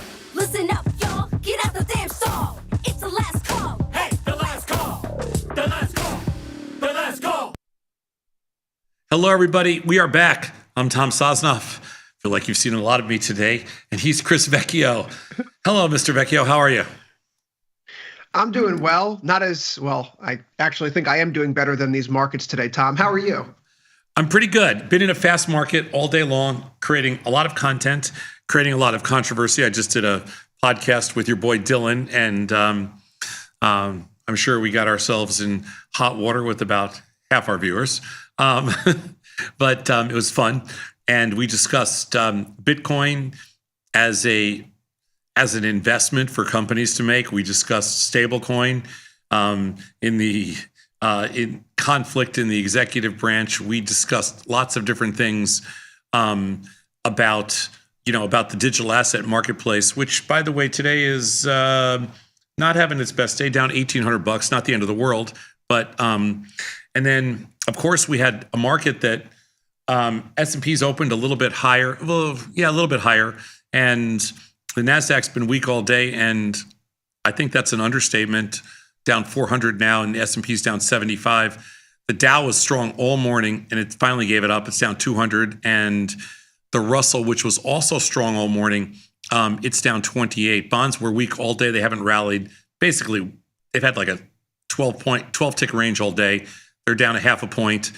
Notes down. And the big news, I guess, would be the VIX. The VIX self-VIX up pretty good today, up $1.56, and the futures up almost 90 cents, which is just under 5%. Let's call it 4.5% in the futures. So we're having a good old-fashioned smackdown. Wouldn't call it a meltdown, smackdown today, and it's mostly NASDAQ stocks that are just absolutely blowing up, right? It's the tech names. It's the semiconductors. I was looking at a heat map earlier on that I had up here on the screen. Microsoft is down 1.35, Apple down 1.22, but NVIDIA off 5.87%, Broadcom down 4.74, AMD off 4.81. It's red, it's in tech, and the only green names you see are in consumer defensive, Tom. When XLP is your leading sector ETF, it's probably not a great day for the market. And the fact of the matter is, as long as Apple, Amazon, Tesla, these are the big names, right? Just because of how the indexes are weighted, they're going to have struggled climbing if these tech names continue to, stay under the boot, as it were. Yesterday was weird on the close. We were talking about a little bit. Yesterday, the market was up, but volatility was unchanged or up, and it really bothered me towards the end of the day. Like, I was like, this is a little bit of a weird close. Vol should not be this strong, and maybe it means a turning point. And then this morning, the NASDAQ stocks were weak all morning pre-market, and when we finally got open for about a half hour, they hung in there, and then just gave up the ghost the whole day. And it's just, it's been pretty much a roll calls down all day long. And tomorrow is 21 DTE. And the 21 DTs have been a really good roll day, not just because it works, based on our mechanics, but also because the Monday after the 21-day roll has been pretty ugly. So, do you think this is a little pullback based on the huge rally we've just had, or do you think this is something, there's a little bit more to this statement? I don't know. I'm just saying, what do you think? I think there's something a little bit more to this. The data, again, that we saw this morning, it says we're probably not going into recession, but also it probably means that we have some more trouble around the corner. The sentiment surveys have been awful. I find the reports that we've seen in the information thus far today about the tariffs to be, again, just a headache for markets. What was it? Over the weekend, we get this report that tariffs aren't coming for autos and semiconductors, and all of a sudden today, by the way, the executive order is getting signed at 4 p.m. Eastern. So we have that to look forward to in 20 minutes. It's just that snip, snap, Calvin ball attitude that we have where, for whatever rhyme or reason, tariffs are on or off. And, it looked like we were past it for a little bit, but that's what a 4 or 5% rally does off the lows, Tom. The administration feels like they can punish the stock market a little bit more if it means getting their policies through. Yeah, I'm not exactly. That sounds so China-like to me. I mean, for an administration that doesn't like to copy the path, that sounds like such a. It almost sounds like a Chinese blueprint, which scares me a little bit in that regard. I don't know what you think about that, but that's kind of the blueprint that the Chinese government used before they waited about 2 years, destroyed their own market, and then kind of went back to, okay, well, this didn't work. Let's go back to the old system. I don't know. There's a strain of macro people out there who think that the U.S. has been behaving more like an emerging market since 2020. Which is to say that, like, when you have all the government spending come in and then it stays around and it continues to stay around. And now when we see the new budgets that are coming out, we're talking about debt limit hikes, and we're just going to shift where all this massive spending's going. The budget's kind of being run like an emerging market from some people's point of view. So should we be surprised then that we're seeing an administration respond to a stock rally with, we actually can push the policies more. We have some runway to do so. Yeah, but I look at this chart here, Tom. It looks really ugly from a technical perspective. I know that's not your cup of tea, but this is we rallied into former support from October and November, and we have turned right around from there. That's not great. Yeah, I don't know. I'm not ready to say that. I feel like the market had a certain amount of the market ever since the sell-off. It is very rare after a 10% sell-off like we had, it is very rare for the market to just V-bottom. It's very rare. And we've had a nice rally back. And I think today's sell-off is actually pretty normal and pretty healthy. So I'm not ready to say we're rolling back over and going to retest the lows, even though I don't think there's a person out there that thinks a retest of the lows is out of the question, because I just don't think so. But I also think that the timing of it, end of March into April, is probably a little bit weird. Like, in other words, it made a lot more sense for me to have the sell-off when we had it than it would be for us to go back and retest those lows right now. So even though I'm not a bull by any stretch, I think that this sell-off is not going to be as nasty as the last one or get anywhere close to that. That's all. Yeah, and this was an important turning point. We got back to our 1 month moving average in a lot of the indexes, which we haven't revisited since mid-February. This is a natural place for the market to find a breather if you look at things from my point of view. So what happens the next few days really matters a lot. But this is an ugly bit of action. Volatility is up off the floor. What we were talking about yesterday, Tom, about how this is a market defined by, for lack of a better phrase, tape bombs, tweets, truth social posts, whatever we want to call them these days, where that's just always lurking around the bend. And so if volatility really comes down and flattens out, you had a VIX term structure that was back in contango. Do you really trust it? I mean, I don't personally feel comfortable going back to that toolkit of saying, oh, VIX is at 15. Let me just buy out of the money calls and go fishing. So when vol comes in, today substantiates maybe the view that it's a sell the rip rather than buy the dip environment for the foreseeable future. Yeah, maybe. I'm gonna agree with you there. I just don't think that. I think you're going to be range bound. I think the stock market, and I'm usually one that thinks that there's the potential for more extreme, and I'm usually one that likes to think that the downside is that there's a lot of pot odds to the downside. I don't see the pot odds right now the same. I actually see the stock market acting very much like the bond market. And the bond market seems to be range bound, but heavy. Like today, the bonds are down 17, they're back to 16. And I think the bond market is incredibly heavy, but I don't think it's going anywhere.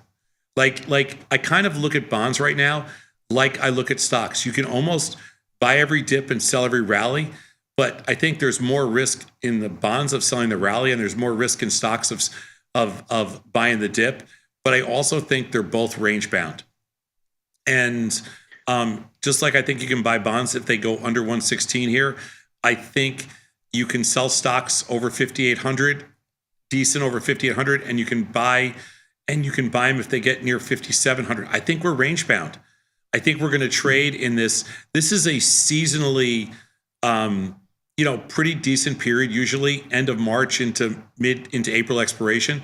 It's not bad for the markets, and I kind of feel like we're going to stay range bound.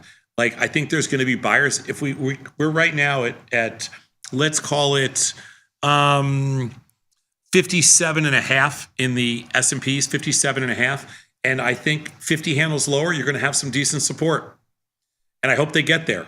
And then 50 handles higher, or 60 handles or 70 handles higher, you're going to have some decent resistance. So I think we're going to be range bound. You got some numbers tomorrow. I kind of like the bonds here for tomorrow. And I got to tell you, I also think I like being short premium still after that little pop in premium today. SPX for tomorrow morning, just to give you an idea. We are looking at, let me see, SPX 1 day, 46 points. So we're last time we had a huge number coming out, we had about a 90 handle expected move in the S&Ps. Believe it or not, it was crazy like that in the 1 day. Now in the 1 day, we are at $46 for tomorrow morning. I think that's a pretty manageable move. Less than 1%? Yeah. So pretty manageable. So today I did an SPX 0 day in the what's your assumption? We do it this morning. It's it's where customers send in trades, and this one woman sent in a trade, and it was a 0 day. And our research says to take your profits at 25%. So I took my profits at 25%. It only took like 15, 20 minutes. We made 25%. Nothing big, small trade, nice winner. I just looked at it now. It's a $5 loser. And I like the fact when the research works, because that makes me very happy that you follow the research and it works. And tomorrow is 21 DTE. That's when we roll at 21 DTE. So it's an important number to us. And also, Chris, tomorrow morning is, in addition to an economic number, the PC, but there's also Lulu. Yes. Lulu is a huge company, by the way. I was surprised the other day when I saw that it has a market cap that's bigger than like Jeffries and Chewy and something else in that neighborhood combined. Dollar Tree, right? Anyway, what's the market cap of Lulu? Lulu's market cap right now is $39.35 billion. That is a lot more. Dollar Tree is 14.4, Chewy's 13.7, and Jeffries is 12.7. Lululemon worth all the three of those companies combined? I don't know. Market says yes. I only did a very small trade this morning. Now Lulu's not that not the craziest liquid stock in the world. I sold the IV rank is 72. This morning I sold the March with 2 days to go, 275 400. That's 2 times the expected move on both sides. Okay, I don't. Let me pull it up really quick. 2 times the expected move on both sides. The expected move is $30, and so I went $60 wide on both sides with 2 days to go. That's what I did so far this morning. This afternoon, I haven't done anything, but I'm open. The volume in May is really light, and tomorrow we move to May. So if we go to April, it's a little bit better. I don't know if you trade this stock at all, but April expected move is $40. So if you go $80 away on both sides, that takes you to the 420 calls in April, and it takes you to the, let's call it the 260, 255 puts.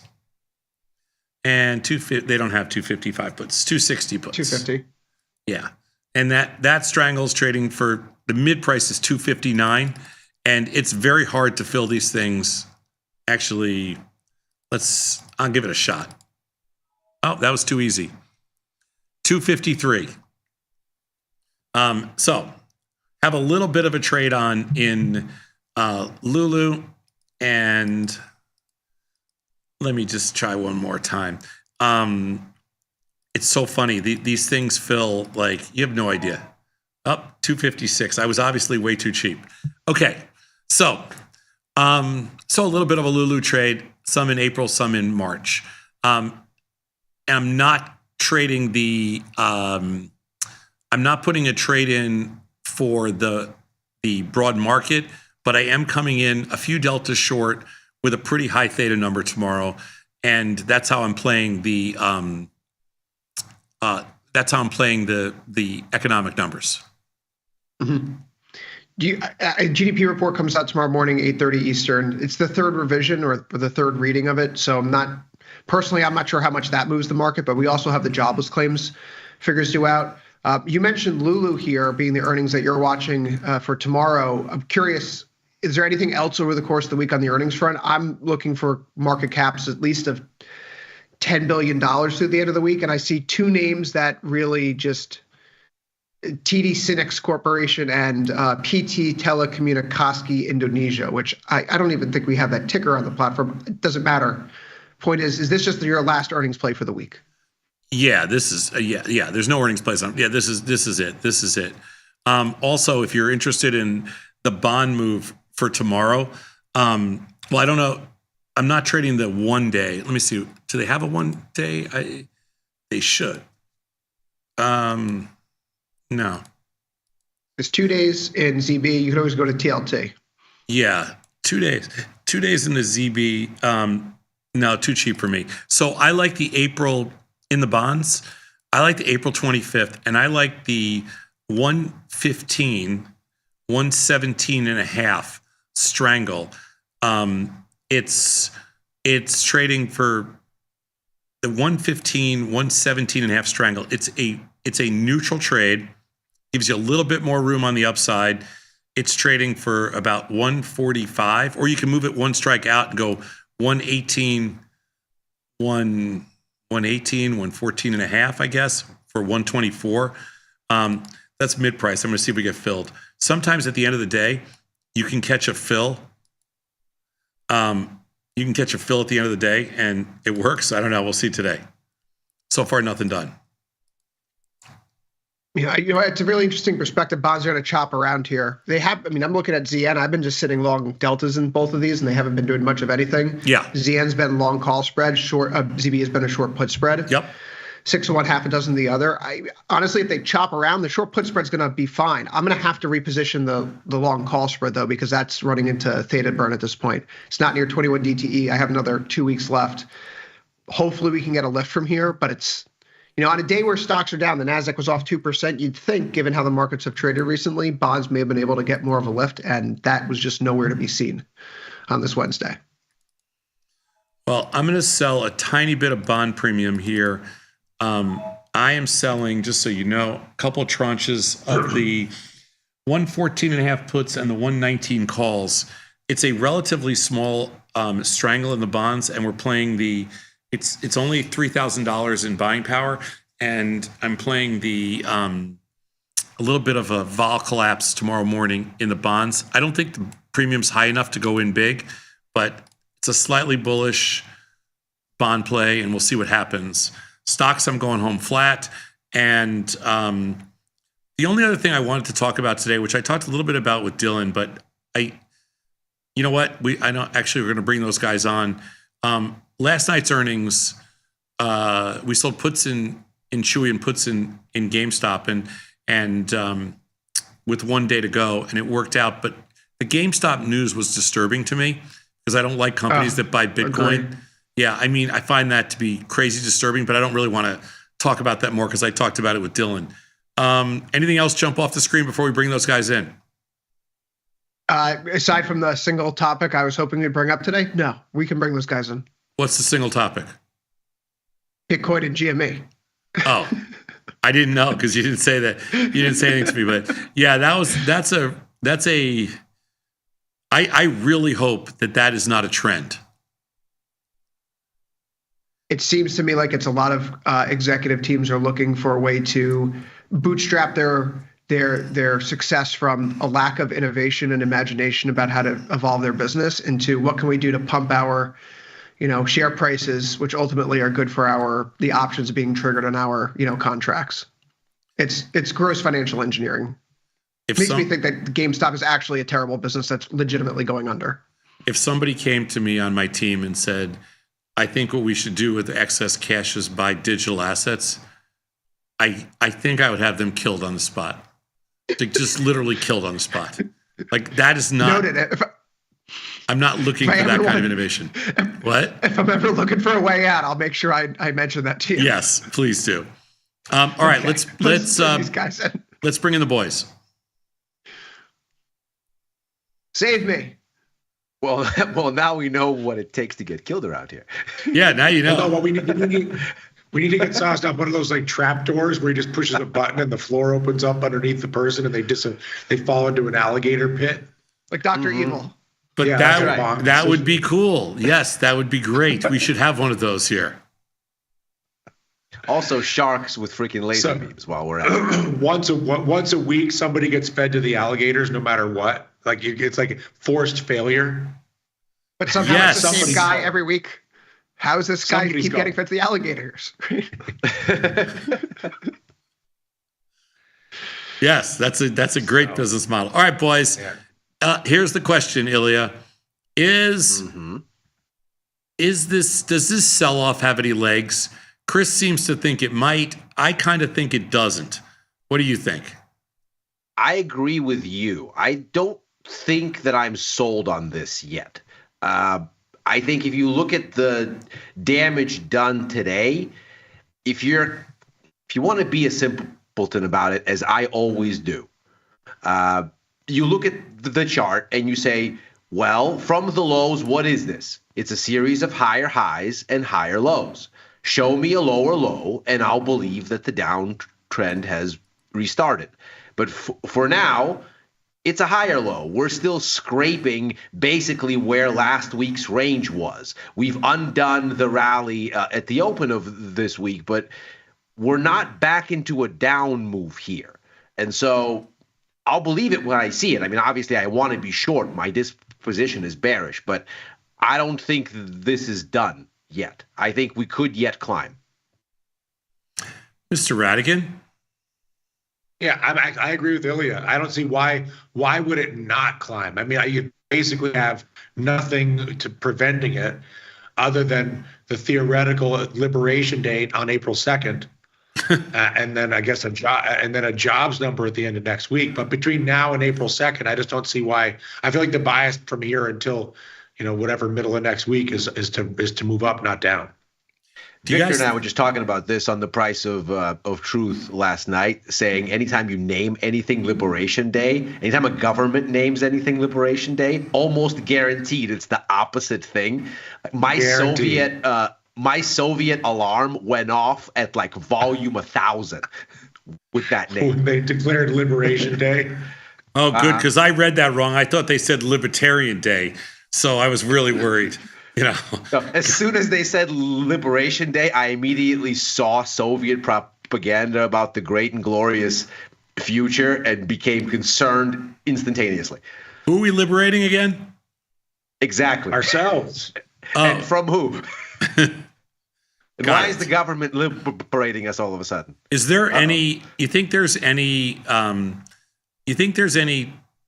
power or truth behind there's always that end of the quarter thing, like I don't even believe in that anymore, but some people seem to. Is tomorrow the last day of the quarter, or is it Monday? I'm not looking at the calendar right. Monday. Monday is okay. Monday. It's weird on a Monday. It just feels like, but okay. But I'm just wondering if there's, maybe some buying. I don't know.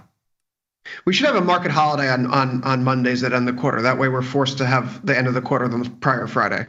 But actually, what they should do is they should just make every month 28 days, and then you'd have 13 perfect 28-day months.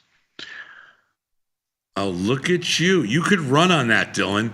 You should have thought of that last time when you ran for... If you had run on every month being 28 days and the end of daylight savings time, we'd be in Fat City. I was just about to say, you throw in the end of DST on that, and man... That's it. 28 months and daylight President savings. Radigan, I don't know. right there. Yeah, sign me And up. a chicken in every pot. I'd be issuing crypto as we speak. There you go. All right, boys. Well, I am going to turn the reins over to you guys and have a great show on Overtime. And we will see you tomorrow. Chris, I'll see you tomorrow afternoon. You guys, I'll see you guys next time we talk. Probably, hopefully tomorrow afternoon too. And have a great show. Thanks, everybody. See you later. Thanks, Tom.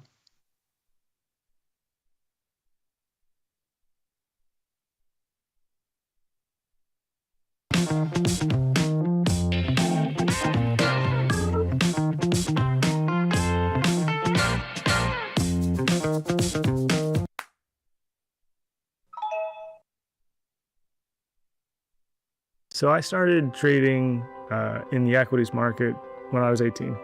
Real basic ETFs, mutual funds. I didn't discover options and really tastylive until about 2012.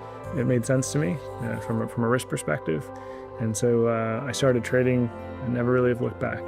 The people you see that's who they are. They're trying to be as open and clear as they can with the trades that they're putting on. Teaching a methodology, like teaching the logic behind things. It is tried, true, and tested. They back it up with research. They share that research. It's not, just trust us and do this, which is a very dangerous thing in the financial world.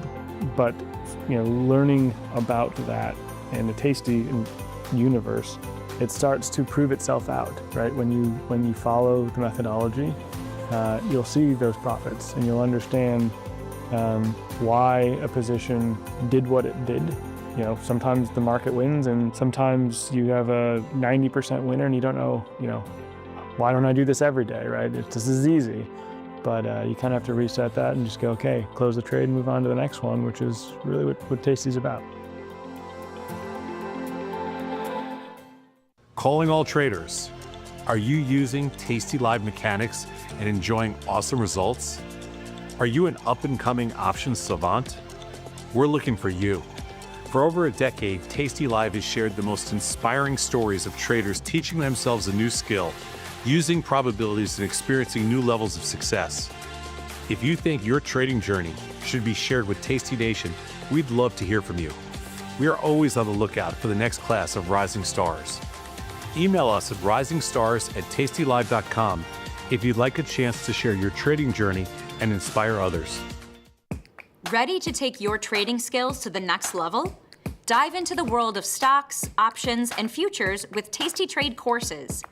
Whether you're a beginner or more advanced trader, our courses can empower you with the knowledge to succeed. Watch as our team in Chicago shows you how to use the Tasty Trade platform and go over the basics of trading. Perhaps you'll learn about a new strategy or a potential product for your portfolio. To find our courses, go to the Manage section of our web platform or head to courses.tastytrade.com. Start taking control of your financial future. Visit our courses today. You can get up to $4,000 when you open and fund a new account with Tasty Trade. That's 4,000 buckaroos, 4,000 bills, or clams, 4,000 in dough or cheddar, not the cheesy kind. 4 large, 4K, 4 grand, which is no small thing. Open and fund a new Tasty Trade account and get on the platform for traders who just want to trade. And did we mention a bonus of up to 4,000 smackaroos? Tasty Trade. Make your move. There's a beast in the financial world, and it's not the bull. If that's you, join us on Tasty Trade. Genius loves company.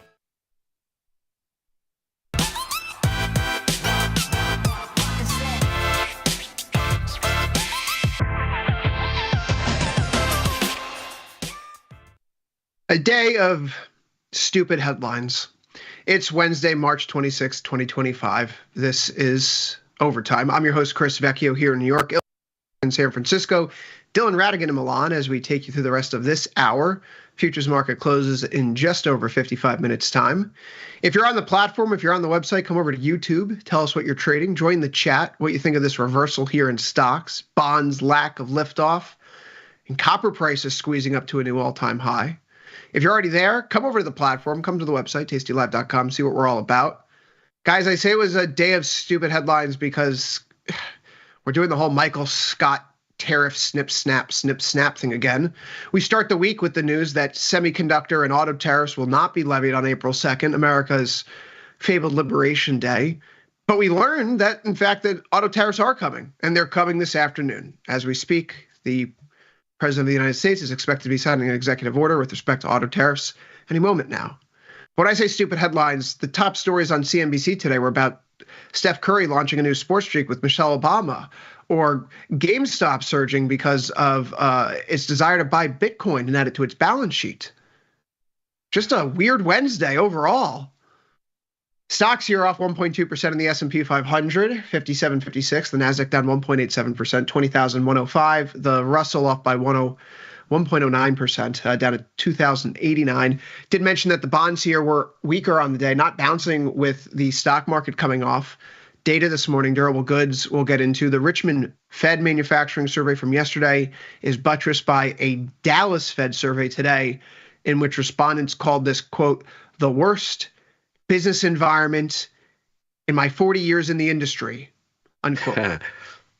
Gold, silver, ebb and flow, but it's that copper move that draws people's attention. We'll talk about the tariffs and the impact there. Likewise, we'll look at energy, crude oil continuing to squeeze higher, natural gas meandering.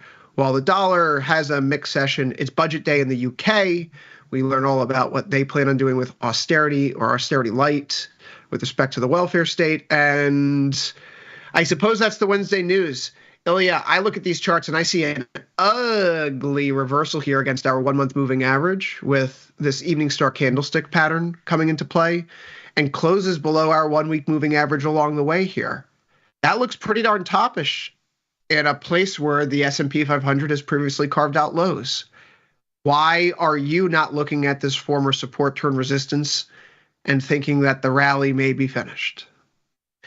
Take a look at the subsequent level of support turned resistance turned support again, immediately underneath where we are currently. So here's last week's consolidation range. And at the very top of it is where we sit currently. Now, obviously, on a 1 hour chart, it looks like we've overshot it, then came back, but that's a 1 hour chart. These things are volatile, so it would be less than wise to overinterpret. But if you look at a 4 hour chart, if you look at an 8 hour chart, most importantly, if you look at it daily, you can see, but even here on a 4 hour, you fall short. You try and you fall short. And on a daily, it's very obvious that what you're doing is you're retesting where you had a breakout just recently. And of course, now the question is, do you fail the breakout or does the breakout hold? And so I am certainly not against this being the end of the rally and this being a reversal. I'm bearish. I want to get back short. But I don't think we have that confirmation here. I think what we have at this point is a stair step higher. And we are on the step. And we're going to find out if we slip and fall or if we decide that we're going to keep climbing.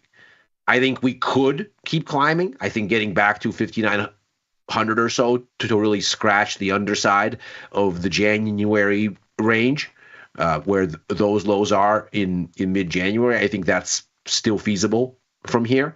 I would not be surprised if that's what happens here, largely because I think the next big inflection point comes at the end of next week with NFP. These tariff headlines are, of course, not great. We get the news that maybe we get auto tariffs today, as you were saying. I don't think it's surprising, and I don't think that at this point, as of maybe the beginning of last week, I don't think the markets expect that their consternation will meet with anything different, anything sympathetic from the administration, because the administration keeps saying they're not going to change course, no matter what stocks do. Meanwhile, the Fed was, in fact, commiserating with the markets last week. So I think where you end up with is the markets go, well, we're not going to get any help from those guys over there. Really, we need help from these guys over here. That is the Fed. And they're not going to make a call one way or another until they have Chair Powell's apparently beloved hard data, quote unquote. And that's NFP next. I mean, maybe we get something crazy from PCE on Friday. I don't think we can discount that wholly, but almost. That's not exactly the world's most market-moving indicator recently, in any case. So I think it's NFP next week, and in the meantime, you can have some fuzz, but ultimately, that's the next big inflection point, and the markets can hop themselves up on the Fed will come and save us in the meantime. Dylan, it feels like it's bizarre world here on Overtime. I'm not feeling great about the stock market. Ilya's feeling optimistic and hopeful that it still has a chance to run higher here. Not optimistic, just greedy. I want to short at a higher level. Split the difference between us. You look at today's action, and it's led by tech stocks. It's led by Tesla, for example. This is off nearly 6%. It's had a big week this week, so we're not taking anything away from it. But clearly the imposition of auto tariffs, which, again, waiting to come out any time now, we see here weighing on some of these auto manufacturers. What's your take on the latest twists and turns in the tariff talk? I mean, I think you always got to be short the tariff. At this point, I'm ready to say short the tariffs every time out. So if anything, I think that the like this auto sell off, that like red candle there, or you just showed the Tesla chart or whatever. From a trading standpoint, I'd rather buy them at the open than anything else, because whatever it is, it's mostly hot air and it won't last. It's sort of like this year. I haven't traded it yet. It hasn't. Although Amazon, I guess, work was a version of that earlier this week. I don't know how that did today. I didn't look, but not so great. So there's tariff talk to see. So I guess my theory, or our theory, that Amazon is a tariff proxy is validated by the reversal today on tariff talk. Anyway, I don't want to distract us. I think that tariff sell-offs are buying opportunities. Full stop. I think it's a clown show, full clown show. It's sort of like the Iranian retaliation theater last year with the oil markets, where I feel like this is sort of tariff theater with the new American president. You do get that sense. I mean, when you look at the thing happening in particular with the USMCA, you get new tariffs on Canada and Mexico. Oh, no. Then all of a sudden, there's a carve-out for every good that already is covered by the USMCA. Okay, so what's the message? The message is the USMCA expires next year. If the goods you trade in aren't in the USMCA, they're subject to these tariffs. What are you to do but to broaden the USMCA to more goods? Which, of course, is exactly what the USMCA represented as relative to its predecessor, NAFTA. It just broadened to more things. So is the message here then that it's not that we want less free trade, it's that we want more. We want USMCA to cover more. We want the North American open market sphere to be larger. We're just going to get there with the stick and not the carrot. And you can, of course, argue that this is not the way to go about it for all manner of reasons. But that's a separate argument. The question of intent is, does the administration want more free trade with Mexico and Canada or less? And although their tactics are aggressive, it seems like the messaging is more. And if the answer is more, then you end up with a very different kind of take on things like, for example, auto tariffs that would also include Europe. Does this mean that we want less trade with Europe? Or is this a negotiating tactic, an opening bid to say we want actually more and we need to come to terms? To that end, I think the tariffs themselves maybe aren't the issue. In fact, if we look at global manufacturing PMIs, they've run higher. I mean, March was not great for anyone because it looks like the effects have waned, but January, February, it was all about we need more manufacturing to front run these tariffs. The big impact has been sentiment-based and in services. So it's not the tariffs as such, it's the chaos. It's the chaos. And there again, the market looks and says, yeah, well, these guys seem to want more free trade, not less. They seem to be just negotiating in this kind of adversarial mobster kind of way. But the issue isn't that they want tariffs and that they want to negotiate and then this thing will ultimately resolve itself. The issue is businesses completely unrelated to these tariffs are concerned by the optics and holding back capital. And that's a growth scare. Won't the Fed please come give us some cheap money to make it all hurt less? Which gives you a long bond position, but also a long, like, again, short tariffs by virtue of being long, whatever you want to pick. I was using Amazon, but could be anything, I would imagine. Or not anything, but it could be a lot of things. It's like a short term, I'm optimistic that the blow-ups in the market from tariffs are short-lived. But intermediate and longer term, I'm concerned that the total unreliability of the American government will create legitimate retraction in investment and spending and ultimately growth. Well, that's actually a good segue. Right. That's a good segue to the Dallas Fed Manufacturing Survey that we got today. The respondent, I have never felt more uncertainty. Drill, baby, drill, in quotes. That's great. Let's just read through the whole thing. The administration's tariffs immediately increased the cost of our casing and tubing by 25%, even though inventory costs our pipe brokers less. U.S. tubular manufacturers immediately raised their prices to reflect the anticipated tariffs on steel. The threat of $50 oil prices by the administration has caused our firm to reduce its 2025 and 2026 capital expenditures. Drill, baby, drill does not work with $50 per barrel oil. Rigs will get dropped, employment in the oil industry will decrease, and U.S. oil production will decline as it did during COVID-19. I have never felt more uncertain about our business in my entire 40-year-plus career. Uncertainty around everything has sharply risen during the past quarter. Planning for new development is extremely difficult right now due to the uncertainty around steel-based products. Oil prices feel incredibly unstable. It's now hard to gauge whether prices will be in the 50s per barrel or 70s per barrel. Combined, our ability to plan operations for any meaningful amount of time in the future has been severely diminished.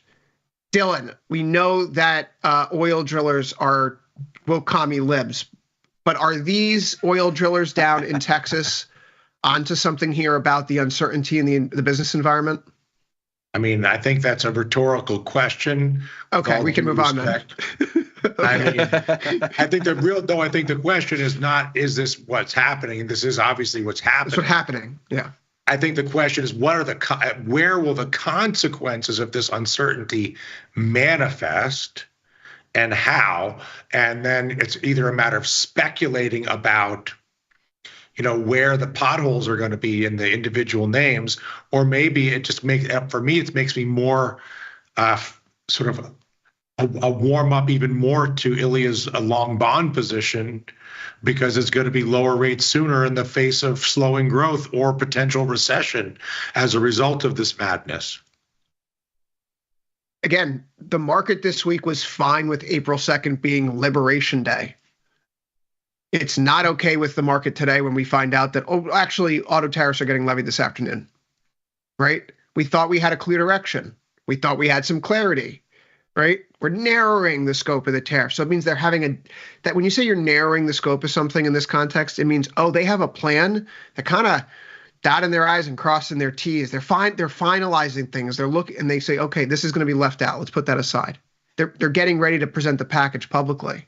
And now it's like, well, now auto tariffs are actually back into play and they're sooner. Feature, not a bug of this environment. Tape bombs are a feature, not a bug of this environment. And that's why I see that Dallas survey today. I see this turn in the S&P 500, the durable goods. This first quarter GDP is going to be such a mess, gentlemen. The Atlanta Fed actually, in their update today, produces a new addendum to their chart. We now have a gold-adjusted GDP Now tracker embedded inside their chart. That's how significant the gold imports have been to the U.S. over the past few months. If we strip out the gold imports after today's durable goods figures, the economy is growing at 0.2% annualized in real terms for the first quarter. Not great. The upshot is the same. Not terrible. But yeah, the upshot being the same here, which is the economy, even if you try to adjust away for gold imports, you're still looking at an economy that has massively decelerated over the past few weeks. It's showing up in the soft survey figures now. I suppose the only explanation, because this is a conflict, right? Where is it in the hard data right now, Ilya? It's not really in the hard data yet. It's not in the spending figures yet. It is sort of. Unless you operate by the view that the reason why spending is holding up in the face of all this uncertainty in the soft data is because people understand that tariffs will provoke a rise in prices, one-off, permanently. We can quibble about that for another time, but the prices are going to go up. So people are pulling forward spending now. They're borrowing from future spending that will then fall off in the second quarter and in the third quarter. So good data now actually in this context may mean worse data later on.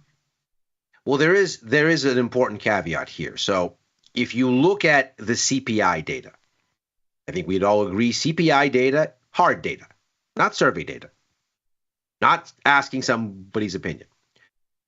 When you go into the contributions to CPI, I mean, obviously core services is overwhelmingly the key. That's where all of the inflation is left. For example, in the most recent February figures of the 2.8% headline inflation rate, 2.49 percentage points was core services.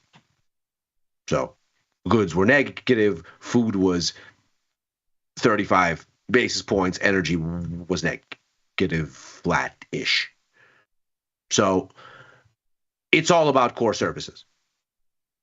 Now, what's important here is that the contribution to from core services has significantly declined. In fact, 2.49%, that's the lowest service sector inflation we have seen since January 2022. Now, because it's all about core services and because the U.S. economy is all services, 80-20 essentially, and because that's been the only thing where things have been growing, that's a reading on demand pull inflation. That tells you when you see that that part of the pie is suddenly giving you much lower inflation, that the implied demand that's pulling on that inflation is weakening. And it's weakening significantly by leaps and bounds, as a matter of fact. We jumped from 2.6 percentage points in January to 2.49 in February. Month on month, that's a huge difference. And so there's a lot of weakening here under the surface that's appearing in exactly the place where you wouldn't want to see it. So it's starting to show up. The question is, at what stage does the Fed say, this is actionable, let's go? And maybe it's the jobs report next week. But isn't that part of this market reaction today, though? Yeah. You get a bunch of data that says, actually, the Fed, you have to stay on hold for a little bit longer. Right? The durable goods was not the report. There seems to have been an inflationary read-through to these tariffs. And I think if you look at the dollar today, you see it. Yeah, the dollar is up across the board here today. Dylan, your beloved euro is pulling back now. So for that brief bit of time, maybe I we took a were little getting short paid in here euros today. Yeah. So Dylan, I mean, what's the theory is that the auto tariffs are going to blast the euro, that are going to weaken that make the euro less attractive, whatever that means. I think the read through is there's a bunch of German automakers that are going to see their imports become more expensive. That's going to see interest rates in the U.S. go higher because it'll bid up the price of stuff, and that's going to see the dollar stronger. I think that's sort of the initial kind of knee jerk that you see in markets today. And of course, Europe is taking probably the biggest hit because for them, this is a growth headwind. And also Europe is a direct, like if you're going to do auto tariffs, I mean, I guess it's Japan and Europe are the two obvious, targets for a tax like that. Right, which makes, again, it sort of starts to explain why this is going on. You can't compel adversaries with this kind of stuff. You can compel friends. You can compel dependencies. And so, I mean, I suppose you could try to compel China. It, too, is a dependency of the U.S. Without U.S. demand, China's export engine is basically non-existent. But the strategy seems to be we don't want less, we want more, but we're going to renegotiate the terms. Well, who do you renegotiate terms with? Your friends. So that seems to be a feature. Europe and Japan and Canada, I mean, these are all allies. But of course they are. That seems kind of the point. The issue to what you were saying before is what are the long-term consequences of this, and is the juice worth the squeeze?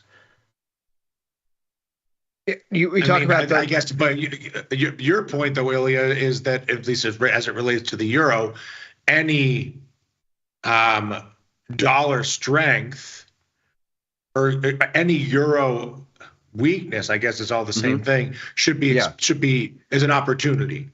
Yes. I don't think that this changes the fact that the euro is probably going a lot higher over the coming quarters and years, because they are about to have a tremendous growth tailwind from this defense build out. And if you want to stay past overtime as well, you should, for macro money. I have a whole theory for you all with charts and diagrams and all manner of nerdy things about why you should believe Europe when they say we're going to go and buy a bunch of guns. Because we've heard this song and dance before. The Trump administration attempted to compel them with more carrot, less stick in the first administration. They're really trying to compel them with a stick this time, and it's working, kind of.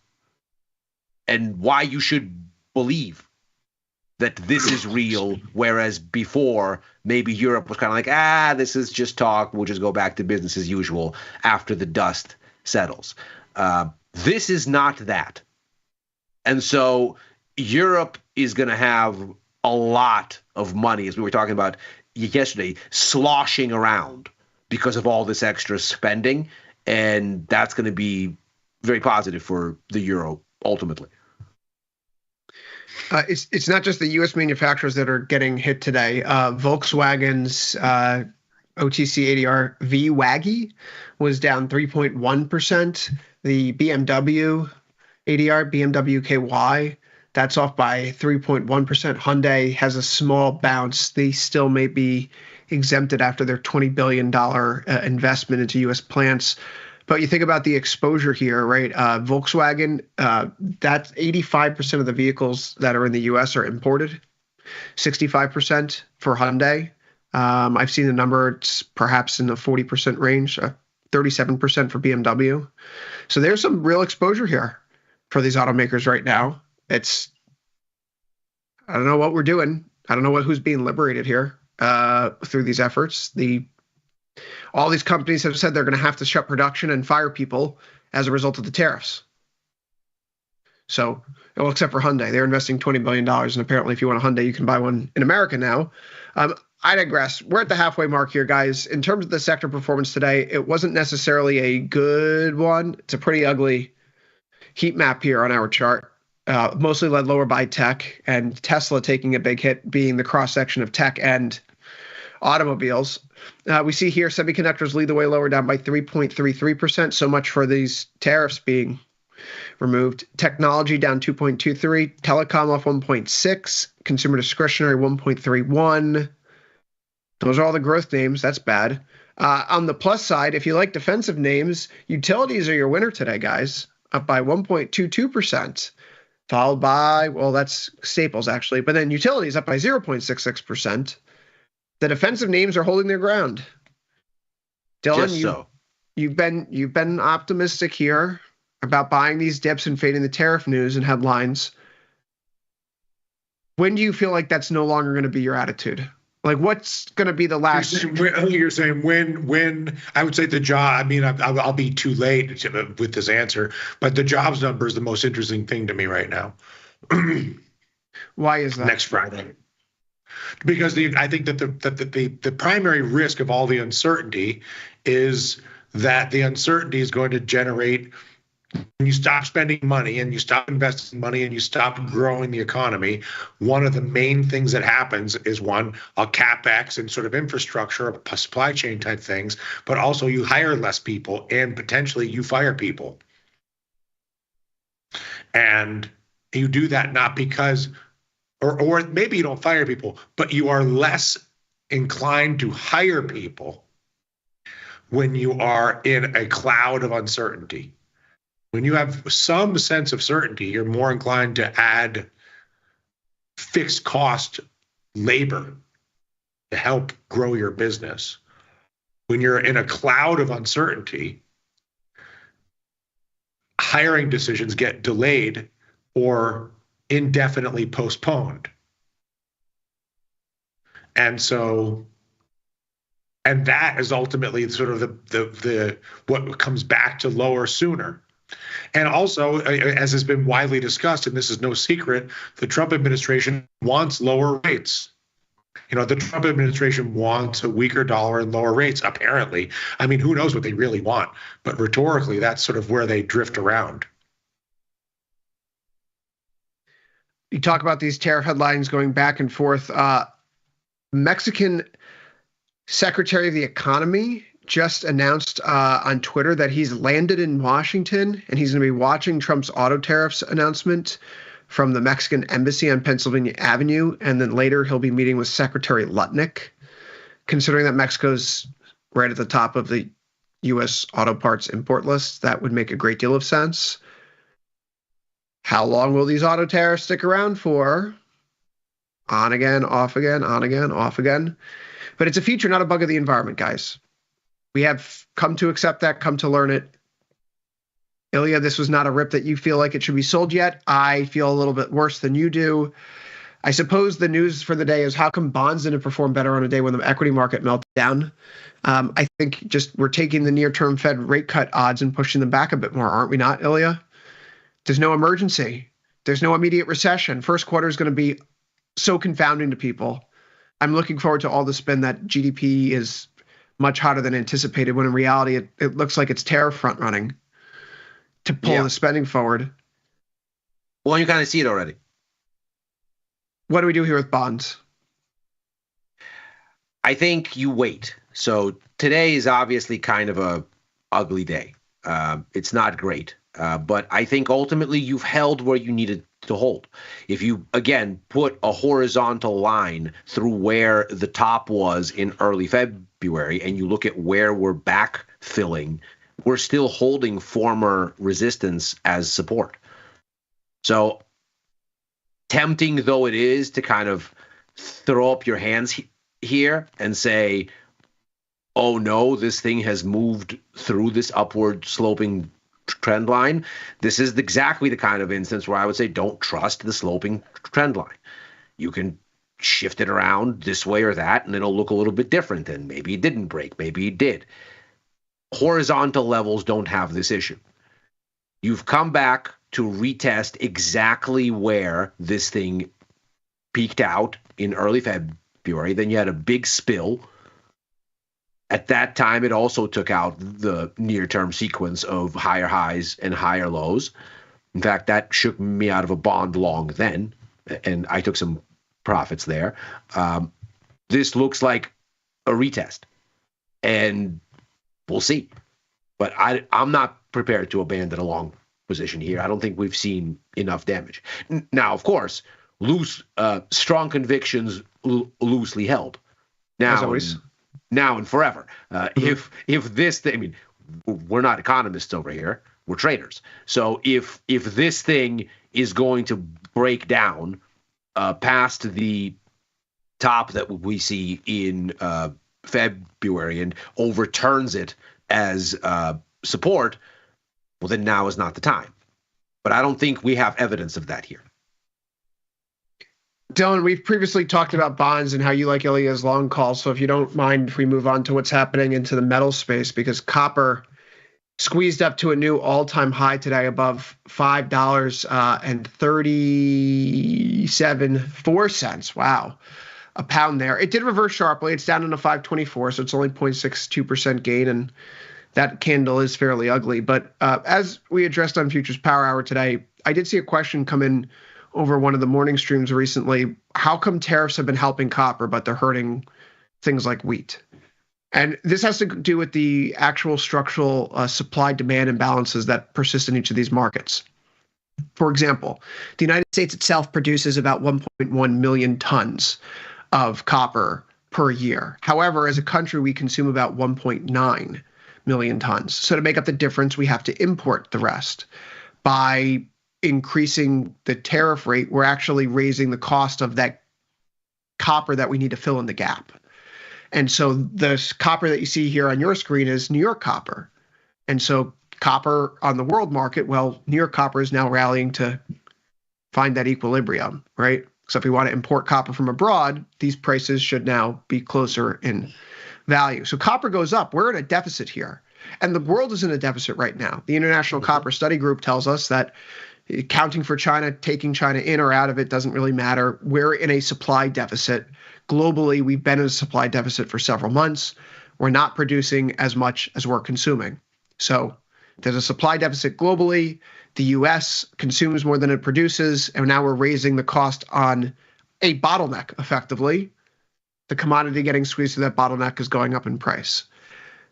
The flip side is for wheat, because wheat prices, soft ag has been hit here fairly decently. If you're looking at corn, if you're looking at wheat, ever since the imposition of the tariffs, we go back to the middle of February. When do the soft ags peak out? They peak out right in the middle of that week of February when stocks do, because that's when the tariffs get real. Wheat, for example, the United States produces close to 800 million bushels of wheat per year. We import only about 75. It's a huge difference, 10 to 1. So when we're raising the cost of buying wheat from abroad and we're getting retaliatory tariffs put back against us for our exports, we're flooding our domestic markets with wheat. That's why tariffs are good for copper. That's why they're bad for wheat. If we're producing a lot of this stuff, we risk oversupplying our domestic market as we erect trade barriers. And if we erect trade barriers at a time when we don't have enough of this stuff internally, we're actually just pushing up the cost of acquiring it to bring it inside right now. For copper, you can't just open a mine overnight. And even if we were to wave a magic wand and say environmental regulations, traffic studies, this, that, the other thing, considerations for people's homes or well-being, throw it all away. A mine just doesn't open up overnight. So you go through a window with which there is a supply shock through the system, and we're effectively forcing it upon ourselves. So unless that changes right now, I don't know how you fade copper. I've missed a good chunk of the recent move. I was long for basically 4 to 5 and got off the train. Now I'm kicking myself. Ilya, you seem to think this candle could be a sign of a top, however, and Dylan's of the mindset that you fade tariff fear. So do you fade this move in copper? Do you get short copper up here? I don't think we're ready to fade it, but take a look at the continuous contract here, because I think you get a good sense of what's going on, just kind of thematically. Look at where we are. If ever there was a place to find a top, this looks very much like it. Now, obviously, this is the continuous contract. There's some liberties here in terms of rolling things that you have to take in order to construct a continuous contract, and thereby to essentially carry costs and kind of smooth them in a less than realistic way, because obviously you can't trade the continuous contract. You can only trade the actual month contract. So this is an indicative thing. But obviously we've arrived at a level in copper where we've had vertigo before.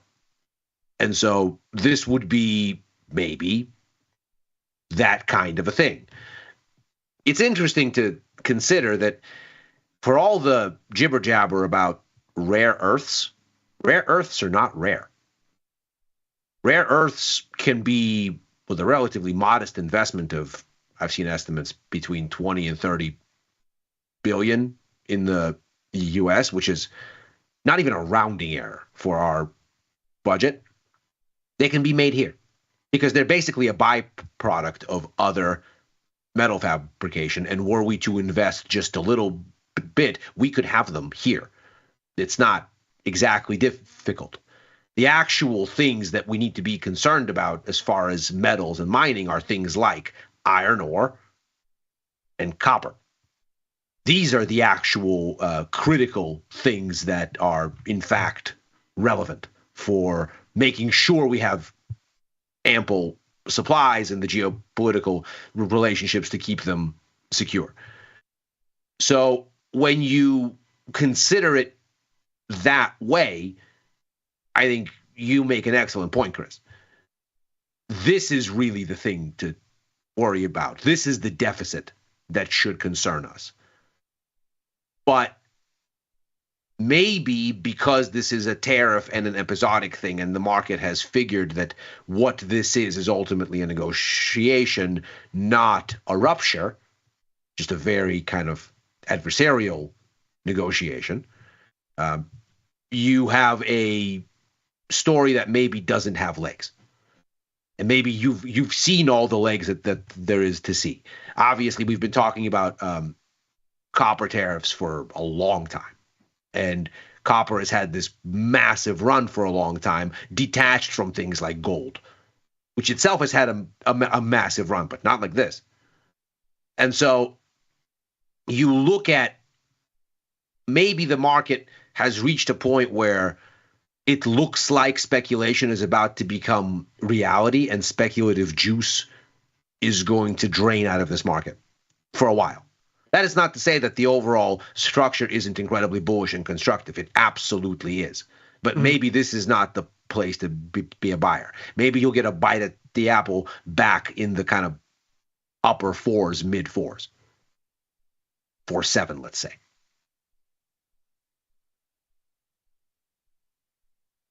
I mean, how much of copper is tariff related, and how much of it is also speculation on China? Still, we haven't talked about China in a while, but I got a good theory for you on this one.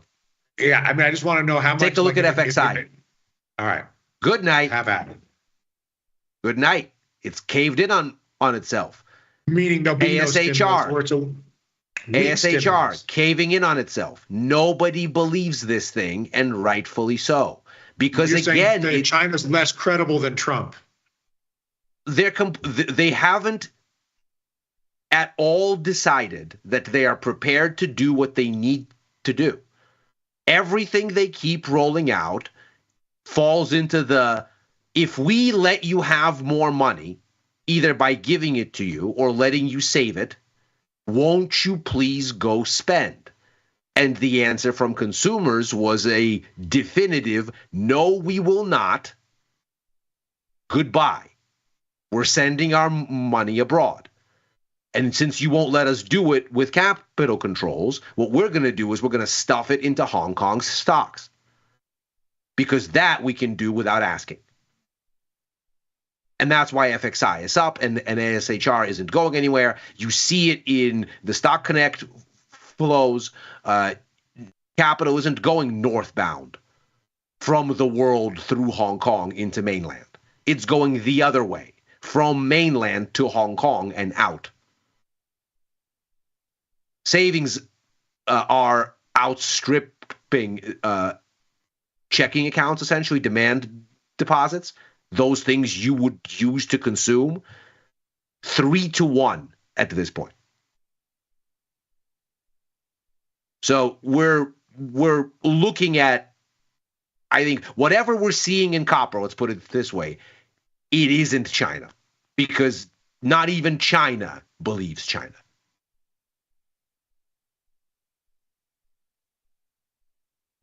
Yeah. Talk about China not believing China. Maybe we take a pivot into some shouts and murmurs here, some odd things that are happening around the world. Dylan, call me a conspiracy theorist, although I don't have my tinfoil hat on. I recall having a very distinct conversation with a one Victor Jones back in January 22 after I saw this headline. And we were debating about whether or not the Russian army was getting ready to invade Ukraine, if it wasn't just a drill. And I said, if it's just a drill, why are they putting blood supplies near the front line? You don't put blood lines near the front line. And this was part of the rationale for being long oil at the time. I bring that up because we're beginning to see some signs of interesting developments occur in some places. In particular, various Army and naval watcher blogs picked up the fact that the United States has moved a few significant assets into the Indian Ocean arena.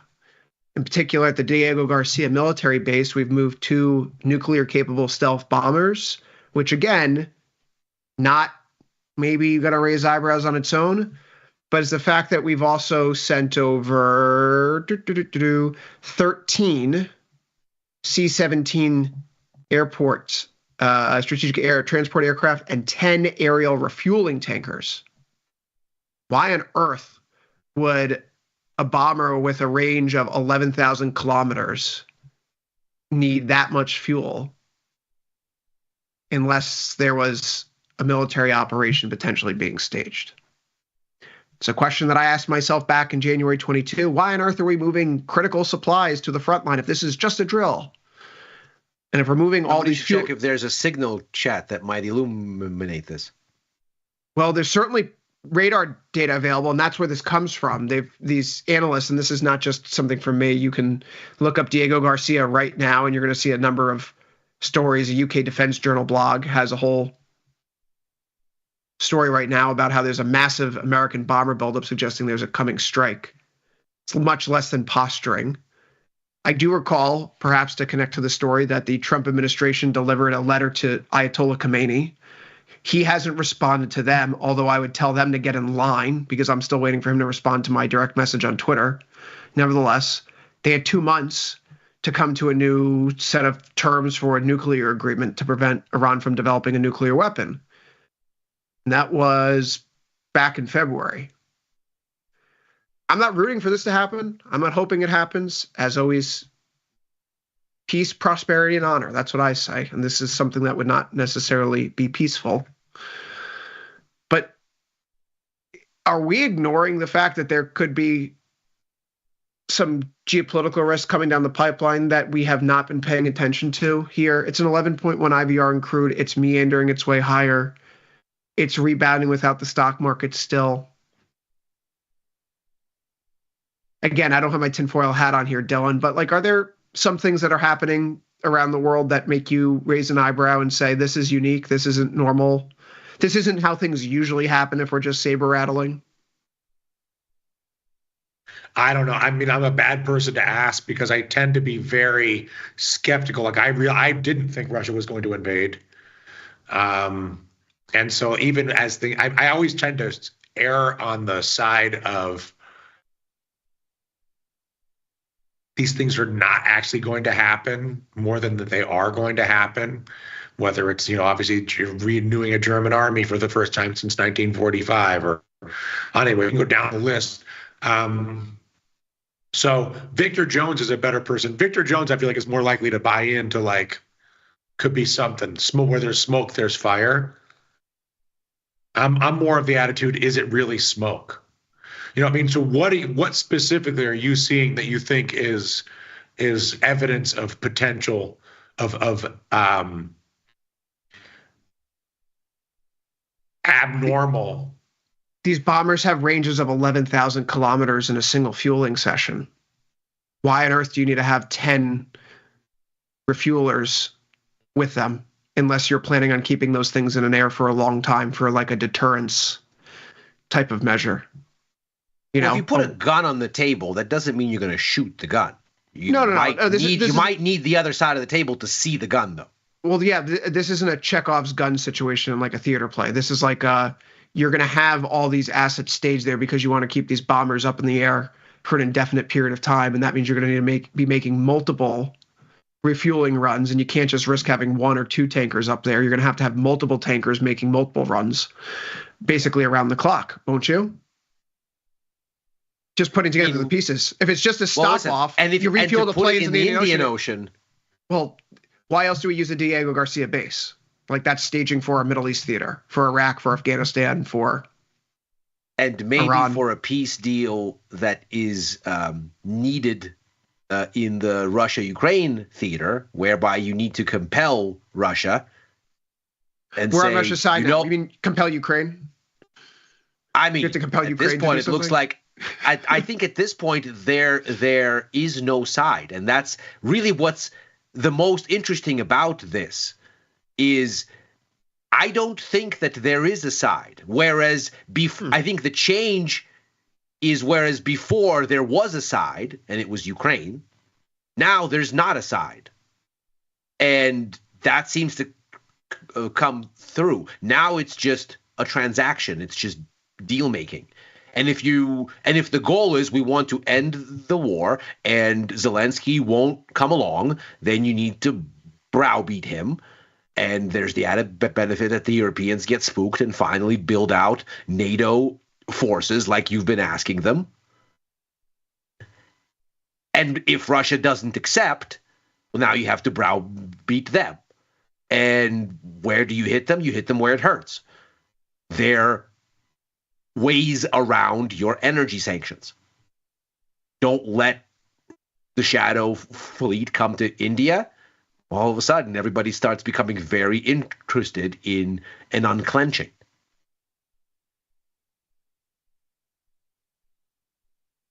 Dylan, you mentioned that Germany's raising an army for the first time since 1945. Former ECB President Mario Draghi, Italian Prime Minister Draghi, he said that Germany's decision to ramp up defense spending is a game changer, but he said he sees risks in Germany rearming itself while others won't. That's good. Thanks, Mario. That's really good. One of my favorite central bankers of all time, by the way, because of one single presser response. He was asked, I want to say in 2012, shortly before he made the statement that shook the world, that we will do whatever it takes to safeguard the euro. A reporter asked him about something or other with Greek debt. And he goes, listen, every month the market has an angst. And this month it's this angst. And next month it'll be something else. I just thought that from the head of the ECB at a post-meeting press conference was possibly the greatest central banker response to a question ever. Other than maybe Jay Powell's definition of the neutral rate as something that we will know by its works. Oh, my favorite Jay Powellism is when he yelled at those protesters to get the hell out of his conference. That's right. Shut the door. Shut the door. In more colorful language. All right, Dylan, we have one more day left of overtime this week. We have 2 more days left in the trading week here. We're still waiting on the tariff to be signed. I was hoping that we get some auto tariff news here during this episode or during this hour so we could talk about it and see what's actually in it. Because quite frankly, if he signs a bunch of auto tariffs and it's like, this is actually not that bad, the market's going to erase all this tomorrow. But I digress. What are your most important things through the end of this week? The only thing, as I said this entire week, is the Trump administration and their tariffs. That is the thing. And I don't think it's any different now than it was, 2 days ago. And I think that today's activity actually serves as evidence of that. That it serves as evidence of exactly that factor, which as soon as there's a new tariff talk, the thing flips over. And Amazon, not just the car companies, everything goes. And I think that between now and now, I guess to Ilya's point, between now and the jobs number, you're just not going to get anything happening until you have that information.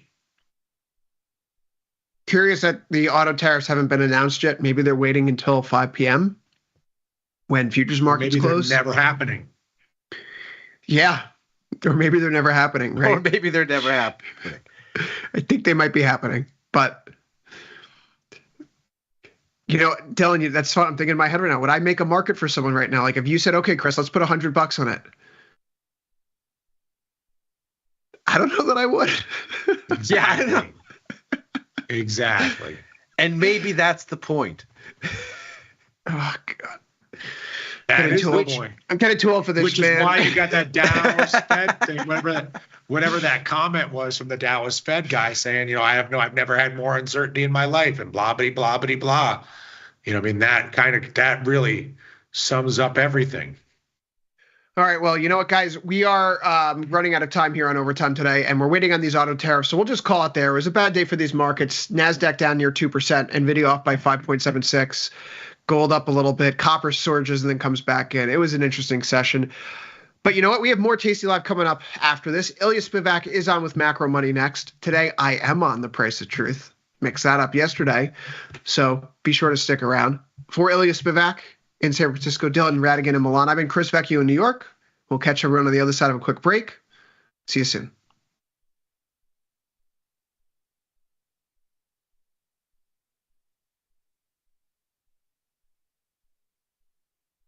You can get up to $4,000 when you open and fund a new account with tastytrade. That's 4,000 buckaroos, 4,000 bills, or clams, 4,000 in dough or cheddar, not the cheesy kind. 4 large, 4K, 4 grand, which is no small thing.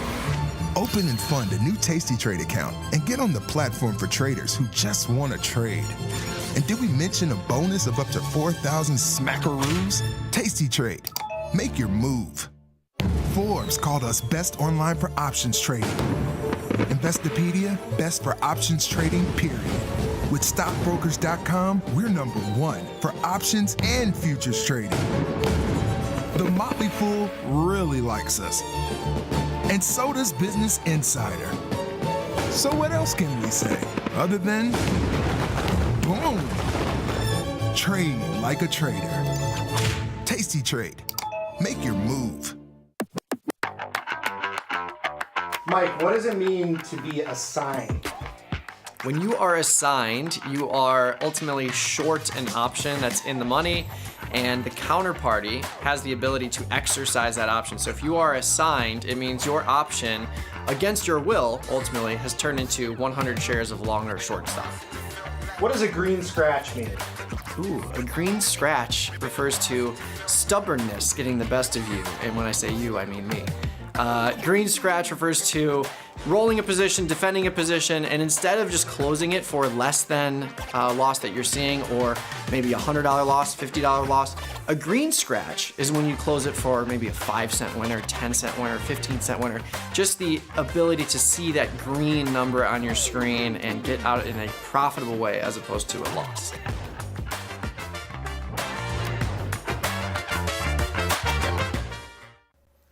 It feels good to get smart. Get even smarter with the ultimate how-to guide.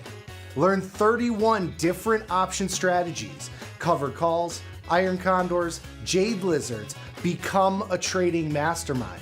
Get the guide at tastylive.com/guide. I got Joe. Joe in Houston. What's up? Just want to call in and say I really appreciate everything. I started trading and learning from you guys about 6 years ago. You know, it was you guys' work and the platform that got someone like me that didn't really know anything about the market capable of really outperforming the market now for, 5 out of the last 6 years. And so just, I really appreciate you guys. I can't think of another company where I can pick up the phone and call the CEO, the trade desk, and reach somebody as quickly as I can there. So just really appreciate everything and what you're doing for guys like me out here. What you're doing is really spectacular. So really appreciate it. Thank you, my friend. I really appreciate it. Very. You made my weekend, man.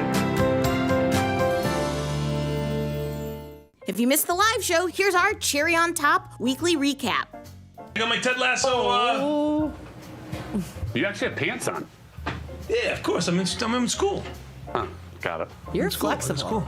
Yeah. Oh, nice. You are pretty flexible. Let's see you get that leg up again. Oh yeah, he's really. Right now, my other leg is cramping.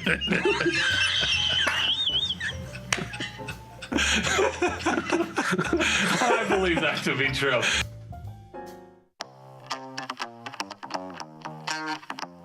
We just ripped higher up to 50 points, and I just thought we would stay there, but... The thing the market does best is it keeps you very humble. You get paid a lot for being right, and you lose a lot for being wrong. So give me, I don't know, a couple hours, and I will give you everything that you need to start trading options. See you inside.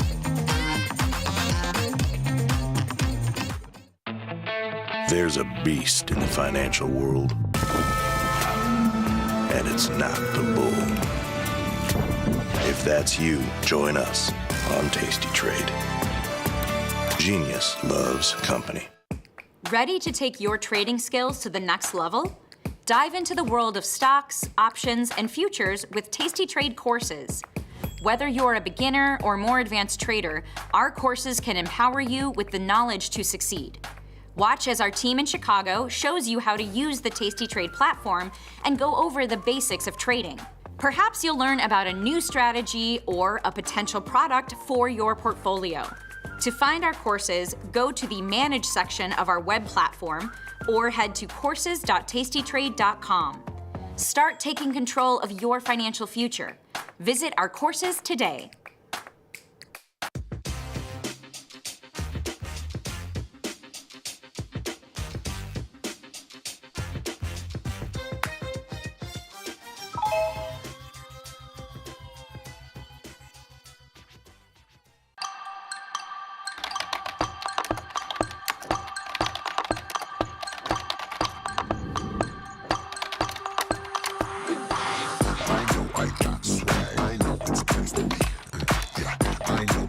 How much does it cost you guys to do simultaneous hair flips? Years of practice. Everybody wanna be like me, yeah.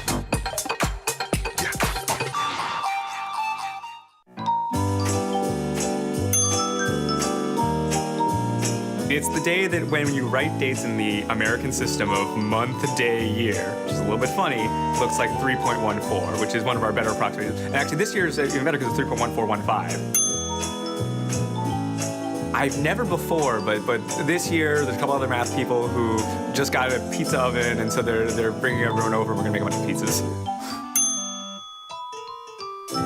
It's one of the few very important transcendental numbers, right? I mean, 0, 1. There's a lot of good contenders for most important number. Anytime you have anything that's circular, you're going to wind up with pies. Anytime you have a pie, you should sort of expect there to be something circular. I can do one more than the date on Saturday. I can do 3.14159. Irrational numbers are fractions, and pi just is not a fraction. 22/7 is pretty close, but that's not what it is. It's the ratio of a circle to its area, right? And so that's not an integer ratio. It just isn't. Oh. Pumpkin. No, just circles are great. If you missed the live show, here's our cherry on top weekly recap. What is going on over there, girl? His hat was a late entry today. He came in, it's all jaunty now. You gotta move more towards your left. I hate when that happens. Your other left. Like when you can't get your Yeah, there you go. you can't get your bangs right. I hate that. I know, you know? I hate that. What's going on with you? I'm watching you walk. What did you do? Did the corned beef king of Chicago get taken down by his own corned beef? Looks like it. Is that what happened? Looks like You gave yourself the gout, so you use your phone to take a picture. Like if the print on like a bottle or package is too small, if you take a picture of it, you can make it bigger. Yeah, I do that all the time. That. My eyesight is perfect. We literally tweeted a photo of you out this morning. Put that photo up. He's so for real right now. Oh my God. You can hear them laughing. You can hear them laughing. Studio, but that's Tom right now. That's my view of Tom. Beautiful. He came in wearing that today. Wait, what does the back say? Does it have your name on it? No, I would never wear a shirt. Now I'm glad you brought that up because only the biggest loser in the world would wear a jersey with their name. Hey! There they are. Hey! JJ, Put him up. Put him up. Only the biggest loser. There they go. Scott, what's up, my man? How's Japan? Scott, you better have not worn a jersey with your name on the back. Nobody wears a jersey with their name on it. Look how good that looks. That is so lame. I'm sorry. You can't do that. I'm so embarrassed that JJ is wearing that jersey. What does it matter to you what someone else wears? There's a code. What is the code? It's all right. There's a code. In Chicago, if he wears a jersey with his name on it, somebody's gonna throw a beer on him. Would you like to say hi to Mr. Tom Ricketts? We're having an argument on air right now, and you got to put it to bed for us. JJ's wearing a jersey with his name on the back, and we're arguing whether or not, according to the guy code, you can wear a jersey to a game with your name on the back if you're not a player. Mr. Out the archives at tastylive.com.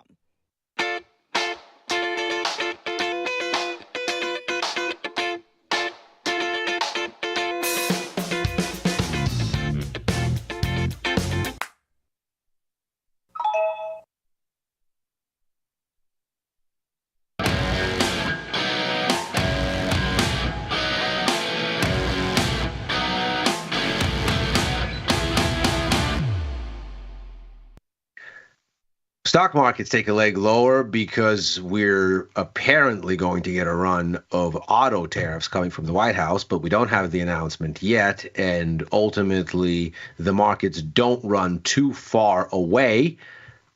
So while we wait for fresh fodder, we'll take an opportunity to look at a bigger, maybe even a more impactful story here on Macro Money. I'm Ilya Spivak, head of Global Macro here at Tasty Live. And we are going to turn our focus to Europe because this has been a major part of what we've seen come out of the new Trump administration in the U.S. and the realignment of global relationships that it has engineered or is engineering. Of course, one of the biggest stories here has been the idea that Europe has become skeptical about the reliability of the U.S. military umbrella and wants to build out a massive rearmament effort so that it can take care of its own defenses without relying on the American backstop for the first time, really, since World War II. That has moved markets because, of course, such a thing would imply a tremendous amount of spending. And the real question is, well, we've heard this song and dance from Europe before. In fact, in the first Trump administration, there was an attempt to get NATO, that is to say mainly Europe, to build more guns for themselves and to shoulder more of the load for NATO and a more representative share to their actual membership. And so is this, in fact, different because the last time that this was attempted, Europe ultimately said all the right things and didn't do very much. Is this time different, and is the market reaction then going to actually be sticky? Can we trade on it? That's what we are going to focus on here today. So first, let's take a look at what the markets have done so far, and then we'll take a deep dive into why the markets will or won't believe, then come down to a trade idea on that basis. So,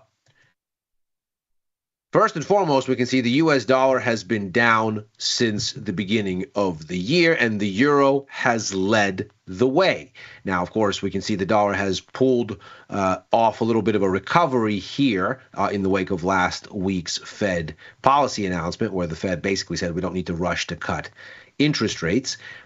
But we can see from the beginning of the year, this is the start of 2025 right here, the euro has clearly been an outperformer, starting basically from late February going into March. So the yen here was outperforming, and then the euro from about late February into March rapidly surged ahead, at one point up as much as 7% year to date against the dollar. And of course, now we've seen this pullback. The euro still right on the leaderboard there with the yen, but a little bit of dollar strength here pulling the entire complex down. Nevertheless, we clearly see that something happened right here to dramatically catalyze the euro, and to a lesser degree the pound, but certainly the euro, to this dramatic outperformance. Of course, the first step in figuring out what all is going on here is to see what is the driver of the euro US dollar exchange rate. And we can see that here in clear representation. The purple line here, the spread between German and US 2-year bond yields, that is to say the front end of the yield curve in the US and in benchmark Germany, which is a stand-in for the Eurozone writ large, typically. It's the largest economy. And so we see here this very close relationship between where the euro goes relative to the dollar and this spread, which of course makes all the sense in the world. This is classic stuff for currency markets. The currency you want to own is the one that confers a higher yield. And we can see here that as the yield differential between Germany and the US moves, so too does the exchange rate, as the yield advantage or disadvantage of the given currency moves around relative to the other. So here, for example, we can see from January of 2021, we start to have, from about mid-year, a conversation at the Fed saying, okay, it's time to hike rates.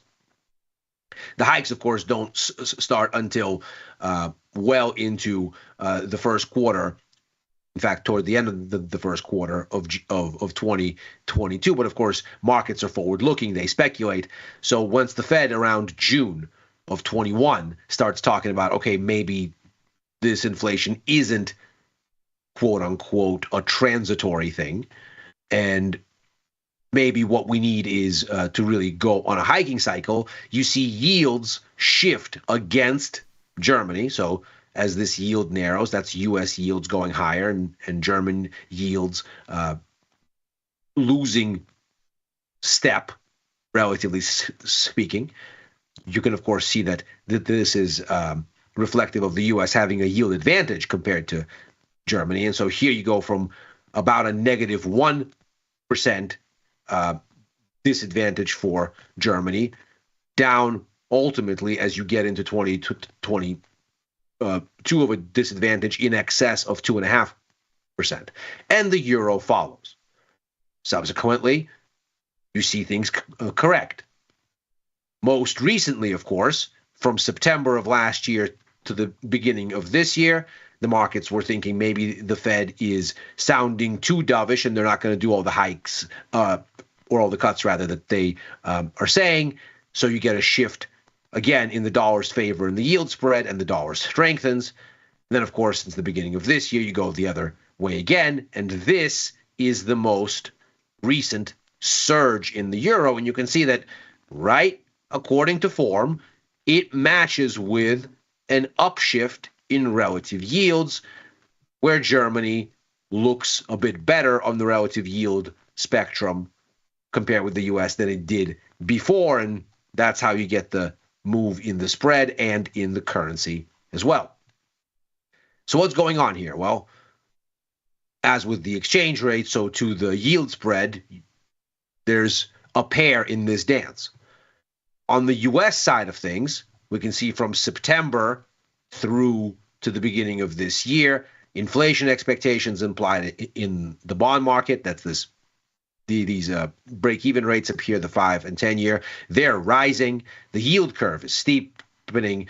The 2-year, the 10-year rates, they're going up. Bonds, of course, in parallel are falling. And the dollar here, the dollar index, it's up. That is this move right here. And what we see since then is inflation expectations start to roll the other way. The dollar starts to roll the other way. Yields start to roll the other way. We start to see the change in this yield spread. We start to see the euro perk up. So from the U.S. side of things, you have lower U.S. interest rates, of course, shifting the yield gap in the euro's favor in relative terms. And we know at this point how this is happening. The leading PMI data, essentially a measure of business confidence over the past 3 months, has screamed that the economy is threatened by uncertainty around tariffs and fiscal policy in general, and companies are pulling back on spending, and that's hit economic activity growth, including in the service sector, which of course isn't immediately hit by the tariffs, but is impacted by them tangentially and in sentiment terms. And that's exactly what we've been seeing. So the market has taken to expecting that this will mean a more dovish Fed. And last week, the Fed didn't take the leap, but certainly commiserated with markets and said if only we were to see this kind of weakness go from survey data like business and consumer confidence to hard data like jobs and inflation, well, then we'd have to act. As if to say, yes, markets, you're right that we've become a bit more dovish in our thinking, even if we haven't in our actions, and sort of endorsed this move. At the same time, on the German side of things, yields have surged. This is, of course, looking a whole lot like what you see both in the yield spread and in the euro. And you can see it happens in the transition from February to March. So if you were wondering how the euro was lagging here and then surged to outperformance, this is the move you're looking at. And this is the bond move behind it. So not only is the U.S. side of the yield spread moving such that you get more euro advantage, but you likewise see the same thing from the European side. That is to say, their yields are moving in a way that even further shifts the yield spread in the euro's favor relative to the dollar. Okay, so apparently the markets have heard the idea that in Europe you now have increasingly the president of the European sort of regional legislature, Ursula von der Leyen, saying that what we need is a big build out of defense spending. You're seeing Germany, forever the tightest purse strings in Europe, basically since they had the hyperinflation leading into World War II in the Weimar years. Germany has been incredibly suspicious of debt and of expansionary policy, you nevertheless have a situation where they've said that with the need for a military buildup, you now have a exemption for defense spending from the constitutional debt break that would cap that kind of spending in Germany. And of course, if you were to now have a huge amount of money pouring into defense contractors, that suggests a huge boost to economic growth. The numbers that we're talking about are astronomical from the lips of incoming German Chancellor Friedrich Merz and other leaders. Of course, France's Emmanuel Macron, the president there, he's argued for a more assertive European posture for a long time. He's talking about a European nuclear deterrence independent of the U.S., powered mainly by France and the U.K., both nuclear powers. So there's clearly a level of spending that the markets are anticipating will come, and they think it's a lot, and they think it'll be a tailwind to growth, which of course then is a tailwind to inflation. It means fewer rate cuts from the ECB, so it means higher yields and higher euro. So far, so good, but do we trust it? Should the markets trust it? Or is this again a familiar song and dance? Well, certainly looking at German inflation expectations, they seem to have taken notice, and in the near term. So if we look at longer-term inflation expectations, they jump on this news, but then they sort of settle to where they were before. And this is 20-year, 5-year, in this case, the 10-year with remaining 8 on it for the current bond. But near-term inflation expectations, they're still surging. They're still at some of the highest levels that we'd seen in 6 months. After this rebound, there was a pullback here, but now we're right back up here. And this seems to suggest that the inflation that the markets are anticipating is coming near term,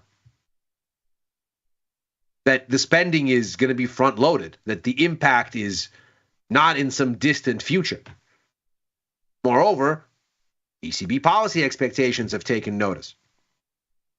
Not only have we seen the stock of rate cuts for this year diminish a bit, but now, for the first time in really going back to the beginning of last year, the markets are actually anticipating about a 50-50 shot that the ECB will have to raise rates next year. 14 out of 25 basis points of a rate hike are now on the menu here. And that amounts to about a 56% chance that the ECB hikes rates. That obviously speaks to a significant inflationary impetus from stronger growth around this build-out. So again, the question becomes, well, the markets believe it now, but will they still believe it later? Or is this, again, another one of these rhetorical things that ultimately fades? And this is where a bit of theory helps. The great economist Robert Mundell came up with something called the optimum currency area theory that seeks to explain why a country would want to join a currency union.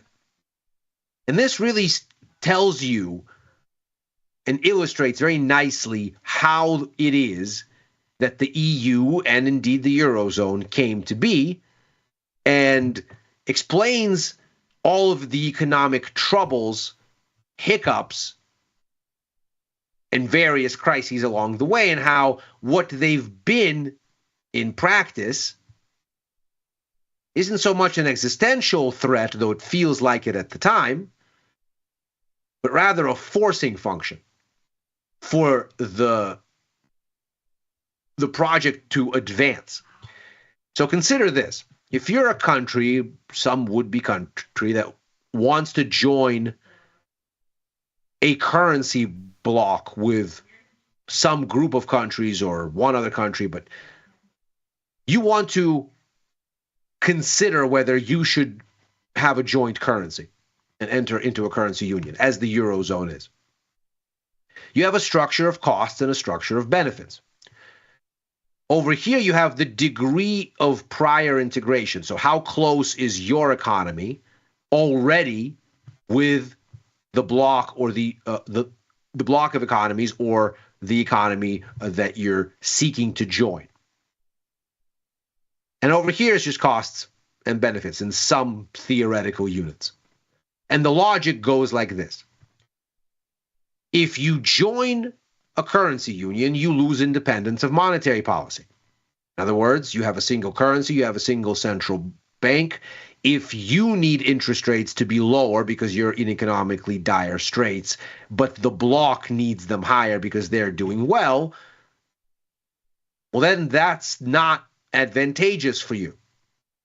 But if there's already a lot of economic integration, then chances are that you go through booms and busts at about the same time. And so you don't care about giving up some monetary policy independence for the benefits. And the benefits are, of course, the more trade you do, the more integrated you are, the more you extract from reducing friction, like borders, tariffs, quotas, all manner of rules getting a common denominator between you and the currency block. All of that makes doing business cheaper, easier, smoother. And of course, that is a tremendous economic benefit. So the more that the would-be joiner of a currency union is already integrated with the union it wants to form or join, the more it cares about the benefits. So as integration goes from 0 and up, the more the benefits matter and the less the costs matter. And there's a magical, obviously theoretical, equilibrium point here, beyond which the benefits outweigh the costs, and it makes sense to join the bloc. Let's follow this logic to look at the European Union, and if you look at it on purely economic grounds, even Robert Mundell himself would argue that the Eurozone is not an optimum currency area. That is to say, it is not economically sound. The level of integration is insufficient. Even things like the Maastricht Treaty, the Stability and Growth Pact, that mandates greater degree of symmetry and integration by saying members have to have certain budget thresholds. They can't run higher. They have to have certain common economic criteria, convergence criteria, they're called, so that there is symmetry in these business cycles. We, of course, find out in practice those things were not there, but integration happened all the same.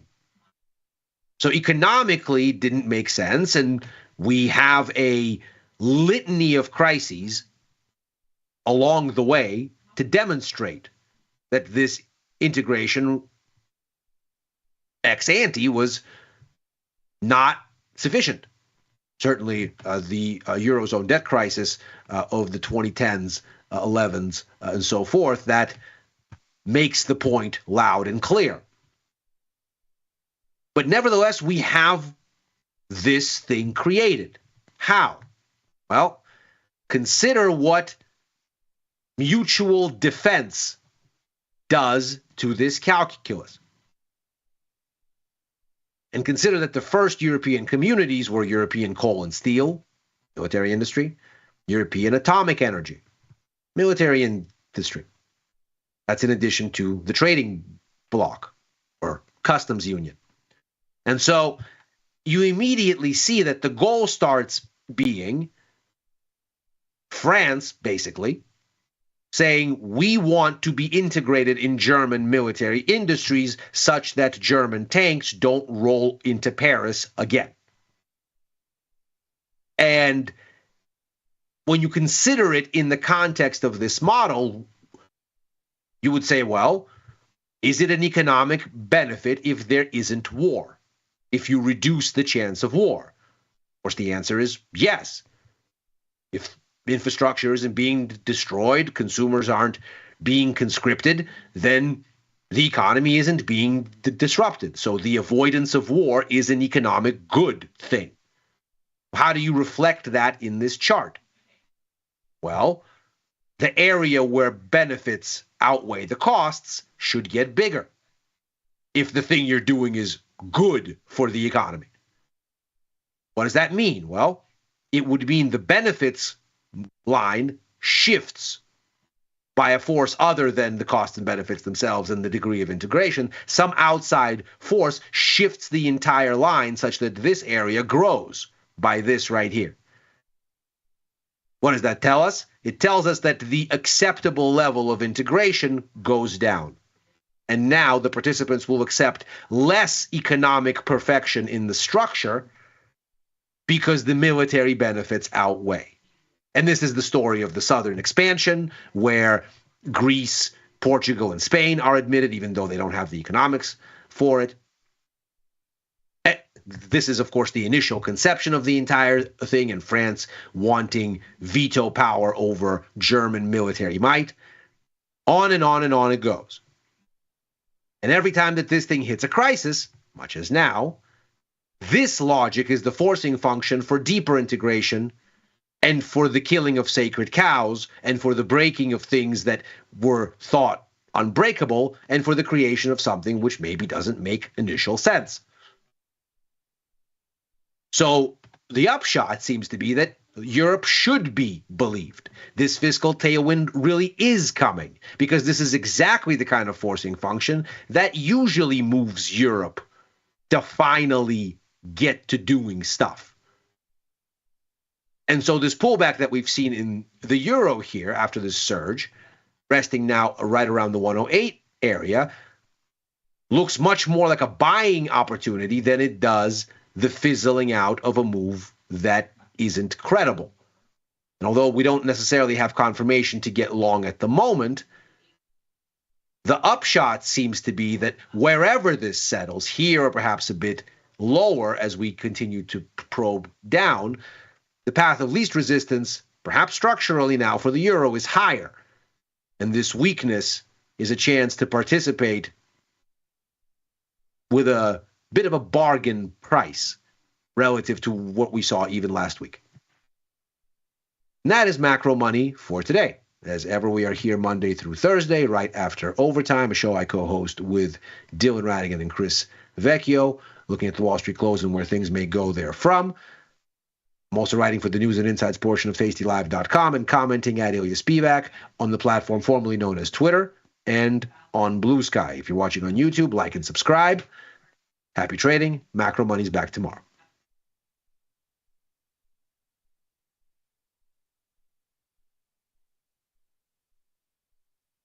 In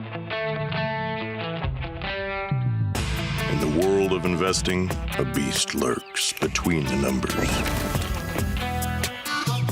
Some watch from the safety of the sidelines, but others saddle up and ride that one-ton rowdy ribeye for all he's got.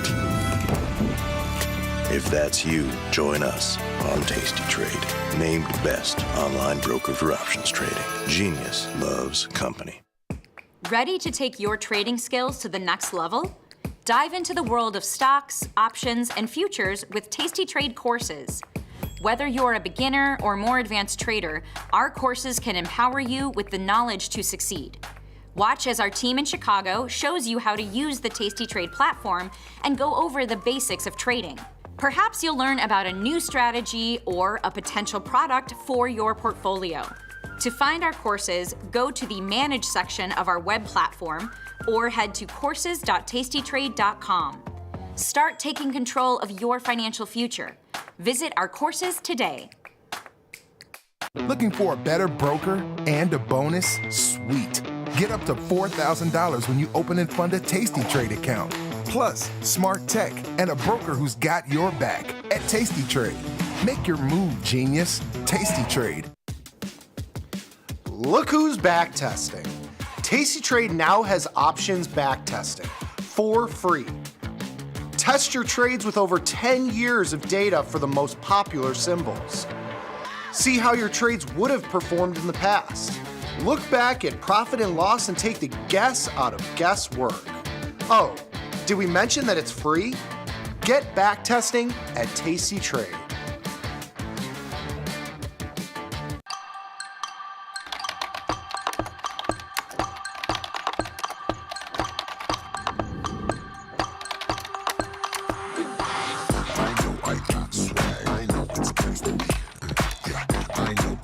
How much does it cost you guys to do simultaneous hair flips? Years of practice. Everybody wanna be like me, yeah.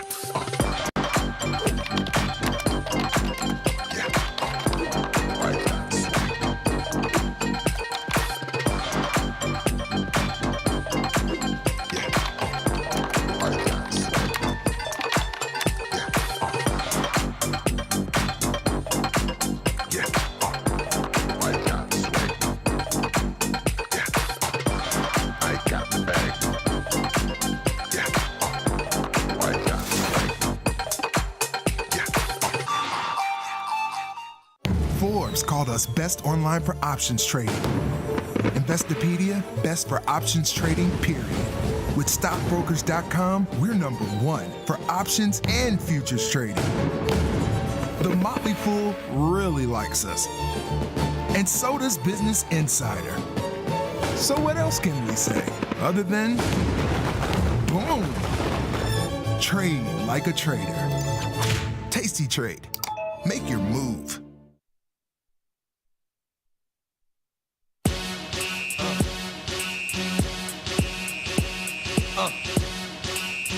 All right, we're back. Tasty Crypto Show. I'm Ryan Grace. With me today, the one, the only, Shelly Van. Shelly, what's up? Hello, hello. How you doing? Good, thanks. How about you? Can't complain. We're here. We're working for the weekend, so I would love to know what you're getting into this weekend. Chat as well. Get your ass over to YouTube if you're not watching it over there. Type some crazy stuff into the chat. Let us know you're alive. Let's get it going here. Shelly, what are you doing this weekend? Not anything planned, really. It's going to be like 75 on Friday. I'm going to be outside. Partying, hopefully. Okay. Yeah. What are you doing this weekend? I'm heading out to South Carolina for a wedding, so I'm off for a couple days. But fear not, we will still send the email Saturday morning. Yes, we will. Yeah. Got to pump that a little bit. If you're not a subscriber to, how do we bill it? Or we used to bill it as the best crypto email you've never read. Mm-hmm. It's been growing. The list has. So some people are reading it. But if you're not an avid reader of the Tasty Crypto newsletter, next to Orange on Saturdays in our midweek market update, sign up over at tastycrypto.com. That's a little commercial for the beginning of the show. Well done. Well done. We got some friends in chat. You have a question for the chat? I do. All right. What do you want to know? What makes you belly laugh? Like unreasonably laugh? Getting tickled. No, that was weird. It'd be creepy. Yeah, just the first thing that popped into my mind. Sorry. What makes me belly laugh? I don't know, like a good stand-up Okay. comedian. Okay. You know, post like a little gummy action maybe. All right. Need a little amplifier sort of thing. I don't know. What about you? People falling. Shameless. Like an old woman tripping off the curb sort of thing? Like that's hilarious? Nobody getting hurt is funny, but like, you know, people who eat shit just like because they're clumsy. Okay. Or like getting, you know, a dog. Like slipping on the banana peel. Yep. And cats. Funny, like cats getting startled. Okay. Golden. All right. But chat, what makes you laugh? My mom, Laura, people falling down. Yep. Maybe that's where I get it. What's up, Grumpy Mike? Crazy House. That's a good name. Jose's here. Ben Butler. Tickled is a horrifying documentary about the sport of competitive male tickling. 5 stars. I know what Demi's talking about. I haven't seen it, but I have seen like the thumbnail. I don't know if it's on YouTube or Prime or whatever. I do know what you're talking about, though. I think it has some weird twists and turns. Yeah, we'll save that for another show. Yeah, that's your homework. Watch the Tickled documentary we'll discuss on Monday. Let's get the show started. Shelly, you're in the driver's seat. What do you want to talk about today? We've got new tokens. We've got liquidity pools to cover from last week. We've got markets chopping around here. Happy to go anywhere. What do you want to do?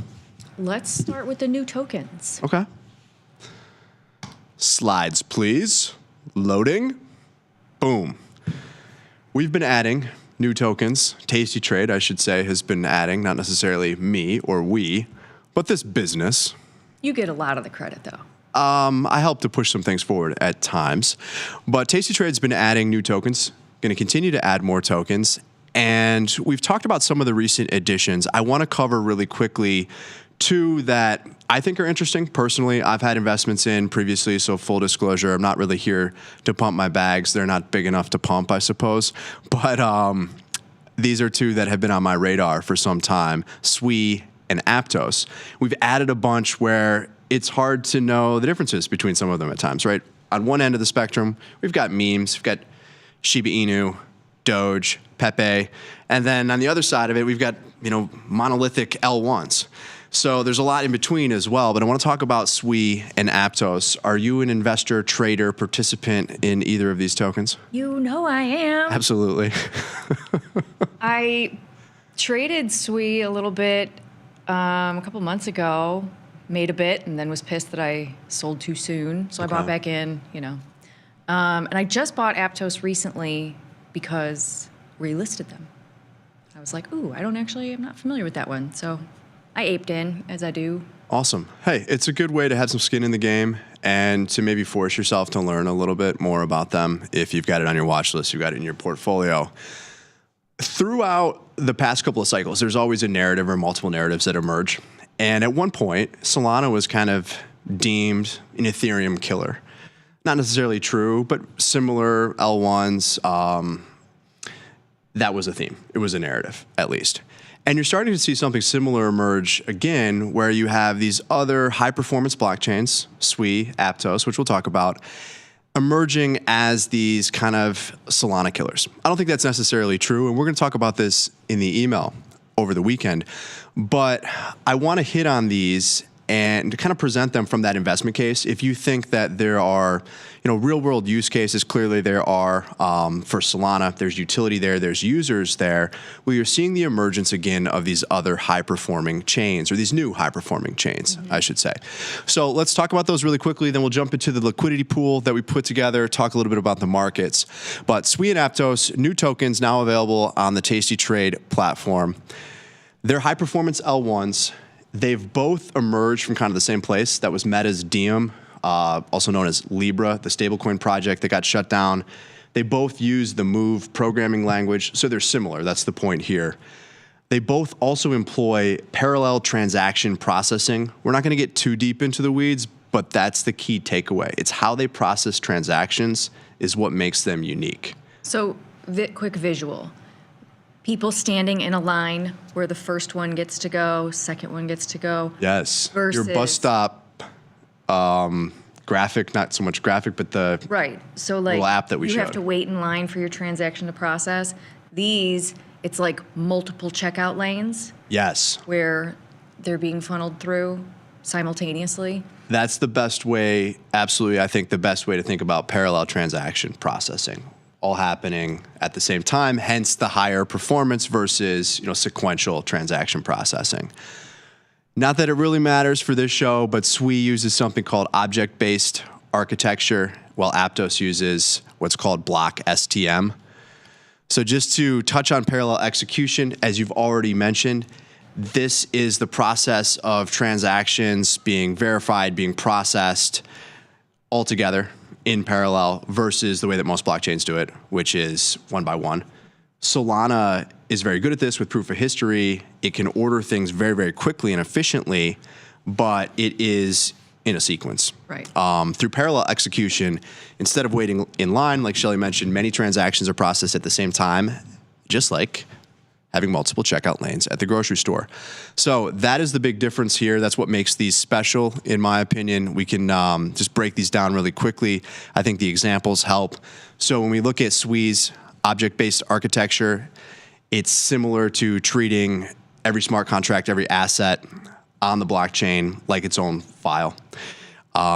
Instantly, it can process unrelated transactions all happening at the same time. The way to think about this would be if the SWE blockchain network, which is still relatively nascent, is used for blockchain gaming. You might want to buy a skin, buy a weapon, whatever it is. You don't have to just get in line and wait for someone else to buy something and that transaction to be processed. Everyone can do this at the same time.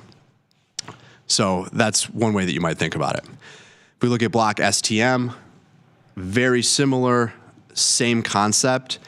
What makes this special is that it's smart. So when you look at DeFi, you could have a DeFi platform. You have all these different smart contract interactions that are all happening in parallel, but there's certainly a chance that you could have two parties, two actors that are trying to complete the same transaction at the same time. This is smart enough then to let everything else kind of happen and then solve that problem on its own. So if you look at these, they're largely they're very similar, put it that way.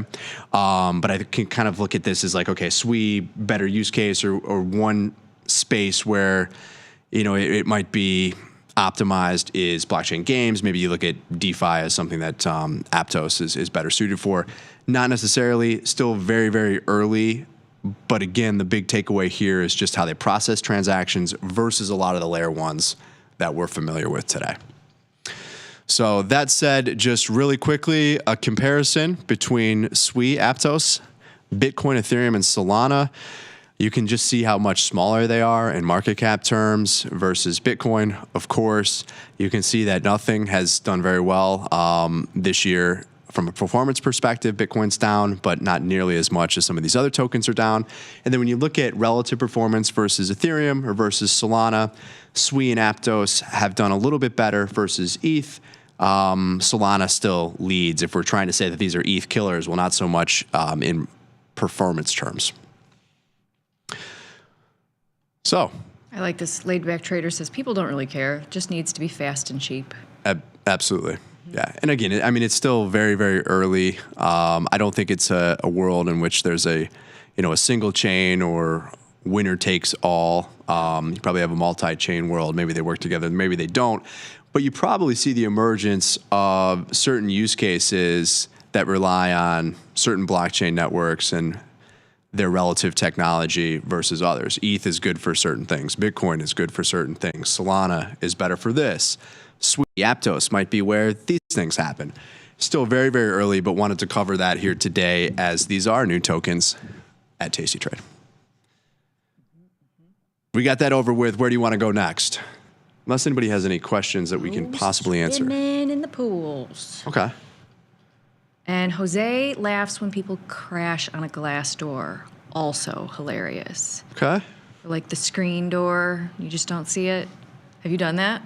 I've never done that. No. Oh, I have. I've seen it done. It's magical. Yeah. The glass didn't break, did it? No. Okay, that's good. It's just smashed face, I've seen someone go through the screen. I mean, the screen completely comes off the tracks and, smashes on the ground. But I've never seen the glass door. Yeah. Not like break. Break, yeah. But when you just yeah. Or push on the pull and, yeah. Let's talk liquidity pools. If we could throw up our browser here, we'll jump over to Uniswap. If you recall, last week on the show, Shelly and I put together a small liquidity pool to show how to do that in the Tasty Crypto app. Connect to Uniswap. You need, in this case, ETH and USDC. You put them into the pool, and then, you basically just track the process or the progress. So that said, Shelly, we set up a pool with about $300 of ETH and USDC. And now we're going to take a look at how we're doing.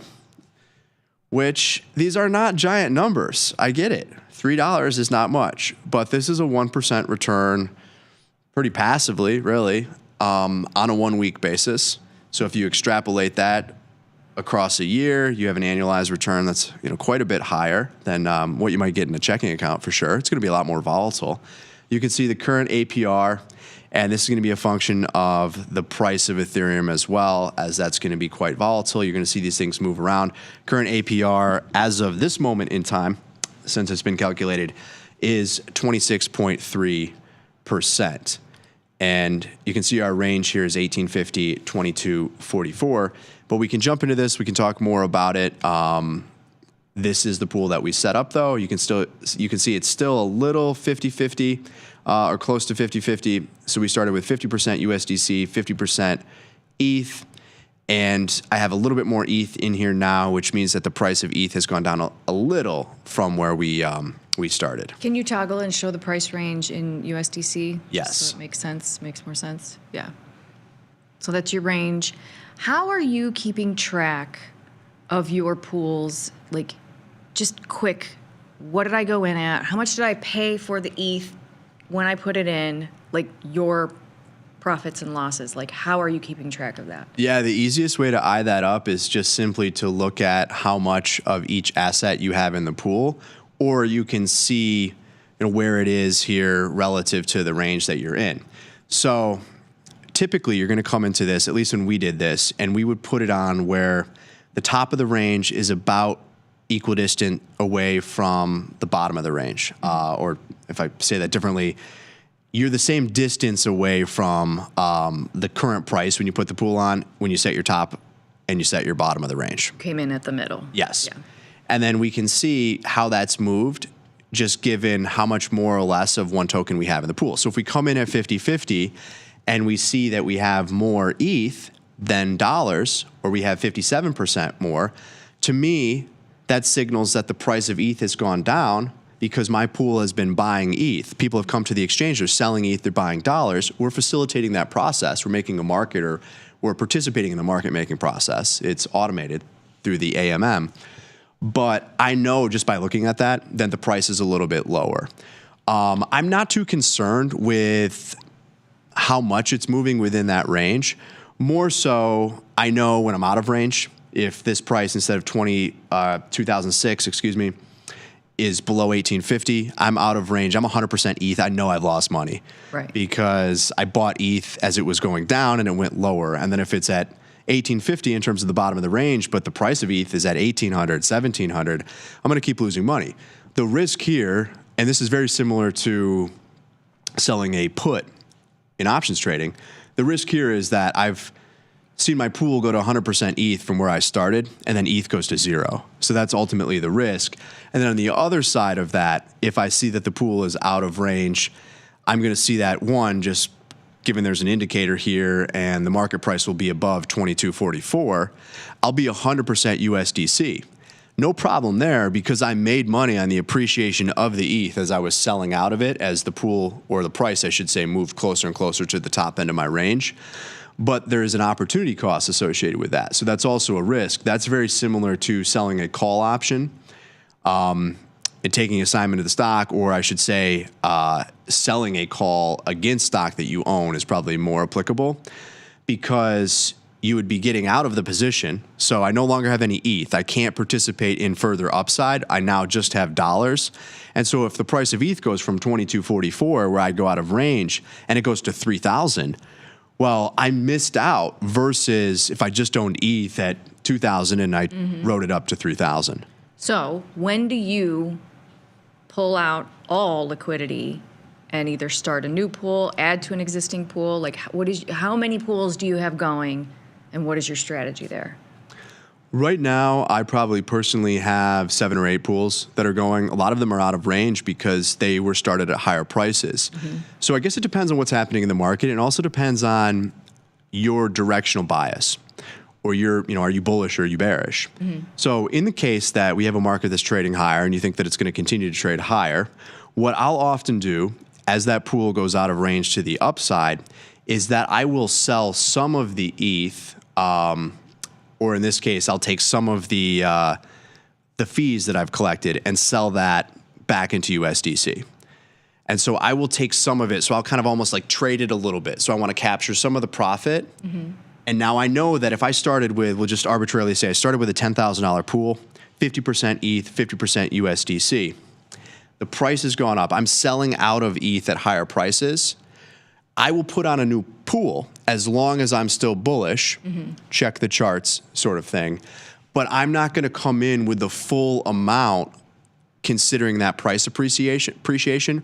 Maybe I've made $500, $1,000 on that $10,000 initial trade. Maybe ETH goes up 10% or whatever. I'll come in and set up a new pool at the new prices, but only use $10,000 worth of capital. Keep the other on the sideline and use that, in some ways as a downside buffer, but that was the trade. So you made money on the ETH appreciating, but when you go to put this back on, don't increase your risk. And now I have a pool that starts with $11,000 or $12,000. I'm still coming back in with a $10,000 pool at higher prices, but I've made some money that I'm keeping on the side. I'm also taking the fees out and keeping them on the side as well, keeping them in the wallet. On the downside, I don't really do much. Hope and pray, if that's a strategy. It's currently my situation. Right? So you get these big swings. We're used to it. But ETH goes down 30%. You're out of range. Right. If you want to rebalance because you think that there's no chance it's going back up and you're just going to chop sideways, you want to generate fees, you can do that. But you've been buying ETH on the way down. Now you're selling the bottom to swap that back into 50% dollars, 50% ETH so you can put the pool on again. I typically don't do that unless it's something where we're very close to the bottom of the range and I want to continue to participate in this market making process. Maybe I come in with a wider range. There's a lot of different ways that you can configure it, but I typically won't sell out at the bottom. Now I'm 100% ETH. I'm at a level where if I think it's going to bounce, I just want to be long ETH. If it bounces, we get back into the range of that pool and it starts to make markets again or facilitate the process, provide liquidity. So on the way down, though, if you are 100% USDC, couldn't it be pull it all out, buy more ETH, and throw it into the next tier? You would, on the way down, you would never gain more USDC because the price would be dropping. I said that, I said that wrong. Wouldn't you take that ETH out and then put it into a pool that's the higher tier up? Meaning like you've set another range that's now in range for a pool. Oh, if I had... Yeah, you could add... Basically like shuffling your pools. Yeah, absolutely. If you had kind of staggered these or you had them laddered in some sense, and that would assume that lower level pool was out of range when this other one was in range. Now you have more ETH. When you put this into the pool, you have to have a subsequent amount of USDC too. Right. So that also probably assumes that you have some USDC on the side. But absolutely, you could increase the size of those pools. And through this, you'll see that you can add liquidity. So on the screen here, we've got the ability to add more liquidity. So if I had another $100 in USDC, $100 in ETH, and I want to size this up to a $500 pool, I can do that just simply by clicking add liquidity, and it'll ask me how much I want to add. If I want to remove all the liquidity within a couple clicks of a couple buttons here, we can take out the whole pool itself, 301.66, and the fees at the same time, all in one fell swoop. So you can manage it that way. Or, the other thing that you could do, let's say everything's working perfectly. This thing's just chopping sideways. You got a great pool. It's running hot. You've got all these fees. You might want to keep this going. You could be 50-50 and have $100 worth of fees. Collect your fees, put them back into the pool, compound those returns. So there's a few different strategies here, but when you get those big volatile moves, and that's what you're up against, right? You're implicitly short volatility, but you want a lot of trading activity. That's a great environment when it happens, but quite often when volatility shows up, you get these big moves that push you out of range. And so you do have to kind of battle with that a little bit, and that is the risk here. But in an environment where it's just chopping along, and we've seen that. I've seen it where it's done that for months at a time. Good example of that was probably the period almost from March to August, March to July of 2023. I mean, markets were just kind of dead, going sideways, and really we didn't see much change until probably October, November of 23, and then we got the ETFs in 24.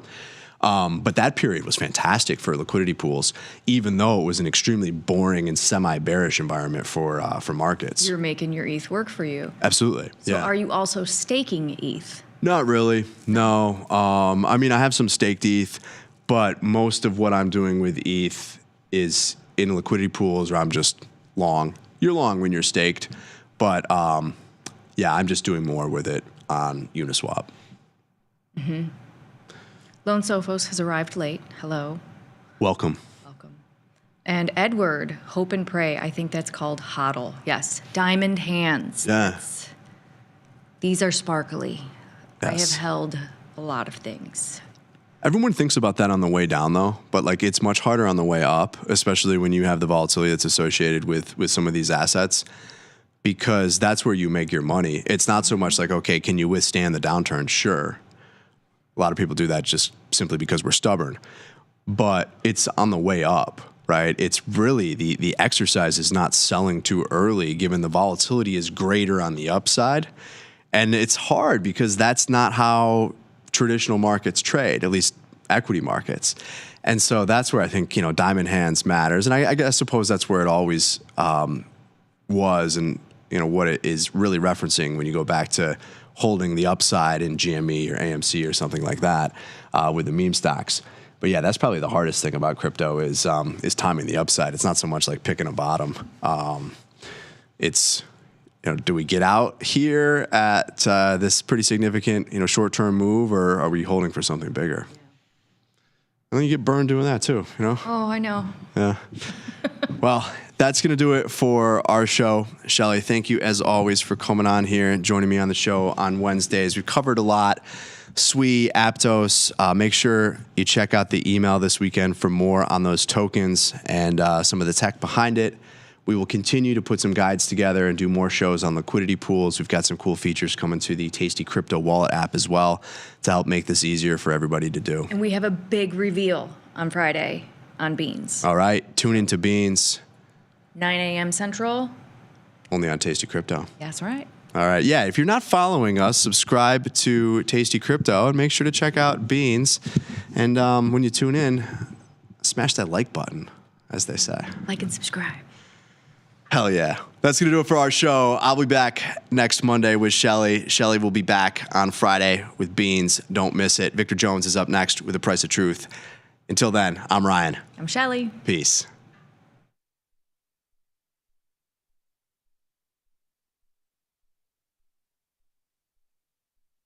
In the world of investing, a beast lurks between the numbers.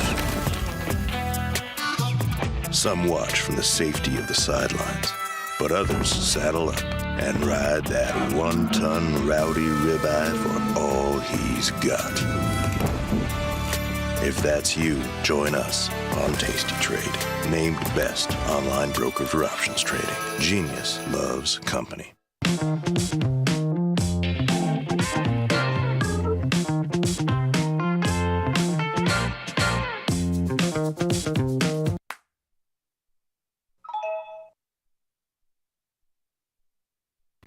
Feel like your wardrobe is missing something? Like style, purpose, and maybe a dancing dog? Can I pet that dog? The new Tasty Trade and tastylive web store is now live. New merch, bold designs. Did we mention all net proceeds go to one tail at a time? Invest in the real bull market, dogs. Go to tastytrade.threadless.com. Grab some gear and help some pups. You get merch, they get a home.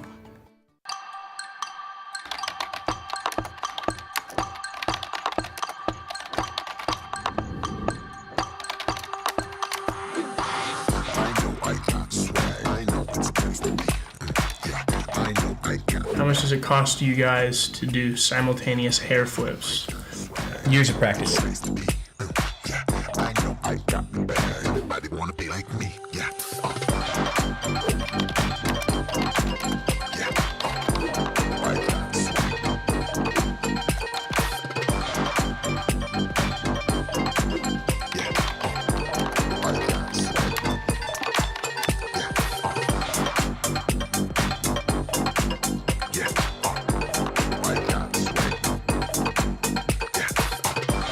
I got the bag. Yeah. I got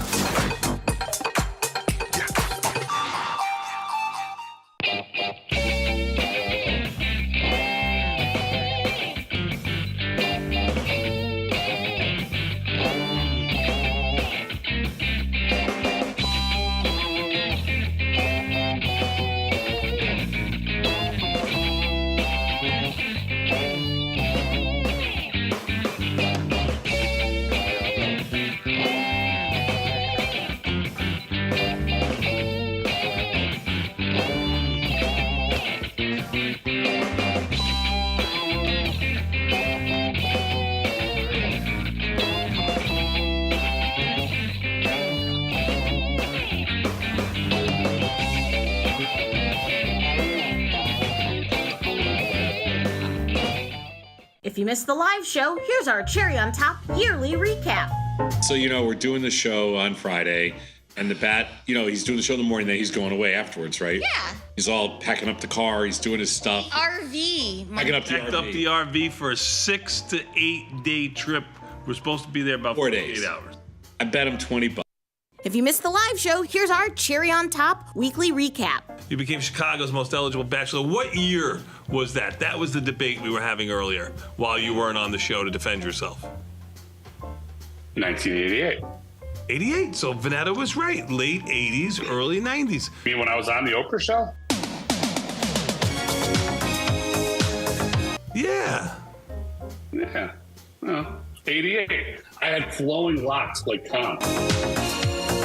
Oprah just made it. Oh, here it comes. I mean, she felt bad. She felt badly for him. You couldn't get a date. You get a car, you get a car, you get a Scott Sheridan, you get a Scott Sheridan. I want the car. That's right.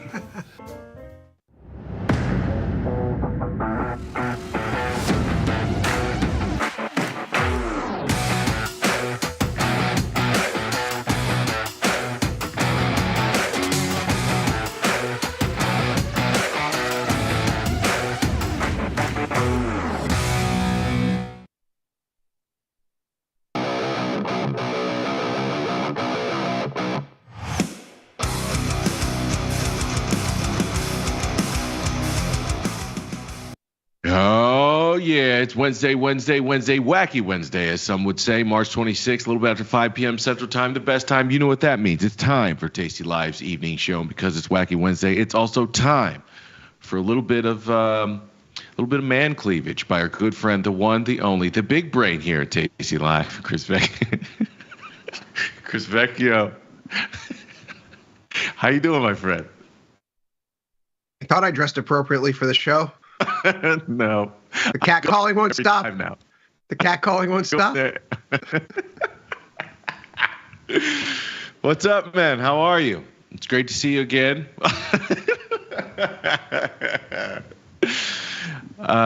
Hey, I was talking to Ilya yesterday about this whole 23andMe thing. He brought it up in the green room, and I thought it was kind of hilarious. Did you do that thing at all? Maybe 23andMe. I think there's another company, another one or two companies. Did you do that gene thing? No. Good, man. No. What? What's the appeal? I've been to Ellis Island. I've done the research. I know my family goes back to like 70 BC. Okay. I'm good. We're Italian. Technically. Got it. You see these eyebrows? Okay. We didn't need to ask. Technically, you go back further than that. I said the same thing, dude. I was like, I'm good. My grandmother told me where it came from on one side. My grandfather told me about our family on the other. What the hell do I want to send my DNA into some corporation for? What is the value proposition? And why would I be paying them? Shouldn't they be paying me? I didn't understand it. I don't understand it. And now some private equity company will know everything about you. Congratulations. Play stupid games, win stupid prizes. Chris Vecchio, there's way more important things to talk about today. We used to say what's up to the people. tastylive.com. Shout out to all of you watching there. Shout out to all of you watching on Tasty Trade desktop and mobile application. If you don't already have both, go get them. But if you want to be part of this chat box on your screen, did we get it? I don't know if we got it. In the middle of your screen, there's only one place to do it, and that's on Tasty Live's YouTube channel. So head on over to the evil Google YouTube. I should stop saying that. If I want to make it past the purge that's coming, I should probably start paying allegiance to the New World Order. But if you want to, wait, isn't that what you're doing by calling Google evil? So whose side are you on then? I get what you're saying. It's like the whole satanic, support and rich. You're either drinking adenochromosomes or you're not. Which side of the table are you on? Somehow that was us promoting the Tasty Live YouTube channel. So come get your Tasty Blood Boy at tastylive.com/merch. It's the type in code Brian Johnson for 40% off your next order. Bro, I'm dead. I'm not going to make it through this episode. If that's what you're bringing on in the first 60 seconds, start banging your phalanges, your metacarpals, your skull, anything against the keyboard, spoof the Google algorithm into putting us in front of as many people as possible. And either, getting a bunch of people denied at the purge, or perhaps we'll somehow get each other across the finish line. I'm not sure. Chris Vecchio, S&P 500 down 1%, NASDAQ down 1 4/5%. The Dow Jones, I'm contractually obligated to mention at the top of the show, down 1/3%. The Russell down 1%. I don't know, man. There's probably a bunch of people running around, again, chicken with heads cut off today. But I think, we've sort of, if you just picked up John Murphy's technical analysis book and you had just read like the first chapter, like if you literally only read the first chapter of a technical analysis book, yes, the OG book. This one? Okay. It's somewhere in there. It says previous support becomes future resistance. I think it's right after primary and secondary trend. Right there. Yeah. And I know, the access to information, all the headlines, it can make it seem quite crazy. Tell me, Chris, is this a technical rejection of a 5,800 level that we sort of knew, 58 to 59? We sort of knew this is going to be a sort of a choppy area. Is this a simple technical rejection? Are we still playing cards? Or do you think something more meaningful happened today in both the data releases we saw earlier this morning and some of the announcements, the tariff announcements we saw later in the day? So setting aside all of the news, the noise, the data, let's just think about the charts from a pure price action perspective. The rally that we've seen off the lows in recent weeks has shown some signs of improved momentum. There have been turns in various momentum indicators. And through this turn that we've seen starting March 14th, when we closed above the prior day high as well as the 1 week moving average, two events that had not occurred since in tandem February 20th, you had a chance for a bounce. Now, where does this bounce lead us to? It brings us back to some of the swing lows that you see, at least in the ES-M5 contract, that you have carved out in September, October, November, for example. And what do we also have up in that area? Our 1 month moving average. And what do we do up there? The last 3 days gives us an evening star candlestick pattern, which is a 3-candle topping pattern at former support turn resistance and our 1 month moving average. Now, from a pure price action perspective, that kind of situation tells you what? It's a sell the rip, not a buy the dip kind of environment still. I think about what I would do if this was a mirror image scenario. If the S&P 500 had been rallying, experienced a 3 to 5% pullback, and at its 1 month moving average, established a morning star candlestick reversal, right? Big down bar, a doji or a hammer, and then a big up bar. I would be out here if it was 2023 or 2024 saying, that's it, green light, time to get back on board. We're going back to the highs. So if I'm going to be intellectually consistent, I have to say from a technician's perspective, this looks like an absolute nightmare. It looks like it's the end of the correction off the lows, and it's the beginning of the next wave down towards the low that we saw plus steeper lows beyond that. And if that were to transpire, right, if we were to see the NASDAQ pull back here, lose its uptrend off the recent swing lows and break through the low that we had for this year so far, I have a target below 18K outlined. It's closer 17,700, 17,730, depending upon where, or 17,300, depending upon your exact measurement points. But it begins to look very slippery very, very quickly. Again, purely a technician's perspective. Yeah, I think like early this morning, like right at the open, not much was happening, but very, very quickly, Nvidia was down, 3-4%. Early this morning, Tesla was down like 6%. And I thought, we had said this maybe last week, that when you get down to 5,500, for whatever reason, I thought that might be a decent value area. And I also thought the range that we were going to be in was going to be wider than the 6,000 plus or minus 200. So you get 5,500 plus or minus 300, which means there's a potential for us to go test 5,800. And the hard part about that scenario is once you get there, 100% the narrative changes. They're all going to say it was a growth scare. Vol's going to have plummeted at that point in time.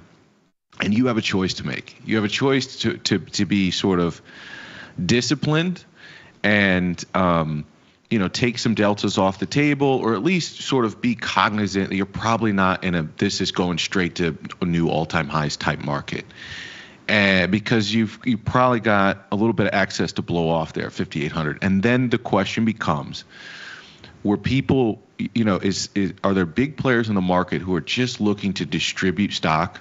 Like, do they still have excess inventory of NVIDIA they want to pitch, and the Tesla they want to pitch, and Microsoft they want to pitch, and all this stuff that all this excess liquidity has just been draining straight into U.S. stocks, in particular the Mag 7? Is there additional inventory to distribute, and you're just waiting to, it's like in poker, you just string somebody along. You're trying to get the max value out of your opponent.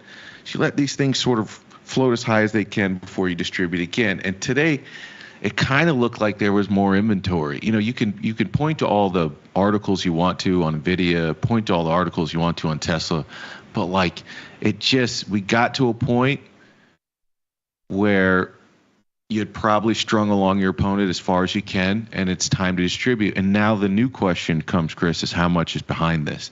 Do we trade sideways from here? Is there a choppy two-way market, or is there a lot of inventory still here to be distributed? And I think that defines whether or not, or how you're playing this on a short-term basis anyway. How are you playing this on a short-term basis? I know that's not necessarily what you do. You're not necessarily a short-term swing guy. But how are you playing this positionally? So right now, at least for stocks, I still have one short put spread on in ES. I've only been nibbling this year. I've taken a few small shots, and I took another small shot on March 14th. With the short put spread. So I'm going to hold on to that for now. Short put spread in ES? In ES, yeah. And it's working. It's still profitable. The gains that have been accrued have been effectively cut in half after today. But I find myself, thinking about what happens next in terms of the economic data, because I think the economic data confuses people. It certainly presents a confusing narrative, right? Durable goods today, for example, come in much hotter than expected. Mm-hmm. And when you look through the data set, you could still see that it looks like people are pulling forward spending of the potential tariffs. And, vindicated point of view, by the way, Sunday, what do we have going into the market this week? Tariffs on April 2nd are going to be narrowed. Autos and semiconductors are going to be exempted. And then what do we hear today during the press secretary's conference? Oh, yeah, by the way, Trump signing auto tariffs at 4 p.m.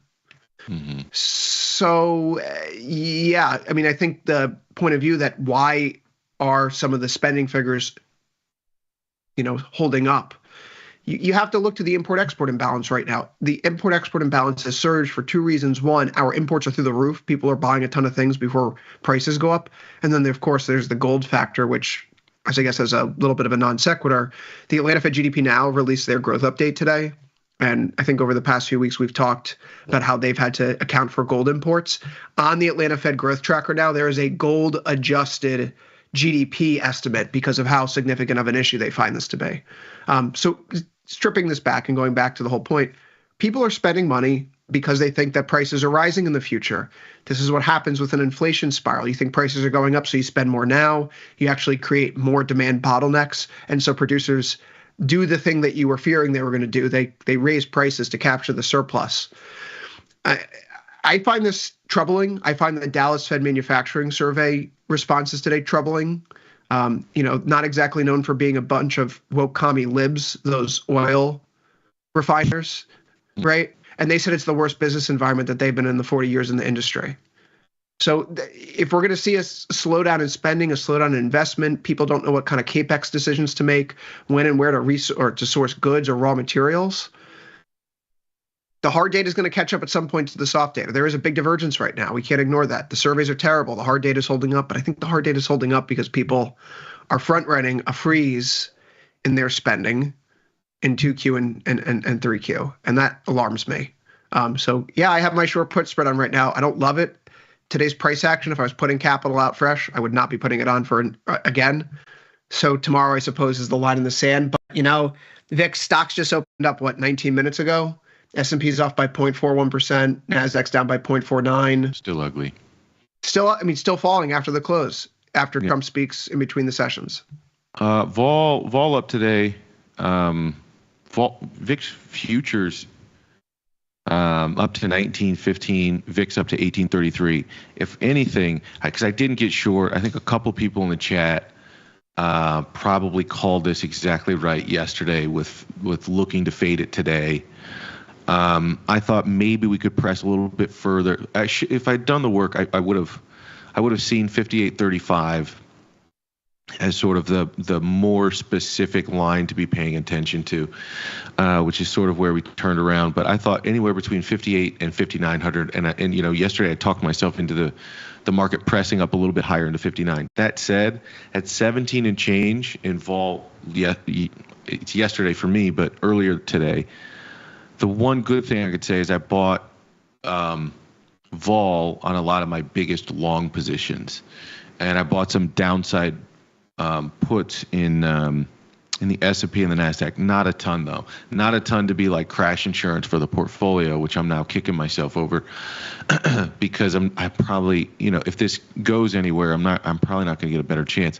Though I'm not convinced, Chris. There's some part of me that's not exactly convinced that this thing falls like a hot knife through butter straight through our previous low at like 5,600 or something like this. I think we could still be in choppy territory, though. I don't know. I can change my mind on that. I mean, how difficult is it going to be for stocks to rally when the Mag 7 is still struggling the way that it's struggling? Yeah. Right. And this is a point of view that I was talking about with Tom on last call and with Ilya and Dylan on overtime. And so the fact that the market's down 0.5% here immediately after hours isn't shocking to me. But the economy, the stock market cares about one thing. We ended the show with this last week. It's a discounting mechanism, all future cash flows, and doesn't care about anyone's politics or policies or anything else unless they relate to those cash flows. And levying 25% tariffs on autos is going to raise the cost of, upfront, maybe a tool to try to get people to bring back manufacturing here. But again, manufacturing factories just don't open up like that. They take months and months to build out. So we raise these tariffs. There's no go-between. Prices go up. Auto analysts across the board, it doesn't matter where you look, are estimating somewhere between $7,500 and $12,500 increased cost for a new vehicle here in the U.S. And every piece of data that we have in history that models out what happens when tariffs are raised on specific raw material imports, the people that process those, like the steel manufacturers, the Alcoas of the world, the U.S. Steel, they're fine. But if you use steel or aluminum as an input to your business, you make cars, you make beer cans, okay? Your costs go up. We know this. We don't need to relearn these lessons from history, but for some reason we're going to try to do it again here in 2025. So as a discounting mechanism, are corporate margins going to be smaller in the future? Maybe, right? They pass them on to consumers, yes, but at the margin, consumers right now who are already overly indebted, auto loan delinquencies are going up, credit card delinquencies are going up, student loan repayments may be defaulted now because of what's been going on with the DOE. 9 million borrowers are now seen as in default because of some of the actions taken over the past 2 weeks, which, again, how does that impact people's spending? Yeah, maybe equity markets should take another dip to the downside before recovering and we wash this out. If only to put a finer point on this, positioning in the market matters a lot right now, okay? During the downturn here in stocks, speculators got longer. And that, I think, is a really surprising development. We were net long in the middle of February, and we've gotten more net long during the decline. Speculators, non-hedgers in the futures market, tend to be trend chasers. And so the fact that we didn't see a liquidation during a 10% pullback in stocks where traders decided to go from net long to net short says that there are people who are stubbornly holding on still. And that means there's more pain ahead. There could be more pain ahead. There's fuel to burn if we want to move to the downside. That doesn't surprise me at all. That the data validates sort of what it felt like. When it felt like and seemed like on the screen anyway, that there was like the vol backwardation came so late. It wasn't like there was fear and then people puked or anything. It was like, all right, we're down 10%. I'll do something just in case. It felt like people were opportunistic. They were a bit bearish, but opportunistic the entire time of that 10% correction. And this is why it becomes really difficult. Do I think we need to have more pain? Are we still overpriced? In my personal opinion, yes. But there's such a gigantic demand for assets right now. And you talk about the consumer. I still think it's very difficult to talk about the consumer as sort of this individual or aggregate, because that couldn't be farther from the truth. There is one consumer who represents everything you just talked about: the $1 billion in credit card debt, the behind on the student loans, the worried about keeping their job and paying even an already low mortgage, suffering because of higher insurance costs. Then there's another consumer, dude, that this is not touching. They're getting paid 5% to take no risk in a market. Plus, they've had massive capital appreciation over the last couple of years. 20% annualized NASDAQ returns. Those people do not give a shit about higher pass-through costs. Luxury goods are not going to suffer, but what will suffer is all the shit, like the Dollar Trees and the Dollar Generals of the world. That shit is going to catch the squeeze. So I agree with you. I definitely agree with you in general, but I do think it's hard to talk about an aggregate consumer. I do think it's probably worthwhile for mental models to break those consumers out. And I think you're going to see in this world less pressure on those sort of the luxury goods part of the world, especially the ones where people aren't stretching into. There's lots of times where the lower end consumers stretch into purchase of upper end consumers, and that probably is still a recipe for disaster and needs to have some pressure. But luxury goods, bro, on the margin, I think are probably fine. You know what's interesting about this whole saga, and probably why it throws people for a loop and it makes people so uneasy around these tariffs. I saw a poll yesterday from Echelon Insights. Echelon Insights is a right-leaning pollster. They are friendlier, and we talk about bias as in they tend to skew more towards the right in their results. Jeff Joseph and I talk about this a lot in the prediction trade. We've talked about different types of pollsters and how you can view them on the continuum. It's not to say that they're going to give you more favorable results for Republicans and Democrats, but they tend to lean that way when you look at the aggregate of polls. The point being is, again, not exactly a left-leaning group here. They put out this poll yesterday. Voters say Trump is most focused on immigration and tariffs, but should be focused on the economy and inflation, right? Voters say right now Trump is most focused on 25% immigration, 16% tariffs.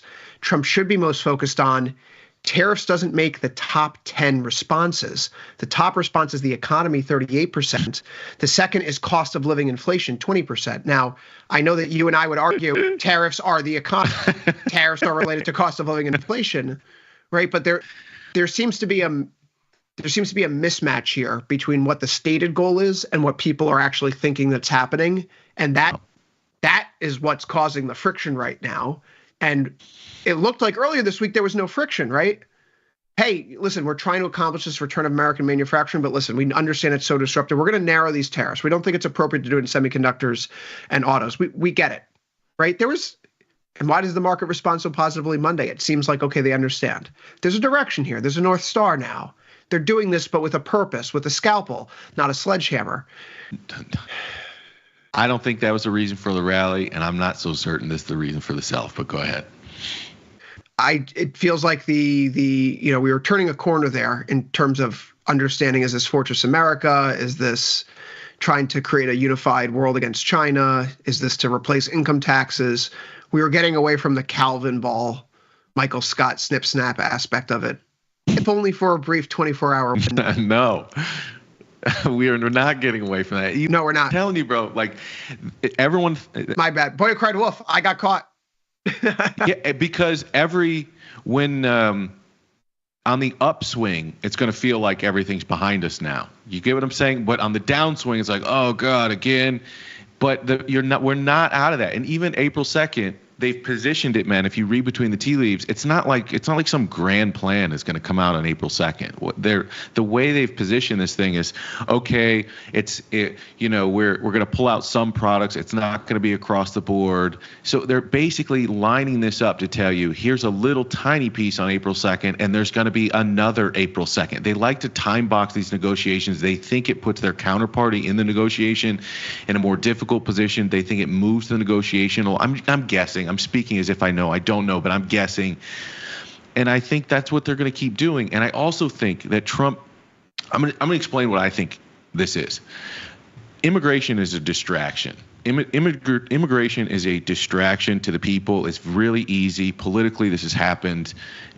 I mean, this has happened a countless amount of times, but people keep falling for this. That whenever we get into these economic difficulties or high levels of debt, you just blame the immigrants. And so it's so easy to go deporting people, and that's all you see on Fox News or that's all you see on NBC or whatever. It's all about this immigrant story. And the reality is something completely different, right? The reality is the money. But it's easy to keep throwing red meat at the base and talking about immigration. And the tariffs, I think, he doesn't want to link directly to inflation or the economy. And that's for strategic flexibility. I think he's a guy who doesn't want to put too many of his chips on one number in the eyes of the public. And that allows him to change his narrative later on. It allows him to change his negotiating tactics. And so if he comes out and he says, I need to do this, I'm doing this to renegotiate this, that, or the third, and it doesn't work, well, he's stuck in that narrative. He can't change his narrative. He can't change his negotiation. So this is like part of his style. I'm not saying it's good or bad, but that's how you get. Why the hell is he over here doing all this shit with the tariffs, causing the market to go up and down? And he's talking about these immigrants. Meanwhile, I'm worried about the economy, and the price of eggs haven't gone down. I say that, but I think they have gone down like 50 or something like this. Yeah, they're down a lot now. I think they're down below $4 a dozen now. Yeah. It's like $3.90, I think. I tweeted a chart earlier. I completely disagree with everything you just said. Okay. In what way? This is a long-standing American problem throughout history where we have a gut reaction to people who we perceive to be those who may undercut our wages. One of the big problems having now, I'm working my way through a Teddy Roosevelt biography right now. So I've made my way from 1753 up until about 1904 right now in American history. Over the past 8 weeks, I've read 14 books. You can see the contours of why in the founding era we immediately obstruct or construct barriers to entry for non-white Europeans across the world. Okay, there is a distinct, even among people like Patrick Henry, great founding fathers, they see that the influx of foreign immigrants who are willing to work for lower wages than Americans could hurt the labor market. You see this after the Union wins the war. One of the rationales for Abraham Lincoln being shot and the entire conspiracy around it is that Abe Lincoln is allowing the integration of a workforce that's going to undercut white farmers' wages in the Reconstruction era. You could see this around the turn of the century when you have the Transcontinental Railroad being built. People were very against having Chinese workers come in, but you had American engineers and business owners saying things like, well, didn't the Chinese build the Great Wall of China? Like, they probably know how to build stuff. And so, they brought in all these Chinese workers. And you see this with the Italians and the Irish. And then you see this in the 1950s. I haven't quite got there in my American history refresh, but from my knowledge around the Civil Rights era, a big part of the reason that the Democratic Party split apart were Southern conservatives leave the Democratic Party and join the Republican Party is because of the influx of women and minorities into the workforce. It's going to threaten laborers in the country. So I just see this as like a nativist impulse. It's easy to play on because it's ingrained in our history. This has been here from day one. You can pluck the fiddle of immigration and you can get a very significant response to it. And it only works, by the way, when people like Trump or DeSantis do it, and it never works for Bernie Sanders, even though Bernie Sanders has said things along the lines of, immigration is a real problem. It is undercutting workers' wages. He said as much this week, didn't really get a blink or any coverage in mainstream media. But it's because if you're going to be populist, on the left, if you're anti-immigrant, that kind of betrays your universalism type of view, where people are people, regardless of where they come from, their religion, their creed, their nationality.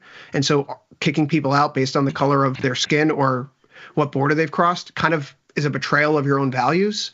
But right populists can go there. They have no problem going there. They have an easy solution for that problem. Your wages are being undercut. Get rid of all the immigrants. Thin the labor pool out. So yeah, I think immigration is actually the issue. It's been the issue in America for the last 250 years. Okay, a couple things. I definitely appreciate the perspective. I would push back on a few things. I'm probably wrong. The first thing I would push back is I think it's overly simplistic to call it a nativist impulse. The laws of labor, like supply and demand, would say you're wrong. The laws say you add supply somewhere without changing the demand, and you're going to have, the price of that thing is going to go down. So the price of labor goes down when you significantly increase labor supply, regardless of how those people get there. So I think it's not a nativist impulse, and I also think we purposefully have left it broken in our economy. We purposely have left our immigration policy broken. Why? It would be much more straightforward if we had very clear, straightforward border policy. Why? Because then an immigrant would know, let's say we had a point system or something like they have in Singapore, it's called Compass. You can literally know based on your racial and ethnic background, your demographics, based on your education, based on the type of job or type of work you're looking for, based on the skills you bring to the economy, based on the wages you've earned previously, you will know, you kind of get a score. And then based on what that local economy needs, if you have too much of a labor supply already, or you don't have enough of a certain type of labor pool, it's a bit of centralized planning, but they're thoughtful about the immigration they let into the country. We're not like that. We kind of leave it broken, but we have some protections, right? So we open up the border for 10, 15, 20 million people, right? The likelihood that doctors were crossing the Darien Gap to get in our southern border, very low, right? So the skill set of the new labor supply is likely going to compete with a group of people who are already being marginalized by existing capitalist economic system. It's not a nativist response, dude. It's a response of a group of people who are already threatened by technology in their local economy. They're already threatened by the lack of resources or the cutting of resources in their local economy. And now you're adding to that labor supply, which now spreads across the existing resource across more people. It presses down on wages of the labor supply. It's not a nativist response, dude. It is a real and rational response to what is happening in the world around us. That's number one. And number two is we don't do anything about that. We could create a point system that makes it straightforward, but then what happens is when you increase the money supply by 40% over 2 years and you go, if we don't do something about the amount of people working in this economy, we've got to pay these people. And if we don't pay these people, we got a revolution on our hands because we just devalue the price of money by 40%. And I think, so what do? We're not having kids. Well, we got to let 20 million people in. Otherwise, we got to pay these people. And you don't want to pay them. And Vic, this is the point that I'm getting at, though. You just highlighted the inconsistency there, which is that we know there's a problem and we allow it to exist. And the people who talk about this, they understand people's sentiments. And so they create this nativist arc. These people are coming in to take your jobs, even though the people who are making these claims are the ones that allow these laws to exist and persist. And I think the bigger issue here, and this is really the fundamental problem with immigration in the United States these days, the systems that we have set up that were agreed upon, right? The structure that we have right now is a George W. Bush era policy that was explicitly designed around stopping illegal immigration from Mexico, right? The laws that were never ever constructed to address illegal immigration coming from Central America and from South America. So we have right now an apparatus that's designed to deal with a very specific, narrow issue. And we have an entirely different problem at our hands, and it's overwhelming and flooding our system. And as other people have pointed out, if you add the population of Pittsburgh to the United States every single month for a year in a row, it's going to cause dislocations and problems. I've said with you on the show before, it shouldn't take Greg Abbott and Ron DeSantis busing 300,000 people up to New York City, forcing a strain on local resources, removing available supply of hotel rooms, which inevitably pushes up the existing supply for tourists that want to come. Tourism is the boom engine of the New York City economy outside of finance. And so if you're going to remove available hotel stock, you're going to hurt the broader economy, which means you're reducing tax revenue, which means you have to cut services more. And Eric Adams isn't the most popular guy. And Eric Adams, and with this whole immigration situation, has done such a crappy job that someone of Andrew Cuomo's stature, with all the allegations and attacks against him for the things that he's done inappropriately, and I say that with full confidence, knowing some of the women personally that have accused him, and I've known the governor for a lifetime. My mom has worked on the lieutenant governor's campaign for his father when Mario Cuomo was in office. Okay, so like there's a long tie there, and yet he's the guy who's rising to the top. New York City is such a mess right now, all right, for these very reasons. And why did it take this? Why did we have to see funding cut for the homeless? Why do we have to see even discussion about cutting education for schools in New York around this issue? So Democrats never woke up to it. Immigration is a real issue, but I think the people who use this as a wedge give literally two shits about this people that it supposedly affects. What's the answer here? We're raising these tariffs and cutting immigration, and what have we done this week? More farmer bailouts? I'm sorry. No one wants the handout. No one wants the handout of, we know you're struggling, take this because we did something that screwed up your business. Here's a bunch of money to shut up about it. This will make things better.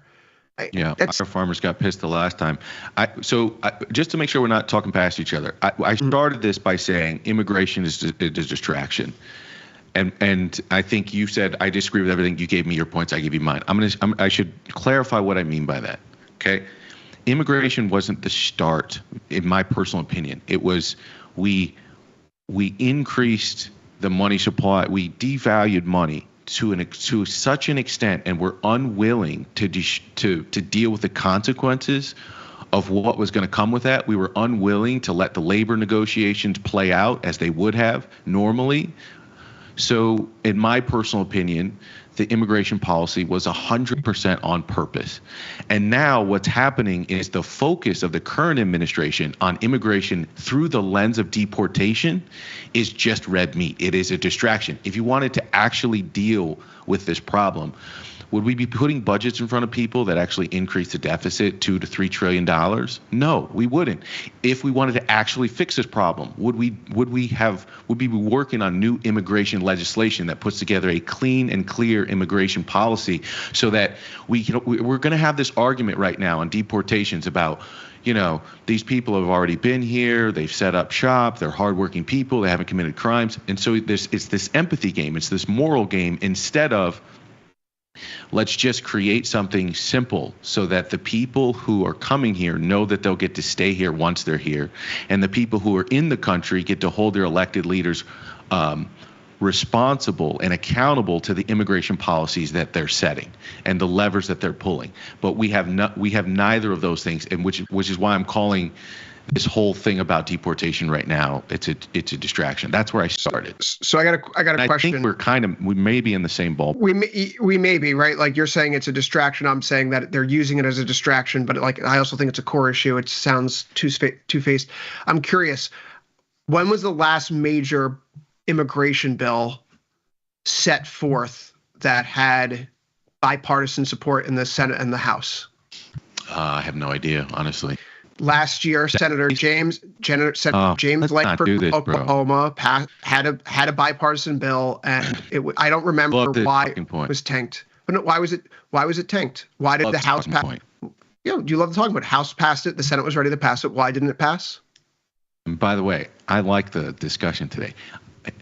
It was tanked because the narrative is it was tanked because Trump called all the people on one side of the aisle and said, tank this bill. It will favor them politically. It will help them into the election. So let's not pass this. So here's my question to you. if I go a step before that and I say, and by the way, that immigration law was horrible. I mean, the idea that we didn't say it was a good one.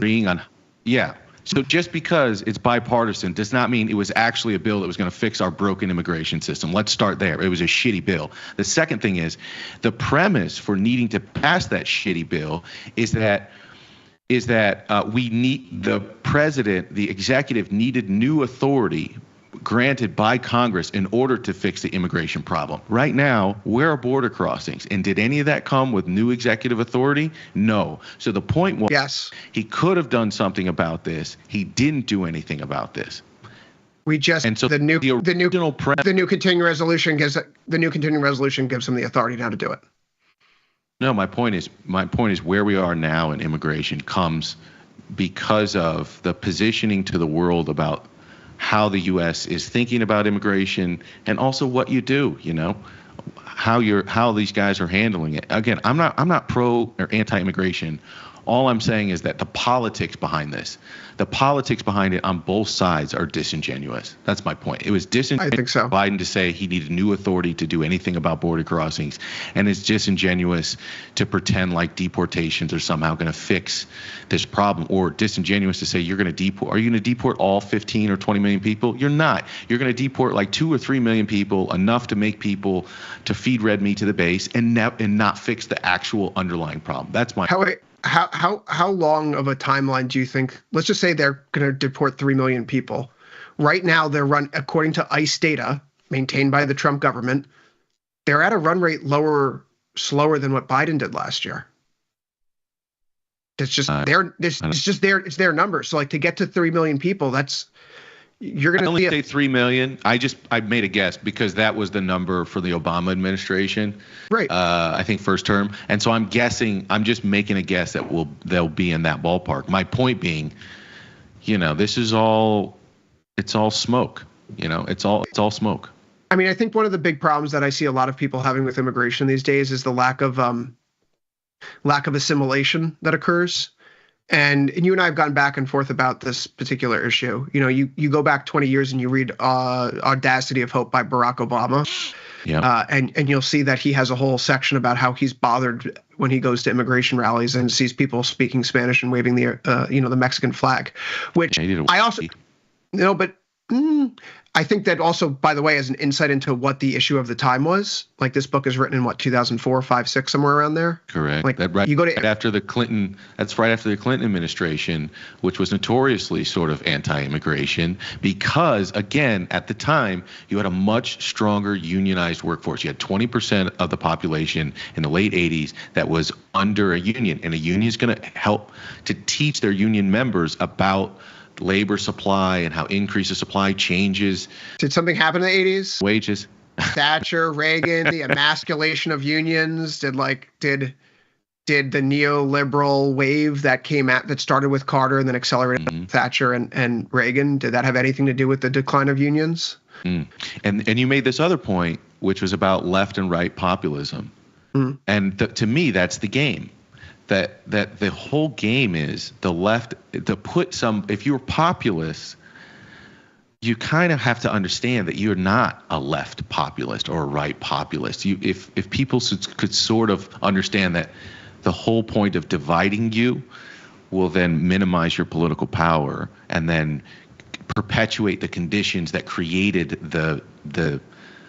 the knee-jerk reaction for the populism. Populism isn't just a thing somebody runs on, right? And then there's this big no, because I sold it to the public.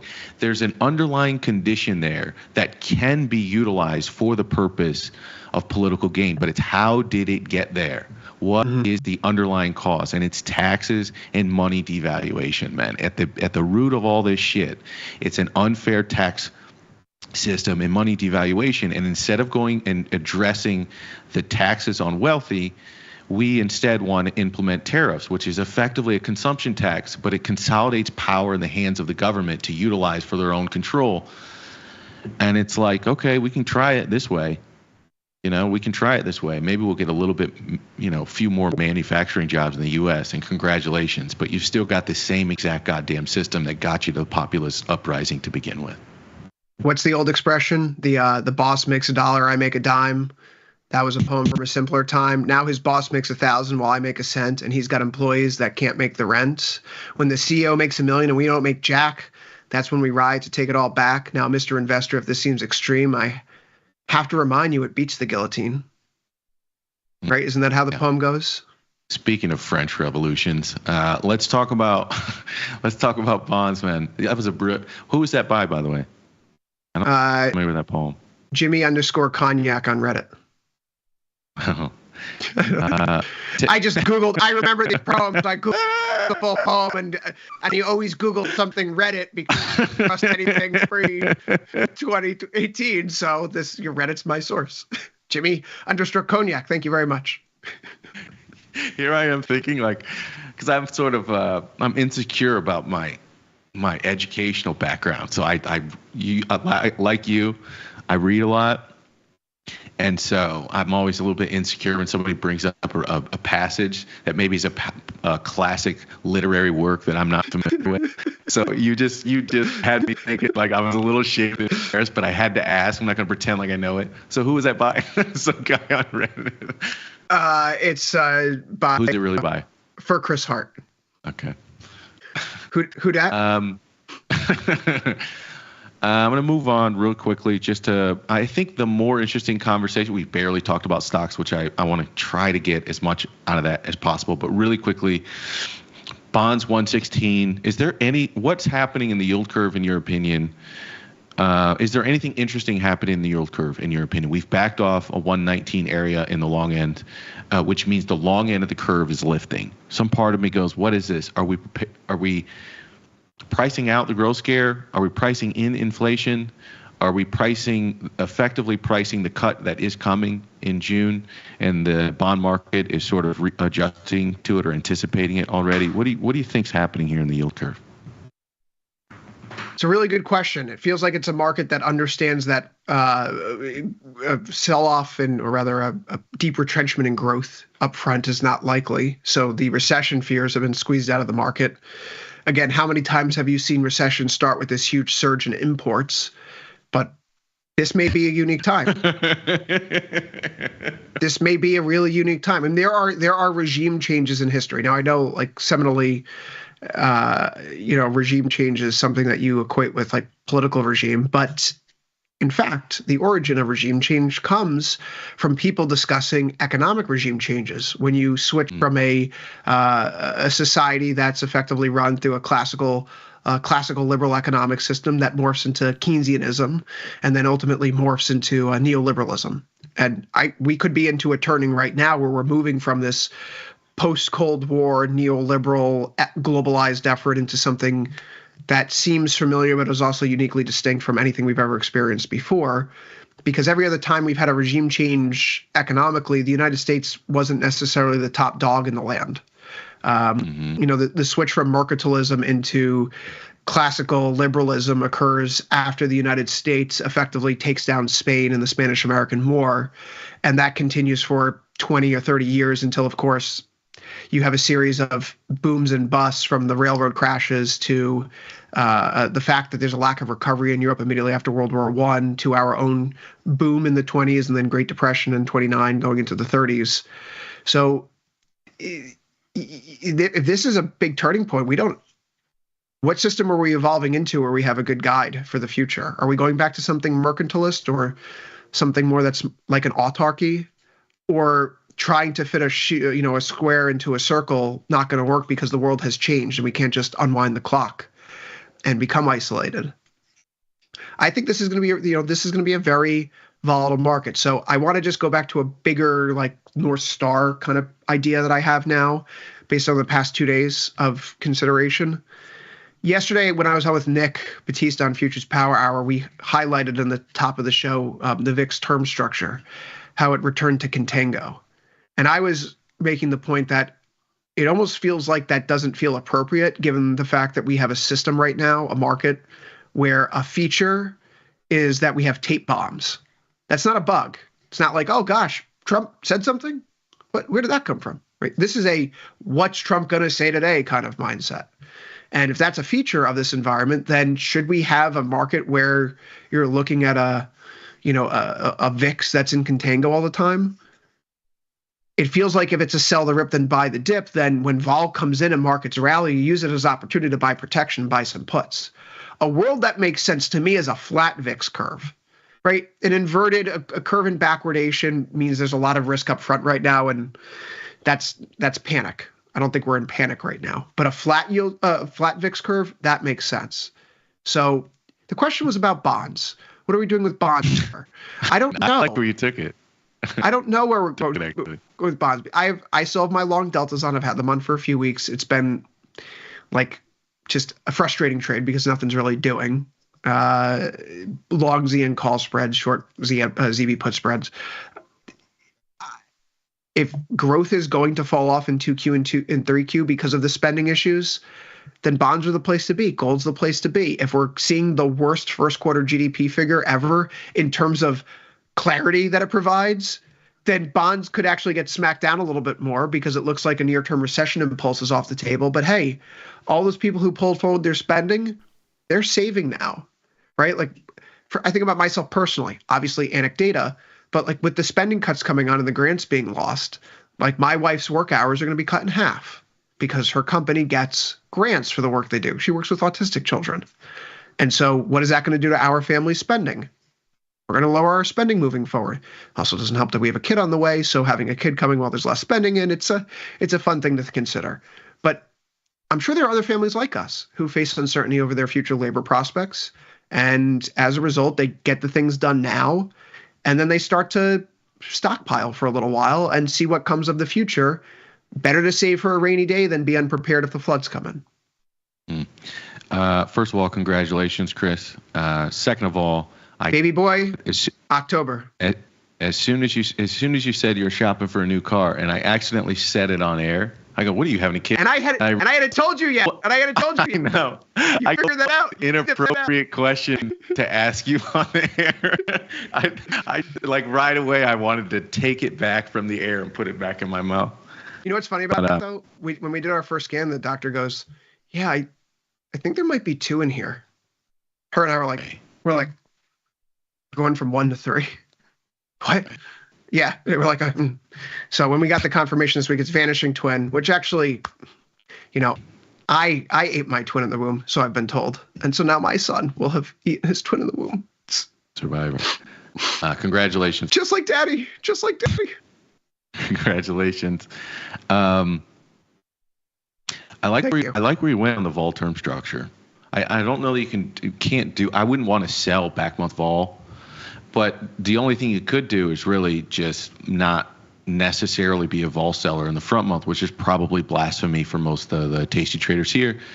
But I thought, like I said this morning, I don't know that I'm getting a cheap price at 17.50 or wherever we were in vol this morning, but I'm certainly not going to try to take a stab and only protect my portfolio for the potential for the potential volatility if we get to like 14 or something like this, something under the historical average. I wanted to go somewhere with you, but I'm not sure if we have enough time. We got a hard stop. We got a hard stop today at 6. Yeah. Is it all right? Everybody's saying congrats in the chat. Sleepy Mocha says congrats. Sub-Zero says congrats. I'm also a big fan of the child. For future reference, now that I have more children coming in, my preference and desire to see an expanded child tax credit has nothing to do with me having another child. Rational self-interest is a motherfucker. But see, I knew I would want that, which is why for years I'm like, hey, the child tax credit sounds like a nice thing I will enjoy when I have kids, so I'm going to support it now. No, I'm not a hypocrite asking for it. I was always for it. It just happens to benefit me now. What do you think about Bitcoin here, man? I think the Bitcoin news over the past day is, kind of laughable. MicroStrategy, referring to GME, GameStop adding Bitcoin balance sheet, an unlimited supply. How should I put this? I don't own GameStop, but being a longtime Eli Have fun saying poor. Yeah, I know. I bought all this Eli Lilly at around $88 a share. I'm really struggling out here. Okay. So like I think about Eli Lilly. Okay.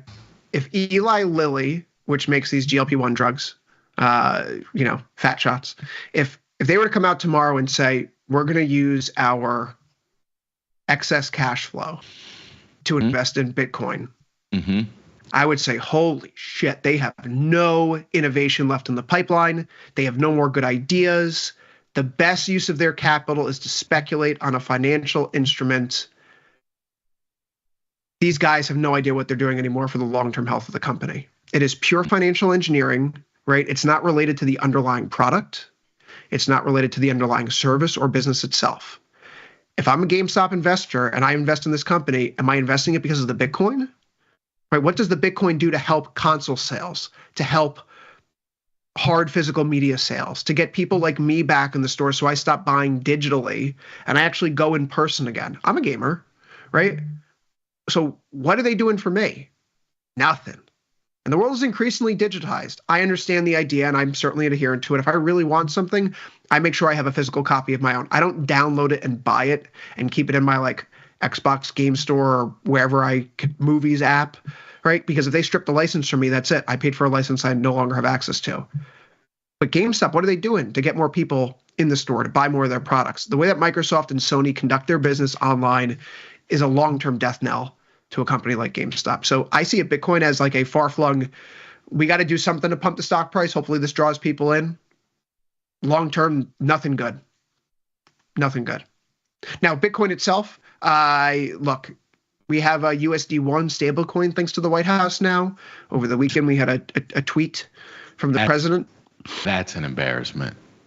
Like, I looked at that and I go, it's backed by dollars, treasuries, and cash equivalents. And I go, what? Do you not understand the problem we're in right now? Those are nothing. That's nothing. You can make as many of those as you want to. There is no underlying collateral there. We're in we're in just a clown world right now. And so you're backing it by this stupid fucking pieces of paper that you can print a bunch of. It's like, did you hear something though? Get the problem. That is exactly why I don't understand why Trump is so worked up about the trade deficit. The trade is you give us real, tangible, physical things, and we give you pieces of paper that we can print infinity of. And people are like, yeah, we'll take those for our junk. And we're like, okay, we'll take your cars and we'll take your refrigerators and we'll take your this. And you keep these magical pieces of paper that we can dilute until you are worth less at any point in time. And they go, oh, thank you, sir. It's so good to be under the umbrella of the American empire. Mm-hmm. that was sort of the initial thought. For globalism, and just the problem is, the problem is the societal cohesion. The benefit hasn't been evenly or even close to evenly distributed, and now the inequality issue has come home problems. Can you look up the elephant income graph? Right, that is the whole problem that we're having right now as a society in the Western world. As we've globalized from the late 70s onwards, it starts with Carter, right? Everyone hates Jimmy Carter, by the way. You don't have any craft brew beer without Jimmy Carter. Jimmy Carter allowed that to be legalized. One of the many good things that Jimmy Carter did. Generally a good person. So Jimmy Carter starts neoliberalism off, the deindustrialization of America, if you will. Reagan and Thatcher accelerate it. Clinton accelerates it. Bush accelerates it. Obama doesn't really do anything to stop it. Trump starts to turn the corner. Biden actually does a really good job of bringing back a ton of construction and manufacturing jobs, all this capex investment. We're going to see if it continues with Trump, and Trump is clearly trying to take this momentum and get it going for him. But this, if you look at the income graph here over the past 40 years, what we've seen is that the income distribution for the wealthiest people on the planet has gone up. The income distribution for the 40th and 60th deciles has gone up, but the people in the 80th decile have not increased whatsoever. And why? Who are those people? Those are middle-class people in the Western world. Those are your Americans. Those are your Brits. Those are your French, your Italians, your Germans, your Canadians, your Japanese, your South Koreans, who work not white collar jobs, but they're working class people. And that definition shifts over time, right? The working class today is not in my head, when I think of a working class person, I don't think of someone who's hammering away on an assembly line here in America. I think of the person who's like a teacher. I think of the person who's working a gig job, who's driving an Uber, who's, working in a storefront, who's a delivery guy, right? It's much, maybe other people's perception is different of what working class is in America these days. But the Barbara Ehrenreich Nickel and Dime book kind of gets to that now too. Working class America is really a service industry these days. And I think Trump wants to bring that back to manufacturing. And there's a good point to that. You can't protect yourself unless you have a manufacturing base. And since World War II, the U.S. and its allies have gone from being both 50% or more of global GDP and 50% more of global manufacturing to below 50% of global manufacturing, and now we're like 51% of global GDP. You only can set the rules of the road if you have one of those two things, and China might have both soon. So there has to be a course correct. If we continue along the path that we've done since 1980, our allies and our network, we have a plurality globally, but we are no longer the majority. And that's a different system. And so I think that's a system worth protecting still. Genuinely. Agree with you 100%. I told you. I no American empire ending in my lifetime. Save that for the grandkids. That's going to suck. I think it's wishful thinking at this point. Real quick, as a response to something you said, Eli Lilly puts Bitcoin in the balance sheet. That would make you think that they have nothing in the pipeline. There's a lack of innovation there. I wouldn't be, me personally, I wouldn't be so quick to think that way. And I'll tell you why in 30 seconds or less. Sure.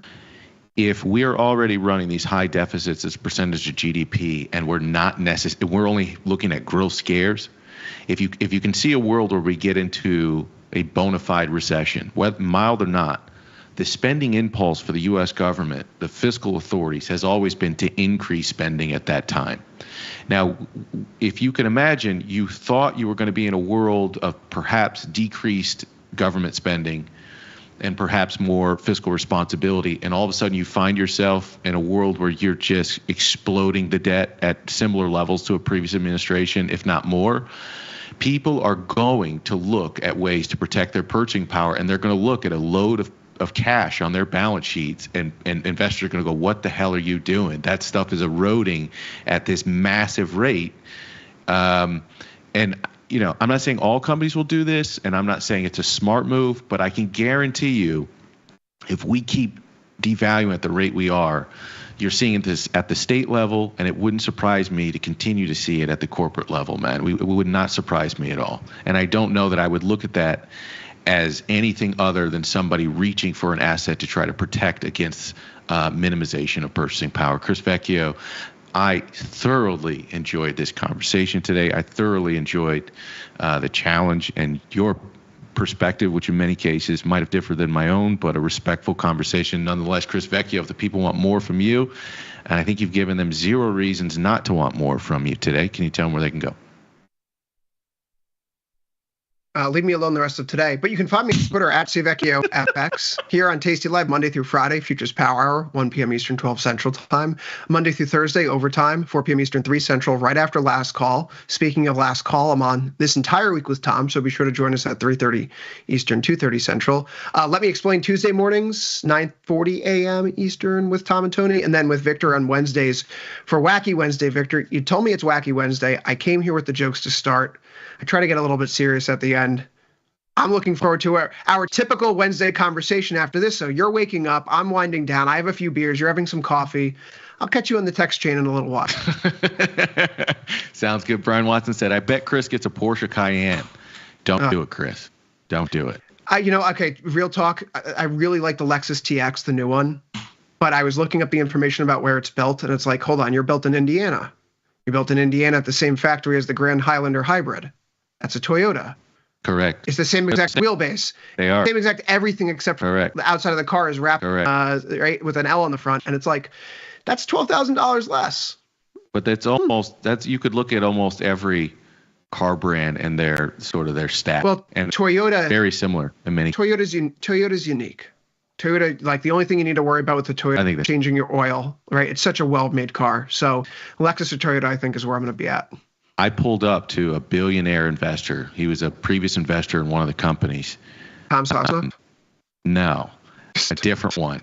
Okay. And I look at you. You know, 2 billionaires. I was driving a car, and he was driving a less expensive car. And nothing, in that moment, I realized everything that was wrong with the way I thought about money and the way I made purchases. And I completely changed my entire life after that moment. So I know you don't need to be told this, but man, buy a good used car, and who gives a about that brand, and put all that money in a compounding asset away for those beautiful kids of yours. Not that you need financial advice from me, Chris. I really enjoyed this conversation, man. Hope you have a great night. Cheers. Take it easy, and for the rest of you, do me a favor while Chris gets out of here. Do me a favor, hit the like button, subscribe to the channel if you hadn't already. And you feel free to follow me on Twitter if you want, at Victor Jones. The Owen Jones is 0, because I like to be difficult. If you want to hear smatterings of a madman from time to time. As I said before, not a bunch of changes from me, other than buying a little bit of long vol this morning. I know I could very well miss the turn here by not necessarily going short. And we could have a washout down to below that previous value area at 5,500. I know that could be the case. I'm just not convinced. At one day of vol at the technical resistance area, I think there's probably still a decent amount of demand. And so I don't know. I don't think they want this thing to get running too fast to the downside. I think you've got a ton of, there's this great podcast. I'll leave you with this. There's this great podcast I watched the other day. It's a podcast called What is Money by Robert Breedlove, I think. But the specific podcast had a gentleman named Mel Madison, who's a really, really smart guy. And in it, he talked about the fiscal authorities lining up a bunch of inflationary forces on one side and deflationary forces on the other. And I thought it was the exact right way to think about the world that we're in right now. I thought at one point in time, that's exactly what the Fed was trying to do during their 2021, 2022, 2023 period, which was line up the risks and the fears of the inflationary risks and the deflationary risks. And though there was a wide distribution, they needed to keep those risks balanced. And I see this administration trying to do the same, though they're not managing vol well. There's a lot of vol coming into equity markets pretty quickly, though I would make the case that bond markets and credit markets are fairly settled. And if that's the case, then maybe they're not so afraid of equity vol, but equity vol can turn into credit vol pretty quick. Anyways, my point is I'm still in a sideways choppy market. That's the way I'm playing it. I'm not going straight short here. I'll leave you with that. So I will see you tomorrow, same place, same great network, only on Tasty Live. Peace.